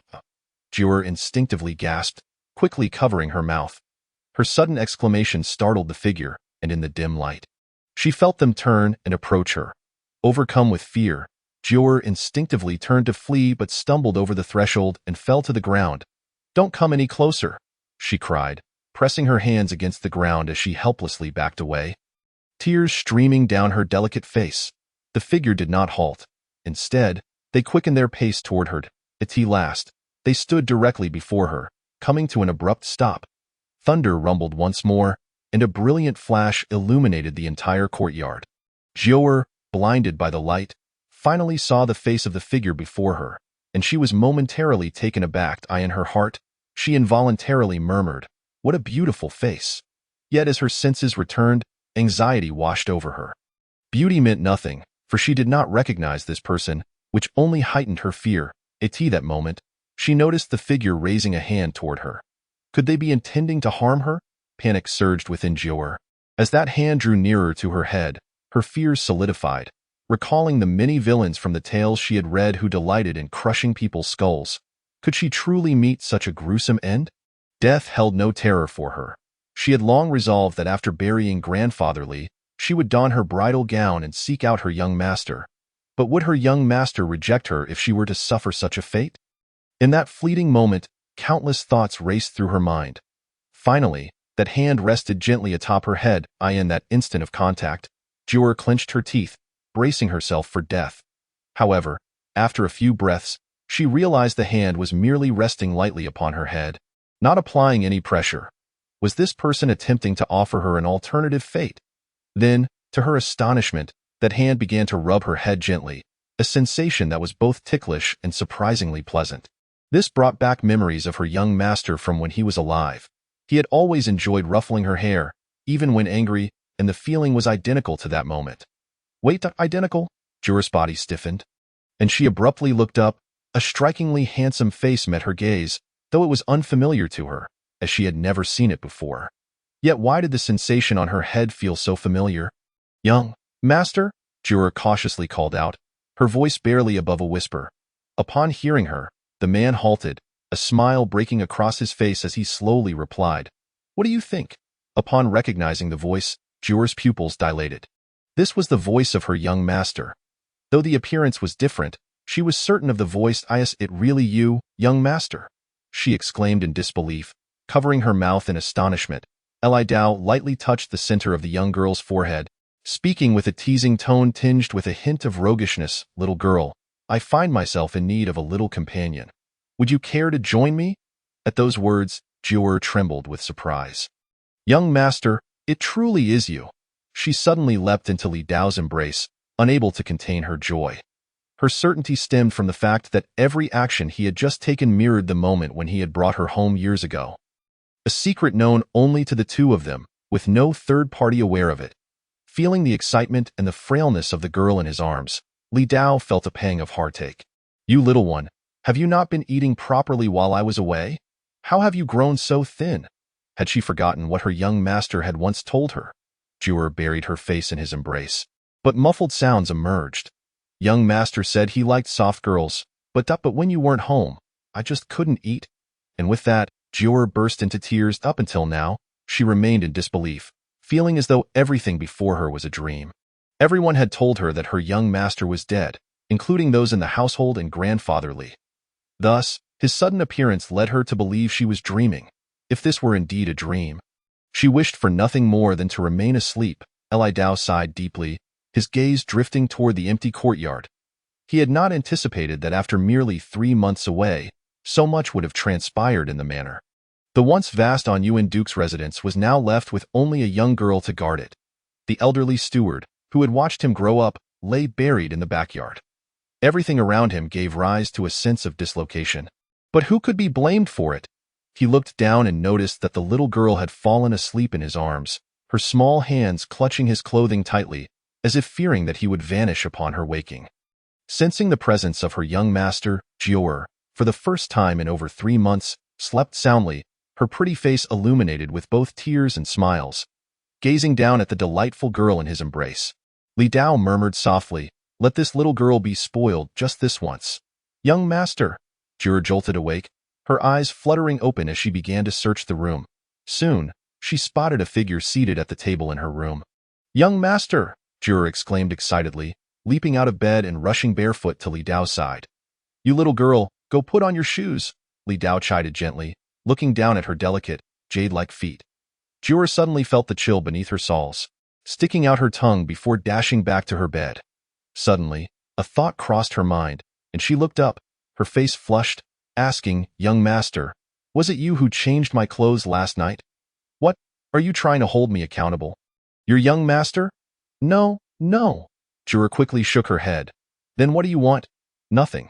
She lowered her head, her cheeks still flushed as she put on her clothes and shoes, secretly overjoyed. Then, as if recalling something, she looked up and said, "Young master, I forgot to tell you, the Prime Minister's residence will send someone to collect our property today." "What shall we do?" Jur proceeded to recount all that had transpired in the manor recently. The Prime Minister's residence? Li Dao was not surprised by the news of his titles being stripped by the Emperor of Qian. After all, the Li family had only him as an heir. And with no descendants, it was only natural that their holdings would be reclaimed upon his death. However, he was taken aback by the fact that they had gone so far as to seize their home. From Jiu'er's account, it seemed that due to Princess Mingyue, the emperor had targeted him alone, sparing the rest of the Anyuan duke's residence. Or perhaps the emperor simply deemed the rest of the household insignificant. Yet, just because the emperor had no interest did not mean the prime minister's residence or those eager to curry favor with them would follow suit, especially in light of their mutual conflicts. It appeared that the prime minister's residence intended to eradicate him completely. With him dead, the prime minister's residence's refusal to relent could only be explained by such motives. Young master, why don't we run away? Jiu'er tugged at Li Dao's sleeve. She had a good understanding of the circumstances surrounding her young master, though she was unaware of the reasons behind his drastic change and miraculous survival. She knew it needed to remain a secret. Previously, she had been reluctant to leave the Anyuan duke's residence because it was her home, but now that her young master had returned, anywhere with him could feel like home, making her less resistant to the idea of leaving. Run? After a moment of contemplation, Li Dao muttered softly, "It seems that running is indeed the only option for him in this current situation, although he could leverage his newly acquired identity to remain in the capital. What could he do? Watch his enemies wreak havoc in the capital? Moreover, no matter how he spun it, his identity posed a danger in the capital, and he risked being discovered over time. That moment, the emperor of the Great Qian would undoubtedly not let him off the hook. Thus, distancing oneself from this place of turmoil was currently the most prudent choice. However, there were certain items that he felt compelled to take with him before departing. Jiu'er, please wait here for a moment. With that, he turned and exited the room. Shortly thereafter, Li Dao arrived at the ancestral hall from the previous night. Pushing open the doors, he was greeted by the sight of various ancestral tablets, above which hung several plaques. The largest plaque bore the inscription First Class and Yuan Marquis. The others were plaques granted to various members of the Li family by successive emperors of the Great Qian. Li Dao first lit 3 incense sticks and performed 3 bows to his esteemed ancestors, then knelt and prostrated himself 9 times. With a sudden burst of energy, he leapt up and reached the top of the highest plaque. Above it rested a long box, over 3 meters in length, adorned with handles and covered in a layer of dust. He extended his hand and effortlessly lifted the box, bringing it down to the ground with a thud. Upon landing, the ground trembled, not due to his weight, but because the contents of the box were exceedingly heavy. Chapter 36.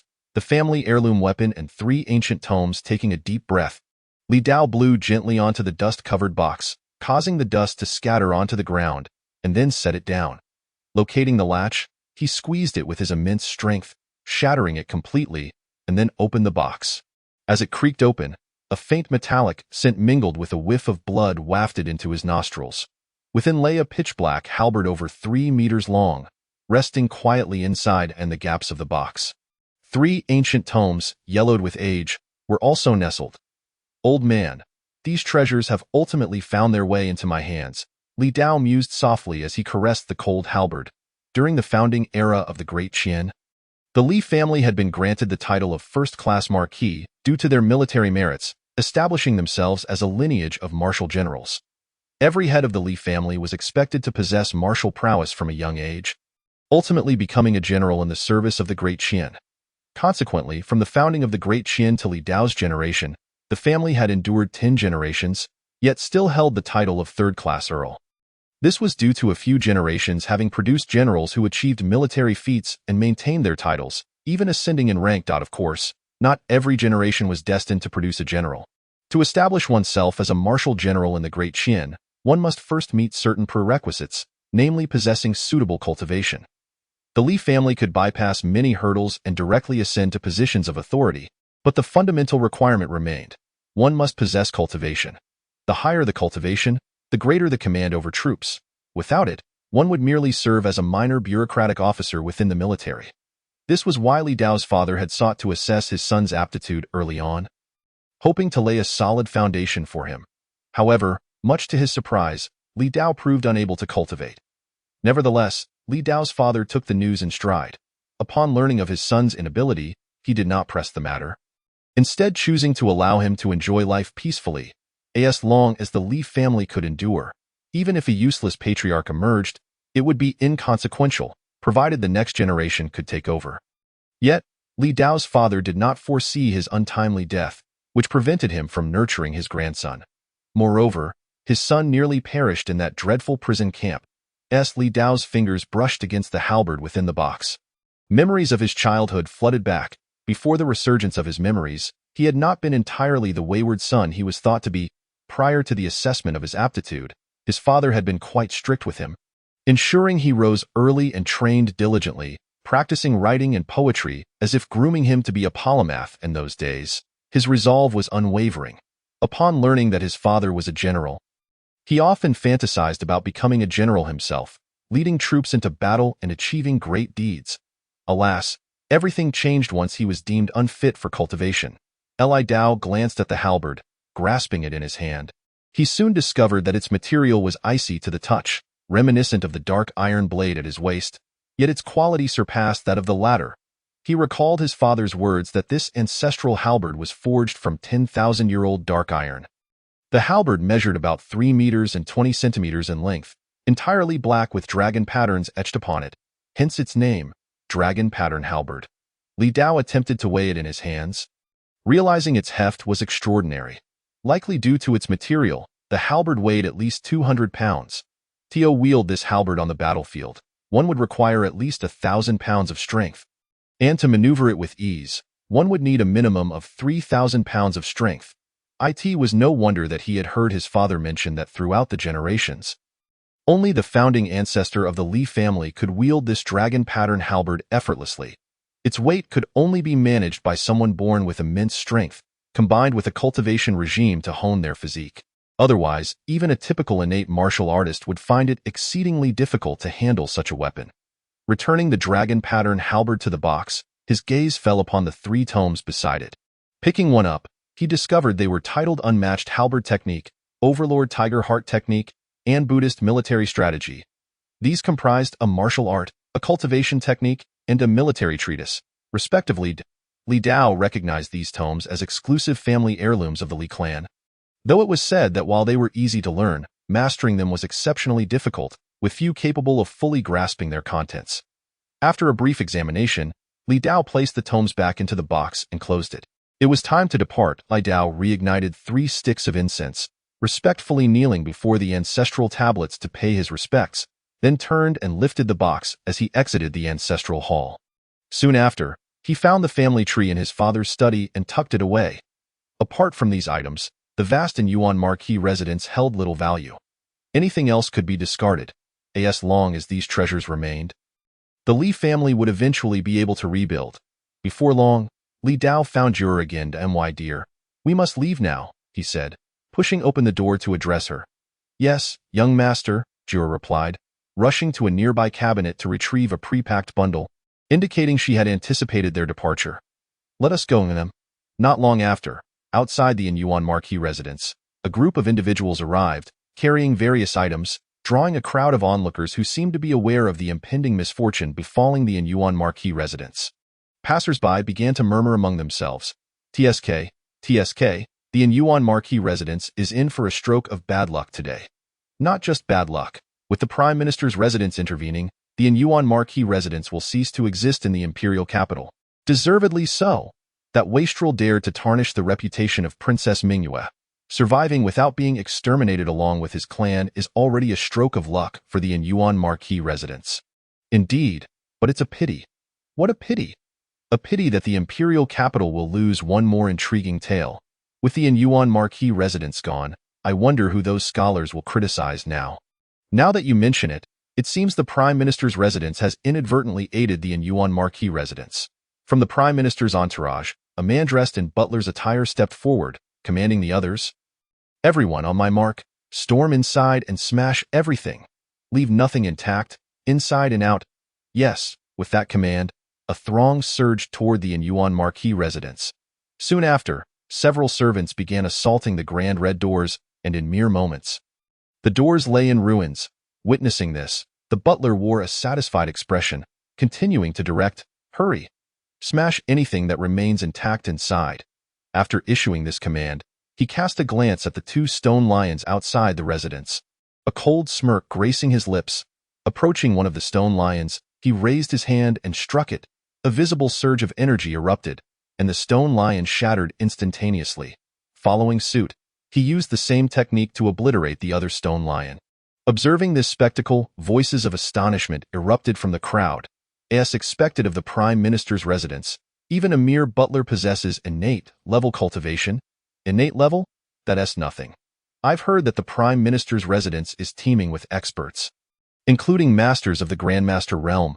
Meanwhile, in a secluded alley nearby, Li Dao and Jur stood watching the scene unfold not far away. These people are going too far, Jur exclaimed, her eyes reddened with indignation. Witnessing the destruction of her home was a source of deep sorrow for her. Li Dao shook his head, placing a comforting hand on Jur's head for a moment before gently speaking. It is merely the reality of life. There is no need to feel distressed. Had it been the version of himself before the revival of his memories, he would have felt anger and perhaps charged out to confront those individuals. However, with the restoration of his memories and the trials endured in the prison camp, he had gained clarity about the essence of existence. Regardless of the location, the law of the jungle prevailed. Today, the Inyuan Marquis residence was weak and could only blame its own frailty for its downfall at the hands of the Prime Minister's residence. Yet, he knew that one day, should he grow powerful, the Prime Minister's residence would meet its deserved fate. Let us leave this place for now, lest the Prime Minister's residence seeks further vengeance against us, Li Dao urged. Upon hearing this, Jur momentarily set aside her sorrow and inquired, "Young master, where shall we go now?" Li Dao touched the box on his back, suddenly recalling words once spoken to him by Wei Yun. He raised a hand and placed it atop Jur's head, asking Jur, "Tell me truthfully, do you wish to return here in the future?" Jur glanced back at the yard being ravaged not far away, then turned to her young master, worry etched across her face. "I fear for your safety, young master." It was clear she understood just how precarious her young master's position was. Li Dao discerned the thoughts of his little girl, shaking his head with a faint smile as he spoke. "Your young master will not come to harm. All you need to do is inform him whether you wish to return or not. I want to." This time, Jur provided a resolute response. For her, life encompassed two phases, one marked by the harrowing days of fleeing with her parents, enduring the solitude of survival, and the other characterized by the warmth and care she received after being taken in by the young master in the imperial capital, a life filled with nourishment, warmth, and playful affection. Undoubtedly, the latter phase constituted her most cherished memories, all unfolding within the serene confines of the Inyuan Bo residence in the imperial capital, naturally prompting her desire to return.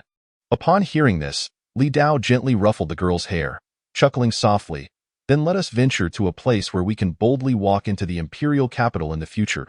Jur, astonished, replied, "Young master, does such a place truly exist?" Li Dao smiled slightly. "Indeed, I emerged from such a place myself." Suddenly, Jur wore a puzzled expression. "Young master, why emerged?" Li Dao shook his head, refraining from elaboration, yet silently mused, "Because that place is akin to hell for ordinary folk." "All right, let's go." "Understood, young master." The sounds of chaos continued outside, while in another alley, the figures of a large and a small person gradually ventured deeper into the shadows until they vanished from sight. At the Tai family estate, two graceful figures sat beneath a pavilion in a courtyard. One, a slightly more mature girl, silently brewed tea upon a stone bench, while the other, a somewhat naive girl, crouched down, playfully teasing the fish in the pond with a twig. Suddenly, footsteps approached. Shortly thereafter, a man in his 40s, with an honest and upright demeanor, half knelt on the steps outside the pavilion, addressing her, subordinate Tai Xian. "Pays respects to the third young lady." Tai Sanyong, seated within the pavilion, did not glance at him, pouring herself a cup of tea before savoring it with her crimson lips, nodding in satisfaction before finally directing her gaze towards him. "How goes the investigation?" Tai Xian lowered his head, replying in a solemn tone, reporting to the third young lady, "Everything has been thoroughly investigated. All traitors are being kept under close watch. What about the other matter I tasked you with?" "That has also been clarified. The eldest and second young masters have been in close association with the third prince lately. Simultaneously, we have uncovered some friction between the fourth prince and the third prince." Tai Sanyong paused, then replied, "Very well, I understand." Tai Xian inquired further, "May I ask, third young lady, how shall we deal with those traitors?" "Let them take their time on the road." "Understood, third young lady. You may take your leave." The subordinate respectfully bowed and then turned to depart. Once he was gone, Bai Yuer, having finished her play, approached with curiosity. Miss, do you suspect the eldest and second young masters are plotting against you? In Bai Yuer's presence, Tai Sanyang shed her previous sharpness, her tone softening significantly. I do not suspect those two fools, indeed. Bai Yuer suddenly chuckled. Though the two young masters are foolish and idle, constantly bullied by you, they still care deeply for you as their sister. Upon hearing this, a hint of a smile appeared in Tai Sanyang's eyes. Outsiders claimed she overshadowed her two older brothers, with rumors suggesting she wished to oust them and monopolize the Tai family's assets. Yet, only she knew that her current standing was entirely due to the forceful support of her two brothers. No one comprehended their true sentiments towards her. Nevertheless, she dismissed the significance of such reputations, for, in her eyes, infamy held far more value than fame, especially as a woman. However, her thoughts soon turned troubled as she recalled her subordinate's report. She turned to Bai Yuer and instructed, "Go tell those two fools to refrain from discussing my matters outside." Then, her tone shifted to a cold command. Also, inform the subordinates to cut the fourth prince's business in half and entirely sever ties with the third prince. Surprised, Bai Yuer paused, having gathered from Tai Xian's report that the incidents on the road back to the imperial capital were likely related to the fourth prince. Why the sudden change? She could not help but inquire. Tai Sanyang huffed lightly, explaining, because their objectives differ. The fourth prince targets the third prince, while the third prince seeks to undermine my two foolish brothers. Though they may seem inept, to scheme against them is to scheme against our Tai family. Thus, he is the root of the ensuing troubles. If not against him, then who else? Bai Yuer furrowed her brows. But the fourth prince is targeting you. Miss, is that all the punishment you intend? Who said that? Then, Miss, do you mean? The Tai family is the Tai family. I am myself dumb why grievances must be settled by my own hand. Upon hearing this, Bai Yuer silently mourned for the fourth prince, recalling the last individual who had faced the direct wrath of her mistress, who seemingly vanished along with their entire family to the farthest reaches of the north. Suddenly, Tai Sanyang clapped Bai Yuer's shoulder. All right, hurry and relay the message. Join me in the palace this afternoon to see how Mingyue has been faring lately. Yes, miss. Chapter 37. Princess Mingyue in the afternoon, at the Qian Imperial Palace, within the inner palace. Tai Sanyang walked alongside Bai Yuer, guided by a palace made along the long corridors to Bai Yuer. Observing the frequent presence of female guards along the corridor, expressed her astonishment. Miss, why are there suddenly so many people in the inner palace? Upon hearing this, Tai Sanyang glanced at the palace maid leading the way. Noticing her lack of reaction, she sighed in relief and turned back to glare. If you have nothing to say, then remain silent. Wait. Bai Yuer quickly covered her mouth. Before long, they arrived at a courtyard. Entering, a palace building came into view, the plaque inscribed with 3 large characters, Mingyue Pavilion. As the name suggests, this was indeed the residence of the first princess of Qian, Princess Mingyue. Please wait a moment. Allow me to inform the princess, the palace maid said, approaching the palace and softly calling, reporting to Princess, Miss Tai has come to see you. After a brief silence within the palace, a voice emerged from inside. By the princess's order, please let Miss Tai enter. Hearing this, the palace maid opened the door, gesturing invitingly. Miss Tai, please enter. Thank you. Tai Sanyang nodded and stepped inside with Bai Yuer. As they entered, another palace maid appeared before them. Please follow me, she instructed, leading the way through the palace. The interior was spacious and quiet, yet Tai Sanyang, possessing innate cultivation, sensed the presence of many hidden individuals within the palace, all possessing considerable power. She vaguely felt several auras that rivaled her own. Soon, they arrived at another set of palace doors. This time, the palace maid did not announce their arrival but directly pushed open the large door. Gesturing, the princess is waiting for you inside. Tai Sanyang nodded and entered, with Bai Yuer hastily following. Upon entering, Tai Sanyang noticed sheer white gauze curtains hanging in the room. Behind the curtains, a graceful silhouette reclined on the bed. Sanyang, Yuer, you have arrived, the figure behind the curtain said, sitting up with a gentle voice. Someone, please grant seats to Sanyang and little Yuer. Yes, Princess Point 2 palace maid set down chairs beside Tai Sanyang and Bai Yuer. After sitting, Tai Sanyang surveyed the hall's decor. Mingyue, what is this? The figure was none other than the owner of the palace, Princess Mingyue. Zhao Yu, cough, cough. Suddenly, a series of coughs emerged from behind the gauze, the voice sounding even more delicate. I recently caught a chill and fear of spreading it to others, hence the curtain for isolation. Upon hearing this, Tai Sanyang's face reflected concern. Have you summoned the imperial physician? The physician has been here. It is nothing serious, so you needn't worry, Princess Mingyue replied softly. Tai Sanyang sighed in relief. That is good. Suddenly, she seemed to recall something. Mingyue, are you aware of the incident where the Yuan Bo residence was attacked by the Prime Minister's manor today? I am not. After a brief pause, a voice emerged from behind the curtain. To this point, Tai Sanyang could not help but exclaim, it is all that damned scoundrel's fault for daring to ruin. Ah, forget it. He deserves what he gets. Seemingly wary of touching on her friend's wounds, she amended her words. Princess Mingyue gently responded, what is past is past. Although she said this, Tai Sanyang sensed a hint of complexity in her tone, indicating that her friend, the princess, did not perceive the situation as lightly as she portrayed. Nevertheless, it was understandable. How could any woman swiftly mend her heart after such events?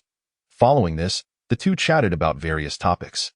Perhaps due to Princess Mingyue's illness, most of the conversation was led by Tai Sanyang, who recounted amusing encounters from the outside world. Particularly when discussing recent events, her tone brightened significantly. You wouldn't believe it. Our silly Ewer was completely fooled by that fellow. Tai Sanyang chuckled. Bi Ewer puffed up her cheeks, displaying her displeasure. I am not foolish. It's just that the bad people are too wicked. Tai Sanyang chuckled, pondering which maiden had overheard her express concern over the fellow's demise, her face now pale with fright. Princess Mingyue softly interjected, if you truly have feelings for Ewer, do ensure that Sanyang assists you in discerning the matter well. Your Highness, Miss, you both. Bi Ewer flushed crimson, unsure whether it was from embarrassment or indignation, or if her thoughts had been accurately guessed. The trio continued their conversation for a while until Tai Sanyang realized the hour was late. She then rose and said, the night has grown late. Mingyue, since you are unwell, you ought to rest early. Ewer and I should take our leave. Very well, I shall have someone escort you, came the reply. I beg your pardon. Thus, at Princess Mingyue's invitation, a palace maid led Tai Sanyang and Bai Ewer out. A short while later, after Tai Sanyang and Bai Ewer had completely departed, Princess Mingyue's voice emerged from behind the gauzy curtain. All of you, leave at once. I require rest. Upon hearing this, sounds of agreement resonated throughout the chamber. Yes, Your Highness. Soon after, once it was confirmed that all those hidden within the room had vacated, a voice suddenly echoed within the empty space. Your attitude towards your friend earlier was quite amiable. Perhaps you could adopt that tone when speaking to me in the future. Princess Mingyue's voice rang out again, yet curiously, though it was the same voice, it had lost its previous softness, now imbued with a subtle allure. Almost immediately, her voice sounded once more within the room. Is that possible?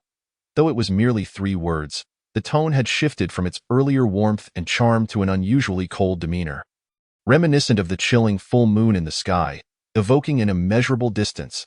Do you still not believe me? What grounds do you have for me to trust you? Yet, you are indeed me, and I am you. That is a truth that cannot be altered. The alluring voice intertwined with a hint of provocation, seemingly addressing the frigid tone. Then I shall not believe you. Well, whether you believe or not is your choice. However, I trust you will eventually seek my assistance. Why would I seek your help? You are me, and I am you. I find it hard to believe you cannot sense the anomaly within you. I calculated the time. It has been 3 months since we last visited Tiankue. Was it your doing? I lack such ability. It is all thanks to my benefactor. Your benefactor? Yes, the one who arrived 3 months ago. Without him, I would not have had the chance to emerge. The alluring voice carried a note of seriousness. The cold voice paused for a moment before responding. So, it was you who sought my father's favor by usurping my body? The alluring voice chuckled, do not place all the blame on me. We sought his favor together. Had you refused, it would have been impossible for me to completely control your body. The cold voice fell silent for a moment, then slowly replied, I merely did not wish for Qinger to harbor resentment towards me. The alluring voice retorted, discussing that now is futile. My benefactor has been secretly slain by our father, and even her home was destroyed today. Nevertheless, based on the correspondence I gathered from you and her, that young girl is likely not one to be easily swayed. This matter was indeed instigated by my benefactor, was it not? To be honest, I should also express my gratitude to him. You certainly ought to. Otherwise, after that banquet, you might have been engaged to your insufferable cousin, compared to being subjugated by a man for a lifetime.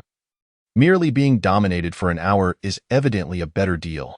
The cold voice, tinged with embarrassment and anger, exclaimed, "What nonsense are you spouting? I am merely stating the truth. It is simply how men and women relate. I shall not converse with you any longer. I need to rest. Let us rest together. Remember what I said. Should that day truly arrive, seek my aid. Given that we are one and the same, I may just be able to assist you. I do not require your help. Hee, some matters are beyond your control." Thereafter, the room fell into silence once more, as though nothing had transpired at that moment. Outside the palace walls, Tai Sanyong and Bai Yuer sat within a carriage, making their way toward the Tai family. Yuer, what do you think about enticing that wicked man over to our side? Having nearly concluded her errands, Tai Sanyong recalled the man who held the key to her secret. Bai Yuer's eyes brightened momentarily, but soon dimmed again. "Miss, that villain has already rejected you. Is there still hope?" "Humph." Tai Sanyong wiped her face, chuckling lightly. "Opportunities are meant for those who are prepared. I refuse to believe there exists a man I, Tai Nyangzi, cannot manage." Upon hearing this, Bai Yuer became invigorated. "Then it is up to you, miss. Bring him back so he can tell us stories. He still owes me the tale he promised last time." Tai Sanyong pondered for a moment before replying. "Once we return, let us first investigate his identity and background, then identify his weaknesses to strike decisively." This was her most frequently employed tactic. As a merchant, she held a deep-seated mistrust of human nature. To her, every business venture was merely a matter of insufficient leverage. She did not believe her abilities would fail to sway a man.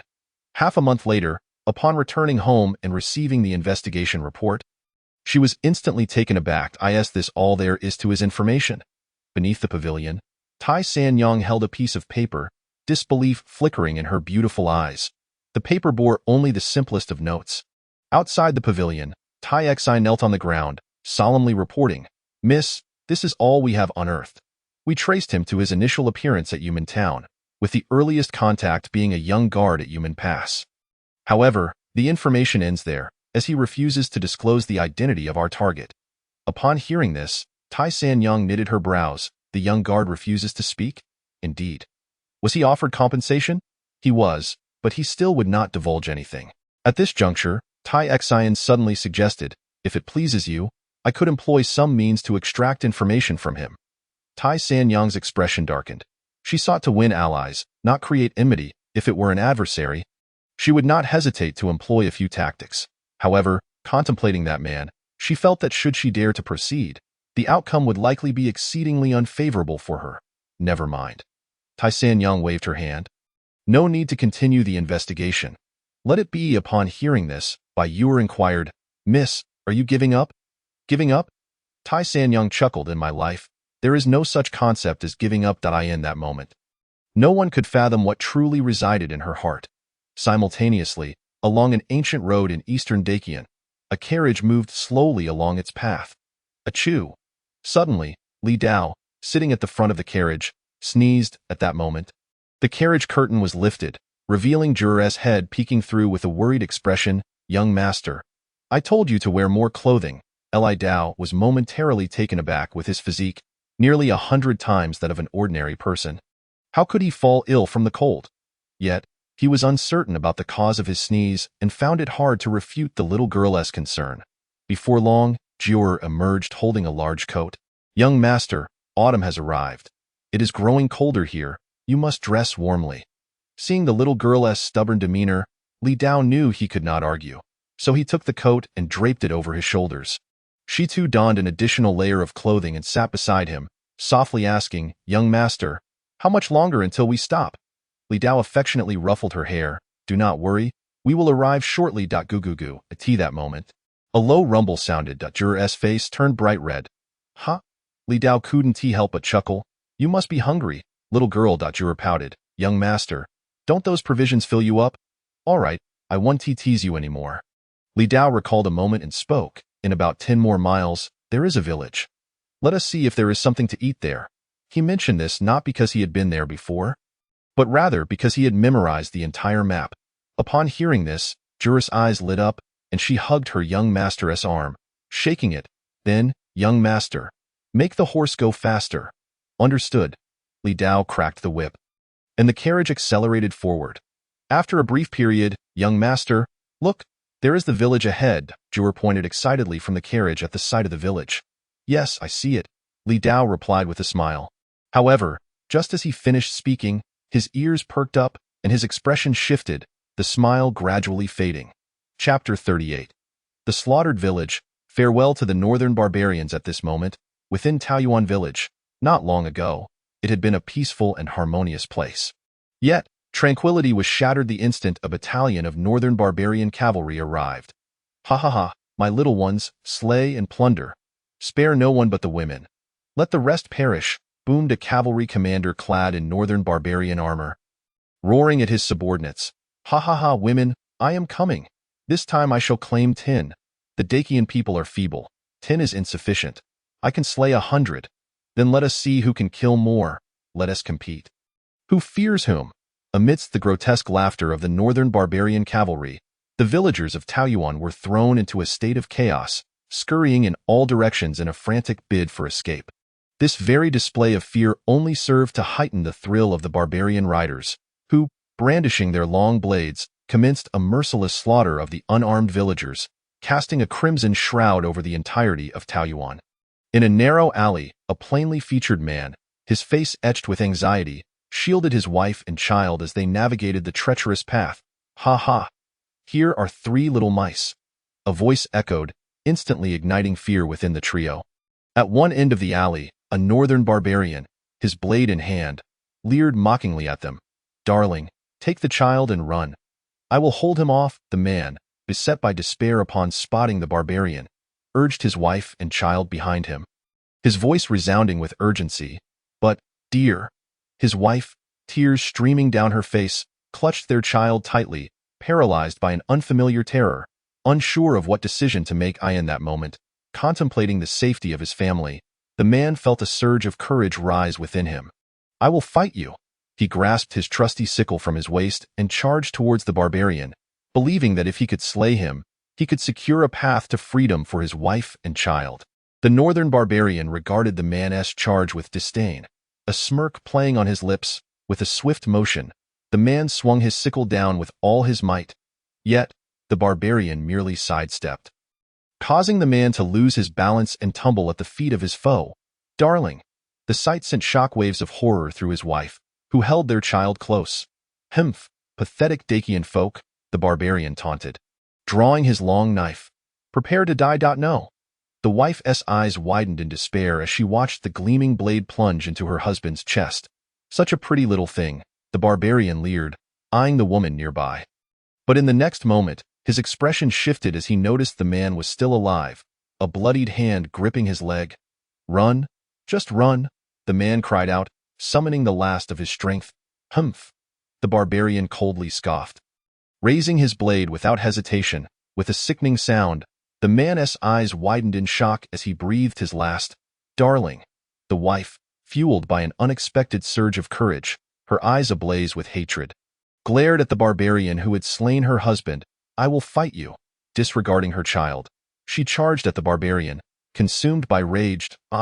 Another offering. The barbarian grinned as he effortlessly caught the woman in his embrace. Isn't it a tad premature for such affections? Before he could finish his taunt, the woman bit down hard on one of his fingers. Let go. Release me. The barbarian roared in pain, retaliating with a flurry of brutal blows.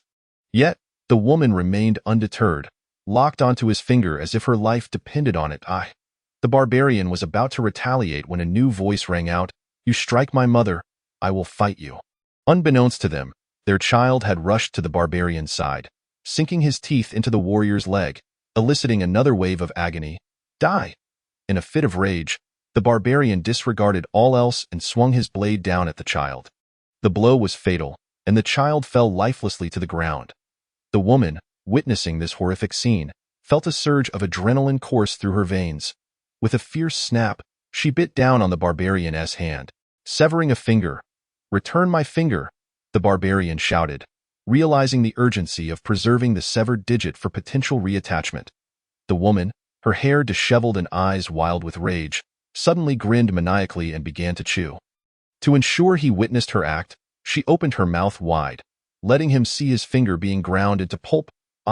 Enraged, the barbarian swung his blade down once more, and the woman collapsed to the ground.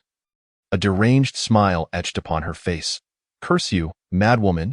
The barbarian instinctively looked down, meeting her unyielding gaze even in death, as if she sought to etch his image into her memory. Scoundrel! He felt a chill run down his spine, fear gripping him as he unleashed his blade upon her lifeless body, continuing until her visage was unrecognizable. With a sigh of relief, he listened to the chaos still echoing outside, resolving to seize a woman to vent his frustrations. Not only in this alley, but similar tragedies unfolded throughout Taiyuan. On a long street, a group of northern barbarians, seeking amusement, pursued a horde of fleeing women after mercilessly slaughtering men, the elderly, and children. Their delight surged as they cornered the women, reveling in their despair. "Ha ha ha, where do the little ladies think they are running to? Hee hee, this path is blocked. Why not come into my embrace? You have a chance. Strip and run, and I might let you go." Surrounded by a throng of northern cavalry, a group of women huddled together in the midst of the road, fear etched into their features, eyes wide with terror and despair. Those who had witnessed their families perish before their eyes felt an unbearable anguish. At that moment, one of the northern cavalrymen stepped forward. "All right, this has been entertaining enough. Let us not forget we are still on Dacian territory. It's time to retreat. If we are discovered by the Dacian army, things will turn dire." Upon hearing this, the expressions of the others grew more somber. Yet, the speaking cavalryman continued with a grin, "Do not be disheartened. Today is merely a warm dash-up, and in due time, you will have the freedom to wreak havoc across this land. Play as you wish. No one will stop you." Instantly, excitement filled the faces of the northern cavalrymen, their imaginations igniting at the thought of future carnage. "Now," the squad leader commanded, "find some rope and tie them all up. Once we clean this place out, we'll be on our way." Just then, a cart slowly approached from the far end of the street. "Captain, look, an unfamiliar cart is coming," one of the northern cavalrymen exclaimed. Quickly reporting to his leader in unison, the cavalrymen turned their gazes down the street, spotting the approaching cart. One with keen eyes exclaimed, "Captain, there's a stunning woman on that cart?" "Oh?" The cavalry captain's interest piqued. He too gazed upon the cart, noticing the beautiful woman, but also the man beside her, causing him to furrow his brow. "Someone go and kill the man. Bring the woman to me. Let me do it." Quickly, someone volunteered, knowing well that such an exquisite woman would not be his to claim, but he could at least enjoy a moment of indulgence upon her capture. As for the man, he dismissed him entirely, seeing him as nothing more than a weak Dacian fellow, easy prey for his blade. Meanwhile, within the cart, the two occupants were none other than Li Dao and his devoted maid, Zhou, young master. Who are they? Having spent most of her life in the imperial capital, Zhou had never encountered the northern barbarians, leaving her unaware of the unfolding chaos. "Those are the northern barbarians." "The northern barbarians?" Zhou asked innocently. "Why are they here?" "Because they are not good people." Before even entering the village, Li Dao had already detected the faint scent of blood and the distant sounds of commotion. Intensifying as they approached. Upon entering the village, the stench of blood grew overwhelming, and the clamor faded into an eerie silence. Seeing the group of northern cavalrymen surrounding a cluster of women, he understood all too well the horrors that had unfolded in this village. At that moment, Zhou noticed a northern cavalryman approaching on horseback. Overcome by fear, she instinctively grasped her young master's sleeve. "Young master, what do we do? Should we take another route?" "Another route?" Li Dao shook his head, softly reassuring her, "Do not worry. Everything will be fine." Zhou nodded obediently, her trust in her young master unwavering. Soon, the northern cavalryman rode up to them, mocking Li Dao without restraint, a delicate Dacian lad. "Thank you for delivering such a delightful gift to you. As a token of my gratitude, I shall let you depart with ease. Perhaps you should kneel and thank me?" As the exquisite woman drew closer to the handsome young man, the northern barbarian cavalryman felt a surge of anger rising within him, particularly as he beheld the striking visage of the youth, which only intensified his ire. He was eager to witness the humiliating submission of the pretty boy before him. Young master, although Jor was frightened, she clutched tightly to Li Dao's sleeve. Li Dao understood her reaction. After all, in Jor's eyes, his image was still that of the once dissolute heir. Oh, not worry. You shall not see him for much longer, Li Dao reassured her. Meanwhile, the northern barbarian cavalryman was taken aback when he realized that the two were ignoring him, but his surprise quickly morphed into rage. Did they not comprehend the gravity of the situation? You little brat, you dare to… Suddenly, a sharp sound pierced the air. The cavalryman's words faltered as he looked down to find a gleaming silver blade had pierced through his neck, rendering him utterly mute. Thud! The northern barbarian cavalryman collapsed lifelessly to the ground. Jor, standing beside Li Dao, gasped in horror, covering her mouth in disbelief. She had witnessed her young master throw the knife, and despite the rapidity of the action, the proximity allowed her to discern the truth. When had her young master become so formidable? What had he experienced during his time away? 1 enemy slain, attribute gained. 0.21. Li Dao leaped from the carriage and approached the corpse of the northern barbarian cavalryman, extracting the mysterious iron blade from his throat. Jor, the ensuing scene may be somewhat grisly. I suggest you step inside, he advised. Amidst, Jor nodded, her concern evident, yet she obediently entered the carriage. At this moment, the remaining northern barbarian cavalryman also noticed the unusual commotion. The captain of the cavalry furrowed his brow upon seeing his subordinate's demise, realizing they had encountered a formidable opponent. Captain, what shall we do now? Should we all charge in? One soldier inquired. Hold on. The opponent seems peculiar. We must summon reinforcements first. With that, he retrieved a bamboo tube from his pocket and pulled a string attached to it. With a loud bang, the bamboo tube exploded, producing a sound that echoed through the sky. Summoning reinforcements?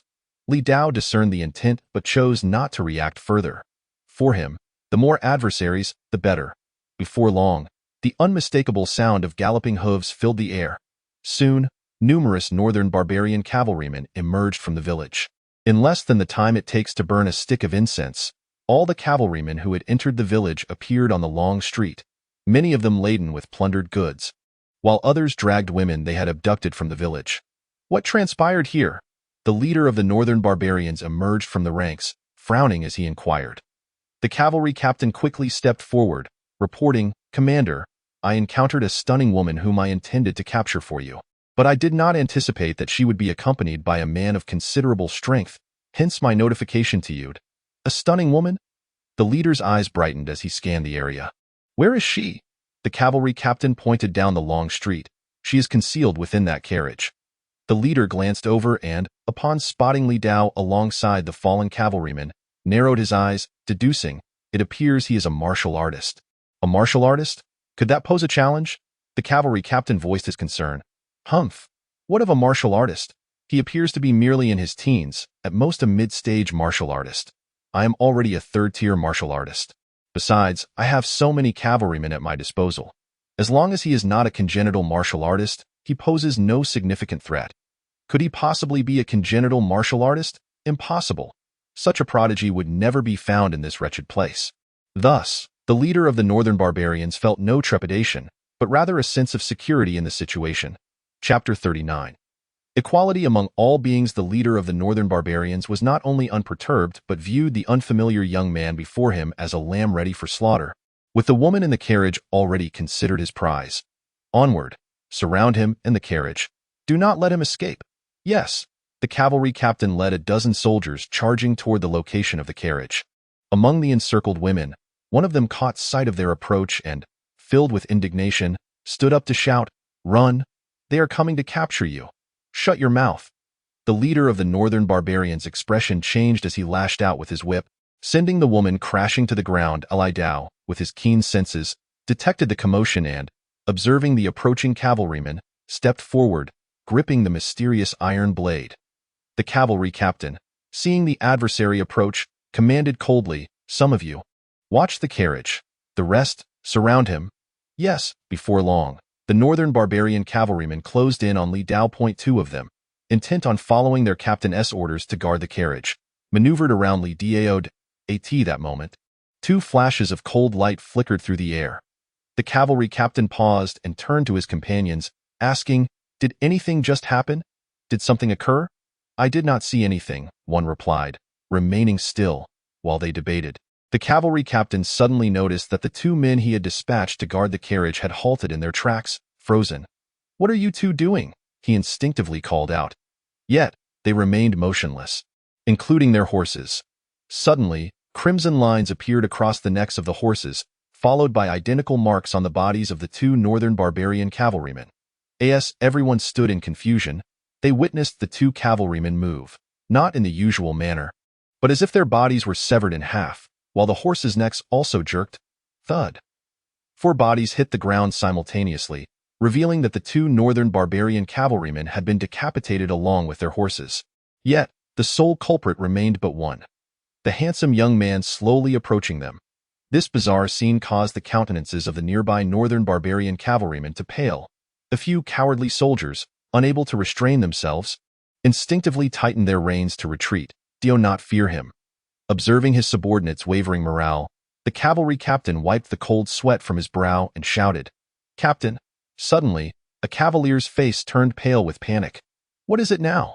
The captain jumped, startled. He has vanished. At that moment, everyone looked up to find that the young man who had been approaching them had inexplicably disappeared. With a swift sound, a splash of blood erupted among them. The remaining soldiers turned to follow the sound, only to discover that the adversary had somehow appeared beside them. Li Dao cast a glance at the open door of a nearby house and spoke slowly. "You all deserve to die."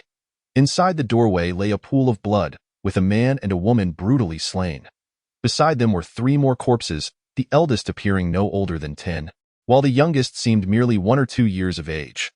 This once ordinary and happy family of 5 had met a tragic end within their own home. Although Li Dao had been aware of the northern barbarians' cruelty towards the subjects of the great Qian, witnessing this scene left him feeling deeply unsettled. His distress demanded an outlet, and the northern barbarian cavalrymen before him became the perfect targets. With a resounding thud, Li Dao grounded his foot, channeling formidable strength as he charged at a northern barbarian cavalryman. Seeing this, the cavalryman instinctively raised his blade to defend. Crack! With a crisp sound, both the long knife and the cavalryman shattered. Li Dao did not pause in his stride, but immediately turned his focus to the next northern barbarian cavalryman. At this moment, the cavalry captain was thrown into disarray, urgently shouting, "Everyone, move! Surround him and strike him down." Yet, the remaining northern barbarians found themselves bereft of opportunity. For with each cavalryman that fell, not 3 seconds passed before the next met the same fate. In a mere 30 seconds, only the cavalry captain remained mounted amidst the lifeless bodies of his once vibrant subordinates. Witnessing the transformation of his comrades into corpses, the cavalry captain finally succumbed to panic. His body trembling uncontrollably 10 meters away, Li Dao flicked the iron blade in his hand, a trail of blood splattering onto the ground, and began to approach the cavalry captain. "Get away from me!" In a fit of terror, the cavalry captain yanked on the reins in a desperate bid to flee. However, he soon realized that his horse stood frozen in place, refusing to budge an inch. He sensed the tremors coursing through the animal's body. Was it afraid? So afraid that it could not move. As Li Dao drew ever closer, the cavalry captain could no longer contain himself. "Damn beast! Move!" He thrust the tip of his blade sharply into the horse's rear, hoping to spur it into action. Yet, an unexpected turn of events unfolded at that moment. Under the pain's stimulus, the horse began to move, but instead of fleeing, it struggled violently in place. The cavalry captain was caught off guard by this sudden shift. Losing his footing, he tumbled from the saddle. Just then, the horse ceased its struggle, sensing its newfound freedom, and galloped away without hesitation. The cavalry captain. Upon witnessing this scene, he found himself rooted to the spot, his entire being frozen in disbelief. How could this beast cast him aside and flee alone? "Cursed wretch, when I return, I shall have your life." The cavalry captain raged loudly. At that moment, a sound of footsteps halted behind him, sending a shiver through his heart. Turning around, he discovered that the very individual who had slaughtered his subordinates had stealthily approached him from behind. As the cavalry captain attempted to utter something, a glint of cold steel flashed, rendering him voiceless in an instant. For his throat had been slit open by a blade. Kill 1 enemy, gain attribute, 0. 68. As the last cavalry captain perished, All that remained around Li Dao was a sea of corpses, with him standing alone at the center, bloodied Qian Tai sword in hand. Although the events felt prolonged, in reality, less than 3 minutes had transpired. Thus, for the Northman leader and his entourage nearby, everything seemed excessively abrupt. They witnessed Li Dao dispatching his subordinates with the ease of chopping vegetables, so swift and decisive that they were left bewildered. Simultaneously, this display compelled the Northman leader to retract his previously arrogant demeanor, realizing that the man before him was a formidable opponent. "Commander, what shall we do now?" a Northman cavalryman inquired. The Northman leader replied solemnly, "This fellow is no ordinary foe. Everyone must exercise caution. Had the adversary just exhibited any evident signs of innate energy, he would have fled without hesitation, for their entire party combined would not suffice to withstand a single innate martial artist." However, recalling the enemy's earlier slaughter, he noted the absence of any energy fluctuations. This indicated that the opponent was not an innate martial artist, but rather a comparatively skilled postnatal warrior. Despite the loss of over 10 subordinates, he still had more than 90 remaining, and with himself as a third-tier postnatal expert. Even if the adversary was merely a first-tier postnatal, they would still be sufficient to handle him. Upon hearing this, the remaining Northman cavalrymen shed their previous frivolity. Some began to discard heavy items from their horses, including the women bound to their steeds, clearly adopting a more serious demeanor. Once freed, the women quickly gathered together, not fleeing, for they understood that escape was futile. If the Northman cavalry ultimately triumphed, they could not outrun a horse on foot. They preferred to remain and silently hope that the unknown man would save them. With this thought, they began to pray silently. Not far away within the carriage, Zhou Air cautiously lifted the curtain and immediately spotted Li Dao standing amidst the corpses. Ignoring the bodies entirely, she breathed a sigh of relief upon seeing her young master unscathed, silently encouraging him in her heart. After dispatching the Northman cavalrymen around him, Li Dao did not hesitate, continuing toward the Northman cavalry's main force. Whether for the sake of harvesting attributes through killing or to alleviate his inner displeasure, these people were destined to remain here today. "Kill!" he silently chanted, raising his Qian Tai sword as he charged toward the Northman cavalry. On the opposite side, the Northman leader had already prepared for this moment and immediately commanded, "Kill him! The one who brings me his head shall be rewarded with 100 cattle, 10 beautiful women, and a promotion in rank." Hearing this, the eyes of a group of Northman cavalrymen lit up. Nothing was more stirring than such promises. Instantly, each of them summoned their full vigor and charged toward Li Dao. Unbeknownst to them, in the eyes of their opponent, their so-called charge resembled a human attempting to outmaneuver a tiger. Utterly foolish in their endeavor. But while a tiger may succumb to exhaustion, would Li Dao? No, for he was no tiger. He was an insatiable glutton. The leading Northman cavalryman charged forward with the greatest speed. Having been deeply impressed by the earlier spectacle, he recognized the sharpness of the enemy's blade and knew he could not engage directly. Thus, he cleverly sought out a weakness. His opponent stood on the ground while he rode a horse. All he needed to do was to collide the horse against his foe. If the opponent dodged, all would be well, but if he attempted to deal with the horse, the cavalryman could counterattack.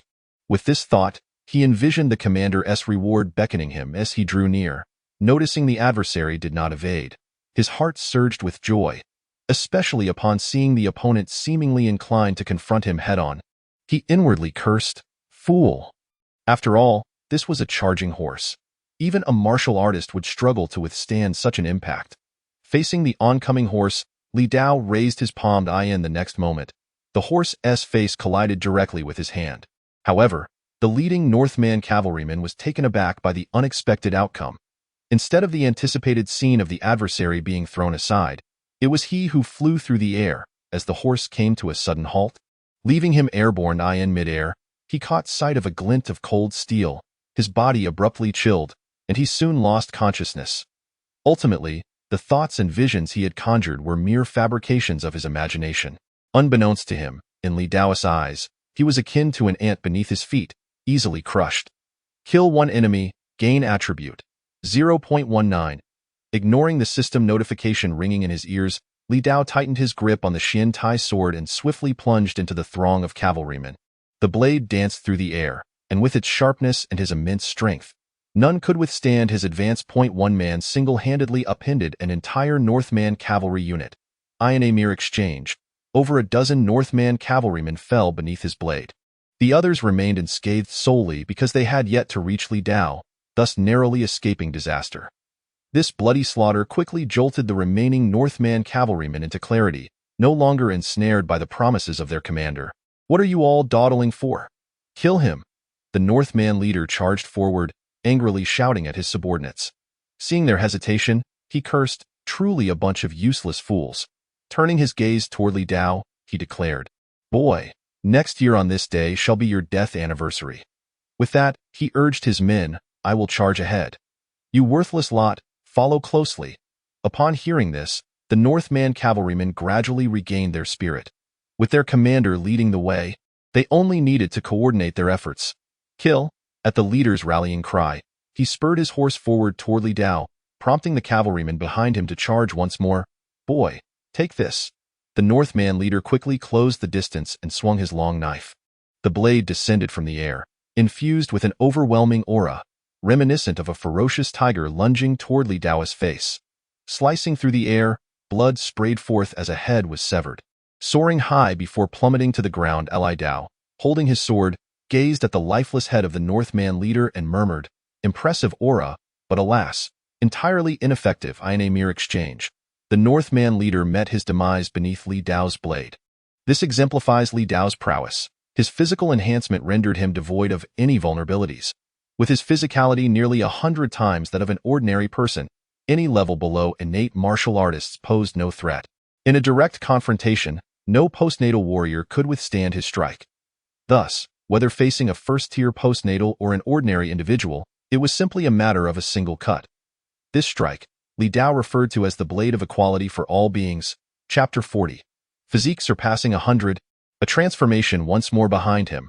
A group of Northman cavalrymen charged forth under their commander's lead, their momentum unyielding. With their commander at the forefront, they felt invincible, perhaps even seizing an opportunity to claim an enemy's head for rewards. However, they were soon met with a collective shock. Their commander had charged ahead, only to be slain by a single blow. What were they to do now? Should they continue to press forward? Nearly all were consumed by a singular thought: to turn and flee. Anyone who persisted in charging forward would be a fool. If a third-tier postnatal commander could be killed in one strike, what chance did they have of withstanding even a few blows? Thus, the remaining Northman cavalrymen acted in unison, tightening their reins and choosing to halt at the precipice, attempting a retreat. Yet, they grossly underestimated their speed of advance. Li Dao, having learned during his previous life that when speed was too great, one must fasten their seatbelt, understood that without it, one could expect to be thrown off. In this instance, the Northman cavalrymen had neglected to secure themselves, resulting in a chaotic tumble as horses and riders fell in disarray. Li Dao perceived their intentions. Yet, how could he relinquish the meat that was already within his grasp? Without a moment's hesitation, he seized his Qian Tai sword and charged forward to reap the lives of the Northman cavalrymen. With a single stroke, blood splattered everywhere. Kill 4 enemies, gain attribute 0.75. With 2 strokes, severed limbs flew. Kill 6 enemies, gain attribute 1.12. With 3 strokes, heads fell to the ground. Kill. Amidst the carnage, Li Dao heard the incessant notifications from the system ringing in his ears. Finally, after the passage of an incense stick's worth of time, the once chaotic street fell silent. The ground was strewn with corpses, with none of the Northman cavalrymen escaping. "Help me, do not wish to die." At that moment, a bloodied hand emerged from the pile of bodies, belonging to a Northman cavalryman who had suffered the loss of both legs and one arm. Struggling and moaning, with a swift slash, Li Dao mercilessly ended his suffering. There was no need to show mercy to such individuals. Thus, an entire battalion of Northern cavalry perished at the hands of Li Dao. Surrounding him lay a gruesome tableau of corpses and severed limbs, the scene drenched in blood and terror. With a sigh of relief, Li Dao slowly calmed the tumultuous beating of his heart. This time, he had truly vented his wrath, claiming the lives of over 100 foes, each contributing at least 0.1 points to his attributes. Master, Li Dao, Physique, 96.89. Available attributes, 29.14. Gazing at the available attributes, Li Dao felt a surge of satisfaction. This wave of slaughter had netted him nearly 30 points, almost a third of his total attributes. More importantly, with this influx, he would be able to elevate his physique to a perfect 100. Just then, the voice of Jo'er snapped Li Dao back to reality. He looked up to find her, having descended from the wagon at some point, standing beside him with a look of genuine concern. Observing the chaotic and grotesque scene of death around them, Li Dao could not help but inquire, "Aren't you afraid, my dear girl?" "Afraid of what?" she replied, casting a glance at the scattered corpses. Suddenly, she kicked one of the bodies with a foot, her expression devoid of fear as she asserted, "I'm not afraid of them. I fear much more for your safety, master." With that, she began to check him for injuries. "Stop, stop. I'm unscathed and I don't believe you. Look at all that blood on you. None of it is mine." The scene felt surreal, particularly as they stood amidst the dead. Were the corpses capable of movement, they would surely wish to rise and relocate, not wanting to lie before the eyes of this man and woman. A few minutes later, after confirming that her master was indeed unharmed, Jo'er finally relaxed. Suddenly, the sound of scattered footsteps reached their ears. Turning to look, they saw a group of disheveled women approaching, who promptly dropped to their knees. "Thank you, benefactor," one of them exclaimed, bowing deeply. Like Jo'er, these women displayed no fear in the face of the carnage, yet their motivations differed. Jo'er's focus remained solely on her master, while these women were consumed by a thirst for vengeance against those who had slaughtered their kin and destroyed their homes. Observing them, Li Dao felt a pang of compassion, though he recognized the harsh reality of their situation. The proximity to the eastern border of Qian had led to frequent conflicts as autumn set in and temperatures dropped. Daily incursions by small battalions of the northern barbarians wreaked havoc within Qian's territory, a consequence of the inevitable friction between nations, leaving ordinary civilians powerless against fate. Everything Li Dao had done was driven by a desire to escape the same resignation that plagued these women. As dusk approached, rather than departing, Li Dao chose to spend the night in the village of Taoyuan with Jo'er, both to ensure there were no lingering northern soldiers and to provide these innocent women with a semblance of safety. With all the men of the village dead, they could only cling to Li Dao as a source of solace. Seated in a courtyard, he observed the remaining women tidying up their surroundings. Initially, he wished to lend a hand, but they refused, insisting that they could not allow their savior to toil in their stead. Recognizing their stubbornness, he acquiesced. He also noted the stark difference between the women of this era and those of his past life. Unflinching, they cleaned up the gruesome remnants of violence, bravely confronting the tragedies they had endured without relinquishing hope. "Master, it's time to eat," Jo'er interjected, bringing forth a sumptuous array of dishes. "Where did this come from?" he inquired, astonished by the feast. Jia prepared it to express her gratitude. She beamed. Li Dao shook his head, accepting the meal with a caveat. "This is a one-time exception. If it happens again, I shall deduct it from your allowance." Jo'er's face fell in embarrassment. As night descended, the women had arranged for Li Dao to occupy the main bedroom of a larger courtyard, while they squeezed into the remaining guest rooms. Though they maintained a stoic facade during the day, fear still lingered within them, and sharing a space with their benefactor provided them with some psychological comfort. Once all had fallen asleep, Li Dao quietly rose from his bed. Casting a glance at Jo'er, who slept soundly on the adjacent bed, he stealthily exited the room and stepped into the courtyard. Ensuring he was alone, he mentally summoned his attribute panel. "Master, Li Dao, physique, 96.89, available attributes, 29.14. After a cursory glance, he murmured to himself, "Allocate points." Instantly, all available attributes were assigned to his physique.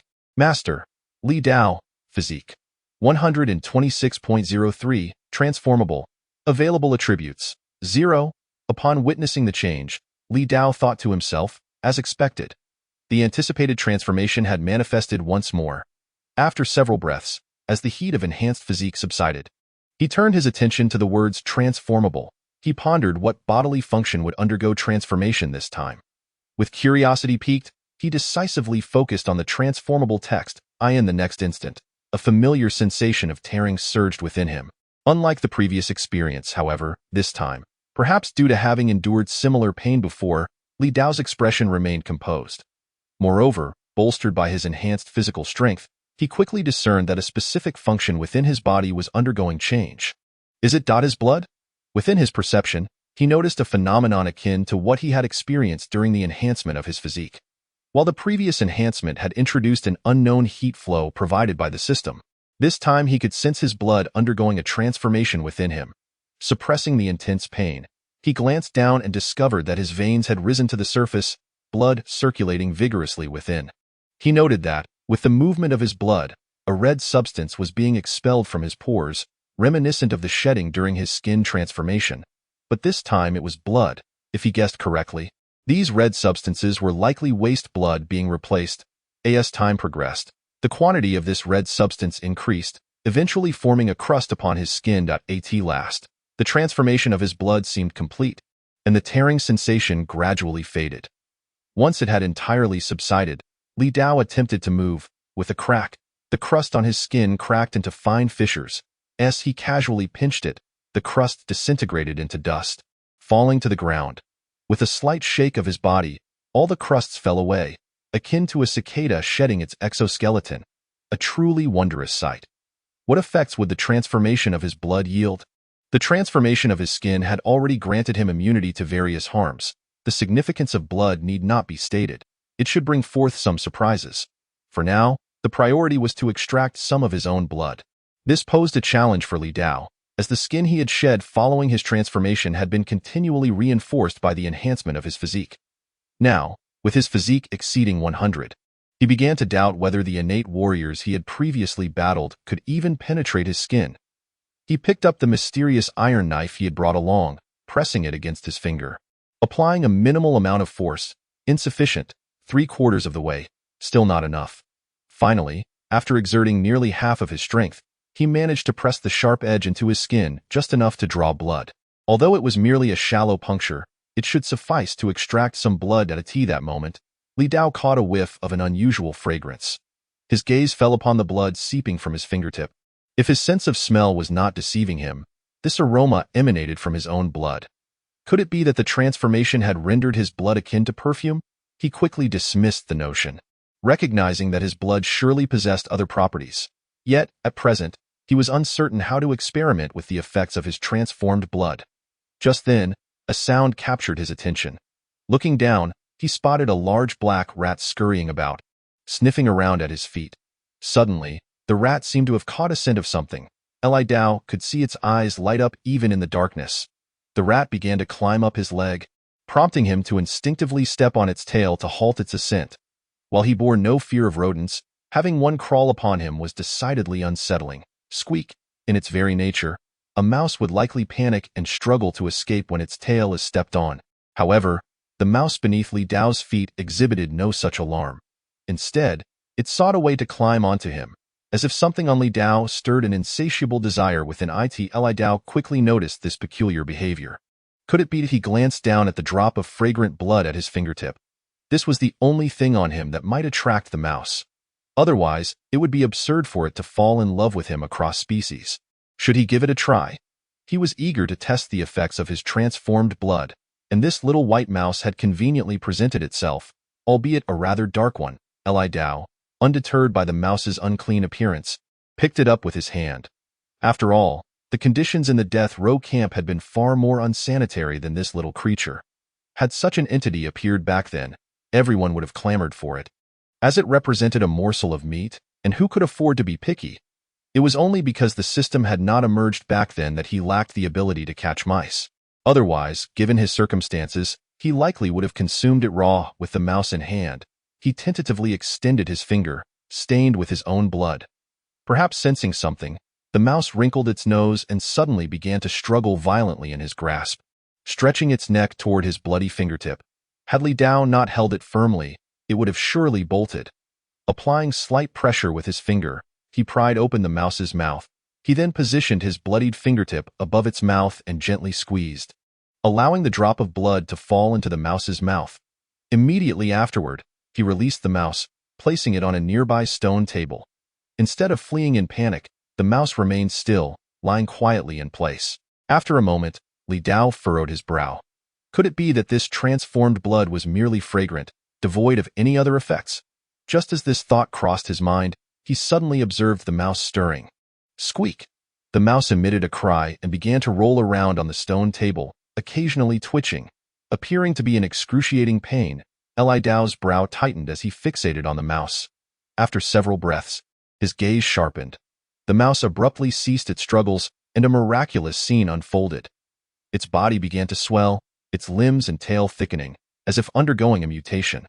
What astonished Li Dao even more was the inexplicable sense of familiarity he felt emanating from the mouse. Chapter 41. The marvelous effects of blood at last. After a minute, the mouse's transformation came to a halt. Compared to its original form, it had undergone a dramatic metamorphosis. Its size had increased significantly, appearing much stronger, with its claws and teeth now sharp. Most importantly, he noticed a glimmer of intelligence in the mouse's eyes.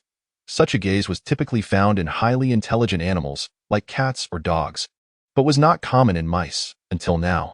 Suddenly, the mouse squeaked a few times and nuzzled against Li Dao's hand obediently. A thought struck Li Dao, and he instinctively commanded, "Stand up, as a mouse, particularly a wild one." It should have been impossible for it to obey a human's command, as they lacked such intelligence. Yet, to his astonishment, the mouse actually stood up as commanded. This spectacle opened Li Dao's eyes wide. "Roll!" The mouse rolled over on the stone table. "Stand straight." The mouse complied again, positioning its tiny paws neatly. Suddenly, an idea sparked in Li Dao's mind, and he exclaimed, "Fly!" The mouse? This time, it did not budge and instead gave Li Dao a rather human-like expression. As if to say, "Brother, what kind of joke is this? I'm a mouse, I have no wings. You're putting me in a predicament." Seeing the mouse's lack of action, Li Dao expressed disappointment. "Even Shu Cook can fly a plane. Why can't you?" The mouse. "Have you considered what you're saying?" Li Dao resumed examining the mouse in his hand with curiosity. Could it be that this ordinary blood, after transformation, had become something extraordinary? He couldn't help but recall Elder Tang. His blood seemed to share a similar essence with Tang's physical body. After a moment of contemplation, he scrutinized the mouse further and arrived at a preliminary conclusion. His current blood could indeed be termed treasure blood. This treasure blood could induce mutations in ordinary creatures, though the exact limits remained unknown. Nonetheless, it was effective on mice. Furthermore, creatures that ingested his treasure blood would inherently develop a sense of familiarity toward him and, to some extent, would follow his commands. At that moment, he glanced at the already healed wound on his fingertip. Apart from these two observations, it appeared that the transformation of his blood had significantly enhanced his healing abilities. Previously, wounds required scabbing before they could heal, but now they healed directly, bypassing that stage altogether. As for the remaining functions, Li Dao was still uncertain. It was also frustrating that the system's functions were overly simplistic, merely providing a crude enhancement of physical abilities without any nuanced understanding. He would have to explore this further on his own. However, a simpler approach was preferable, as overly complicated systems could be quite a headache. Li Dao gazed down at the little mouse in his hand and murmured, "I wonder how many drops of treasure blood you can endure." His blood could strengthen the little creature, yet there must be a limit. Infinite enhancement was impossible. Thus, he was inclined to experiment. Consequently, Li Dao used the same method to slice open his fingertip, allowing the blood to ooze out, releasing an enchanting fragrance into the air. Upon catching the scent of the treasure blood, the previously calm little mouse's eyes instantly lit up. Squeak!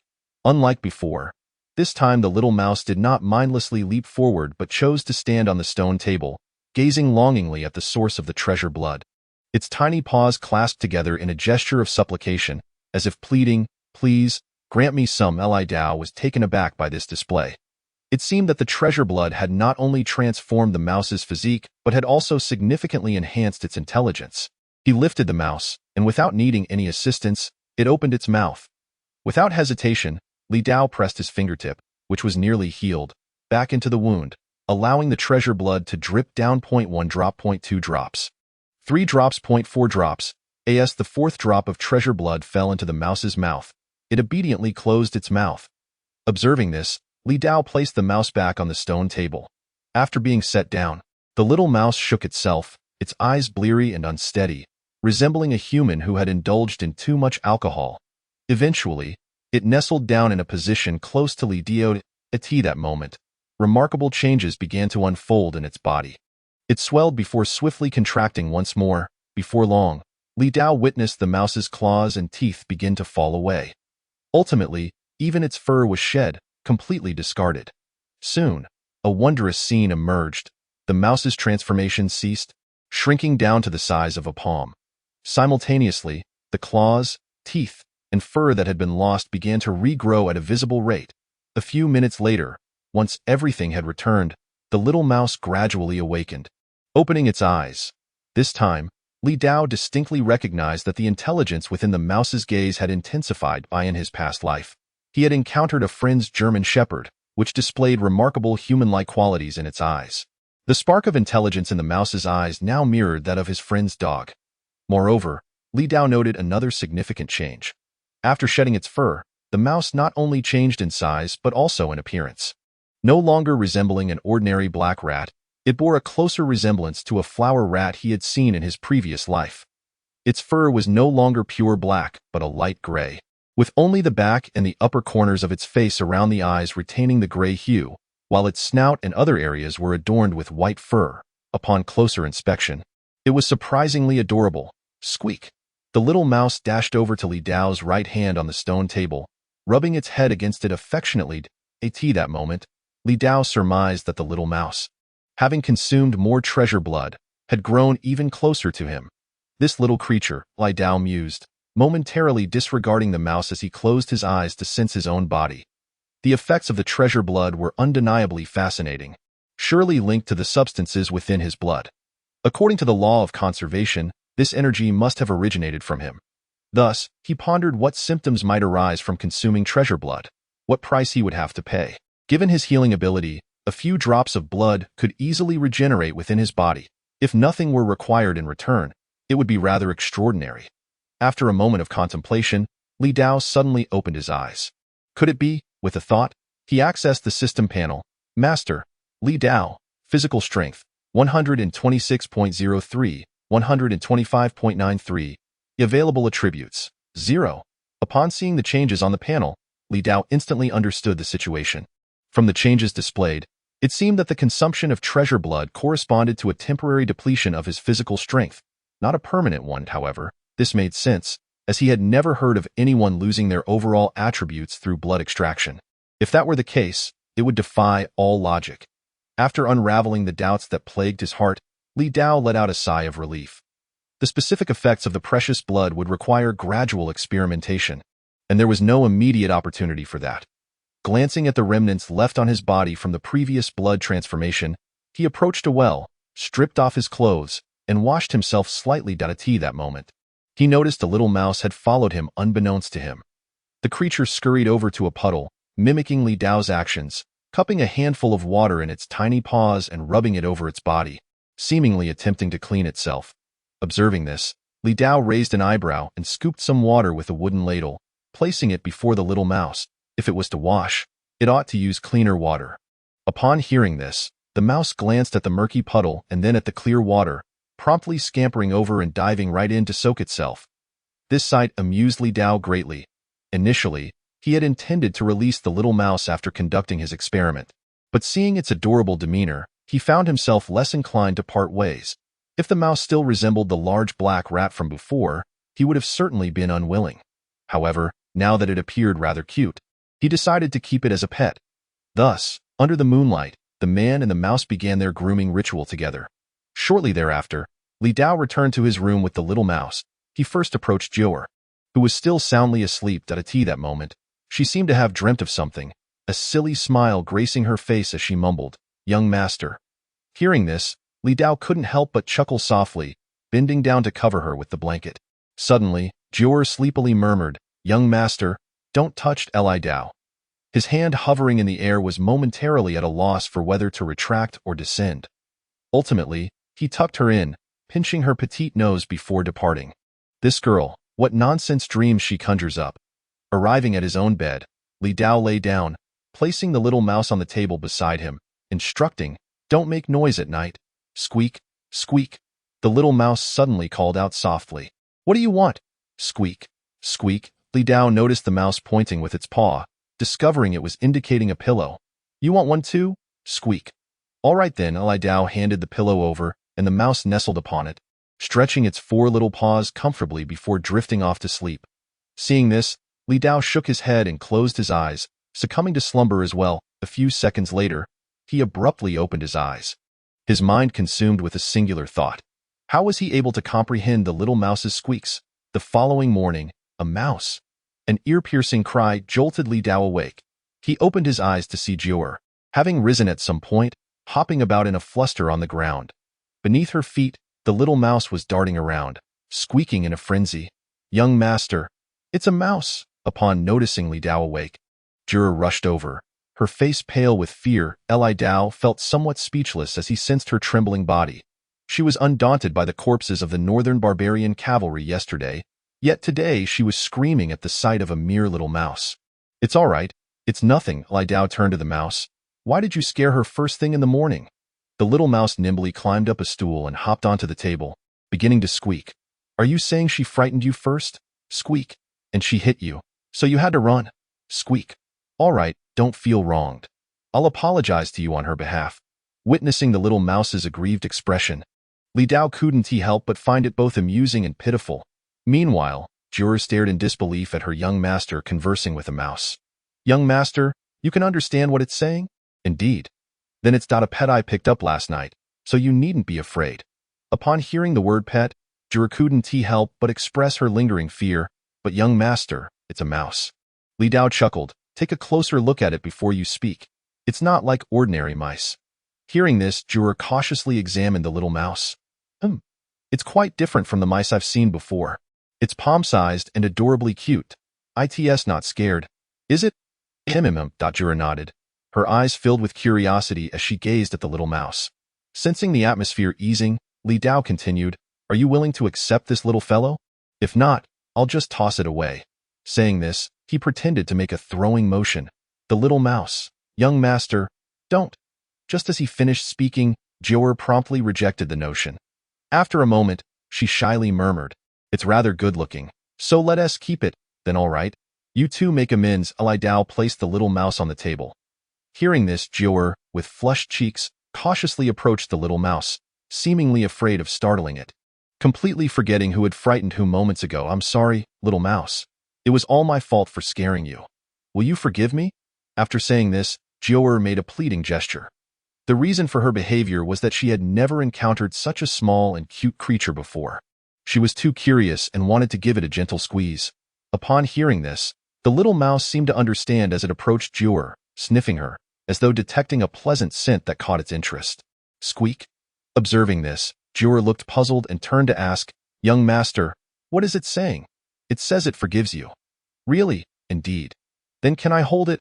Li Dao exchanged a knowing glance with the little mouse, as if they were in perfect sync, and the little mouse readily jumped into Jiu'er's arms. After a while, Jiu'er exclaimed in surprise, "Young master, it doesn't have a little squeak. It's a little female mouse, little squeak?"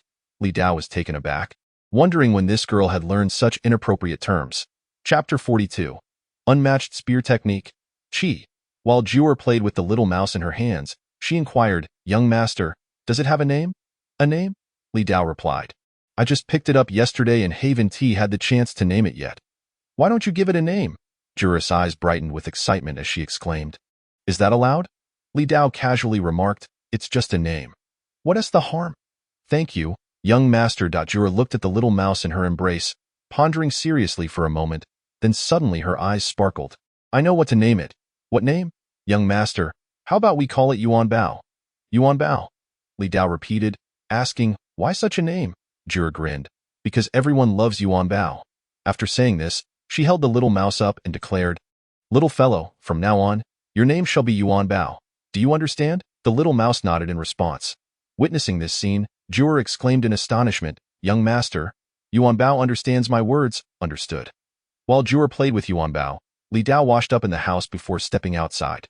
As soon as he exited, he noticed the women he had rescued were already bustling about, as the village was now lacking men, and all the work fell upon them. One woman was struggling to carry 2 buckets of water toward the kitchen, a sight that appeared quite arduous. Suddenly, a figure blocked her path. The woman instinctively looked up, hastily setting down the burden on her shoulders. "Benefactor, let me help you." Li Dao observed the woman before him, whose face bore a fresh scar, still quite pronounced. Yesterday's meal had been prepared by this very woman, so he recognized her. He was also aware of the bloodstain on her face. a northern barbarian cavalryman had attempted to force himself upon her due to her delicate appearance. But this seemingly frail woman had bravely used her hairpin to slash at his face. Had it not been for Li Dao's timely intervention, the barbarian soldiers would have likely focused their attention on her. And she might have borne more than just this one scar. No. Seeing Li Dao offering to help, the woman quickly shook her head in refusal. However, Li Dao was unconcerned with her objections and effortlessly lifted the burden with one hand. It's just a small favor. He then carried the 2 buckets of water toward the kitchen.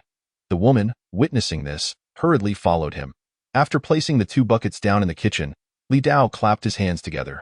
The woman looked at the 2 buckets, which she had struggled to lift, now effortlessly handled by her benefactor, and subconsciously touched the scab on her face, enviously murmuring, "Benefactor, you're truly impressive."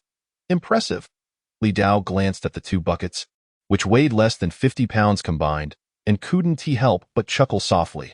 Perhaps in her eyes, that was indeed impressive. When he raised his gaze to meet the woman's eyes, he was suddenly taken aback.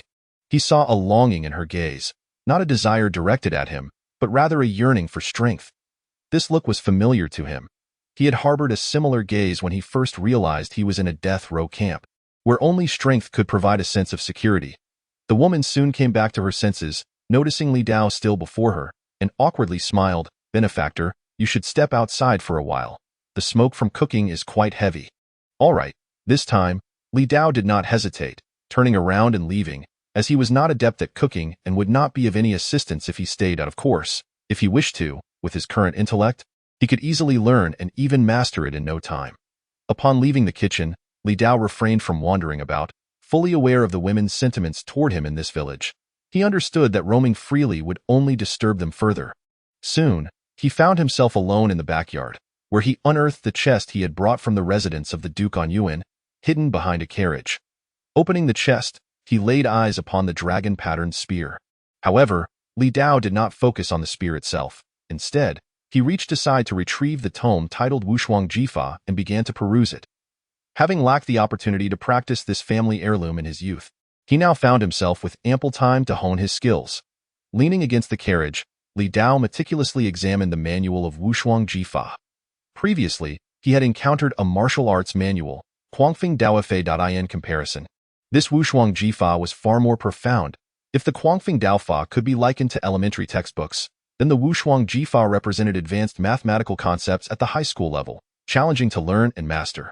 From the manual, he discerned that the essence of Wushuang Jifa lay in the very term Wushuang. Mastery of this technique was nearly impossible for anyone lacking innate strength, as it demanded a robust and aggressive approach, coupled with the wielding of a heavy spear. Consequently, for most, even the initiation into this practice proved daunting. Moreover, while Wushuang Jifa embraced bold and sweeping movements, it also incorporated intricate and nuanced techniques, in essence. Without both strength and wisdom, one could not achieve mastery. It required a harmonious balance of both. He recalled his father once mentioning that even the founder of the Li family had never perfected the Wushuang Jifa. As the ancestor, despite possessing both strength and intellect, lacked in the latter. This was not surprising, as many martial generals exhibit deficiencies in certain areas. Currently, although Wushuang Jifa was challenging, it suited Li Dao perfectly. Regarding strength, his physique could be enhanced infinitely. With his current condition, his power exceeded 10,000 pounds, and in moments of exertion, this figure could multiply several times over. As for intellect, his photographic memory and vast knowledge were merely foundational abilities acquired through numerous enhancements of his mind. Showcasing its formidable capacity, Li Dao continued to flip through the pages of the Wushuang Jifa in his mind. A miniature figure began to take shape, wielding a heavy spear that danced through the air in accordance with the extent of his reading. After a fragrant stick of incense had burned, he turned to the final page of the manual, having committed the entirety of its contents to memory. He then seated himself cross-legged before the carriage, closed his eyes and commenced meditation in his mind. The miniature figure enacted the Wushuang Jifa he had just learned, repeating the movements over and over. Time passed unmeasured until Li Dao abruptly opened his eyes. He turned to the back of the carriage, reached into the chest, and effortlessly drew forth the 200-pound dragon-patterned spear with a single hand. Venturing into the open expanse of the backyard, he closed his eyes once more, following the movements of the miniature figure in his mind as he practiced the newly acquired Wushuang Jifa. The weighty spear felt weightless in his grasp, slicing through the air with each motion. Perhaps due to Li Dao's immense strength, each swing produced a dull thud as the air was displaced. As time progressed, the movements of the dragon-patterned spear accelerated. The tip grazed the ground, leaving a long mark despite not making contact. After several minutes, Li Dao gradually ceased his actions. Upon opening his eyes, he surveyed the backyard, now in disarray, marked by countless scratches. Even the wall, several meters away, bore a faint trace, yet he had felt no indication of collision during his practice. With a whoosh, Li Dao swung the dragon-patterned spear, this time with his eyes open, and witnessed an invisible blade manifesting at the tip. Gongqi. He murmured to himself. There were records of Gongqi within the Wushuang Jifa. Gongqi represented a fusion of strength and skill, its ferocity amplifying with greater power, possessing a destructive capability surpassing that of true energy. As Gongqi could not be cultivated through conventional means, it could only be harnessed through sheer strength and refined technique, thus mastered by only a select few. Achieving Gongqi through the Wushuang Jifa signified reaching a level of minor mastery. Is this truly minor mastery? Li Dao once again underestimated his innate talent for martial arts. It was known that his ancestor had devoted a lifetime to the practice of Wushuang Jifa, barely achieving minor mastery before passing, never touching the realm of true mastery. Yet, he had accomplished this feat in less than half an hour. Of course, his Wushuang Jifa was merely at the cusp of minor mastery, still falling short of his ancestor's near completion, yet it was undeniably impressive. Gazing at the increasingly familiar dragon-patterned spear, he returned it to the chest. It was not that he lacked the desire to advance further in his practice. Rather, the manual indicated that to attain true mastery, mere rote practice was insufficient. It necessitated the experience gained from combat on the battlefield, honing one's skills through encounters with adversaries. Setting aside the dragon-patterned spear, he also returned the Wushuang Jifa manual to the chest, then turned his gaze to the remaining 2 tomes. The Bahu Xian Fa was swiftly disregarded, for it was a cultivation method for true energy, utterly useless to him, a person devoid of meridians. Thus, he picked up the manual titled Futu Bing Fa. Resuming his seat in the carriage, Li Dao casually flipped through the pages of Futu Bing Fa. Moments later, he discovered it was indeed a military strategy manual. However, unlike the conventional military texts commonly circulated, this was a unique treatise passed down through the Li family. Within Futu Bing Fa was recorded a training method for a troop type known as Tai Futu, along with various formations suited for these soldiers. He recalled his father once discussing the Tai Futu, recounting how their ancestor had earned the title of a first-class marquis due to the countless achievements attributed to the Tai Futu during the establishment of the Qian Dynasty. According to his father's account, their ancestor had joined the Qian Dynasty's ranks rather late, and had he arrived sooner, the merits of the Tai Futu alone would have secured them a princely title, if not a duke's. Regrettably, due to the difficulty of training Tai Futu and the absence of exceptional successors in the generations that followed, this formidable force gradually faded from history. Reflecting on this, Li Dao quickly located the training methods for the Tai Futu. Upon reading, he immediately understood why the training was deemed arduous. The initial requirements were quite stringent. Participants had to be 8 feet tall, roughly equivalent to 1.85 meters. Furthermore, they needed to possess robust physiques. These were merely the prerequisites. The true training regimen for the Tai Futu lay beyond. Overall, Li Dao perceived the Tai Futu as akin to modern special forces. Imagine a scenario where one side comprised ordinary soldiers while the other consisted of special forces. The outcome would be a decisive victory for the latter. According to the Futu Bing Fa, Tai Futu could confront enemies 10 times their number. And under the right command, the strongest Tai Futu could even face 100-fold of their adversaries, all while maintaining equal strength. In a previous life, Li Dao would have scoffed at such claims. However, in an era where cultivation was possible, everything changed, particularly as he encountered numerous concepts within the Futu Bing Fa that were foreign to him. For instance, the manual elaborated that training the Tai Futu required first solidifying their military momentum, which would then transform into military might through continuous combat. There were also notions such as military spirit, rendering the entire process complex. After several minutes, Li Dao committed the entirety of the Futu Bing Fa to memory. However, some aspects remained perplexing, necessitating further contemplation. At that moment, the voice of Zhou Er echoed from the front courtyard. "Young master, it is time for dinner." "Understood," he replied, placing the Futu Bing Fa back into the chest before exiting the backyard. Not long after finishing dinner, Zhou Er, cradling a small mouse named Yuan Bao, approached him. "Young master, when shall we depart?" "Depart?" Li Dao paused. "Do you wish to leave here sooner?" "No, no." Joer hastily waved her hands, then whispered. "I simply feel sorry for the sisters here and was wondering if we could stay a few more days to keep them company." "I asked that so?" Li Dao chuckled softly. "Since we are not in a hurry, a few extra days would be just fine." "Really?" Joer beamed. "Young master, you were so kind." "Was I not kind before?" "You were good before, but now you are even better. Such a little flatterer. Go off and play." He teased. "Got it. Yuan Bao and I are off to play with that." Joer dashed away, and Li Dao shook his head with a smile, turning his gaze to the other women bustling about in the courtyard. In truth, even if Joer had not mentioned it, he would not hasten their departure. He understood well that the women of Taoyuan village had recently endured a tragic event, and their emotions were still unstable. The calm they exhibited now was largely due to the sense of security he provided. Thus, staying a few extra days until they gradually accepted reality before departing seemed prudent.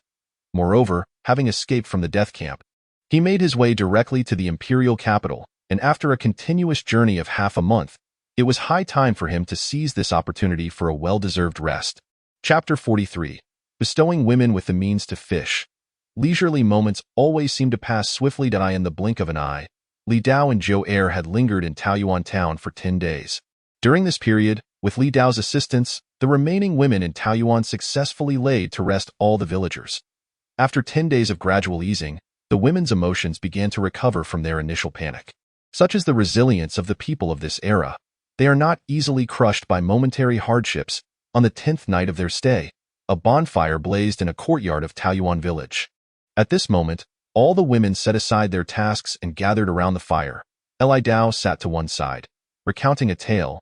Thus, through the collective efforts of many, the foreign tribes surrendered, and the red totems were planted across every inch of that land, ushering in a new life for all. Li Dao took a sip of the tea poured by Joer and slowly concluded, "And so, the story ends here." Observing the crowd's lingering days, he inquired, "Is there anyone who did not grasp my tale? I can clarify it for you." And no sooner had he spoken than a woman raised her hand. Li Dao glanced over and smiled lightly. "Lu Xia, do you have a question?" After more than 10 days of interaction, his remarkable memory allowed him to recall the names and appearances of all present, and he had indeed come to know them all. Lu Xia, blushing shyly, mustered her courage to ask, "My benefactor, is it true that women can hold up half the sky?" Upon hearing this, the other women perked up. They had heard this line in the story but hadn't taken it seriously, merely dismissing it as a tale, for their understanding since birth had been that of subservience in this era. Often, calamities and misfortunes were attributed to women, yet now, with someone daring to pose the question, they sought an answer, especially one from their benefactor. In response, Li Dao looked at the group and nodded. "If women can be as you are, then what I say is indeed true." He emphasized "like you women" because some women truly lacked the strength, struggling even to stand upright. Upon receiving Li Dao's affirmative response, the eyes of all present lit up. Originally bereft of their pillar of support at home, they had been at a loss, and as grief faded, confusion remained. With no men left in the village, they pondered how they would survive. Hearing that women could indeed hold up half the sky, they suddenly felt they could bear the weight once shouldered by their men. Noticing the murmurs among the women, Li Dao nodded slightly, realizing his words had made an impact, and thus he could prepare to leave with peace of mind. "Benefactor, are you about to depart?" A voice suddenly rang out from the crowd. Li Dao paused, looking toward the source, and saw a scarred woman standing. Gazing at him, it was the same woman he had once helped with water, if he remembered correctly, named Lu Xiaoer. Her voice was loud enough for the others to hear, and their expressions revealed a flicker of panic. Though they had anticipated this moment, hearing that their benefactor was leaving was still difficult for them to accept. "Indeed, we must be on our way," Li Dao acknowledged, recognizing that certain truths were beyond the grasp of the astute, like Lu Xiaoer before him. "Benefactor, do you truly intend to go? Please stay a while longer." "Benefactor, I implore you, do not leave. Is there no way for you to stay? We cannot bear to part with you soon." Voices arose from the crowd, pleading for him to remain. Before Li Dao could respond, Lu Xiaoer's stern voice broke through. "Everyone, quiet down. Our benefactor has his own affairs. This is not something you can influence. He saved our lives and avenged us. Do you wish to repay him with such unruly behavior? Can you truly face your own conscience?" With Lu Xiaoer's words, Silence fell over the crowd, and shame swept across their faces, with some women even beginning to weep. Li Dao couldn't help but admire Lu Xiu'er. Faced with the threats of the northern barbarian cavalry, she had unhesitatingly disfigured herself to preserve her purity, and now she could also discern his imminent departure, managing to quell the other women with her strength. In modern times, she would undoubtedly be regarded as a strong woman. Seeing no one challenge her, Lu Xiu'er turned to Li Dao. With a sudden thud, she knelt before him. Benefactor, though we have not received much education, we know that the debt of saving a life can never be repaid. We only lament our inability to express our gratitude at this moment. If, in the future, there is any way we sisters can assist you, please remember us. This kindness will be remembered through generations. At this, the other women also knelt in unison, echoing, this kindness will be remembered through generations. Immediately, they began to bow their heads in reverence. Young Master Zhou, witnessing this scene, couldn't help but speak out. Li Dao shook his head. It's all right. For he understood this was all the women could offer. To refuse would be to insult them. After a few breaths, he sensed it was enough and gently reminded them. All right, that will do. Upon hearing this, Lu Xiu'er immediately ceased her actions, and the others followed suit. Li Dao suddenly broke into a light smile. Enough now, wipe your foreheads. Hearing this, the women exchanged glances, realizing that all their foreheads were smudged with soot. Suddenly, laughter erupted, breaking the silence as if a switch had been flipped, and all could not help but laugh, dispelling the gloom that had accumulated over the days. After a moment, the laughter gradually subsided. Li Dao clapped his hands. All right, everyone, let us refrain from laughing for now. Seeing their benefactor speak, the women quickly composed themselves. Li Dao surveyed the group and continued. We have shared 10 days together, which has forged a bond between us.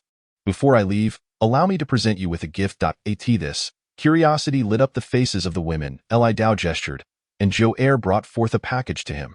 Lu Xiu'er, yes, benefactor. Step forward. Lu Xiu'er stood and approached Li Dao, respectfully addressing him, benefactor. This is for you. Li Dao placed the package in her hands. Benefactor, what is contained within? Open it and see for yourself. Is that acceptable? Of course. It is yours now. Upon hearing this, Lu Xiu'er cautiously unwrapped the package. 3 books came into view. Upon recognizing the titles, her pupils widened in shock. Benefactor, this is too precious. Precious? Li Dao shook his head. These hold no value to me. But Lu Xiu'er began to protest. No buts. Li Dao interrupted, speaking plainly, do you not wish to seize your own fate? Or would you rather witness the previous scene unfold again in Taiyuan village? Look at those behind you. How will they protect themselves? Each word struck Lu Xiu'er's heart like a dagger, awakening her mind. Li Dao reached out, gently ruffling her hair as one would a cherished companion, adding, and then, how do you intend to assist me, given your ordinary circumstances? Only by becoming stronger can you hope to repay this kindness, or did you merely speak of gratitude without intent to act? That is not the case. Lu Xiu'er quickly shook her head, though she soon fell silent again. She gazed down at the package in her hands, which contained the 3 books, Huang Riju, Jifeng Dao Fa, and Yuanyang He Jizhen. Among them, Huang Riju was a technique Li Dao had obtained from a northern barbarian leader, while Jifeng Dao Fa was an adaptation he had made, suitable for ordinary individuals to learn quickly. The last, Yuanyang He Jizhen, was derived from the Sutra of War, a simple formation requiring few participants, ideal for the women of Taiyuan village. The reason he chose to bestow these items upon them was due to the principle of teaching one to fish rather than giving one fish. Rather than worrying about them, it was better to empower them to grow strong. They did not need to be exceptionally powerful, even if each woman merely grasped the basics of Huang Riju. Barely becoming a martial artist, they would not have been so easily overrun by the northern cavalry. If a few trained diligently, there would even be a chance to triumph over those marauding horsemen. Noticing Lu Xiu'er's silence, Li Dao refrained from speaking. Her tightly clenched hands revealed her desperate desire for the opportunity to seize her own fate. Finally, after a moment, Lu Xiu'er relaxed. When she lifted her head again, Li Dao saw a spark in her eyes. Though the specific nature of that spark was unclear, it was evident that she had accepted his words. Thank you, benefactor. Lu Xiu'er, unsure of what else to say, reiterated the phrase that had often escaped her lips. However, this time, her tone carried a different weight, infused with a fervent spirit. Li Dao, without much contemplation, felt it was sufficient to understand his decision. The following morning, outside Taiyuan village, He slowly guided the horse-drawn cart onto the ancient path beyond the village, followed closely by Lu Xiu'er and a group of others. They gazed at Li Dao atop the cart with eyes filled with reluctance. Yet words eluded them. Li Dao leapt onto the cart and turned to the group behind, softly stating, "That will be enough. You can return now." Quickly dotted his words, the crowd fell silent, unsure of how to respond, ultimately bowing in unison and saying, "Farewell, benefactor." Li Dao smiled gently, expressing his hope to see them again in the future. "Take care." With the crack of a whip, the cart began to move along the ancient path, gradually advancing into the distance, leaving behind figures gazing longingly after it. After a considerable time, once the cart had completely vanished at the end of the path, the group slowly regained their senses, their expressions revealing an unmistakable sense of loss. Observing their demeanor, Lu Xiu'er stepped forward and suddenly asked, "I have but one question for you. Do you wish to repay the benefactor's kindness?" The crowd paused, taken aback, but soon responded in unison, "Of course we do. How could we not?" I was in despair. Without the benefactor, I truly do not know how I would have had the courage to continue living. Another spoke, "I nearly perished at the hands of the northern barbarians.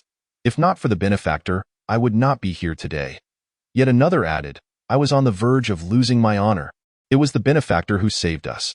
Seeing this, Lu Xiu'er nodded and declared, "Since you all wish to repay the benefactor's kindness, from this day forth, we must undertake one task, to grow stronger. For only by becoming strong can we be of use. Only by becoming strong can we live with dignity. The benefactor said that women can hold up half the sky. However, I urge you to reflect, can you truly do so?" Upon hearing this, the group felt a sense of unease. Yesterday's words had sounded beautiful, but now, awakened to the unending labor before them, they began to doubt themselves. Suddenly, someone in the crowd spoke up, "Lu Xiu'er, just tell us directly what you want us to do." Spark ignited in Lu Xiu'er's eyes as she responded, "Cultivation. Cultivation?" Many in the crowd exchanged perplexed glances, unsure of what this entailed. Recognizing their confusion, Lu Xiu'er explained, "You need not overthink it. To become a useful person, to be of value to the benefactor, you need only to follow my lead." The group exchanged glances before nodding in agreement. "Lu Xiu'er, you were once the village beauty, the most beautiful among us. We will follow you." "Lu Xiu'er, I was once unconvinced, but given the scar on your face, I shall follow you. I will follow you too." "So will I." As she witnessed their unanimous agreement, Lu Xiu'er took a deep breath, feeling the weight of newfound responsibilities upon her fragile shoulders. Yet, recalling their past tribulations, she quickly steadied herself, silently vowing, "Benefactor, we shall meet again." Chapter 44. Yunqi City in the Great Qian Dynasty. Centered around the imperial capital in Zhengzhou, 6 provinces were delineated.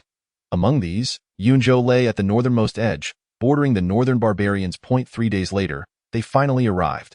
Li Dao sat in the cart, gazing into the distance where a grand city gate emerged, emblazoned with the characters Yunqi City. "Have we arrived, young master?" Xiu'er peered out from the cart, her face alight with curiosity, for this was her first journey to such a distant and unfamiliar place. "Yes, we have arrived," Li Dao replied, guiding the cart swiftly towards the city gate. Upon reaching the gate, 2 rows of soldiers meticulously checked the information of incoming travelers. When it was Li Dao's turn, the cart came to a halt. A young gatekeeper approached to inquire, "How many of you are there?" 2, Li Dao responded. "Please have the person in the cart step out. I need to verify identities." Xiu'er, please step out. Shortly thereafter, Li Dao and Xiu'er stood side by side. The gatekeeper scrutinized their identification tokens for a few moments before asking, "What brings you to Yunqi City?" With a faint smile, Li Dao replied, "To enlist." "To enlist?" The gatekeeper was momentarily taken aback, sizing up Li Dao with a keen gaze. After a brief pause, he asked, "You wish to enlist? Why?" Li Dao answered, "Naturally, to achieve merit." The gatekeeper remarked, "In the vast world, there are many places to enlist. Why come to Yunqi City?"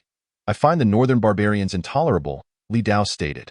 The gatekeeper raised an eyebrow. Li Dao shrugged. "Is there something wrong with my answer?"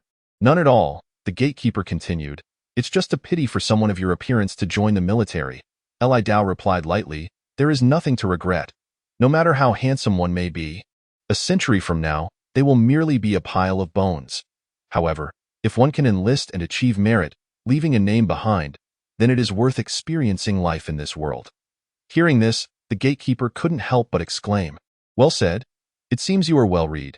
He returned their tokens and advised, if you truly wish to enlist, there will be a recruitment in Yunqi City 3 days from now. You should go and give it a try. Li Dao, puzzled, asked, is there a need to audition for enlistment? In his understanding, in ancient times, enlistment was a matter of supply and demand. Even in extreme circumstances, there would be forced recruitment. Why was there an audition here? The gatekeeper chuckled. That's the case with ordinary armies. They accept anyone who is physically fit and of good standing. However, the recruitment 3 days from now is different. Curious, Li Dao inquired, what makes it different?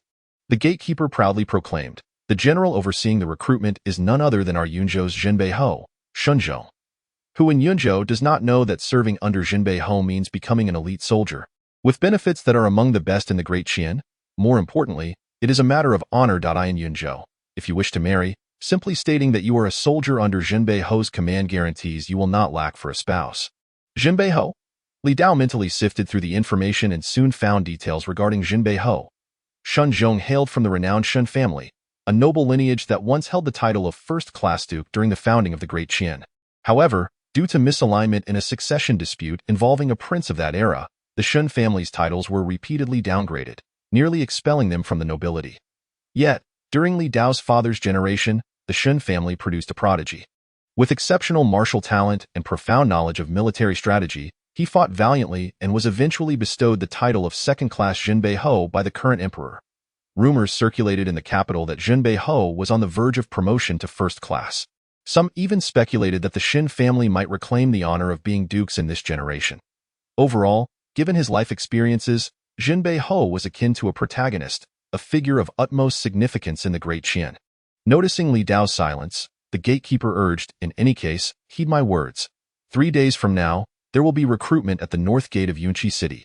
Be sure to remember. If you miss this opportunity, who knows when the next will arise? Regaining his focus, Li Dao nodded. Thank you for the reminder, brother. The gatekeeper chuckled. What reminder? Even if I hadn't said anything, you would have learned soon enough after entering the city. Li Dao insisted, nonetheless, gratitude is due. The gatekeeper laughed heartily. If you truly feel grateful, then when you become a great general, remember to promote me, and my request is modest. Just transfer me to the city wall. Standing guard down here is quite taxing. With that, he amused himself with his own joke. For being a general was no small feat. Although the person before him seemed agreeable, he still appeared to be a wealthy young master. And based on past experiences, such individuals rarely persevered through military training. Li Dao smiled slightly at his words. If the opportunity arises, I shall consider it. The gatekeeper, enjoying the conversation, replied, I shall wait for you. But don't make me wait too long. Rest assured, it shan't be for long. Finally, the gatekeeper conducted a cursory inspection of the cart and allowed them to pass. As they departed, he reminded them once more. Don't forget. Li Dao raised his hand in acknowledgement, signaling that he would remember. Before long, they arrived within Yunqi City. As soon as they entered, a cacophony of vendors calling out their wares filled Li Dao's ears.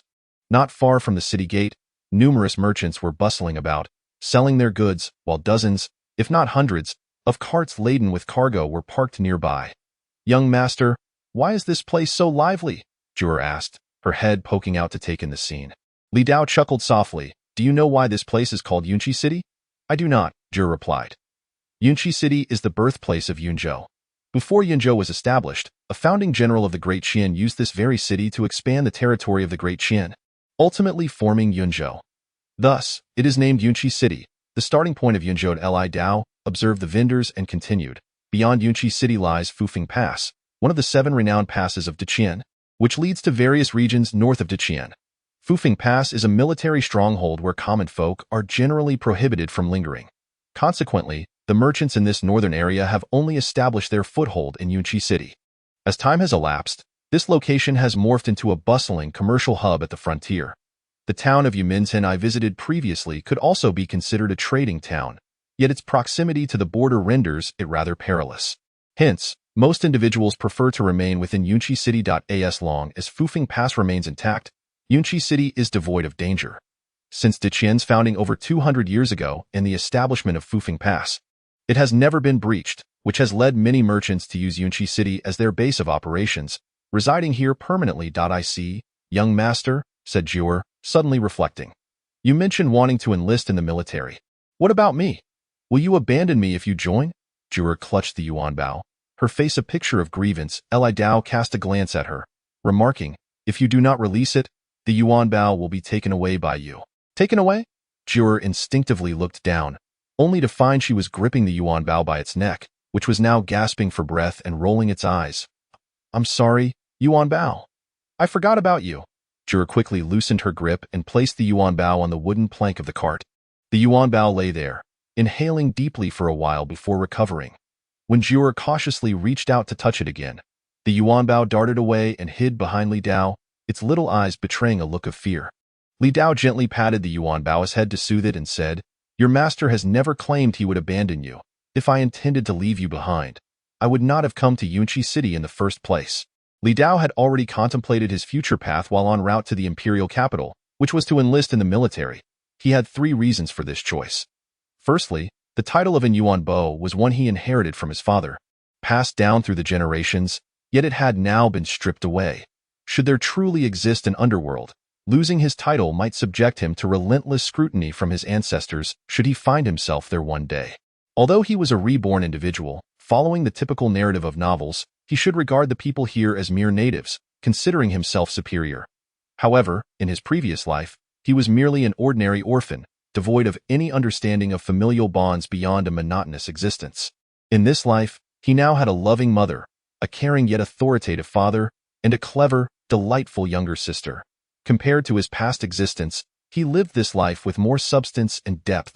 To him, his previous life felt more like a dream, an uninspiring and tedious one.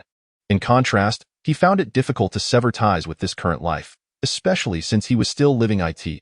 It was precisely because of these emotional ties that he felt indignant about the plight of those in Taoyuan village. He had integrated himself into this era, empathizing with it. Thus, his first reason for enlisting was to reclaim the Li family's title, for otherwise, he would be dishonoring his father and the ancestors of the Li family. The second reason was linked to his experiences after the resurrection of his memories. He was aware of the machinations against the Yuan Bo household from the prime minister's residence and certain nobles in the imperial capital. While he understood that such behavior was commonplace, he also recognized the principle of reciprocal retribution. By enlisting and reclaiming his title, he could return to the imperial capital and gradually settle scores with those individuals. The third and most significant reason was his personal growth. His system's functions destined him to tread a path fraught with challenges. His rapid advancement to his current state was largely due to his experiences in the death row camp. Thus, the battlefield was the most suitable environment for him. In truth, had he not brought Juror along, his first choice after leaving the imperial capital would likely have been to seek out Wei Yun. Wei Yun understood his capabilities and could assist him in rapidly developing. However, with Juror in tow, he had to consider her well-being. Therefore, he opted to come to Yunqi City, where he could secure her a place to stay while he joined a military unit nearby. Although his progress might not be as swift without Wei Yun's help, it would still be adequate for him. In fact, in a certain sense, Yunqi City might be even more suitable for him. After all, if the Qian were ever to engage in warfare against the northern barbarians, Fufeng Pass, being the closest, would undoubtedly become the primary target.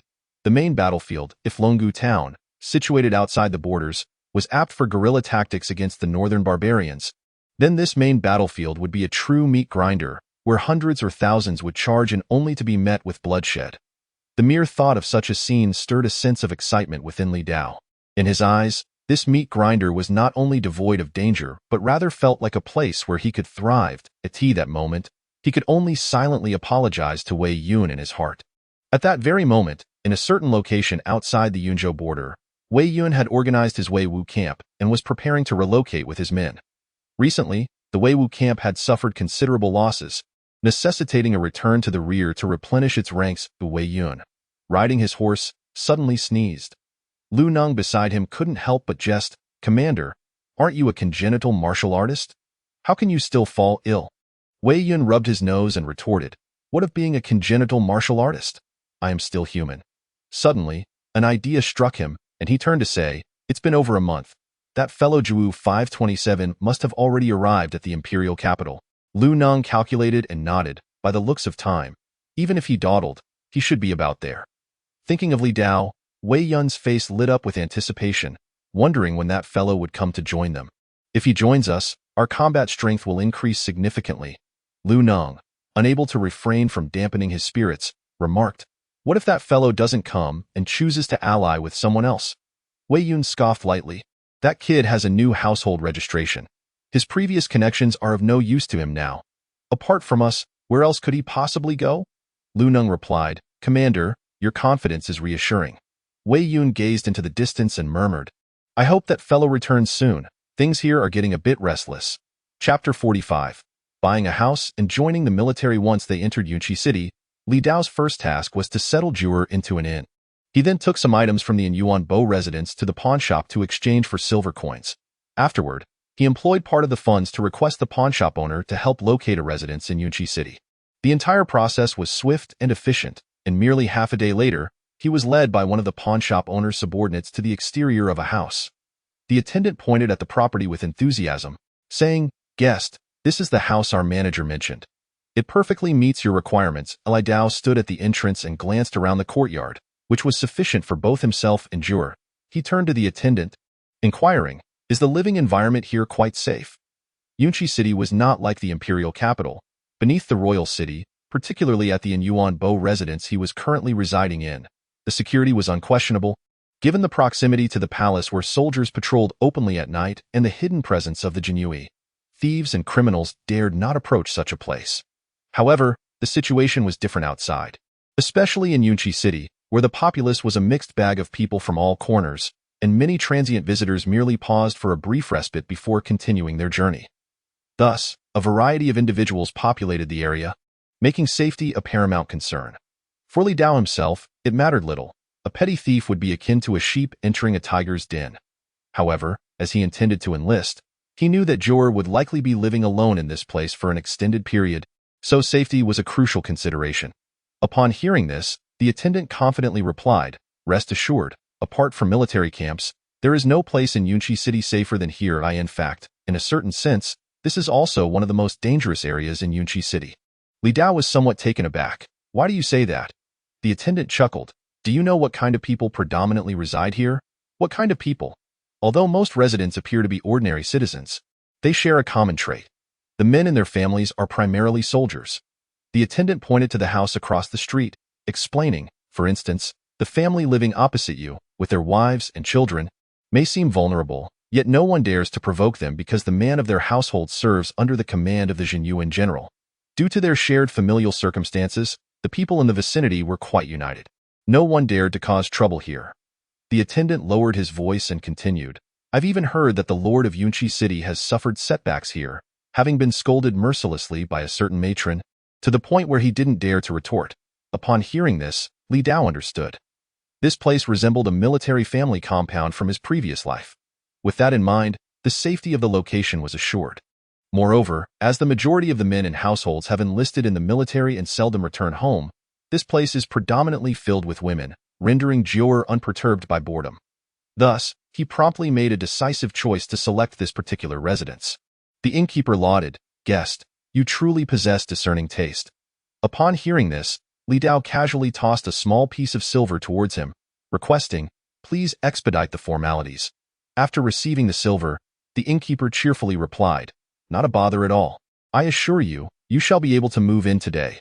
Half an hour later, under the innkeeper's diligent handling, the deed to the house was successfully handed over to Li Dao.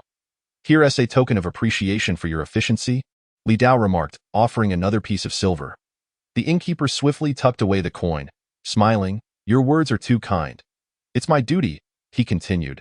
"Should you require anything in Yunqi City in the future, just seek me out, and I promise to assist you without fail." Li Dao nodded in agreement, appreciating the prospect of having a local's assistance as he navigated his new surroundings.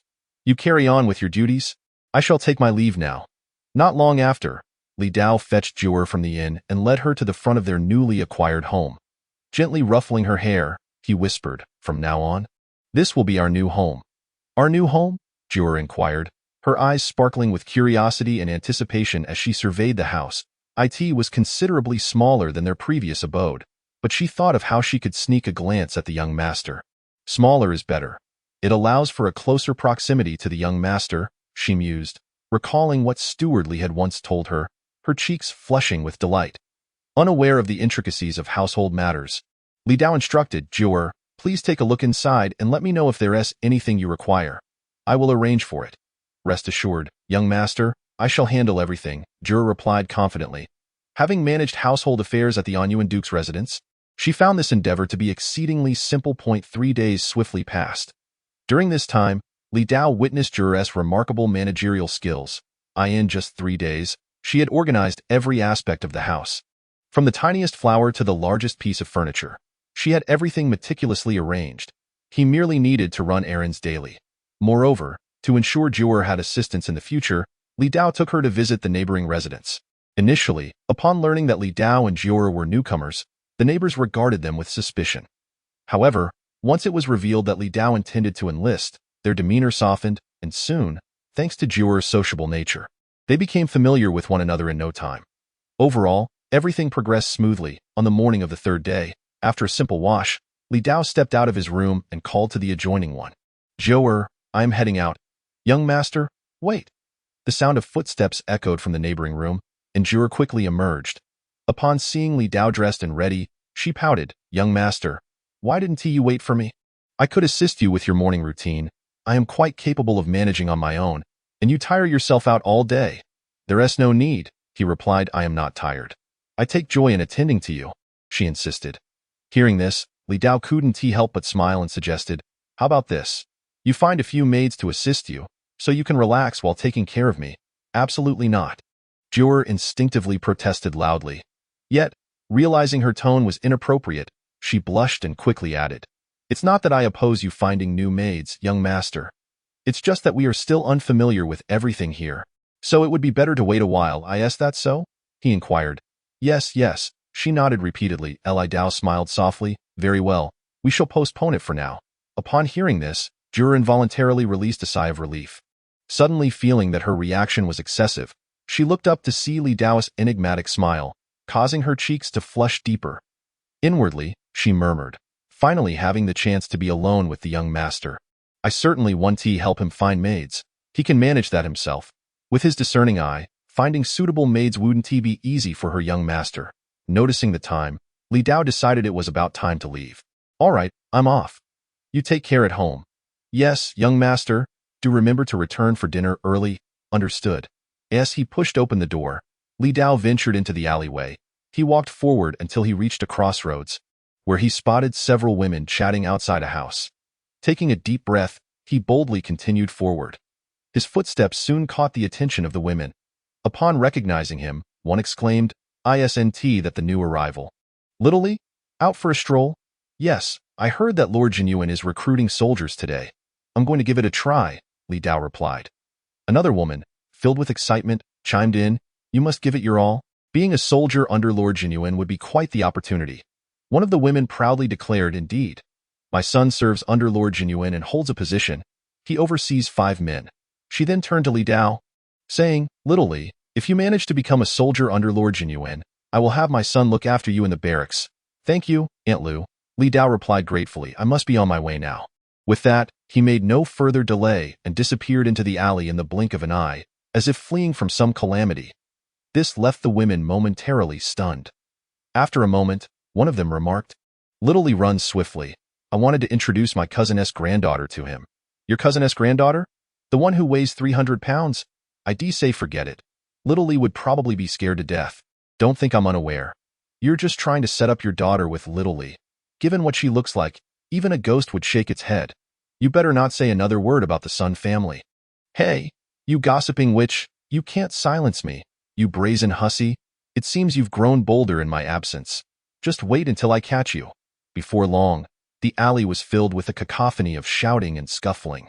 Neighbors began to emerge, drawn by the commotion, and no one intervened, as if they were accustomed to such displays, with some even bringing out chairs, ready to enjoy the spectacle. Meanwhile, after escaping the gaze of the women, Li Dao let out a sigh of relief. The people here meant no harm, but their enthusiasm was overwhelming, especially upon learning he was single and that Jior was merely his maid. Each encounter with these women often led to them trying to set him up with potential matches. He would rather face 1,000,000 soldiers than endure the relentless matchmaking efforts of these women. As he made his way to the main street, his heart gradually settled. His next destination was to explore the northern part of Yunqi City.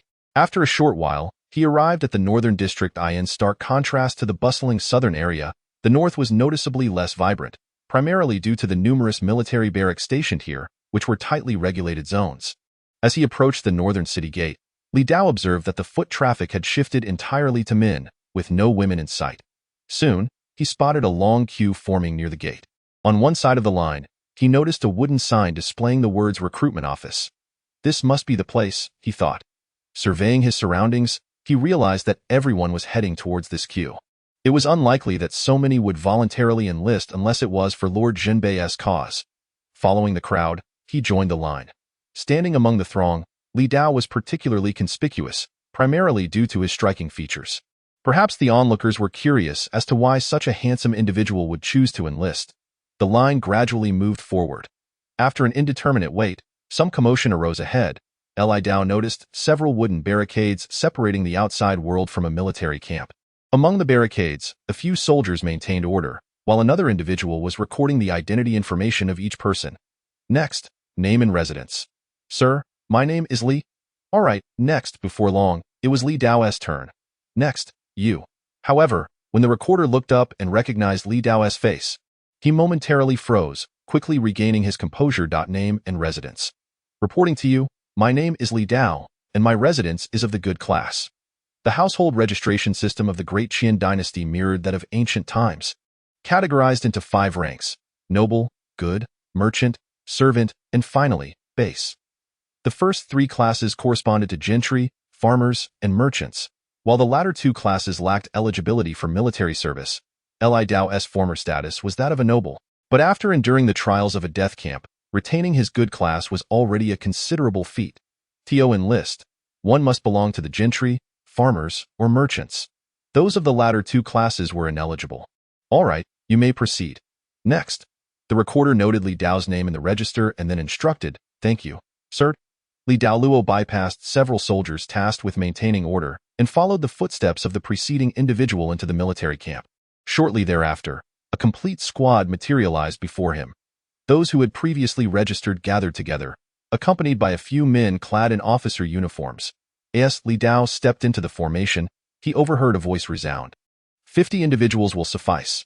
Now all of you will follow me. If anyone falls behind, there will be no assessment for you. You'll be eliminated on the spot. An officer stepped forward, delivering his message with unwavering resolve before turning back and striding deeper into the camp. Observing the group frozen in confusion, one of the officers in the cadre remarked, "What are you waiting for? Do you wish to be eliminated?" Consequently, the lined-up individuals hastily followed suit, Li Dao included. Simultaneously, he noted that those arriving later continued to queue in the same manner. It appeared that every 50 individuals constituted a batch, subsequently undergoing the enlistment examination. Under the officer's guidance, Li Dao and his cohort swiftly arrived at the entrance of a tent. A large sign stood to one side, emblazoned with a single prominent character, medicine. The officer halted at the entrance of the tent and turned around, inquiring, "Does anyone among you possess any physical defects? If so, step forward now and leave. It will save us all time." After a moment of silence, seeing that everyone remained quiet, the officer nodded. "Well, since there are none, I will check inside first." With that, he left the bewildered crowd behind and entered the tent. Chapter 46. Vitality like a dragon. Astonishing the old military doctor inhaling the faint medicinal aroma in the air and glancing once more at the grand sign, Li Dao quickly grasped the purpose of their presence here. He hadn't anticipated that in ancient times, military service would necessitate a physical examination. This unexpectedly reminded him of the military health check procedures from his previous life, causing him to instinctively tense his gluteal muscles. If faced with such a situation, would he still be able to serve? Before long, the crowd heard commotion emanating from within the tent. A group of individuals, resembling them in attire, emerged, exactly 50, appearing to be fellow recruits. Li Dao swiftly scanned the 50 faces. After a moment, he breathed a sigh of relief. None of them exhibited any unusual expressions or peculiarities in their gait. It seemed there would be no special examination process. Following the emergence of the 50, 2 additional officers came forth. "Let us wager on who has more successful candidates," one proposed. "What are we betting on?" 10 meals at Tianxiang Tower. That's quite a stake. Are you in or not?" "I'm not one to back down, I accept." After their exchange, another officer led the group away, presumably to the next testing location. The officer in charge of Li Dao's group turned back to address them. You all heard that. My friend and I have made a bet. I want to inform you in advance that if I win, I will responsibly ensure you are well taken care of and assigned to good posts. However, if I lose, I will still take care of you, but it won't be in the way you might desire. Upon hearing this, everyone but Li Dao turned pale. They had yet to enlist, and already someone had set their sights on them. Li Dao found this unremarkable. After all, it seemed a tradition for veterans to bully newcomers in the military. Under the officer's direction, Li Dao and his companions entered the tent. Inside, the scent of medicine intensified. An elderly man, white-haired and bearded, sat cross-legged on a mat, a table set before him. Zheng Lao, I appreciate your help, the officer said respectfully. The elder raised a hand, indicating for him to wait to one side. The officer obediently took a seat, refraining from any impudence before the elder. Zheng Lao tapped a white cloth on the table. Whoever is first, come forward, sit opposite, and place your hand here. The first individual in line quickly approached, seated himself across from Zheng Lao, and laid his hand down. Zheng Lao pressed his fingers against the man's wrist and began to feel his pulse. After a short while, he spoke. No major ailments, just some minor issues. Hearing this, the man's expression brightened momentarily, but his joy was short-lived as Zheng Lao continued. However, your kidney energy is deficient, and you seem somewhat indeficient. Your liver energy appears fatigued. Withdrawing his hand, Zheng Lao unabashedly remarked to the now disheartened man, You've been rather excessive in your nocturnal activities. Moderation is required, young man. Blushing, the individual stubbornly retorted, I'm in excellent health, especially in that area. Zheng Lao remained unfazed, responding casually, You engaged in such activities 3 times last night. Your legs are still weak, aren't they? How do you know? The man instinctively exclaimed, his face turning crimson. Observing the surrounding individuals reveling in his embarrassment, he hastily retreated into the crowd. When the second person found it was his turn, his complexion shifted. Yet, enlisting was a necessity. He could only hope that the elder would show some leniency. As the others pondered this, their smiles faded, and they began to silently pray. Meanwhile, the officer watched this scene with a hint of nostalgia in his eyes. He, too, had once walked this path. Reality is often harsh, perhaps due to the fact that most men in ancient times married early and were unable to exercise restraint. It resulted in a phenomenon where 9 out of 10 men were deficient, with the last being even more so. After Zheng Lao's words, no man could withstand the truth. If only one person had issues, it could be deemed a joke. However, when all exhibited problems, it ceased to be humorous and became the norm. After the 49th individual was similarly labeled as deficient by Zheng Lao, all eyes turned toward the remaining Li Dao. Simultaneously, upon seeing Li Dao's appearance, whispers began to circulate within the tent.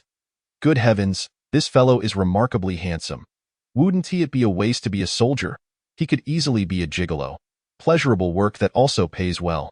With looks like his, he must be the most efficient of all. Who is in favor, who is opposed? No need to say more.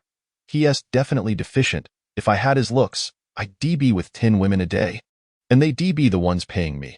Ignoring the comments of the crowd, Li Dao sat cross-legged and placed his arm before Zheng Lao. Zheng Lao paused upon recognizing Li Dao's visage, not due to his looks, but because, as a traditional Chinese medicine practitioner, he was adept at observing health conditions. Even without feeling the pulse, he could discern that the individual before him was in excellent health. Nevertheless, the procedure must be followed. Habitually, he pressed his fingers against Li Dao's wrist. The next moment, he was taken aback. That moment, Zheng Lao was consumed by a single thought. Why was there such a terrifying pulse? The vitality surged like a torrential flood, robust enough that describing Li Dao's physique as merely strong was an understatement. It was more fitting to say his vitality resembled that of a dragon. Having served as a military doctor for over 50 years, having examined no fewer than 80,000 individuals, he had encountered many exceptionally gifted individuals, yet none compared to the person before him. Indeed, they were incomparable. Especially when he pressed his fingers against the pulsing veins, he found himself struggling to maintain a grip due to the overwhelming vigor pulsating beneath his touch. Meanwhile, the onlookers waited patiently for Zheng Lao to deliver an astonishing verdict, anticipating amusement from the outcome. Yet, after a prolonged silence, there was no reaction. Could it be that this fellow was so deficient that even Zheng Lao was rendered speechless? Some speculated maliciously. Finally, after more than a minute passed, Zheng Lao reluctantly withdrew his hand. He never tired of feeling such a pulse, a true pity that it was over. Noticing Zheng Lao's continued silence, one individual finally spoke up, "Zheng Lao, aren't you going to say something?" In response, Zheng Lao surveyed the gathering. Having lived for so many years, he was well aware of their thoughts. He replied calmly, "This young man is in excellent health. He is a fine specimen." The crowd? This was not the response they sought. They wanted to hear about kidneys, livers, lungs, and so forth. Yet Zheng Lao had already concluded his assessment and was no longer inclined to entertain them at that moment. Someone could not restrain themselves and muttered, "How could such a pretty boy not be deficient? This old man is trying to pull the wool over our eyes. Is he?" An officer, who had approached unnoticed, delivered a swift kick to the speaker's posterior. "You? How dare you question Zheng Lao?" Afterward, he turned to the others. "All right, you can all leave now." The officer bowed deeply to Zheng Lao. "Zheng Lao, we will take our leave." Zheng Lao replied without looking up, but suddenly remembered the young man from before and raised his head, saying, "Pay attention to that last young man." The officer, puzzled, asked, "Is there something wrong with him?" Zheng Lao did not provide a direct answer, merely stating meaningfully, "Just keep an eye on him. It will do you no harm." The officer scratched his head, somewhat perplexed. However, since Zheng Lao had said so, he committed it to memory. Outside the tent, a group of individuals gathered, with one person standing out as incongruous, Li Dao. The reason was his robust health, which made the remaining 49 feel uneasy. Suddenly, the officer emerged, his gaze instinctively landing on Li Dao. After observing for a while, he concluded that aside from the man's handsome appearance, there was nothing particularly remarkable about him. Aligning his emotions, he turned to face the group and admonished, "From now on, you must all exercise caution in your speech. Refrain from speaking carelessly before anyone." Fortunately, old Zheng did not take offense. Otherwise, you would have faced dire consequences. Unable to suppress their curiosity, someone asked, "Brother, who exactly is this old Zheng?" The officer scoffed. "Who is he? He is the very person you would implore and strive to please, for he is not one to be offended lightly. You need only to understand this. 80% of the military doctors in the entire Yunzhou garrison are his disciples. Moreover, more than half of the senior military officers in Yunzhou owe their lives to him, including our esteemed General Shenzhong of the genuine Marquisate. To speak frankly, you may offend anyone else in the military and still find a way to survive. Even if it's a general or two, however, should anyone here incur the wrath of old Zheng, I can assure you, you might as well await your demise." Upon hearing this, the crowd began to comprehend the formidable nature of the elderly man they had previously encountered. Though merely a humble physician of low rank, his latent influence was indeed terrifying. Li Dao silently mused to himself. Truly, in any era, healers seem to be the most sought after, especially those within the military, as no one knows the extent of their connections. This train of thought led him to consider the old ghost.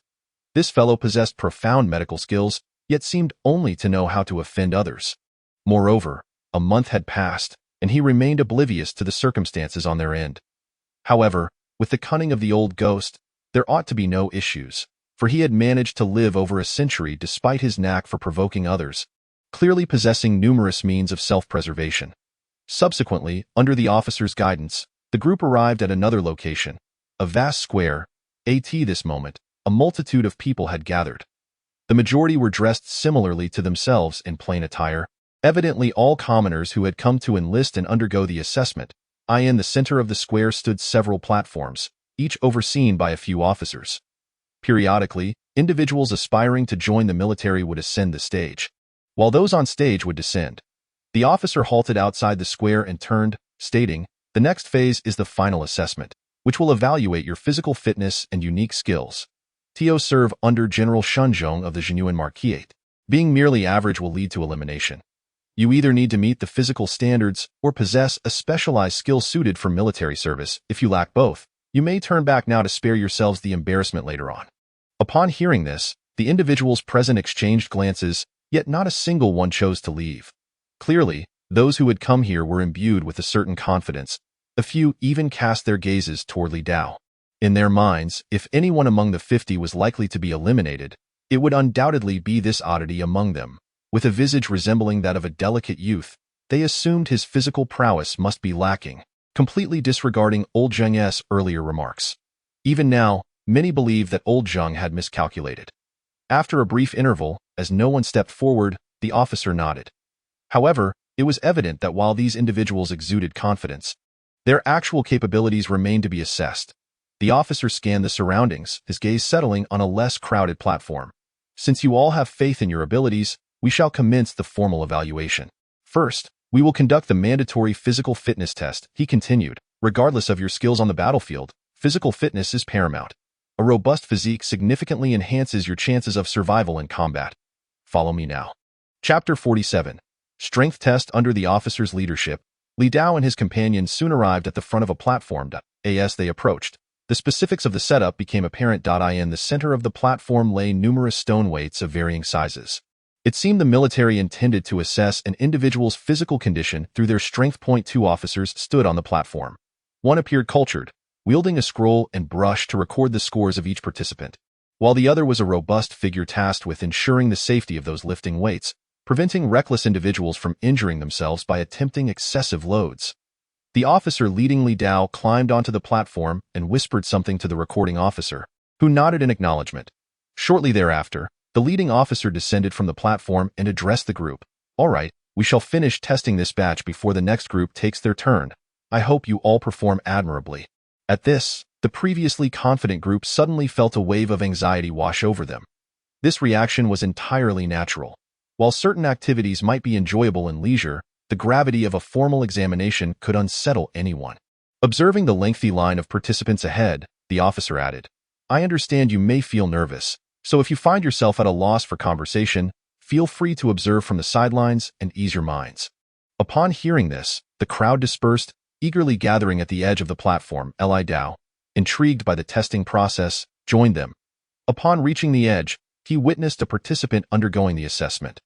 The individual strained to lift a massive stone weight, his face reddening as veins bulged on his arms and forehead, a clear indication of the immense pressure he faced. Meanwhile, the officer tasked with safety stood calmly to the side, yet Li Dao noted that he remained poised to assist at a moment's notice. 5 seconds later, the weight was dropped with a thud onto the platform. The individual turned to the recording officer, who nodded in affirmation. The man exhaled in relief, a satisfied smile gracing his features. Clearly having passed the test. As he prepared to exit the platform, a voice from the crowd called out, continue and challenge the next one. Yes, continue. You've already qualified, after all. The better your performance, the more favorable your assignment to a military unit. Others chimed in, encouragingly. A glimmer of ambition sparked in the man's eyes. Having succeeded thus far, he pondered the merits of further attempts. He turned to the recording officer, raising his hand. May I attempt to lift again? The recording officer replied candidly, you may challenge the next weight. If successful, your score will still count. If you wish to proceed, go ahead. The man nodded and approached the third stone weight. Under the gaze of everyone present, he inhaled deeply, placing his hands upon the weight. Lift, he exclaimed, exerting himself to hoist the stone. Just as he aimed to raise it above his head, he realized he had overestimated his strength. Losing his footing, he stumbled backward, nearly toppling with the weight. In an instant, a large hand reached out, catching the stone before disaster struck. Thank you, the man expressed, regaining his balance and addressing the officer. Not a problem. Just be more cautious next time. The officer replied, effortlessly lifting the stone back into position as if it were a mere trifle. Abashed, the man exited the platform, feeling a sense of humiliation. Soon after, another participant stepped forward to begin his test. From the murmurs among the onlookers, Li Dao gleaned insights regarding the weightlifting assessment. There were 5 stone weights on the platform. 150 pounds, 200 pounds, 250 pounds, 300 pounds, and finally, 500 pounds. Successfully lifting the first weight was sufficient for qualification, albeit only for the most basic military role. As one progressed, the standards increased, with better performance yielding superior assignments, including the potential to join the elite forces under General Shenzhong of the Jinyuan Marquis.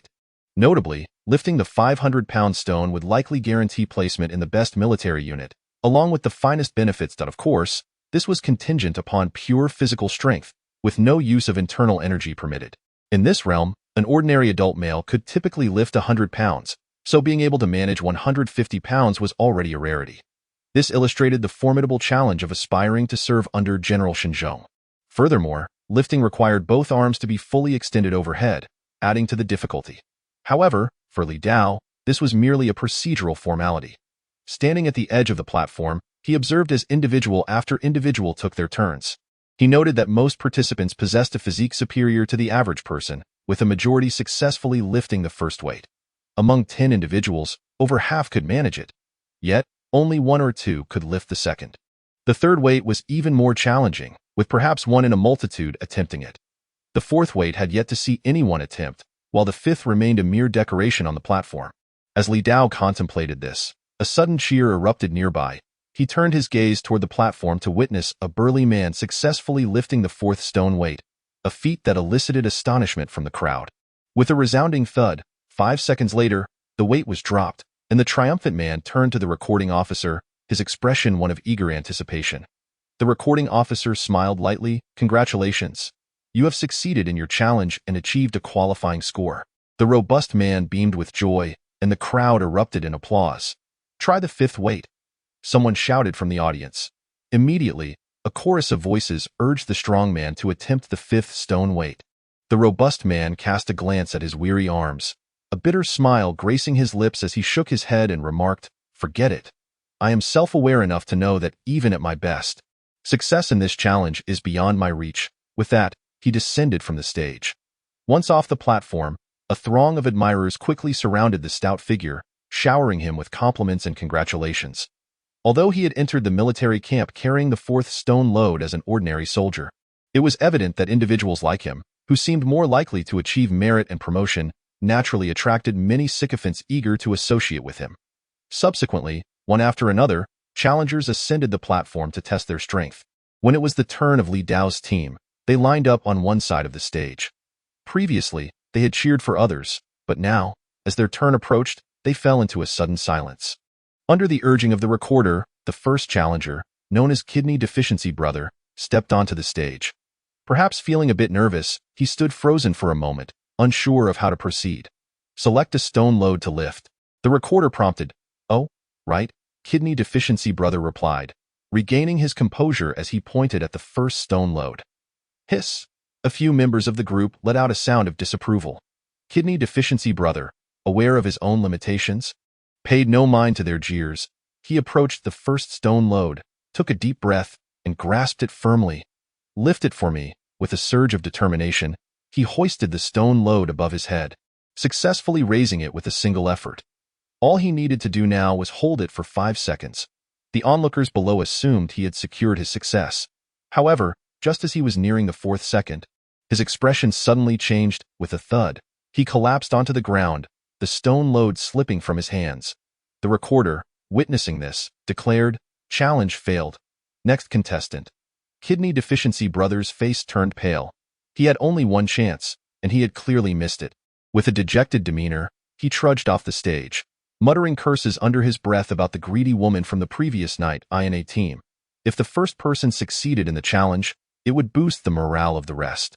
However, failure cast a shadow of pressure on the subsequent participants. One after another, members of Li Dao's team stepped up to the platform. Yet, as time passed, it became apparent that this team was lacking in strength. While other teams boasted a success rate of 7 or 8 out of 10, Li Dao's team only managed 4 or 5, a significant disparity. The commanding officer observing from the sidelines couldn't help but scowl at the performance. Just then, another officer approached, his rival in a wager. "Aha. It seems you are destined to lose. MY team not only has a higher success rate, but has also produced a powerhouse capable of lifting the 4th stone load." He chuckled. The lead officer's expression darkened further, yet he stubbornly replied, "Humph. My men have yet to finish their tests. Although I may be losing in numbers, what if one of ours can lift the 5th stone load?" Hearing this, the rival officer laughed uproariously. "Do you actually believe lifting the 5th stone load is that easy? Let me make this clear. If one of your team can lift it, not only will I concede defeat, but I will also treat you to double the meals. But if no one does, you'll owe me double." The lead officer's face turned even darker. This man was insatiable, wanting to double his winnings.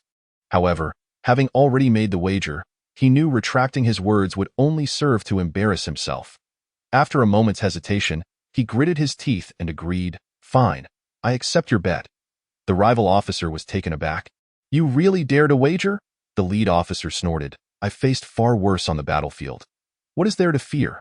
20 meals are nothing. Just a few more trophies from the field. You just keep talking tough? The rival taunted. I'm not bluffing. Today, my left eye has been twitching. That signifies good fortune is on the way. That's pure self-deception, the rival scoffed. Then let me deceive myself. What can you do about it? Meanwhile, Li Dao's team continued to take their turns on the platform. As their results were less than stellar, the spectators grew increasingly disinterested. Soon, the individual before Li Dao stepped up to the stage. Minutes passed. Challenge failed. Next, the lead officer for Li Dao's group wore a grim expression. This was yet another failure. Seeing this, another officer nearby chuckled. I told you, there's only one person left. You don't expect him to lift the 5th stone load, do you? In terms of appearance, your subordinate may be impressive, but in terms of strength, save your breath. Compared to the last challenger who failed, Li Dao looks noticeably smaller and, aside from his height, exudes an aura of harmlessness. The lead officer was at a loss for words, choosing silence instead. Under the watchful eyes of many, Li Dao gradually ascended the platform. With numerous failures preceding him, no one uttered a disparaging word. However, the crowd anticipated yet another lackluster attempt, fully expecting him to challenge the 1st stone load and fail. The recorder glanced at Li Dao, then lowered his head to prepare to record, gesturing toward the 1st stone load. Go ahead and give it a try. Can I choose another? Li Dao inquired. The recorder looked up, astonished. You don't wish to challenge the 1st stone load. Are you aware that you only have one opportunity to challenge? And if you fail, there will be no second chance. Many in the crowd caught wind of Li Dao's words and found them amusing. Some couldn't help but shout, let him challenge. We want to see. When did the military camp become a place for pretty boys? If you can't perform, get off the stage and go home for a bottle. Kid, my 13-year-old niece is sturdier than you. Hurry up and stop wasting our time. Regardless of the jeers, Li Dao remained undeterred, stating firmly, I understand, but I still insist. The recorder, seeing he could not be swayed, decided to remain silent, merely fulfilling his duty to record. Then go ahead and choose, he said, signaling to the nearby officer responsible for safety. The officer nodded and approached the 2nd stone load. However, Li Dao did not stop there. He continued walking past it. This bewildered everyone present, who thought, what does he intend to do? Is he not satisfied with the 2nd stone load and aiming for the 3rd? How embarrassing! Yet, when he reached the 3rd stone load, he still did not halt. Ultimately, he even bypassed the 4th stone load entirely, directly approaching the 5th stone load, the heaviest, weighing a staggering 500 pounds. You intend to challenge this stone load? Even the previously silent officer responsible for safety could not help but speak up. Is that not allowed? Li Dao responded. It is allowed, but the officer hesitated before stating, if it were the 4th stone load, I could protect you. But with this 5th stone load, all I can say is I won't let you suffer severe injuries. He paused, then added, of course, that's assuming you can lift it in the first place. Lift it? Li Dao chuckled, shaking his head as he approached the 5th stone load. The onlookers realized what was happening. He dared to challenge the 5th stone load. Since the beginning of the tests, no one had even attempted to lift it. Li Dao was the first. Instantly, everyone braced themselves for what was sure to be a spectacle. However, Li Dao's next move surprised them all. Instead of bending down to grasp the stone load, he placed one foot beneath the central beam. Kid, what are you doing? Before the officer could finish his sentence, Li Dao executed a swift maneuver. In the blink of an eye, the stone load was lifted off the ground, ascending into the as it fell due to gravity. A hand swiftly reached out to grasp the central beam. With upward force applied to the beam, the heavy stones on either side began to compress downwards, creating a creaking sound as the beam bent into a curve, threatening to snap. Yet, it held firm. Once stable, Li Dao yanked the stone load upward, effortlessly raising the 500-pound weight above his head. This astonishing display left everyone present in stunned silence. Expressions of disbelief filled their faces, as though they were witnessing a divine miracle. Some stared wide-eyed, jaws agape, unable to close their mouths. The atmosphere in the arena grew hushed.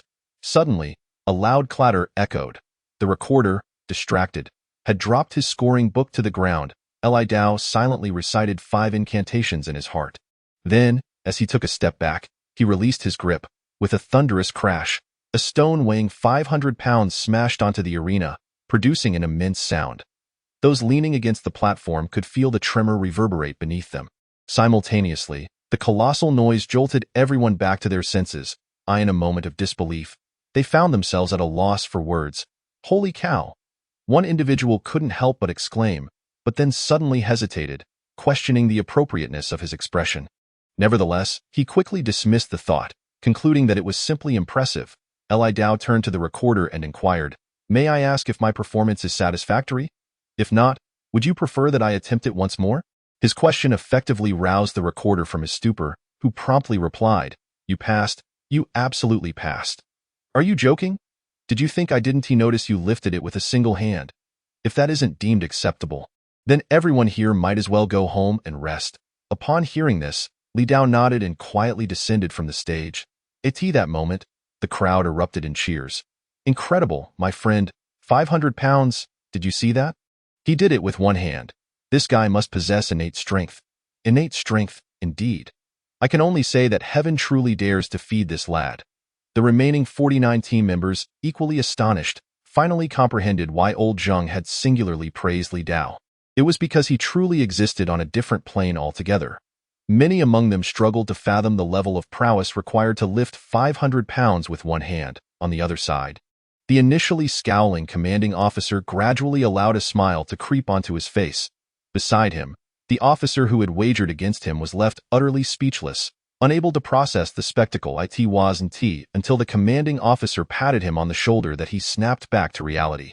"Remember, 20 tons, no less." After delivering this, the commanding officer laughed heartily and walked away.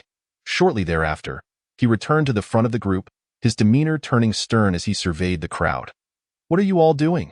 Disperse immediately."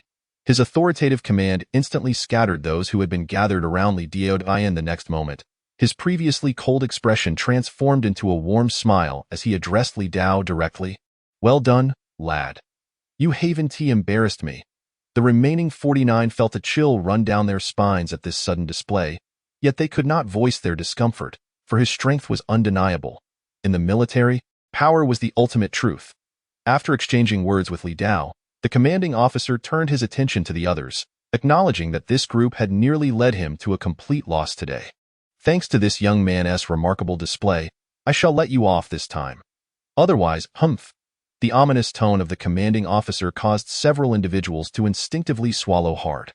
The conversation soon shifted back to business as the commanding officer scrutinized the group. "The next test will be rather unique. First, I must ask, are there any martial artists among you?" Upon hearing this, several individuals in the crowd displayed excitement. "Sir, I am a martial artist."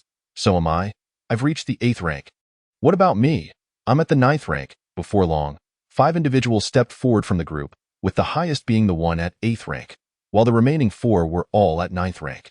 Despite only 5 out of 50 being martial artists, this was a relatively high ratio, primarily because many had traveled from other regions seeking recognition. In a world where the wealthy pursued literature and the poor sought martial prowess, most families struggled to even secure a meal, let alone train in martial arts. Observing the 5, the commanding officer instinctively glanced at Li Dao, puzzled. "Aren't you a martial artist?" To him, this young man seemed the most likely candidate among the 50. Li Dao shook his head. "I am not." The commanding officer scrutinized him from head to toe, commenting, "You seem to come from a decent family. You shouldn't have been completely devoid of exposure to martial training." "Exposure to martial training? Well, I possess a congenital meridian deficiency, rendering me incapable of cultivating." "Congenital deficiency? Incapable of cultivating?" The commanding officer was taken aback, never expecting such an answer.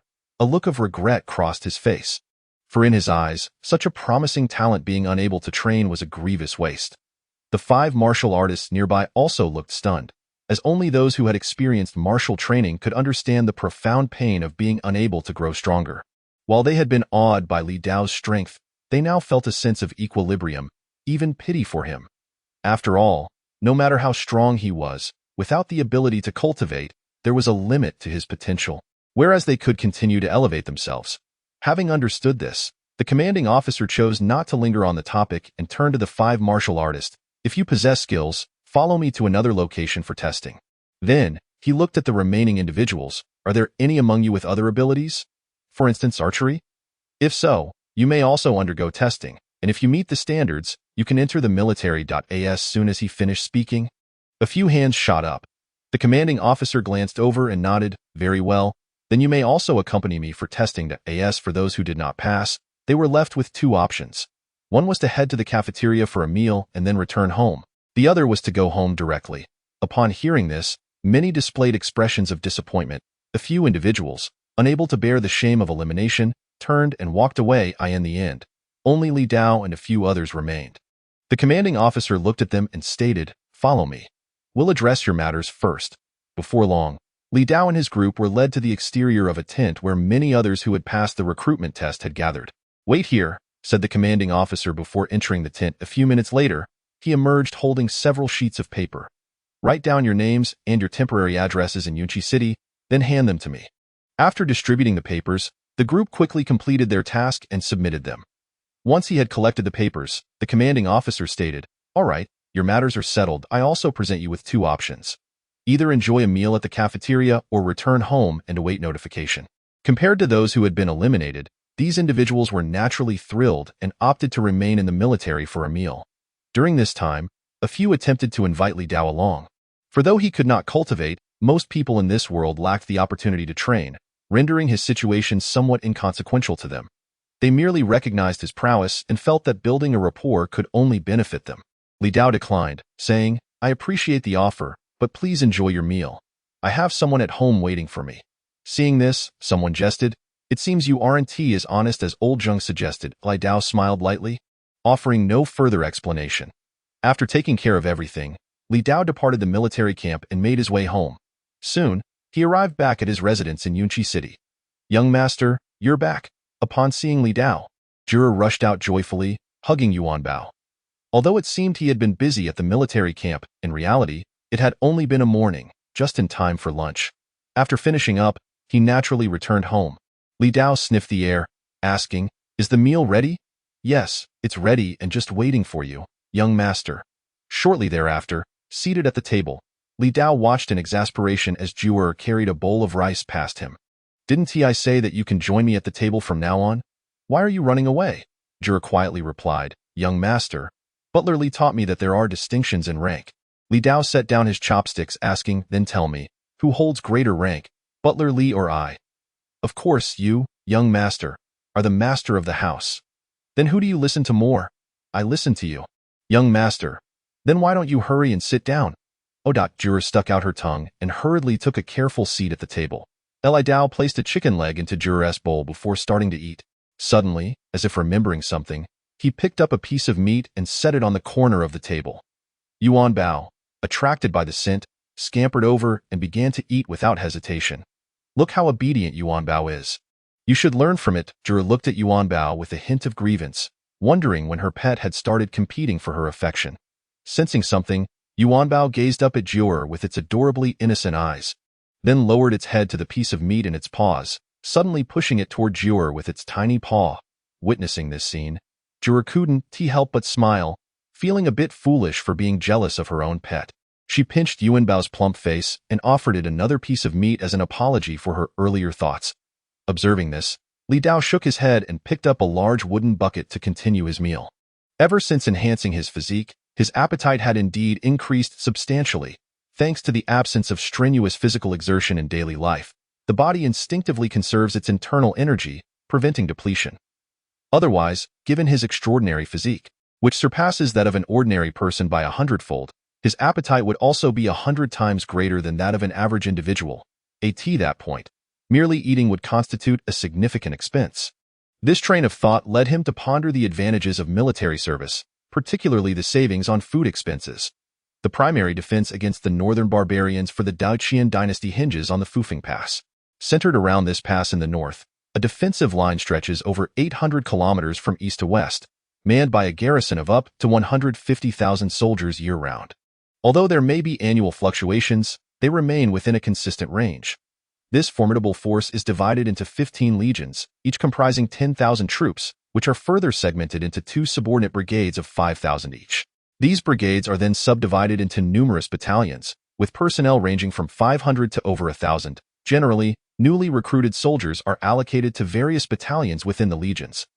The strength and weaknesses of these battalions vary, each serving different purposes. Some legions eagerly accept recruits to bolster their weaker battalions, while others demand rigorous assessments for the more formidable units. The recent recruitment drive in Yunqi City has been particularly successful, as the soldiers enlisted will be directly assigned to the legions under the command of the Northern Protector, Shenzhou. This alone elevates the status of successfully recruited soldiers above those in other legions. Although all 15 legions stationed at the border fall under Shenzhou's jurisdiction, favoritism naturally arises, with certain benefits skewed towards his direct legions. Even without Shenzhou vocalizing his preferences, those beneath him would instinctively act in accordance. Consequently, the standards for recruitment are notably stringent in Shenzhou's direct legions. Even ordinary battalions require candidates to pass assessments before joining. 1 day later, following a day of recruitment, all personnel have been registered. The next step is the allocation of the newly enlisted soldiers. At this moment, representatives from various battalions under Shenzhou's direct legions have gathered at the northern camp of Yunqi City. Each person appears displeased, casting wary glances at one another, as they perceive each other as rivals in the competition for recruits. Chapter 49. Arrangements and special battalions. Not long after, a middle-aged man clad in armor, yet exuding an air of scholarly demeanor, entered the tent, accompanied by 2 loyal guards, holding a ledger. Master Zhang. Upon seeing the newcomer, everyone in the tent rose respectfully. The middle-aged man, named Zhang Ci, nodded in acknowledgement and took his seat at the head of the table. Zhang Ci oversees the recruitment of new soldiers at Yunqi City and is responsible for their allocation, which explains the respect he commands. Offending him could result in being assigned undesirable recruits, a situation one would undoubtedly find unpleasant. Zhang Ci placed the ledger before him and opened it slowly. Without further ado, he stated, "Yesterday, we conducted assessments for over 8,000 recruits. Among them, 3,121 passed the physical tests without any cultivation. 238 possessed cultivation, and 569 had special skills. In total, we have 3,928 qualified candidates." At this juncture, Zhang Ci raised his gaze to the others, noting that the main legion, after accounting for previous losses, should have over 8,000 personnel available to fill the gaps. "Now, please report how many additional recruits each of you requires." As soon as he finished speaking, a profound silence enveloped the tent. Everyone exchanged glances, only the sound of breathing could be heard. Suddenly, one individual rose and said, "Master Zhang, I request an additional 200 soldiers for my battalion. I do not ask for much. Half of them possessing cultivation and half being ordinary soldiers will suffice." This statement elicited wide-eyed stares from everyone present, thinking to themselves, "How greedy can you be, asking for so many for yourself?" In the next moment, another person stood up, retorting, "You dare to request so many for your mere 700-man battalion? Can you even handle that? I believe your request aligns perfectly with mine. I am a 1,000-man enhanced battalion, and I am in dire need of personnel." Soon, another individual interjected, "Enhanced battalion? Weren't you the one who was saved after being decimated by the barbarian horde? How dare you ask for so many? If you do, I will take the remainder for myself. Are you looking for trouble? So what if I am? You still owe me 300 fine horses. Yet you refuse to repay. To hell with you. I haven't even mentioned how you robbed me of my spoils. Well, I did take them, and you know it. Are you looking to fight?" At that moment, a chunk of dirt unexpectedly flew in from somewhere, striking one of the individuals on the forehead. The scene momentarily fell silent. While the dirt caused minimal physical harm, the insult was deeply felt. The battalion leader touched his forehead, his expression shifting from green to black, then to red, and finally slammed the table, declaring, "If you dare to lay hands on me, I will make sure none of you get what you want today." To his surprise, the opposing leader was undeterred, flipping the table in response. "Then none of us will proceed. I've tolerated you long enough." In the blink of an eye, the 2 battalion leaders clashed, igniting the fury of the remaining attendees. Those aligned with one side rushed to assist, while those favoring the other did the same. Thus, a chain reaction ensued, resulting in over 30 battalions engaging in a full-blown brawl. Meanwhile, Zhang Ci remained composed at the head table, even taking a moment to pour himself a cup of tea. One of his guards, unable to contain himself, remarked, "My lord, aren't you going to intervene and mediate?" Zhang Ci lifted his head, revealing a calm demeanor he had long since grown accustomed to. "Mediate? Let them fight." This happens every year when they convened. A good scuffle helps to release the pin-up grievances of the past year. Otherwise, if we were to negotiate directly, do you believe we would reach an agreement in a month? Upon hearing this, the two guards fell silent, realizing there was indeed a rationale behind it. After all, to become a battalion leader under the Northern Protector, one must possess at least innate cultivation. If a real fight were to break out, it would not be a mere skirmish. They could see that these leaders were genuinely engaged in close combat, refraining from using any energy, clearly seeking to vent their frustrations. Half an hour swiftly passed, and the brawl began to wind down. Those wishing to continue stood up to do so, while others who had lost interest sat on the ground and watched. Ultimately, when the last two battalion leaders found themselves seated on the ground, the chaos came to an end. Though their physical altercations ceased, verbal exchanges persisted. "Damn it, who struck me so hard? I have a bite mark on my backside," one battalion leader exclaimed, feeling a tooth impression on his rear. However, he quickly fell silent upon seeing another person nearby, whose clothing was torn, exposing two. Feel free to laugh. The battalion leader, clutching his chest, glared at the onlookers, his face reddening. Ha ha ha. Laughter erupted among the gathered individuals. Each bore minor wounds, yet none were significant. At that moment, Zhang Xi's voice rang out, "Are we done? If so, hurry up and pack your things. Otherwise, don't expect to receive any recruits this time. I will recommend that General Shen establish several independent battalions." Upon hearing this, everyone immediately sprang to their feet and began tidying up. Shortly thereafter, all returned to their seats, and the atmosphere in the tent had shifted from its earlier tension. "All right," Zhang Xi surveyed the crowd. "Now let us converse amicably. Anyone who speaks out of turn can leave." Seeing no one stirring up trouble, he continued, "Let us start with the first person." Before he could finish, the tent flap was thrown open, and a soldier rushed in, quickly approaching Zhang Xi to whisper something in his ear. Upon hearing the news, Zhang Xi's expression briefly turned astonished, then he nodded. "Please, let him in." After the soldier exited, the flap was lifted again, revealing a young man in his early 20s who entered the tent. The presence of this newcomer caused a stir among the attendees, and they all stood up in unison. "Deputy Captain Qi, what brings you here today?" Zhang Xi greeted him warmly. The young man clasped his hands in salute, replying, "Master Zhang, I come with a mission." "Oh, what task has General Shen entrusted to you?" Zhang Xi inquired. His interest piqued. Qi's gaze shifted to the others as he slowly articulated, "I am here to scout for a batch of reserve personal guards for General Shen." At this declaration, the remaining individuals in the tent were taken aback. Once they regained their composure, their expressions soured. While it sounded noble to be scouting personnel, the reality was that he was there to poach them. Zhang Xi maintained a composed demeanor, merely asking, "I recall that General Shen's personal guard has been quite stable. Why the sudden need for more personnel?" Deputy Captain Qi replied candidly, "Because my master will soon be reassigned, and will take some of his men with him, so this is a preparatory measure." "Oh," Zhang Xi expressed surprise. What could possibly prompt such a sudden transfer? Suddenly, a look of shock crossed Zhang Xi's face as he gazed at Deputy Captain Qi. "Deputy Captain Qi, have you made a breakthrough?" Qi flashed a subtle smile. "I was fortunate enough to achieve a breakthrough not long ago." "Wow." Upon hearing the precise answer, Zhang Xi inhaled sharply. He had heard of this person's illustrious past. Named Qi Sheng, he hailed from the esteemed Qi family in the imperial capital, having been renowned as a prodigy in his youth. At the tender age of 20, he had already become a congenital warrior, and not long ago, he was still in the mid-stage of congenital cultivation. Now, astonishingly, he had broken through to the late stage. A 23-year-old at the late stage of congenital cultivation. No wonder his master was reassigned, clearly making way for his own disciple. With this thought, Zhang Xi set aside his astonishment and candidly stated that everything should be at General Shen's discretion, and that Captain Qi should choose from this batch first. His words were imbued with a newfound cordiality. A late-stage congenital warrior at such a young age was bound to achieve mastery in the future, perhaps even glimpsing the realm of grandmasters. It was undoubtedly advantageous to cultivate a friendship with such an individual, especially considering that he was here on a mission.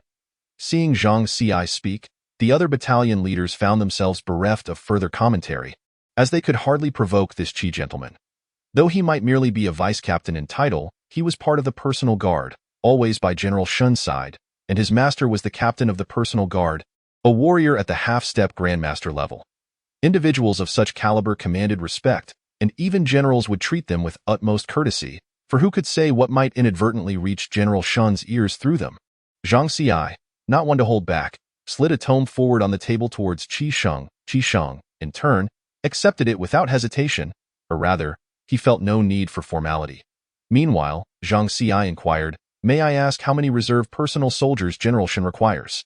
Qi Sheng responded while perusing the book, "My master will likely take 8 personal soldiers, so I will also need 8 reserve soldiers. I wonder if you have any promising candidates for me to consider." Lord Zhang? Promising candidates? Zhang Xi pondered for a moment before replying, "Speaking of promising candidates, there is indeed one." "What sort of promising candidate?" Qi Sheng inquired. "By sheer physical strength, he can effortlessly lift a 500-pound stone with one arm." "Oh?" Qi Sheng's expression mirrored his surprise. To lift 500 pounds with a single arm indicated that his 2 arms could muster at least 1,000 pounds or more, purely through physical might. Certainly a worthy candidate. "What is his name?" Qi Sheng asked Li Dao. Upon hearing this name, Qi Sheng could not help but frown. Zhang Xi, having observed Qi Sheng's reaction, inquired, "Is there something amiss?" Qi Sheng shook his head. "Perhaps I am overthinking it. It must just be a coincidence. That debauched scion who tarnished Princess Mingyue's name is already dead." With this thought, an inexplicable heaviness settled in his heart. He recalled how, in his youth, he had been awestruck by Princess Mingyue's unparalleled beauty upon their first meeting in the imperial capital, a memory that lingered in his mind ever since. The reason he had managed to break through to the late stage of congenital cultivation at such a young age was not only due to his innate talent, but also a burning desire to elevate his status, to draw nearer to Princess Mingyue, even harboring ambitions of winning her affection. Yet, he never anticipated that before he could achieve any notable feats, news would arrive that the princess had been sullied. Were Princess Mingyue to marry, he would not feel such fury. Given the emperor's fondness for her, he would surely find her a man of noble standing, and he would concede defeat gracefully. However, the crux of the matter was that she had been defiled, particularly by a fallen third-tier earl, a debauched wastrel. This imbalance stirred a tempest within him. In fact, his recent breakthrough to the late stage of congenital cultivation was spurred by the fury he felt upon hearing this news, which had driven him into a frenzy during his training, forcing a hasty breakthrough. Fortunately, with the life-risking assistance of his master, he successfully achieved his breakthrough. Otherwise, he would not have fared well, even surviving. This only deepened his animosity towards the debauched Li Dao. Simultaneously, a twinge of envy and jealousy festered within him. Sometimes, he found himself wishing he could be that wastrel, even if it meant sacrificing his status as a young prodigy. In short, hearing that name now filled him with discontent, even if it was merely a namesake. Returning to the matter at hand, Qi Sheng inquired, "His physique is indeed remarkable, indicative of innate strength. But what of his cultivation? Has he trained at all?" At this, Zhang Xi recalled the reports from his subordinates and frowned. "He has no cultivation. I have heard him claim he is inherently incapable of training." "Incapable of training?" Qi Sheng's brow furrowed. "That will not do. Sheer strength is insufficient for General Shen's personal soldiers. They must possess cultivation as well.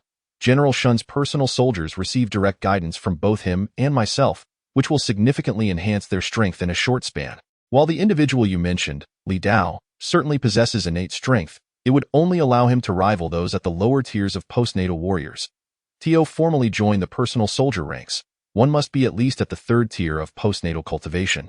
Thus, while a lesser physique may be acceptable, a good aptitude for training is essential. In light of this, Zhang Xi could only seek out more suitable candidates for Qi Sheng. After a fragrant incense stick had burned down, after a meticulous selection process, they finally identified 8 individuals who could satisfy Qi Sheng's requirements. Observing the list in hand, Qi Sheng nodded in satisfaction. "I truly appreciate your efforts, Lord Zhang." Zhang Xi shook his head. "It is no trouble. It is all in service of General Shen." "Very well, I shall return in a few days to collect them." Just as Qi Sheng prepared to depart, a sudden thought crossed his mind, prompting him to halt. Noticing Qi Sheng's pause, Zhang Xi inquired, "Is there something else, Vice Captain Qi?" Qi Sheng candidly replied, "Not particularly, but I would like to offer you a suggestion, Lord Zhang." "What suggestion might that be?"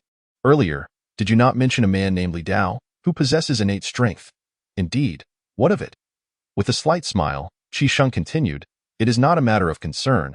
but I believe such individuals are born warriors suited for the battlefield. Personally, I feel that a challenging place like Huangsha Town's camp would be more appropriate for him. I wonder what your thoughts are, Lord Zhang. Huangsha Town's camp. Zhang Ci furrowed his brow. He was well aware of this camp, which also belonged to General Shun's direct command, but was unique in its own right. Among the 15,000 troops in Yunzhou, it boasted the highest mortality rate. This was not to say the camp was weak. For in terms of combat effectiveness, Huangsha Town's camp ranked among the top 10 in the entire region. The high mortality rate stemmed from the fact that most of its personnel were soldiers who had erred or been unruly in other camps, thus ostracized and sent here. Hence, Huangsha Town's camp was also known as the troublemaker camp. Within its ranks, 80% consisted of troublemakers, with 20% being the most troublesome among them by, in essence, it was a highly contradictory military camp.